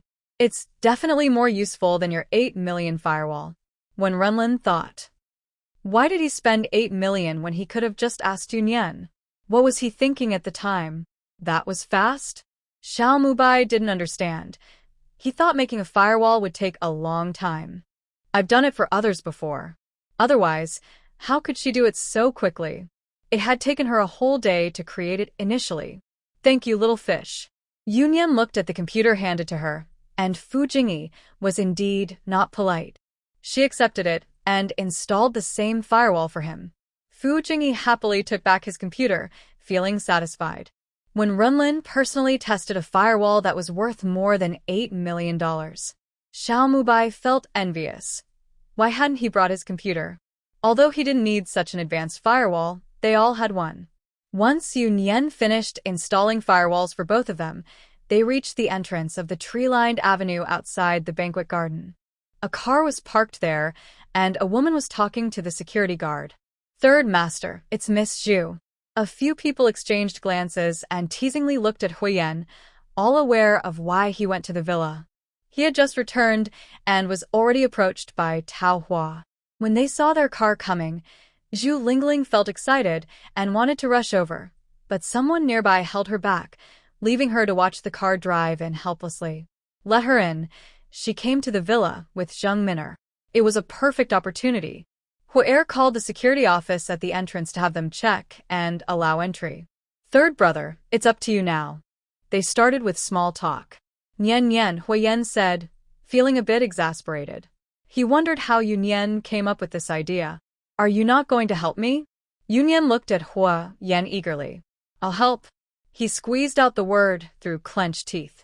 The group that initially planned to leave after dropping them off decided to stay and followed them into the banquet garden. Who would leave when there was such a good show to watch? Huo Yan's lively personality was a rare sight, especially when he had to charm others. Outside, Zu Lingling was trying to find Huo Yan and was entangled with the security personnel at the entrance. They told her Huo Yan was not there, which she believed since she had seen people from the banquet garden at the villa yesterday. She wanted to wait inside, but the entrance wouldn't let her through. Just as she was arguing, she saw the car approaching. It must be Huo Yan returning, and she wanted to rush over to stop the car, but the security personnel pulled her back. They didn't want her to get into trouble. Zu Lingling was held back and could only watch the car drive in. Just as she was about to get angry, the security office received Huo Er's call, and I came out to say they would check the vehicle and allow entry. So, did Huo Yan see her just now? Was that why he called to let her in? Zu Lingling's face turned a bit red, and she even stomped her foot shyly. The security guard checking the car was startled. What was wrong with this woman? After the check, the security personnel at the entrance switched drivers for safety reasons. When the car stopped, a few people had just gotten out and were still talking in the yard. Huo Yan Gij, everyone shivered at the high-pitched tone, giving them goosebumps. Zu Lingling ran over and saw several handsome men standing together.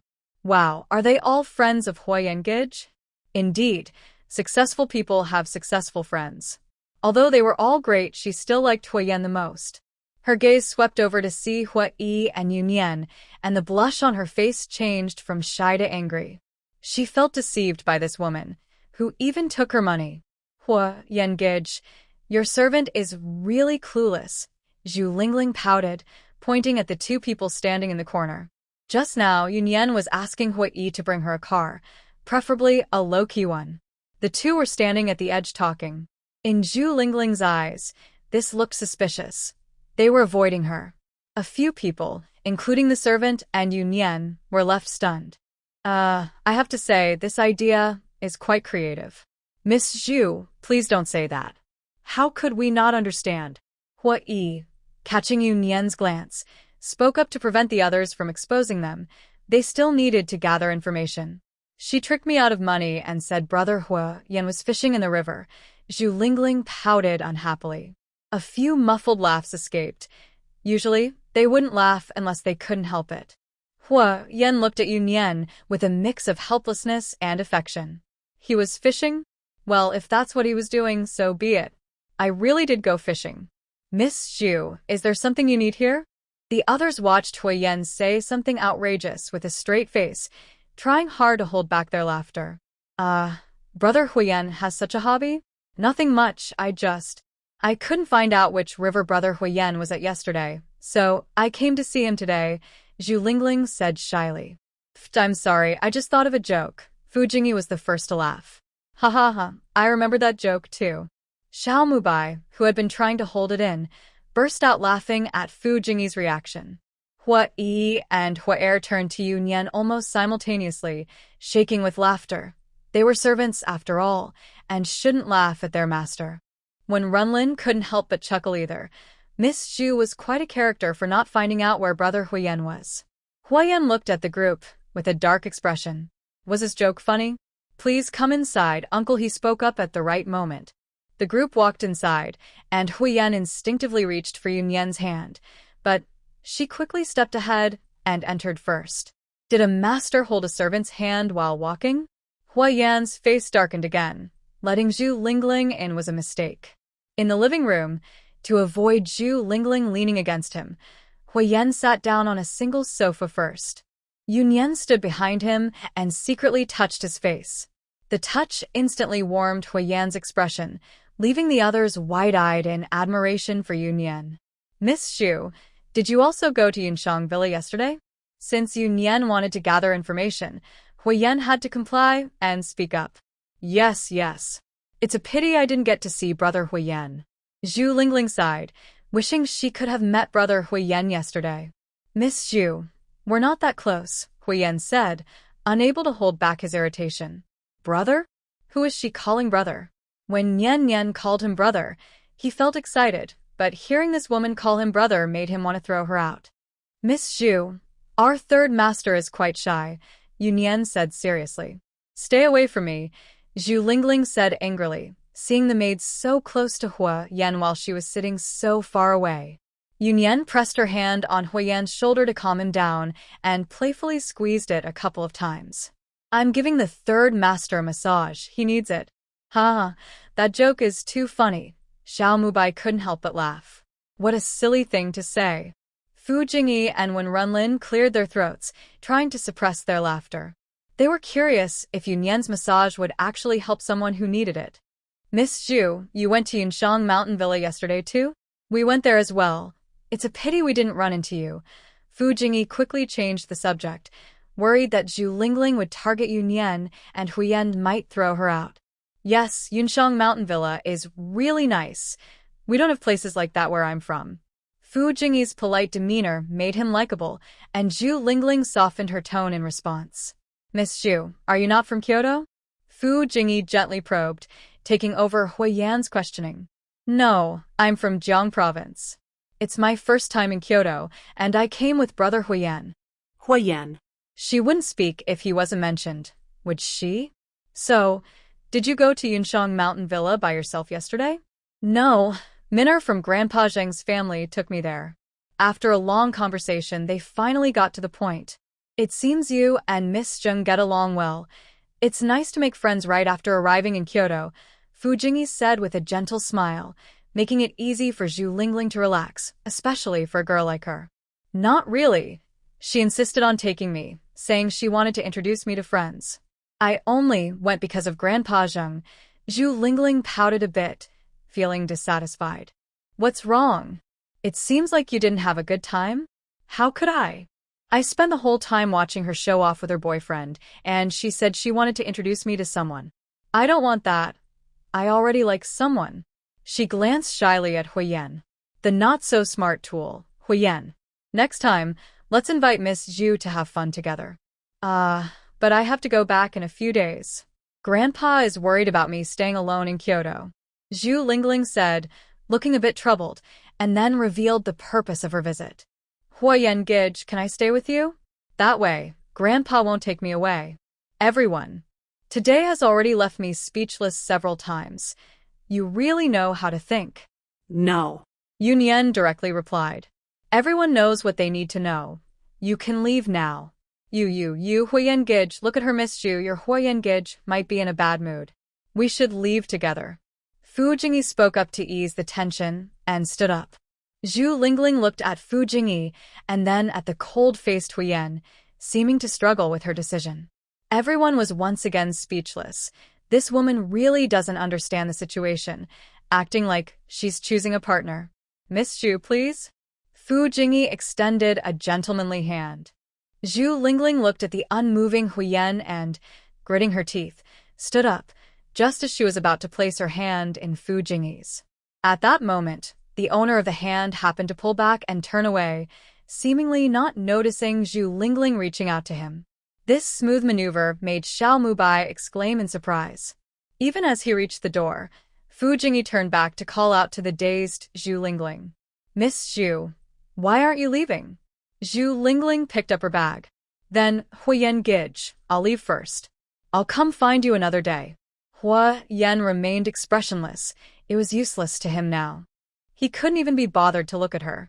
Zu Lingling angrily stomped over to Fu Jingyi, who opened the car door for her. Miss Zhu, please. Dazed by Fu Jingyi's charm, Zu Lingling got into the car, only to remember she forgot to ask where they were going. Oh well, she would just go with them. Fu Jingyi and the others also got into the car. Old Fu, Huosan didn't sell his looks, but you sure did. Xiao Mubai laughed at Fu Jingyi, surprised to see that he was quite good at charming women. Fu Jingyi shot him a glance. If it weren't for returning a favor to Yu Nian, would he really go to such lengths? The car headed towards Yan Garden, and Fu Jingyi asked the driver to speed up. They quickly left the scene while Zu Lingling was still confused, wondering where Fu Jingyi had gone. After they left, Yu Nian also prepared to go. Huo Yan knew she had important matters to attend to, so he didn't hold her back and just reminded her to stay safe as he watched her leave. Yu Nian first went to the cybersecurity department. After arranging her work, she sent a message to the secretary of the second-in-command, asking if the leader had time to discuss some matters. Although she had the second-in-command's contact number, she only used it for urgent matters and usually contacted the secretary to schedule a meeting. After waiting for a while, the secretary called to say the leader was in a meeting but would send a car to pick her up for a casual meal together. When she arrived at the destination, Yu Nian felt silent. Eating here? This casual meal didn't seem very casual at all. It was Yu Nian's first time entering this place, which symbolized the highest center of national power. It was ancient, yet exuded a sense of solemnity and grandeur. There wasn't much else that felt particularly special. She followed the guard to a small meeting room and was told to wait a moment for the leader to arrive. Yu Nian didn't look around. She quietly sat in her seat and waited. After about 10 minutes, the door to the meeting room opened, and Yu Nian stood up. The first to enter was the second-in-command, followed by several older gentlemen, all of whom she usually only saw in the news. After greeting the leaders, the second-in-command took his seat and warmly invited everyone to sit down. The guard brought in meals, one for each person. They had just finished a morning meeting, and the second-in-command had come over with a few others. "Enjoy your meal. This is Yu Nian from our cybersecurity department," the second-in-command introduced her without any airs. He encouraged everyone to eat, showing that he had a good relationship with these older gentlemen. Seeing the calm and composed Yu Nian, everyone had their own thoughts. Yu Nian was not intimidated by them. She had grown up in a military district, and the presence of those old generals was much more intimidating than these politicians. However, compared to those generals, these were the real power players, politicians. Heroes emerge from youth. Quite impressive, one leader remarked. Regardless, these older leaders were very friendly. They had known about her for a long time, but this was their first meeting. It seems that Yu Nian will take over for Wei Jiangang and become the new face of the capital, one leader joked. The nickname Ghostly Worry was given to Wei Jiangang by some people in Kyoto. The National Security Bureau, as the name suggests, is responsible for national security. If their director comes to you, it usually means trouble, which is how the nickname came about. Now, with the establishment of the Cybersecurity Department, which acts faster than the National Security Bureau, isn't it just a new ghostly worry? "Hey, old Lin, don't say silly things," said a young girl. "Can ghostly worry really hear this? How will she find a partner now?" "Exactly, it's your fault if the girl can't find someone."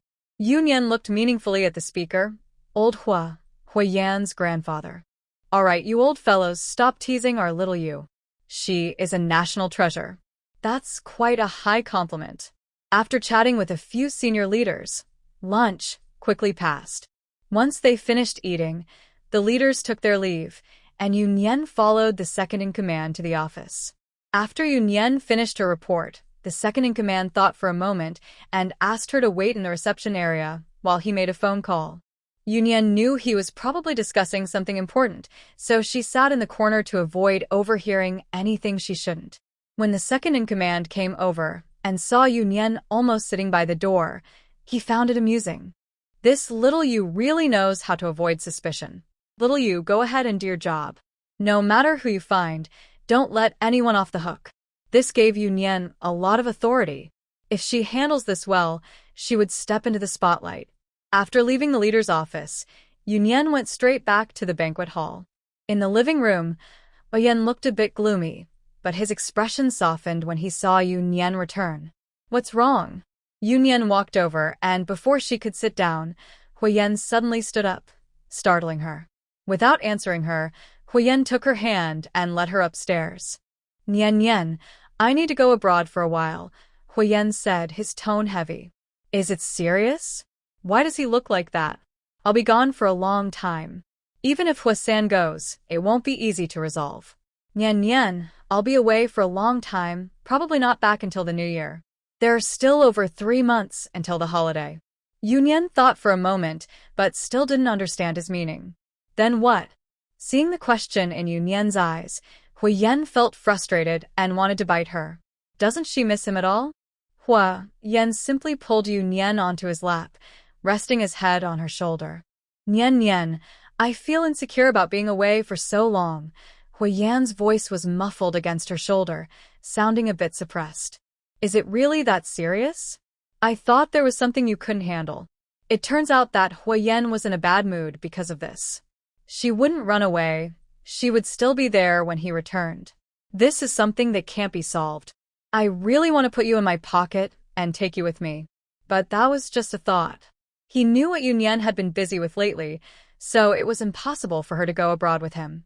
Even if she could, he wouldn't want her to go. It was too dangerous. Do you really have to go? Yu Nian seemed to be asking about this trip, but also why Huo Yan wouldn't back down.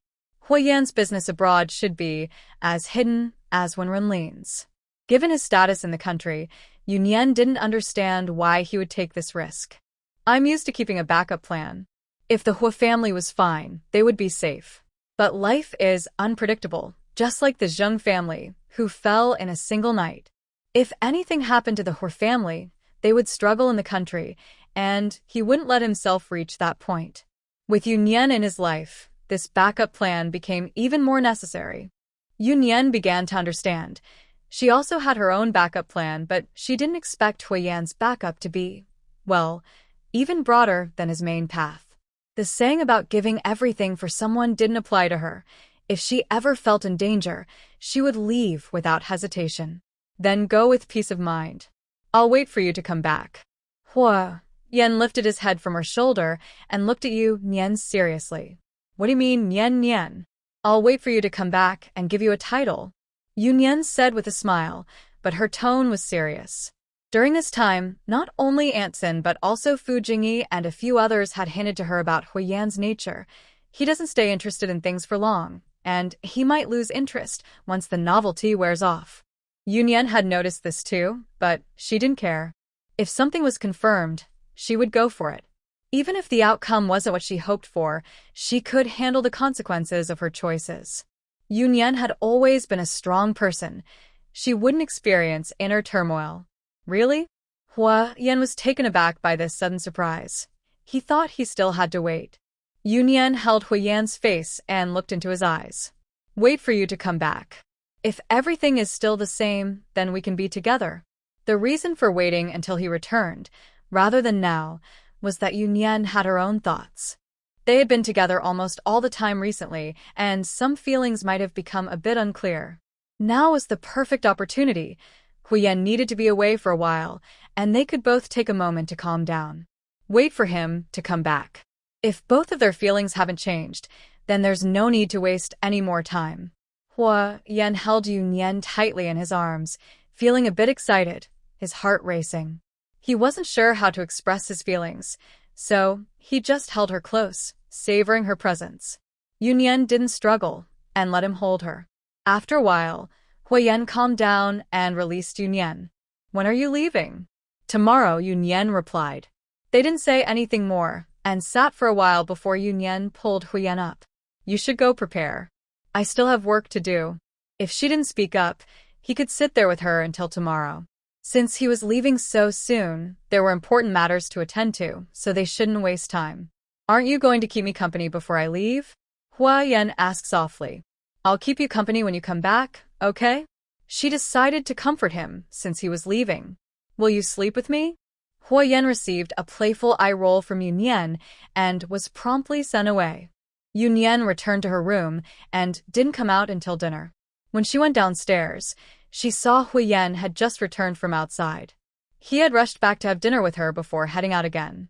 He would be gone for a long time and had many arrangements to make, likely staying up all night. Yu Nian didn't say anything or try to persuade him. They finished dinner as usual, chatted for a bit, and then went upstairs. Huo Yan quickly left again, while Huo Yi stayed at the company and Huo Er followed him around. Huo Yi understood why their third master came back to have dinner with Miss Yu, especially since they would be parting soon. He could see that Miss Yu was trying to save time for him. In fact, Miss Yu was quite suitable for their third master.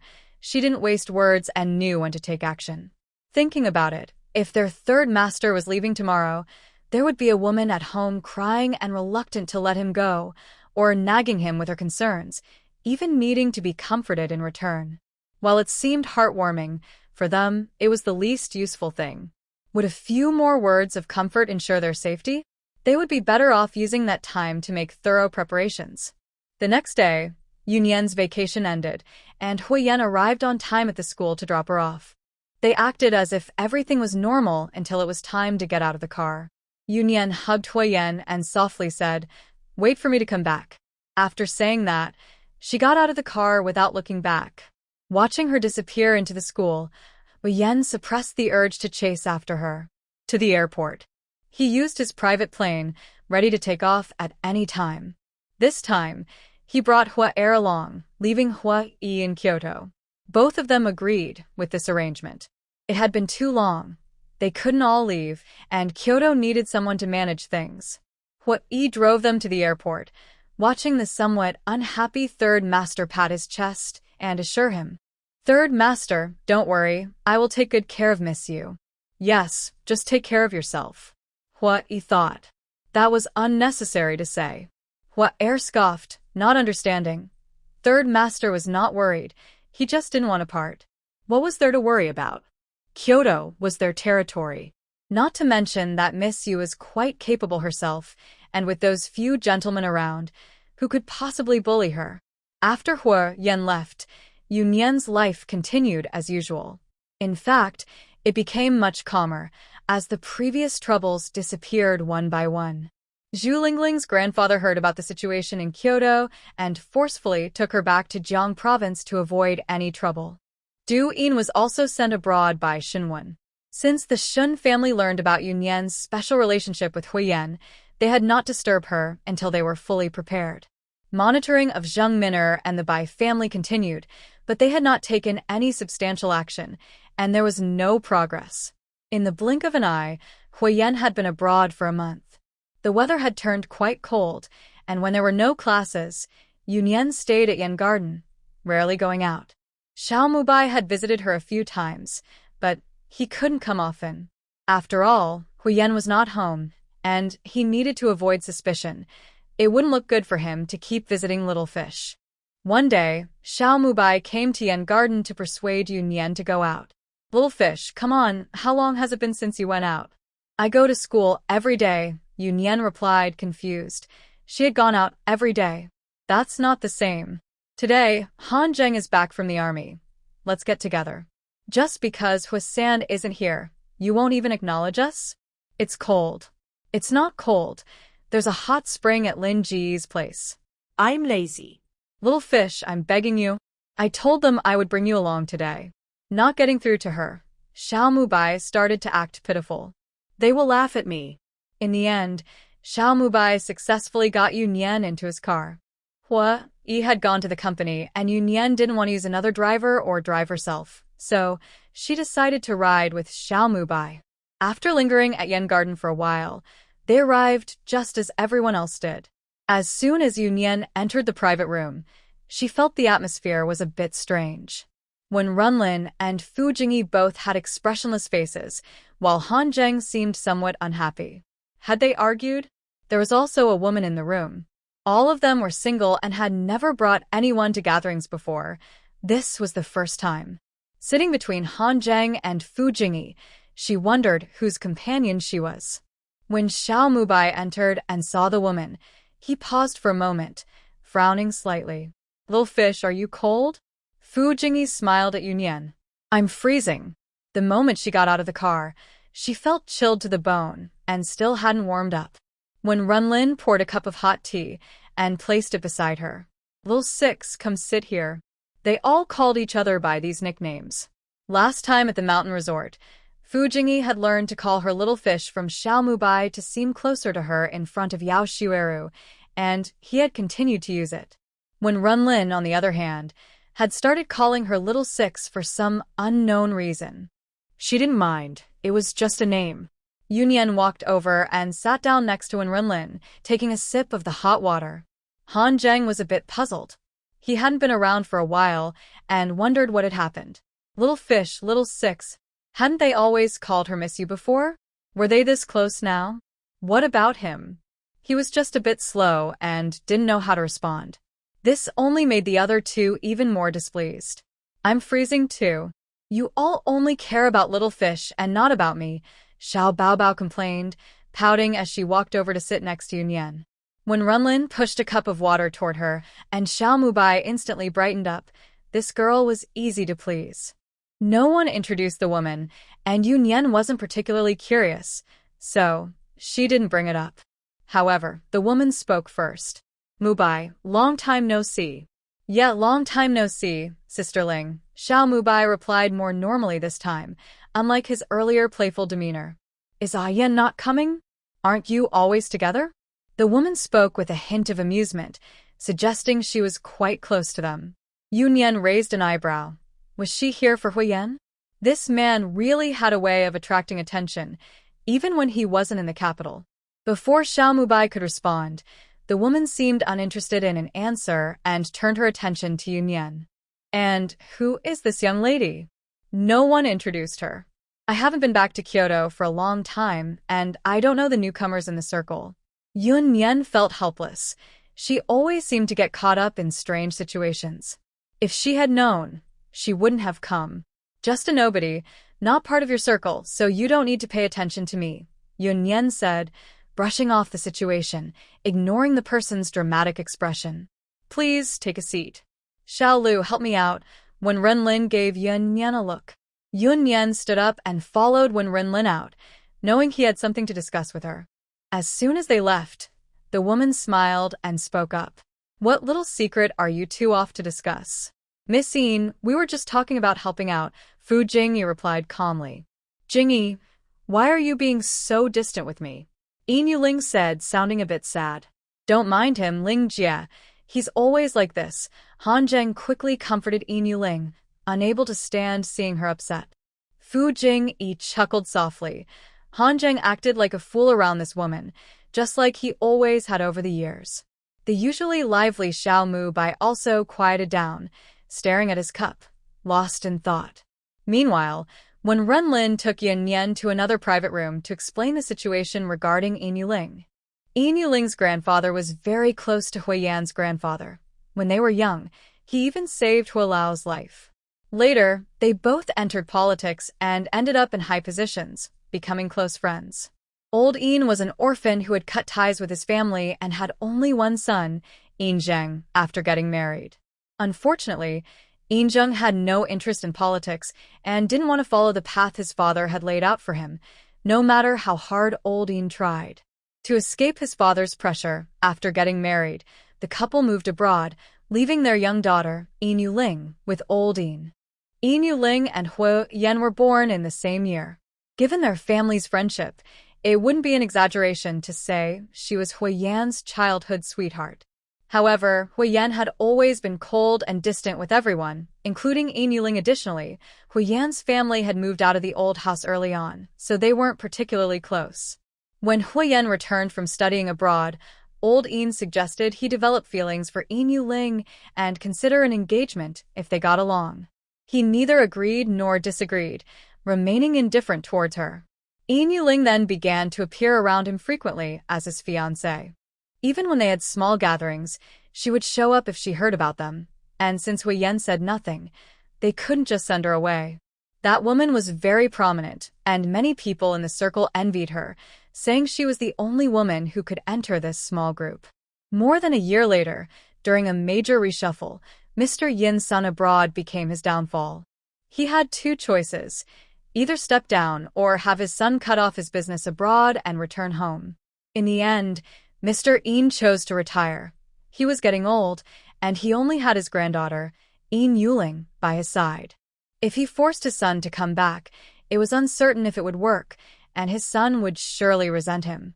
Moreover, his son had a son and a daughter abroad. After working hard all his life, he deserved to enjoy family time in his old age. After retiring, Mr. Yin planned to go abroad to see his son. Mr. Ho advised him for a long time, saying it would cut off his way back. Generally, people in his position wouldn't go abroad after stepping down, but Mr. Yin's situation was special, and he received special consideration. However, it would be difficult to return to that circle. Mr. Yin cared for his granddaughter, who had been with him for so many years, and let her choose whether to stay in the country or go abroad to find her parents. If she wanted to stay, he would swallow his pride and ask Mr. Huo to arrange a marriage with Huo Yan, so she would be taken care of by the Huo family, allowing him to rest easy. In the end, Yin Yuling chose to go abroad. After several years, today Han Zheng brought her back, and it was their first meeting in all those years. After hearing this, Yu Nian understood there was a backstory, which explained why she had asked about Huo Yan right away. So, what's the story with Han Zheng? His attitude seemed unusual toward that woman. They've known each other since childhood. Han Zheng has liked her for many years, when Runlin sighed. Many times back then, the news of their gatherings came from Han Zheng. So, is he back to rekindle his relationship with Huo Yan? I'm not sure. Han Zheng suddenly brought her here today, and we didn't know. They had just arrived when you came. Yu Nian realized why the atmosphere felt strange when she arrived. Mr. Huo treats her well, but we don't know how Huo Yan feels about her, so it's hard to say anything. When Runlin spoke objectively, not saying anything good about Huo Yan. Back then, Huo Yan had not made his feelings clear. It was obvious he didn't like her, but he had never outright rejected her either. Yu Nian didn't mind, after all. She hadn't been around at that time and wouldn't hold a grudge about it. She only focuses on the present, and the only obstacle between her and Huo Yan is themselves. Nothing else matters to her. As for Huo Lao liking Yin Yuling and standing by her side, Yu Nian doesn't care at all. This is a matter between her and Huo Yan, and it has nothing to do with the rest of the Huo family. Not to mention that old fox Huo Lao knows her identity. Even if he likes Yin Yuling, he wouldn't stop her from being with Huo Yan. In fact, he would likely support her. If she got upset and wanted to cause trouble for the Huo family, it wouldn't be hard at all. The Huo family is not like the Yin family, which has no connections. They are well established. Not to mention the relatives over there, just his eldest son's family is involved in politics. Would Huo Lao risk making a potential enemy for the sake of a friend's granddaughter? My steady older brother, it's the first time I've heard you talk so much after knowing you for so long. Yu Nian even teased when Runlin. Who do you think I'm doing this for? When Runlin was caught off guard by Yu Nian's comment, he still had time for jokes at this moment. You shouldn't be asking me that. Yu Nian suddenly felt better. She was a bit excited and wanted to know what Huo Yan would do. Huo Yan likes you, that's for sure. Seeing Yu Nian's expression, when Runlin sighed helplessly. His brother had it tough, falling for someone so carefree. Yu Nian felt no tension at all. Instead, she was excited, as if she were watching a show rather than being part of it. I know. Strictly speaking, we don't have any relationship yet, and he has the right to choose. Yu Nian said casually, but with a hint of seriousness. He can choose Yin Yuling, and I have no objections, but if he deceives me. She narrowed her eyes, leaving her sentence unfinished. When Runlin understood her meaning, she accepted Huo Yan's choices, but couldn't tolerate deceit. If Huo Yan wanted both, with Yu Nian's personality, the consequences could be severe. You really have no faith in Huo Yan. He's not that low class. Yu Nian stood up. I only trust myself. Let's go. If we don't return soon, they might think I ran away with you. When Runlin had no way to respond to Yu Nian's surprising words, he sighed and returned to the private room with her. When they returned, the atmosphere inside was much better than before. Aside from Fu Jingyi, who still sat expressionless, Xiao Mubai and Yin Yuling seemed to have improved their relationship significantly. Xiao Yu, why did you take so long? I thought you left me behind, Xiao Mubai said as he pulled out a chair for Yu Nian to sit down. How could I leave? Yu Nian shot him a glance. Wasn't he the one who brought her here? Why wasn't he taking her back? You're right. Let's go together, Xiao Mubai replied, realizing his mistake and chuckling. Xiao Yu, look at this, Fu Jingyi said, placing his phone on the table and turning it towards Yu Nian. Yu Nian picked up the phone and looked at the picture of a beautiful island that seemed like a private getaway. She handed it back, puzzled about why he was showing her this. Do you like it? Fu Jingyi asked, noticing her confusion and smiling. Do you want to give it to me? Yu Nian joked, wondering if he was showing off. I'll give it to you, he said seriously. Are you serious? Yu Nian was taken aback, surprised by his generosity. Fu Jingyi walked over to the seat next to Yu Nian, asking Xiao Mubai to move. Xiao Bai, move over. This time, Xiao Mubai complied and sat in the nearby chair, curious about what Fu Jingyi wanted to give Yu Nian, as he hadn't seen it earlier. Fu Jingyi was genuinely considering giving Yu Nian a gift because she had helped him a lot. Not only with the situation involving the Zhou family and Yao Shuiru, but also when he needed help with the firewall. After returning, he had tried to find experts to break through it, but all had failed, showing its value. Even though Yu Nian said it was free, he felt he should show his appreciation. After thinking for a long time about what to give her, he realized that while Yu Nian had money, she didn't seem to spend it much, or perhaps she just didn't want to bother. With everything taken care of by Huo Yan, he thought of the island he owned and figured it would be a nice vacation gift for her. I'm not joking. Do you want it? Fu Jingyi asked straightforwardly, opening his phone again for her to see. Xiao Mubai leaned closer to see the phone in Yu Nian's hand, and Wenrunlin also leaned in to take a look. The four of them crowded together, contrasting sharply with the two people sitting across from them. They seemed to have a good relationship, Yu Nian remarked, observing the group with a thoughtful expression. Yu Nian really had some skills. Earlier, Han Zheng had only mentioned his name to her and nothing else. She had tried so hard to please them, and aside from Han Zheng, her relationship with Xiao Mubai was the best. Wenrunlin always seemed distant, while Fu Jingyi appeared gentle, but was actually hard to approach. She didn't expect that both of them would be so taken with her. Watching the few people across from him huddled together looking at their phones, Han Zheng felt a bit uncomfortable. He sensed something was off and felt like he suddenly couldn't connect with them anymore. Was it because he brought Ling Jie along? But it was the same before. Yu Nian, who didn't get a response from Han Zheng, looked over and noticed he was lost in thought, staring at the group. Her expression darkened. Has even Ajing changed? Sure, Yu Nian replied more decisively. Fu Jingyi smiled slightly. He genuinely liked Yu Nian's personality, which was why he asked her directly. If she liked something, she would want it. If not, he would find something else. Little fish, I have one too. I can give it to you. Xiao Mubai leaned over, noticing the small island. Did little fish like this? He had one as well. I have one too. Wenrunlin joined in. What are you all doing? Han Zheng couldn't hold back and interrupted their show-off behavior. Nothing, just giving little fish a small gift, Fu Jingyi replied without looking up, showing Yu Nian photos of the island. Yu Nian. You call this a small gift? The dishes were served, and Fu Jingyi didn't return to his seat but stayed put. Xiao Mubai secretly pinched him, but didn't argue. The table was round, and with four people sitting together, there was an empty seat between Wenrunlin and Han Zheng, while Yu Nian sat next to Han Zheng. No one was beside Yu Nian, and it was several seats away to Xiao Mubai. It looked like there were clearly two groups, and Han Zheng felt increasingly isolated, almost embarrassed. Yu Nian, regardless of her thoughts, maintained a normal expression. No matter what they thought, everyone picked up their chopsticks to eat. Wenrunlin and Fu Jingyi exchanged a glance over Yu Nian, both finding it amusing. They had shared meals many times and knew Yu Nian's preferences. She liked seafood, so they ordered quite a bit today. In the past, Huo Yan would peel and prepare it for her. He was really lazy, and since he wasn't there today, she didn't touch it at all. Yu Nian wasn't just lazy. She didn't like the sticky feeling on her hands.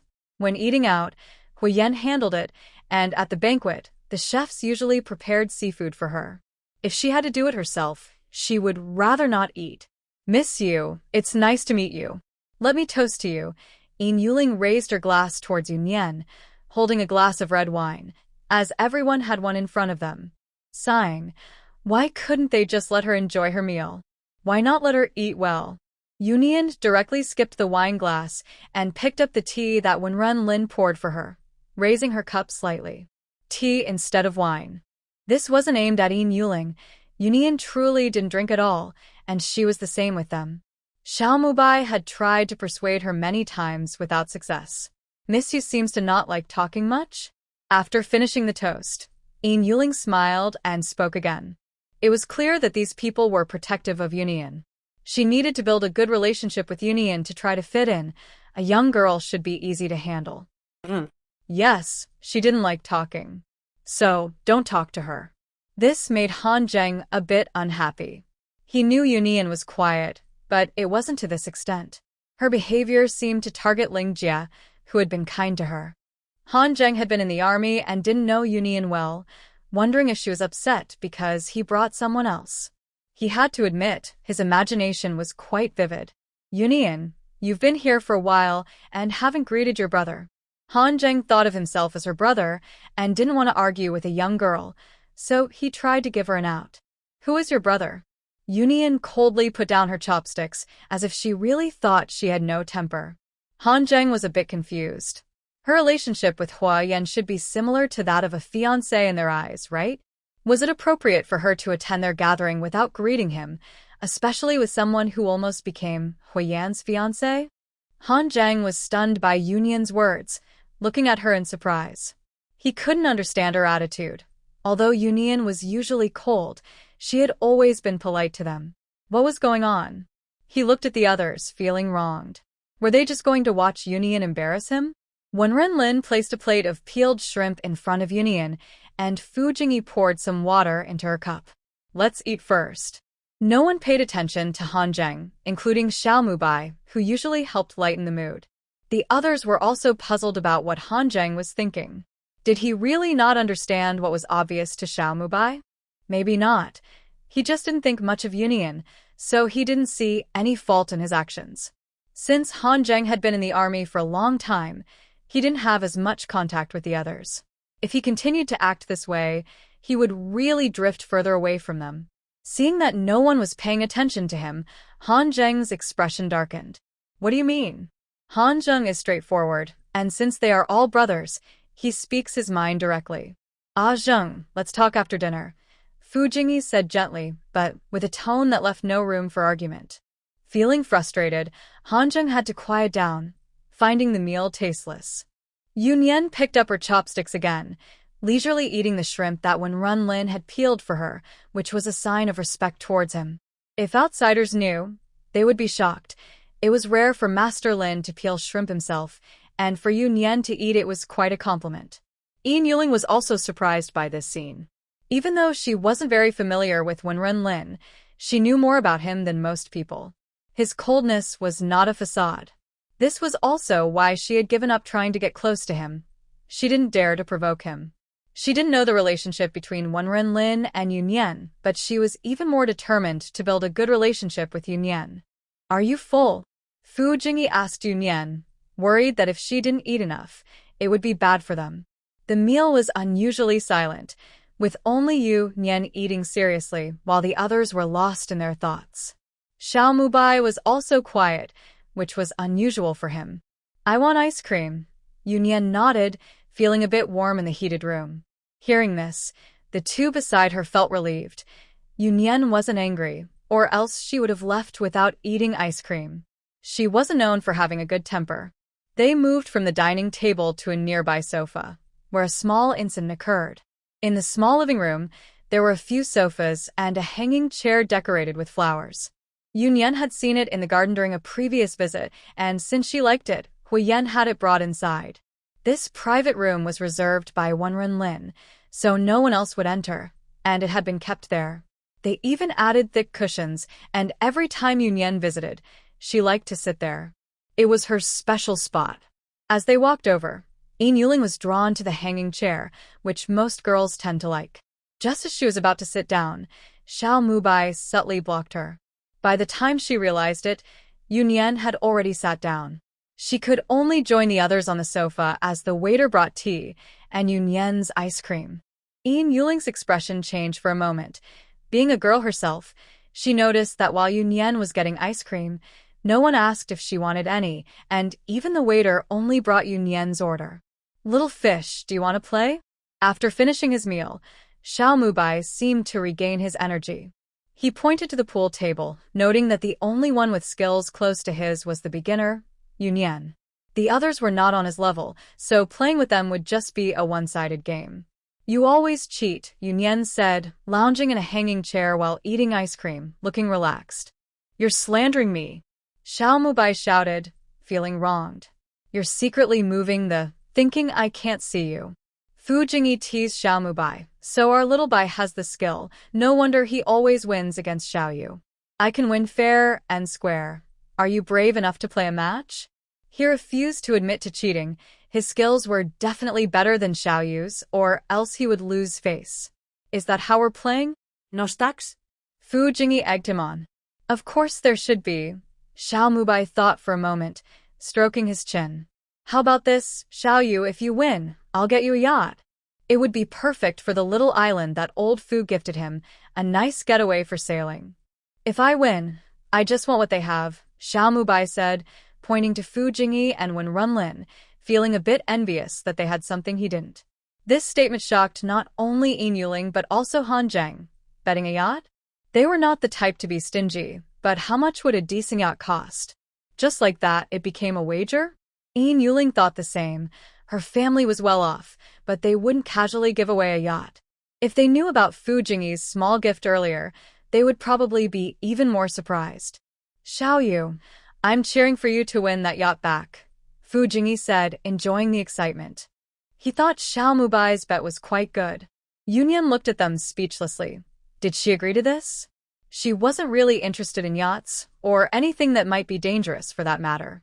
But seeing their eager faces, she didn't want to spoil their fun. Playing was fine, the stakes didn't matter. So, she got up and walked to the pool table with Xiao Mubai, and Fu Jingyi followed to watch and cheer for Yu Nian. Meanwhile, the lively game was starting, leaving the three who stayed behind in a much quieter atmosphere. Han Zheng felt a bit numb from the series of setbacks. It had only been a short time since he left the army, so why was he out of sync? Wen Runlin calmly sipped his tea, and no one spoke. Yin Yuling wanted to lighten the mood, and smiled at the hanging chair. This chair is really beautiful. No wonder Miss Yu likes it. I want to sit in it too. She stood up to go over, but was stopped in her tracks by Wen Runlin's words. That's Yu Nian's. He stated a fact. If she sat in it, Yu Nian would probably throw both her and the chair out. Sometimes, that girl could be surprisingly petty. Yin Yuling felt insulted. So only Yu Nian could sit there? Wen Runlin was being too disrespectful to her, but she felt powerless to confront him. Her face turned red as she clenched her fists. She had already stood up. Was she supposed to sit back down? It's just a chair. Is it really that serious? Han Zheng, still learning to be careful, instinctively defended Yin Yuling.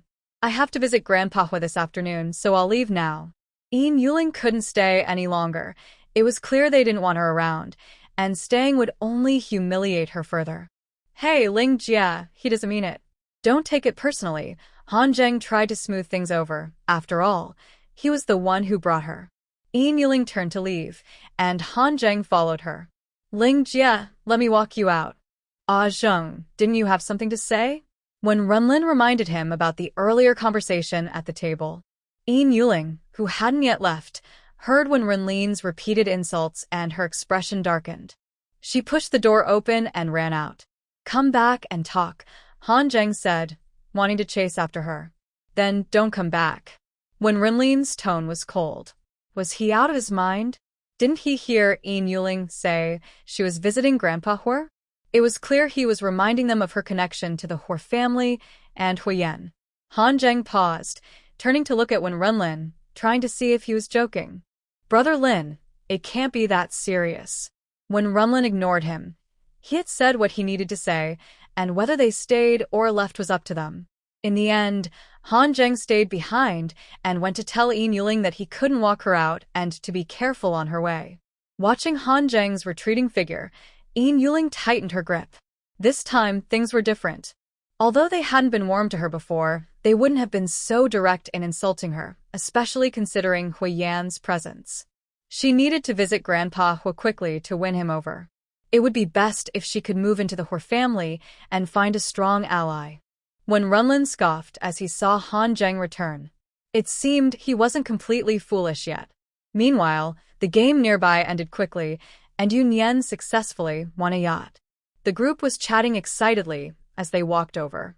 Fu Jingyi joked with Yu Nian, asking if she was going to share half with him, since he was her cheerleader. Did you spend the large sum I gave you last time? Yu Nian referred to the incident with Zu Lingling at the villa. The others recalled the event and couldn't help but chuckle. Xiaolu, how much did you sell Huo Yan for? When Runlin rarely joked, but he showed more patience with his little sister.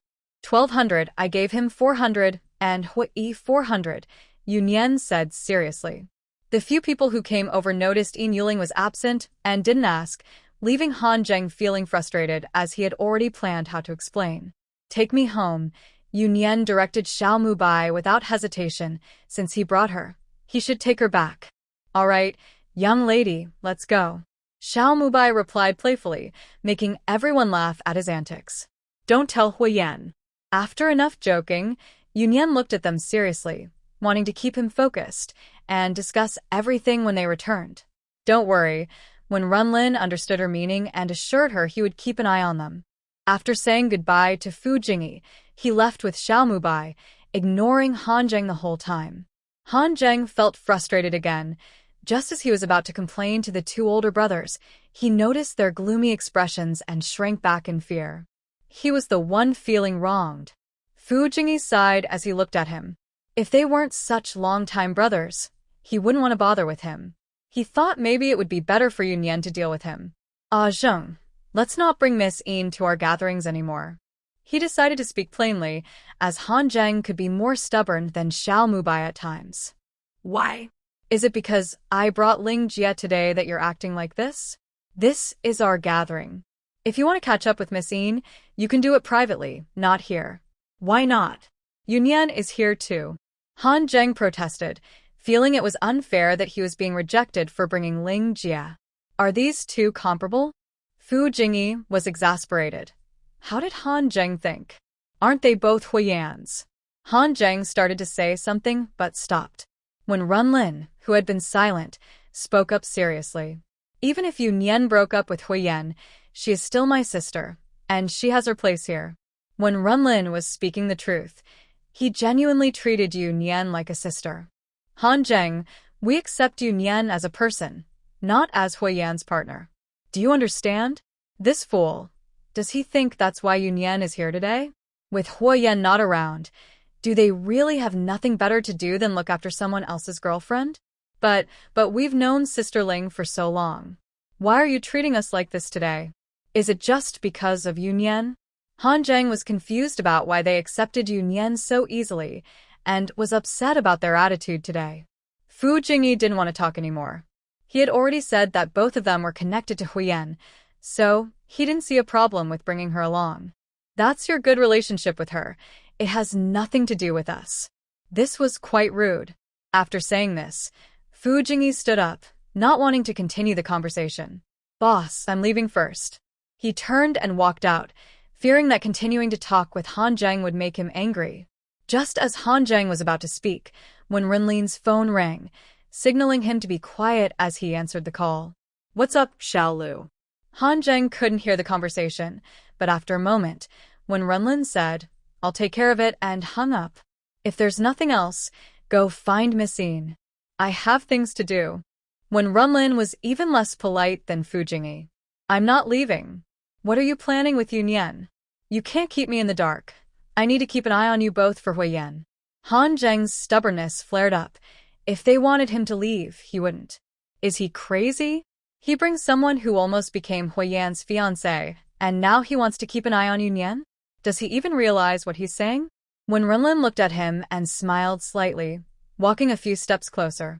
Before Han Zheng could figure out what he was doing, he felt a sharp pain in his neck and was knocked out.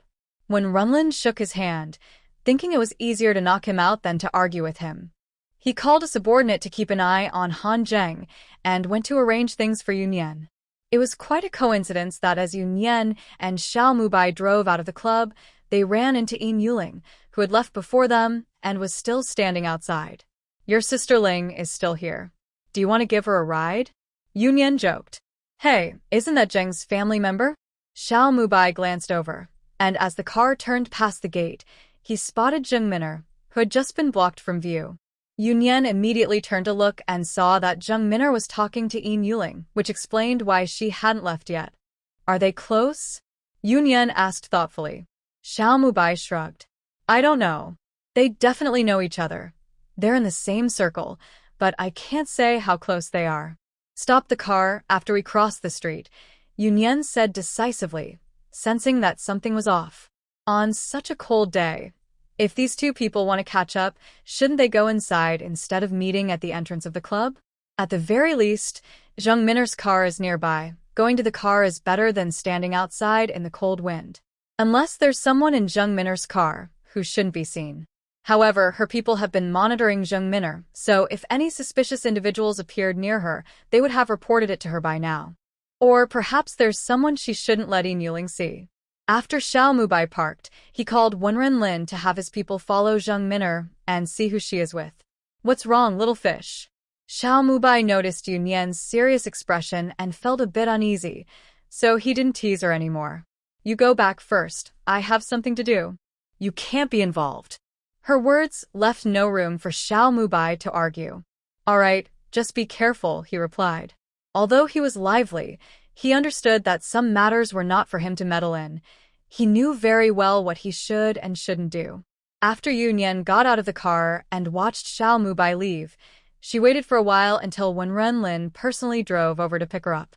When they returned to the club, they didn't go to the previous private room but drove straight to the back, where there was a small villa that served as Wenren Lin's private residence. The car stopped, and they followed Wenren Lin to the study, where an already open computer displayed a surveillance feed, showing Zheng Min'er's private room. This place is safer. Let's watch here. Do you have surveillance here? Yu Nian was shocked. Of course not, it was just installed, he replied. If he had surveillance in every room, how could he keep operating? Many influential people came here, and there were plenty who checked the rooms in advance. Any surveillance would have been removed long ago. Wenren Lin adjusted the volume.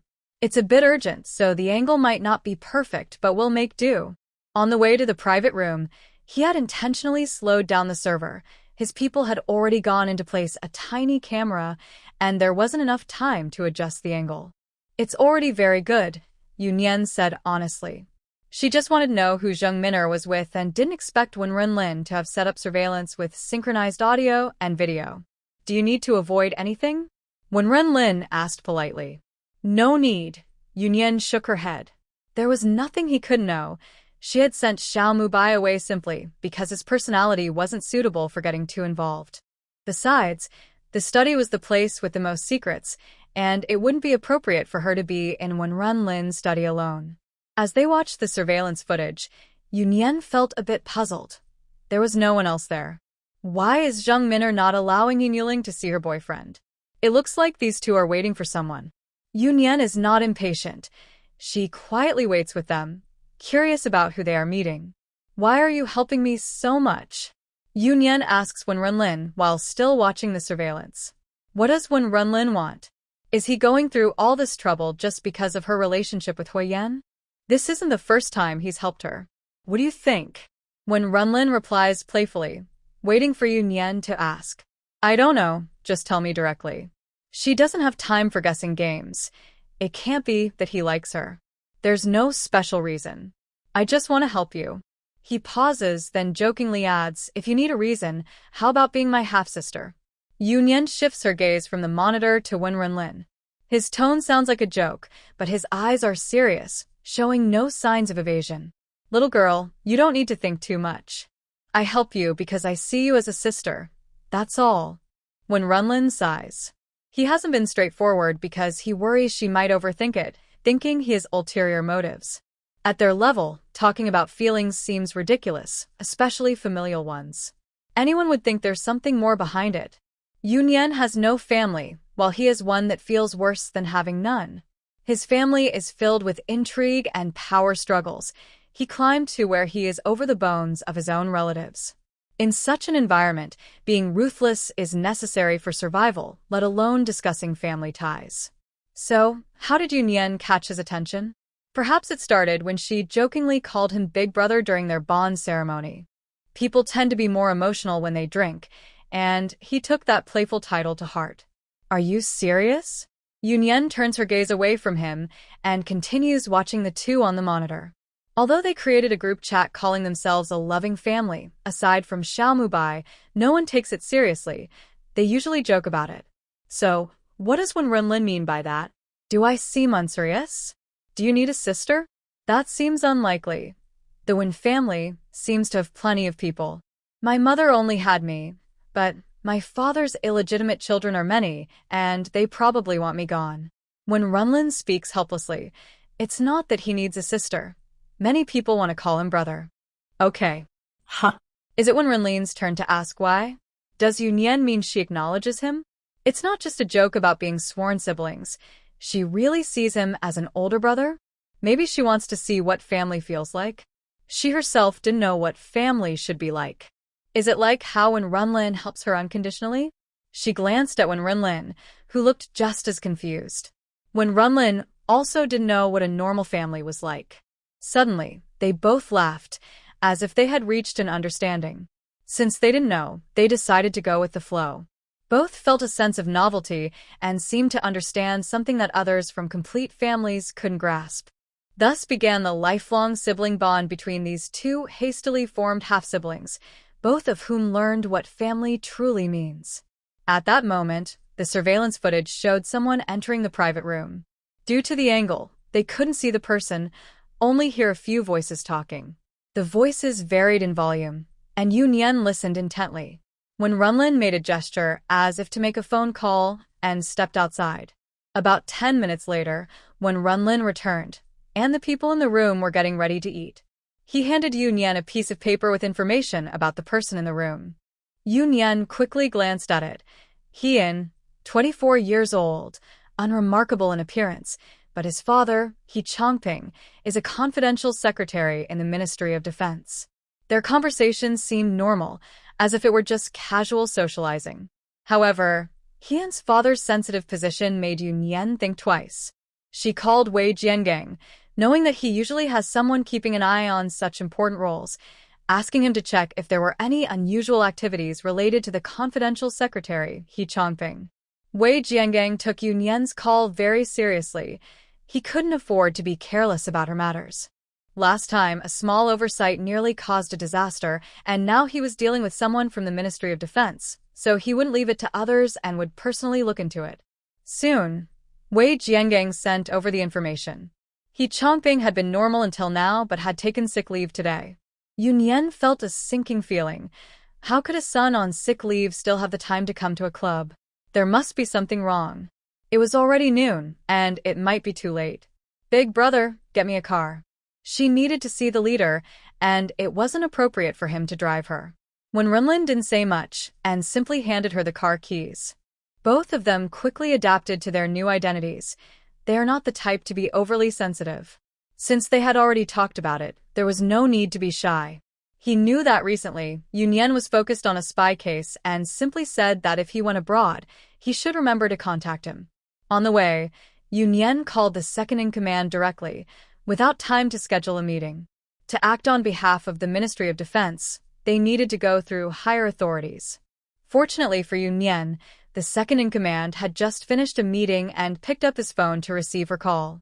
Upon hearing that there was an issue at the Ministry of Defense, he thought to himself that it was bad news. There were things Yu Nian didn't know, but he was aware of them. Come directly. I'll have the guards meet you. Yu Nian's car arrived almost simultaneously with the car of Chief Lin, so she decided to ride with him. The guards led them into an office deep inside the central building, and this was Yu Nian's first time meeting the true top leader of the country. The elderly man was not young but appeared very energetic. His eyes were sharp and seemed to see right through people. They both saluted, and the second-in-command was already there. Leader, this is Yu Nian from the Cybersecurity Department. The elderly man looked at Yu Nian, patted her shoulder, and said, Good child. Upon hearing this, the second-in-command and Chief Lin felt relieved. It indicated the leader's approval. Minister from the Ministry of Defense will arrive shortly. You can sit down for now. They all took a seat. There was no time to ask Yu Nian how she found out about the situation, so they briefly discussed the current circumstances. The Ministry of Defense had just submitted a border deployment document, as the southern border had been unstable lately.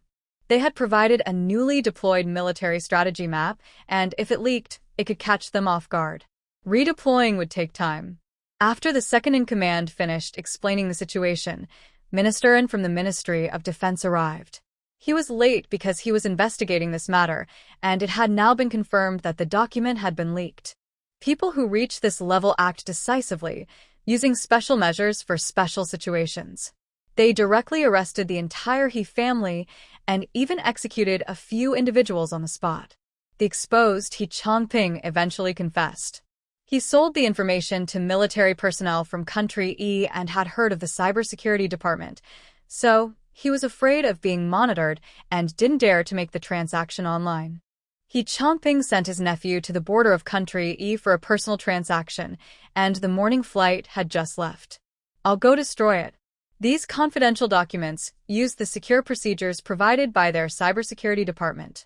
Yu Nian couldn't guarantee that they wouldn't be cracked, but she was confident that it wouldn't happen immediately. It would take time. Fortunately, they discovered it early. She needed to go in person. If it wasn't compromised, it should be destroyed immediately. Do you really need to go yourself? The second-in-command frowned. This was different from last time. It was too dangerous to go deep into enemy territory. I know the program I created best. If I get closer, I can check it, Yu Nian said. She felt she could handle it better herself. The situation was more complicated than last time. They still couldn't send anyone else. Only Yu Nian could solve it. I can reach out to some local forces. It won't be a problem for me. Of course, she wasn't going to put herself in danger. The reason she suggested this was because of her resourceful brother, whose influence near the border of country E could provide good cover. Little Yu, is destruction the only option? The leader asked, agreeing with Yu Nian's proposal. He was more focused on the bigger picture than the second-in-command and old Lin, who had personal feelings involved and didn't want anything to happen to Yu Nian. Yu Nian thought for a moment. Do you want to replace the files? The leader nodded in approval. This child was perceptive. All right, if we can replace them, we will. If not, we will destroy them. Without wasting more time, he dismissed everyone. And Huai quickly went back to create a fake document to send to Yu Nian while she prepared for her departure, ensuring she had everything she needed and receiving full support. Although when Runlin had already agreed to help her, she didn't want to put him at a disadvantage. When the second-in-command asked how she planned to get there, Yu Nian spoke up directly. When Runlin can help a lot if the stakes are high enough. Old Lin, go with little Yu to talk to him. The second-in-command knew this young man well enough. While he wasn't sure if he was good or bad, his abilities were undeniable. Thinking back to when Yu Nian successfully captured Dula's hen, when Runlin had also been involved. It was best to have his help. This meant they would negotiate terms with Wen Runlin. After all, given his status, asking him to selflessly serve the country was a bit much. If he agreed, they might even suspect he had ulterior motives. Yu Nian and Old Lin got into the car to meet Wen Runlin for discussions. This time was different. Previously, Yu Nian had approached Wen Runlin privately for help. Now it was more public, allowing Wen Runlin to negotiate for more benefits. Are you close with Wen Runlin? Old Lin asked, sensing there was more to the story. Do you think he's a philanthropist? Her ambiguous response suggested that their relationship was beneficial for both sides. Old Lin sighed. This girl has become much smoother since coming to the capital. She used to be straightforward. Since she doesn't want to talk, he won't press her. Old Lin led the way to Wen Renlin's private residence. Wen Renlin, who had received the news in advance, was already in the living room making tea for their arrival. When he saw them enter, Wen Renlin stood up to greet them. Commander Lin, it's been a while. Due to some collaborations with the military, Wen Renlin had met Old Lin before. Old Lin smiled and patted Wen Renlin on the back. You still have that charm, young man. Can we get to the point? Time is tight, Yu Nian said, a bit exasperated. There was no time for pleasantries. Old Lin, please go ahead, Wen Renlin replied politely. I won't beat around the bush. Protect Yu Nian at the border of country. Bring her back safely. Your influence in Port City can help with this. Old Lin laid his cards on the table. Yu Nian's safety was too important to be careless. He believed this would definitely catch Wen Renlin's interest. Wen Renlin was indeed surprised. It seemed his sister was very important, and he was willing to invest heavily to protect her. The underground forces in Port City were chaotic and leaderless. Everyone wanted a piece of that pie, including him. His ambition was greater. He didn't just want a bite, he wanted to take it all. Why share when he could have it all for himself? Although they were part of the underworld, they were still somewhat restricted by the government, creating a mutually dependent relationship. When Renlin understood their previous concerns about him going there, they feared his growing power could lead to uncontrollable situations. He wasn't in a hurry, he would take his time. If they wouldn't let him go openly, he would slowly and quietly expand his influence. Unexpectedly, this time, he had a pleasant surprise. When Renlin noticed Yu Nian wink at him and responded with a knowing look. "Commander Lin, don't worry. I'll be there for her." When Renlin said seriously. Even without this leverage, he would do his best to help Yu Nian, but as the saying goes, why not take advantage of a good opportunity? Old Lin felt relieved. He trusted Wen Renlin's character, and this promise was significant enough for him to feel at ease. "Good, I believe you. Girl, be careful. As long as the Green Mountains remain, there's no need to worry about firewood." Old Lin looked at Yu Nian, knowing her life was more important than anything else. "Don't worry, old man. You should head back now. We'll get ready and set off soon." Yu Nian helped the old man up and led him outside. This old man was really slow. Didn't he know that staying safe was the priority?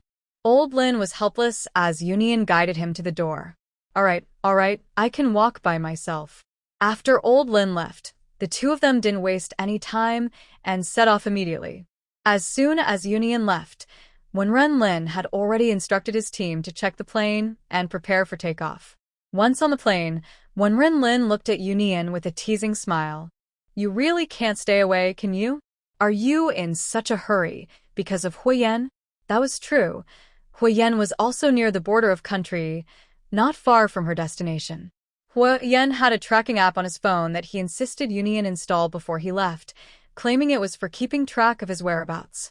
Reluctantly, she had installed it, and since yesterday, it showed he was in the nearby city of L. Yu Nian didn't deny it. There was indeed a reason for her rush. "Let's sneak over and see if he's up to no good." That city was large and filled with mixed influences. Many illegal dealings took place there. If he's not doing anything wrong, why would he go there? Yu Nian rolled her eyes. Good people rarely went to that place. "Are we going or not?" When Renlin asked directly, a bit taken aback. Was he referring to something bad? Yes. "Do you know where he is?" "The biggest auction house there is where Huo Yan and I do business." This place was known as the City of Lawbreakers. They wouldn't miss out on any opportunities. Their business ties were very deep, with many connections and mutual support. Huo Yan must have had something important to do there. His main base was in Europe, and he wouldn't come here without a good reason. Yu Nian understood. It seemed these two were deeply involved. No wonder Huo Yan had asked her to contact Wen Renlin when he left for the first time. He must trust Wen Renlin the most among those people. If anything happened to any of them, the loss to the other side would be immeasurable. Then let's sneak over and give him a scare. Yu Nian was feeling mischievous. Their plane landed at a vast estate, and Wen Renlin's men were already waiting for them. As soon as they entered the city, Huo Yan received the news.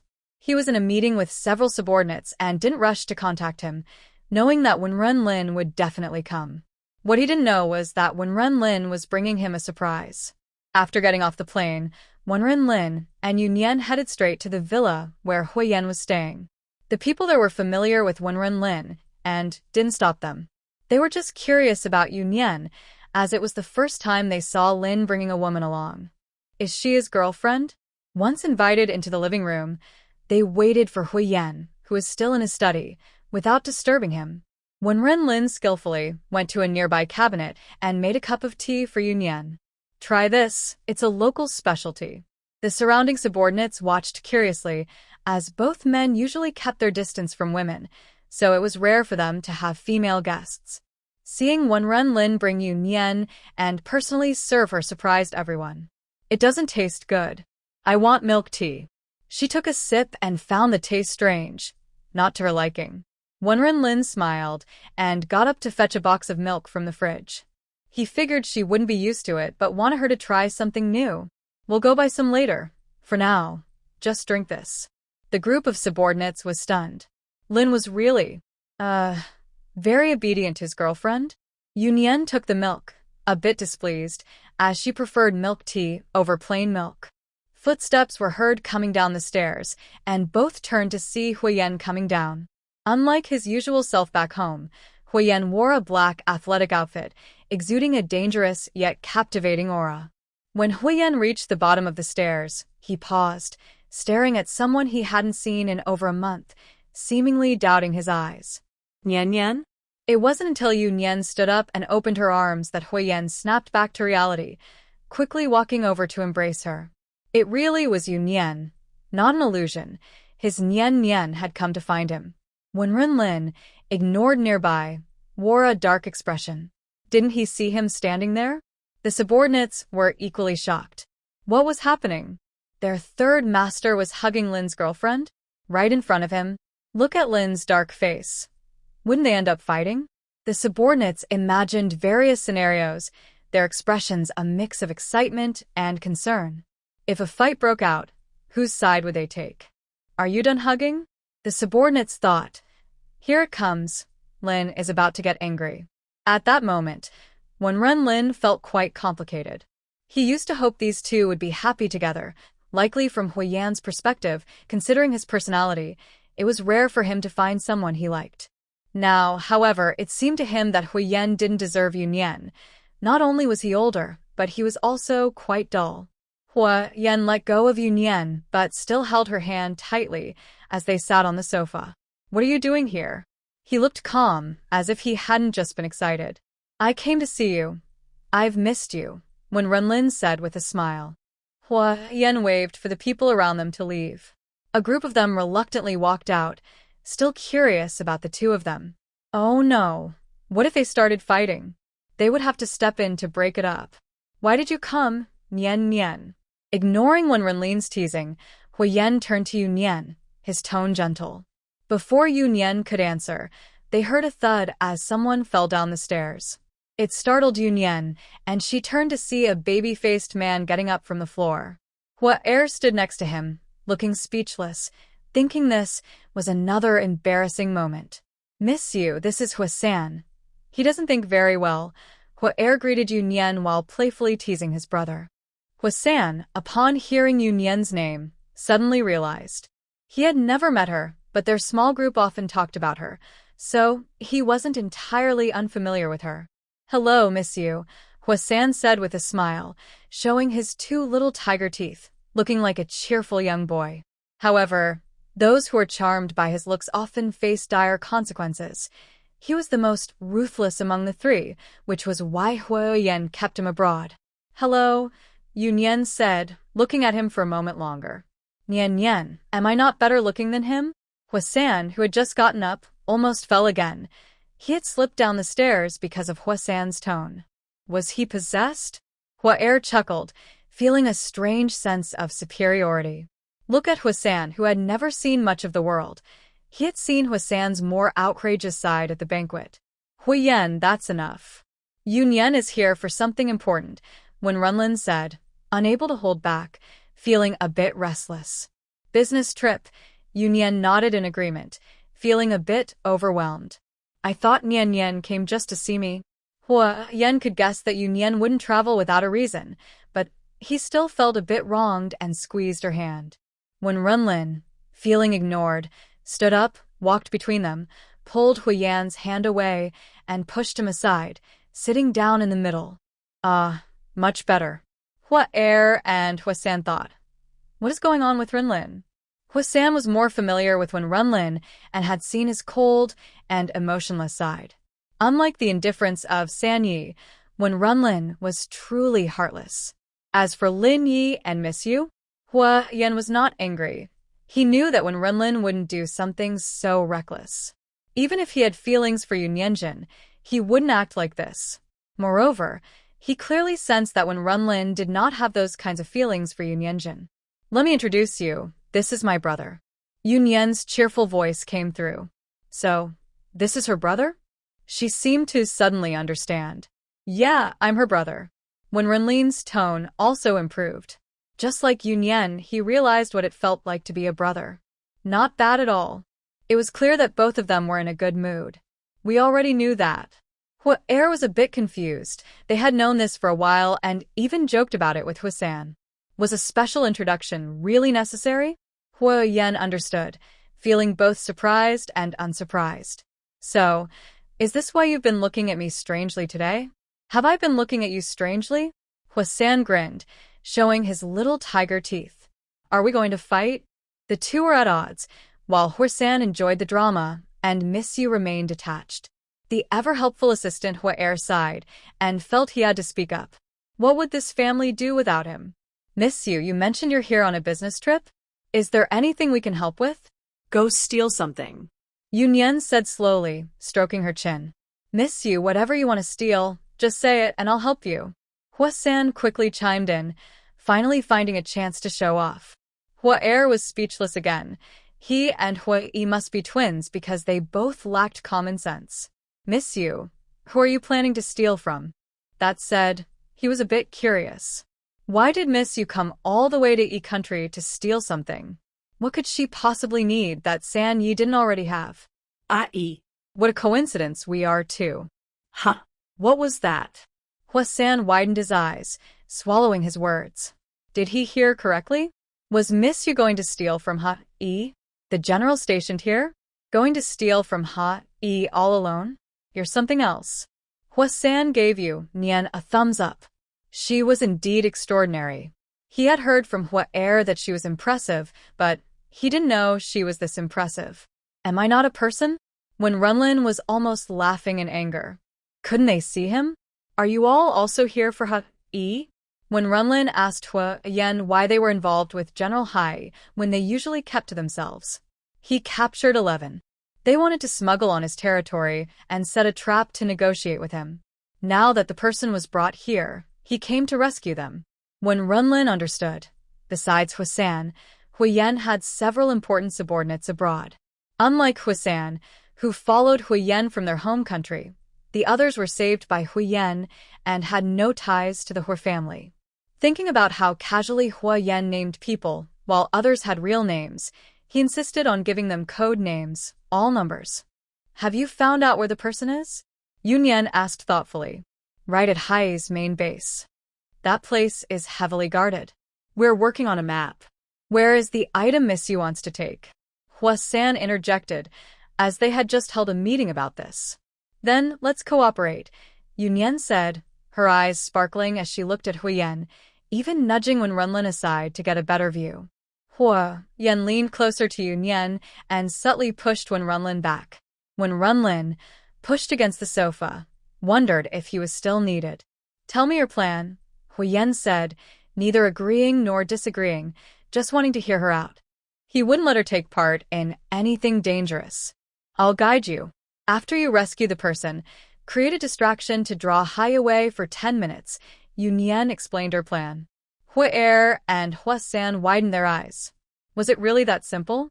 They had spent so long discussing this. Do you need to go in person? Huo Yan frowned, not agreeing. I don't need to go inside. I can stay on the outskirts. I have my brother, right? She casually patted when Runlin, who was still leaning against the sofa. So, he was just a tool to be used when needed? Don't worry, I'm on a mission to protect Yu Nian, the tool said for himself. What benefits have you gained by using Nian Nian?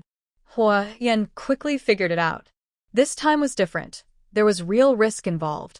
Since he was tasked with protecting Yu Nian and wasn't an official, he must have gained quite a bit. This is the right I earned for my sister. You can't be jealous. When Runlin smiled at Huo Yan, not angry. Was he jealous? Haha. Childish, Huo Yan scoffed. What did being a brother matter? Could he compare? Huo Yan was getting anxious. Since Miss Yu had already spoken, why were these two still bickering? They needed to get to work. Miss Yu, when should we take action? The sooner, the better. This aligns with what Huo Yan and the others think. Every minute we wait increases the risk. When it came to serious matters, the group stopped joking and discussed their action plan earnestly. On the way to the military base, Yu Nian effortlessly hacked into their surveillance system, searching for places where 11 might be held. According to their findings, 11 was not imprisoned, but was under special supervision. Finally, they pinpointed a row of houses behind the small building where Hai was located.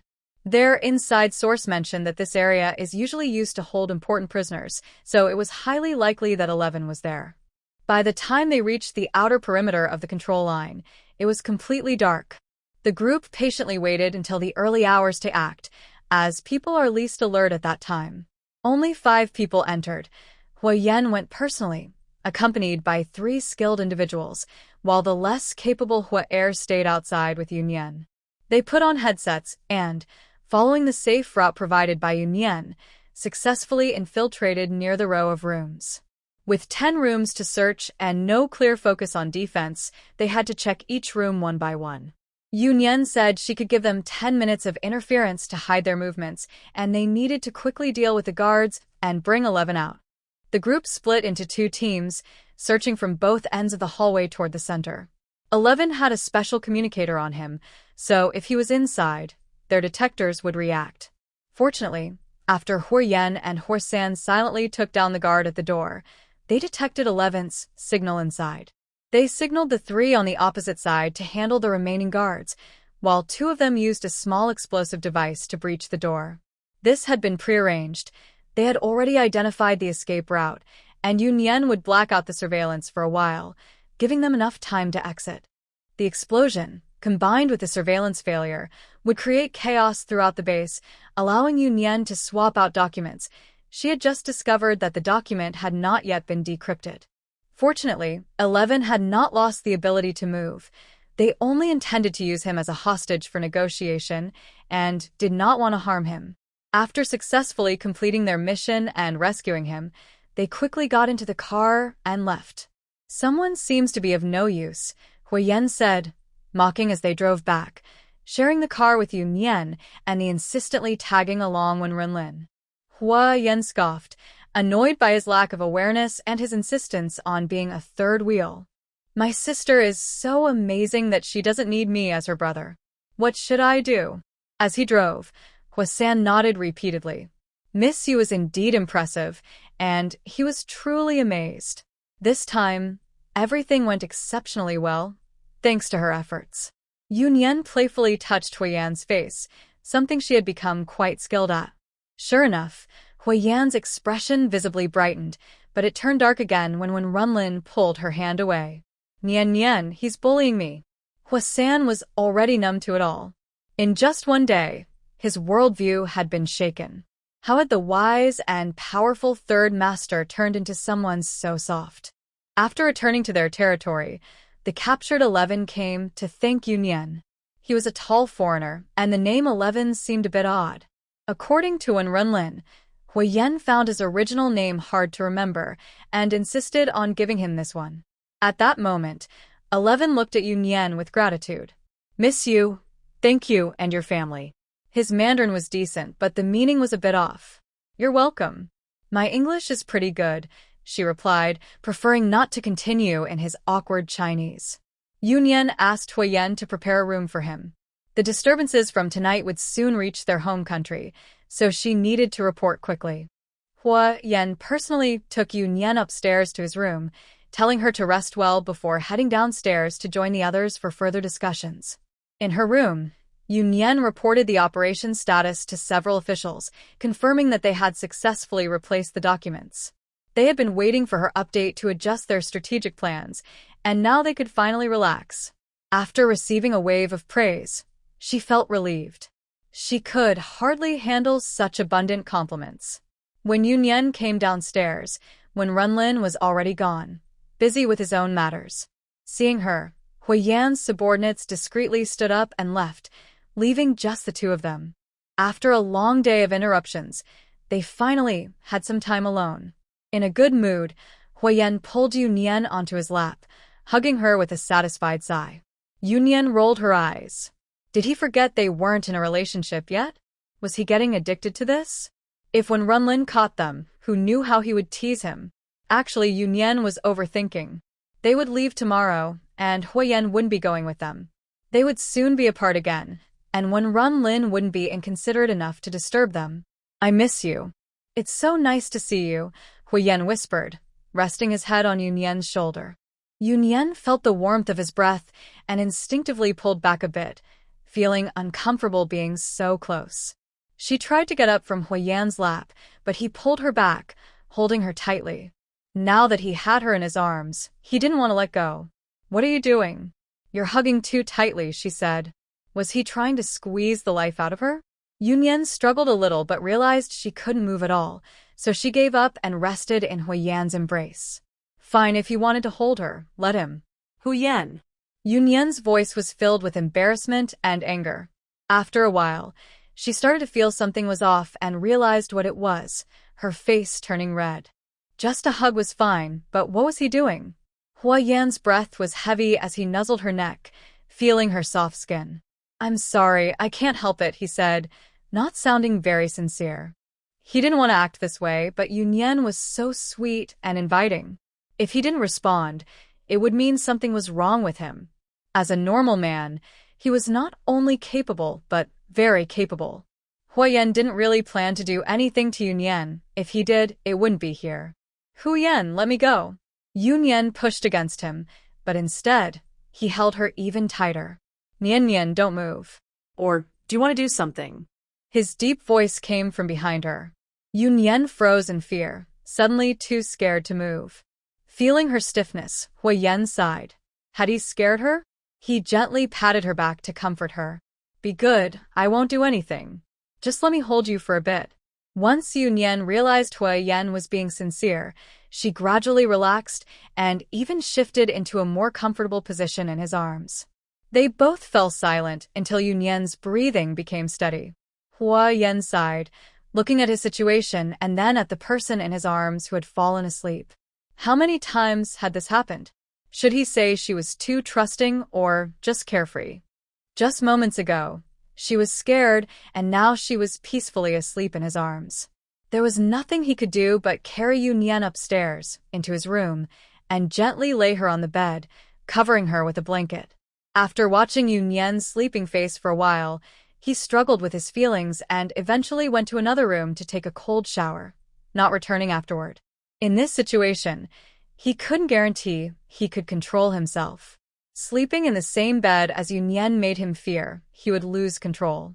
It wasn't that he had a strong sense of morality, it was just that their relationship was unclear, and Yu Nian clearly resisted such intimacy. He didn't want to hurt her. Nian had said that when he returned, she would give him a title. Thinking about this made him a bit excited, and he sighed again. Once he sorted out these matters, he needed to quickly establish that title, otherwise, he would eventually face problems. The next morning, Yu Nian woke up feeling a bit dazed. How did she fall asleep yesterday? Then she remembered what Huo Yan had done last night, and her face turned red as she thought about confronting him. When Yu Nian finished washing up and went downstairs, when Runlin, who had been missing last night, was already there. Breakfast was on the table, and both of them were waiting for her to join them. They smiled when they saw her, leaving everyone around them in shock at how warm these two could be. Nian, come have breakfast, Huo Yan said casually, as if he hadn't acted inappropriately the night before. Seeing his nonchalant attitude, and with Runlin present, Yu Nian didn't want to argue about last night. She shot him a glare and sat down next to Runlin. Did you sleep well? Runlin asked, smiling at Yu Nian, finding her adorable as always. Pretty well. I went to bed early, Yu Nian replied, feeling a bit guilty for no reason and adding that last part unconsciously. When Runlin responded, it's good to sleep early. Huo Yan looked at Yu Nian with a cheerful expression, wondering if she understood the saying about hiding something. When Runlin shot Huo Yan a dark look, thinking that this guy must have taken advantage of his sister. Huo Yan ignored Runlin's glare and served Yu Nian a small bun. Try it, it tastes good. When Runlin didn't expose Yu Nian to avoid making her uncomfortable.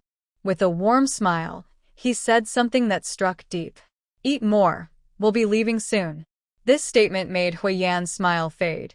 Nian was leaving, and he couldn't go back yet. Huo Yan lost his appetite, and after breakfast, he prepared to see them off. If he hadn't seen Yu Nian for a while, he could manage his longing. But now that he has seen, held, and even kissed her, he couldn't bear to let her go. He even had a dark thought of keeping her tied to him so she wouldn't go anywhere and would only be with him. After dinner, the three of them walked out in silence. With parting near, they suddenly didn't know what to say. When they reached the helipad, when Runlin patted Huo Yan on the shoulder. "I'll be in Kyoto, so take care of yourself." He knew Huo Yan was feeling down, so he didn't want to make it worse. He got on the plane first, leaving space for the two of them to talk. As they were about to part, Yu Nian felt a bit reluctant. She decided not to dwell on what happened last night. She stepped forward and hugged Huo Yan, softly saying in his ear, "I'll wait for you when I get back." Her gentle words instantly brightened Huo Yan's heart, clearing away the gloom. He held Yu Nian tightly for a long time before letting her go. He really didn't want her to leave, but he had to. He gently fixed Yu Nian's hair, which he had messed up, and leaned down to rub his forehead against hers. "I'll be back soon. Get on the plane." Yu Nian nodded, not saying anything more, and turned to board the plane. Watching their plane take off, Huo Yan stood there for a long time before heading back. Huo Er and Huo San couldn't help but marvel at how emotional their third master could be. Even the toughest steel can become soft. On the plane, when Runlin teased Yu Nian, "Your boyfriend didn't cry, did he?" It's funny that the little girl seemed unfazed by the separation, while Huo Yan was acting like it was the end of the world. Who would have thought Huo Yan would be like this? He was completely smitten by Yu Nian. Yu Nian was a bit speechless. She never realized how mischievous Runlin could be. She didn't quite understand why Huo Yan had such strong feelings. He seemed so cold and distant. She could tell he didn't have deep feelings even for his family. Why was he so different with her? It made her uneasy, as she felt she could give him very little. She doubted she could ever match his level of devotion. Seeing Yu Nian look so confused was rare, and when Runlin sighed, guessing what she was thinking. While he felt a bit sorry for Huo Yan for falling for someone so ungrateful, he had to support his sister. Don't overthink it or feel burdened. Just go with the flow. Huo Yan is responsible for his own actions. He isn't your responsibility. Is that really how it is? Yu Nian blinked at Runlin, wondering if he was teaching her to be a bad person. Never mind. What her brother said must be right. Heartless people often don't understand things, so it's best not to think about them. Enjoy today while you can. Worry about tomorrow when it comes. Back in Kyoto, Yu Nian returned to her laid-back life. The document she replaced had a significant impact, causing the other party to suffer a major loss, which would keep them in check for a long time. As a result, Yu Nian was once again recognized and even awarded an honorary rank of Major General. Of course, it was a ceremonial title without real power, but it was still surprising to have such a young Major General, and she was the first one. The second-in-command strongly supported this, and the senior officials in the military had no choice but to agree. Yu Nian understood his intentions to win her over and accepted it calmly. With the issue resolved, they naturally had to fulfill the reward promised to Runlin, who finally got the cake he wanted. To reassure the big shots, Runlin also wanted to clarify his relationship with Yu Nian. This way, he wouldn't be caught in a scandal for being too close to her, which could cause trouble for Yu Nian. He even played the emotional card, claiming that Yu Nian reminded him of his late mother and that they had a strong bond, treating her like a real sister. He could even make a military pledge, stating that as long as Yu Nian was around, their worries would never come true. In the future, if similar issues arose, he would lend his full support.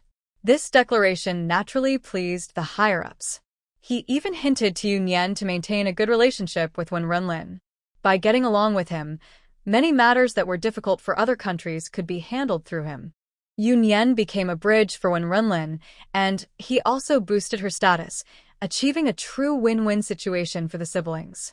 At the banquet, Yu Nian was in the living room drinking tea with Runlin, while Huo sat nearby, feeling a bit emotional about their bond. He never expected them to have such a connection. From the two little gossipers, he learned that Miss Yu and Master Lin had officially recognized each other as siblings, not just jokingly. Yu Nian is now living in the Huo family's old house, accompanying old Huo for walks every day, when Renlin said, sounding a bit displeased. His anger was not just directed at that woman but also at the Huo family. When he and Yu Nian visited Huo Yan last time, they had agreed not to mention Yu Nian, not wanting to distract him with such trivial matters. However, now it seemed the Huo family was being unclear about her identity while keeping her at home. Years ago, many people knew about the relationship between Yu Nian and Huo Yan. Now, with the Huo family causing the situation, where does that leave Yu Nian? When Huo heard this person, he felt a bit confused. They intentionally didn't tell Miss Yu to avoid misunderstandings. They had planned to wait for the third master to handle it, as it was beyond their control. Unexpectedly, Lin came specifically to find Miss Yu about this matter, leaving him feeling caught in the middle. "Why are you so angry?" Yu Nian asked with a smile as she looked at Renlin. She already knew about the situation. Although Huo and the others hadn't told her, she could find out anything happening in Kyoto if she wanted to. "Your reputation isn't good. As a girl, you will always be at a disadvantage." When Renlin sighed. If she ended up with Huo Yan, what would others say? That she was a third party? "Who can make me suffer?" Yu Nian replied with a smile. "You can't afford to support me?" Her casual tone sent chills down Huo's spine. What did Miss Yu mean? Did she want Lin to support her? What about their third master? The old man had really put the third master in a tough spot this time, and they didn't know how it would end when he returned. "I was overthinking it," when Renlin laughed. He realized he was being narrow-minded. His sister was not ordinary. If this situation wasn't handled well, it didn't matter how great Huo Yan was, she could just walk away. "Come paint with me," Yu Nian said, getting up and leading Renlin to the studio on the second floor. During Huo Yan's absence, she had been painting the garden. "Huo, is your job to keep an eye on me too?" When Renlin's cold tone made her feel stuck in place as he tried to follow. Yu Nian glanced at him without saying anything to help, directly taking Renlin upstairs. Left behind, her felt increasingly uneasy. Miss Yu had never treated him this way before. The situation with Yu Nian had created a rift between them. He wanted to cry, but had no one to complain to. And when did Miss Yu become so close to Lin? He could only pray for Huo Yan to return quickly. "Third master, if you don't come back soon, your wife will run away." Sitting in front of the easel, she began to paint over the prepared sketch. Yu Nian spoke softly, "Don't worry about me. I like Huo Yan, but it's not to the point where I can't live without him." No one from the Huo family, including Aunt Sin, had told her about Yu Nian moving in. In fact, her enthusiasm had already faded a bit. She didn't have that many feelings for him, so she wouldn't feel too regretful. "I won't let myself fall into a passive situation," she said, as if speaking to Renlin or perhaps to herself. When Renlin felt a bit heartbroken, looking at Yu Nian's expressionless face, he realized she wasn't someone who showed a lot of emotions. In fact, she could be seen as quite indifferent. She had already shown some concern for the people around Huo Yan, but after this incident, did she care even a little? He felt a renewed anger towards the Huo family, even directing some of it at Huo Yan. Was his sister meant to be treated this way? "How about you stay with me for a while?" When Renlin suggested. He knew that Yu Nian was unhappy right now, but once this matter was resolved, she could choose to return or continue living with him. Originally, she stayed at Huo Yan's place for convenience, but now that he was her brother, it was his responsibility to take care of Yu Nian's living situation. Family bonds should come first. After all, Yu Nian wasn't married to Huo Yan, and living together without proper standing could lead to misunderstandings. It might even make people look down on her, thinking she was helpless, living on their territory and at their mercy. Wasn't that the case now? He couldn't believe the Huo family didn't know Yu Nian was staying with Huo Yan, yet they still boldly brought that woman, Yu Nian, back to the Huo family. A cold smile appeared on his lips. Didn't this show they didn't regard Yu Nian's presence at all? The Huo family was truly something. Yu Nian could tell what Renlin was thinking just by looking at his expression, but she actually didn't mind. Even though they hadn't informed her about this situation, they treated her very well, just like before. They hadn't neglected her just because Huo Yan was absent. Was she someone who would feel wronged? If she were unhappy living there, she wouldn't need Renlin to suggest it. She would leave on her own. However, since Renlin was worried, it wouldn't hurt to stay with him. She appreciated his concern. It was also quite new for her. Was this what it felt like to have family? Besides Huo Yan, he was the second person who genuinely cared for her. Okay. Having thought it through, Yu Nian agreed readily.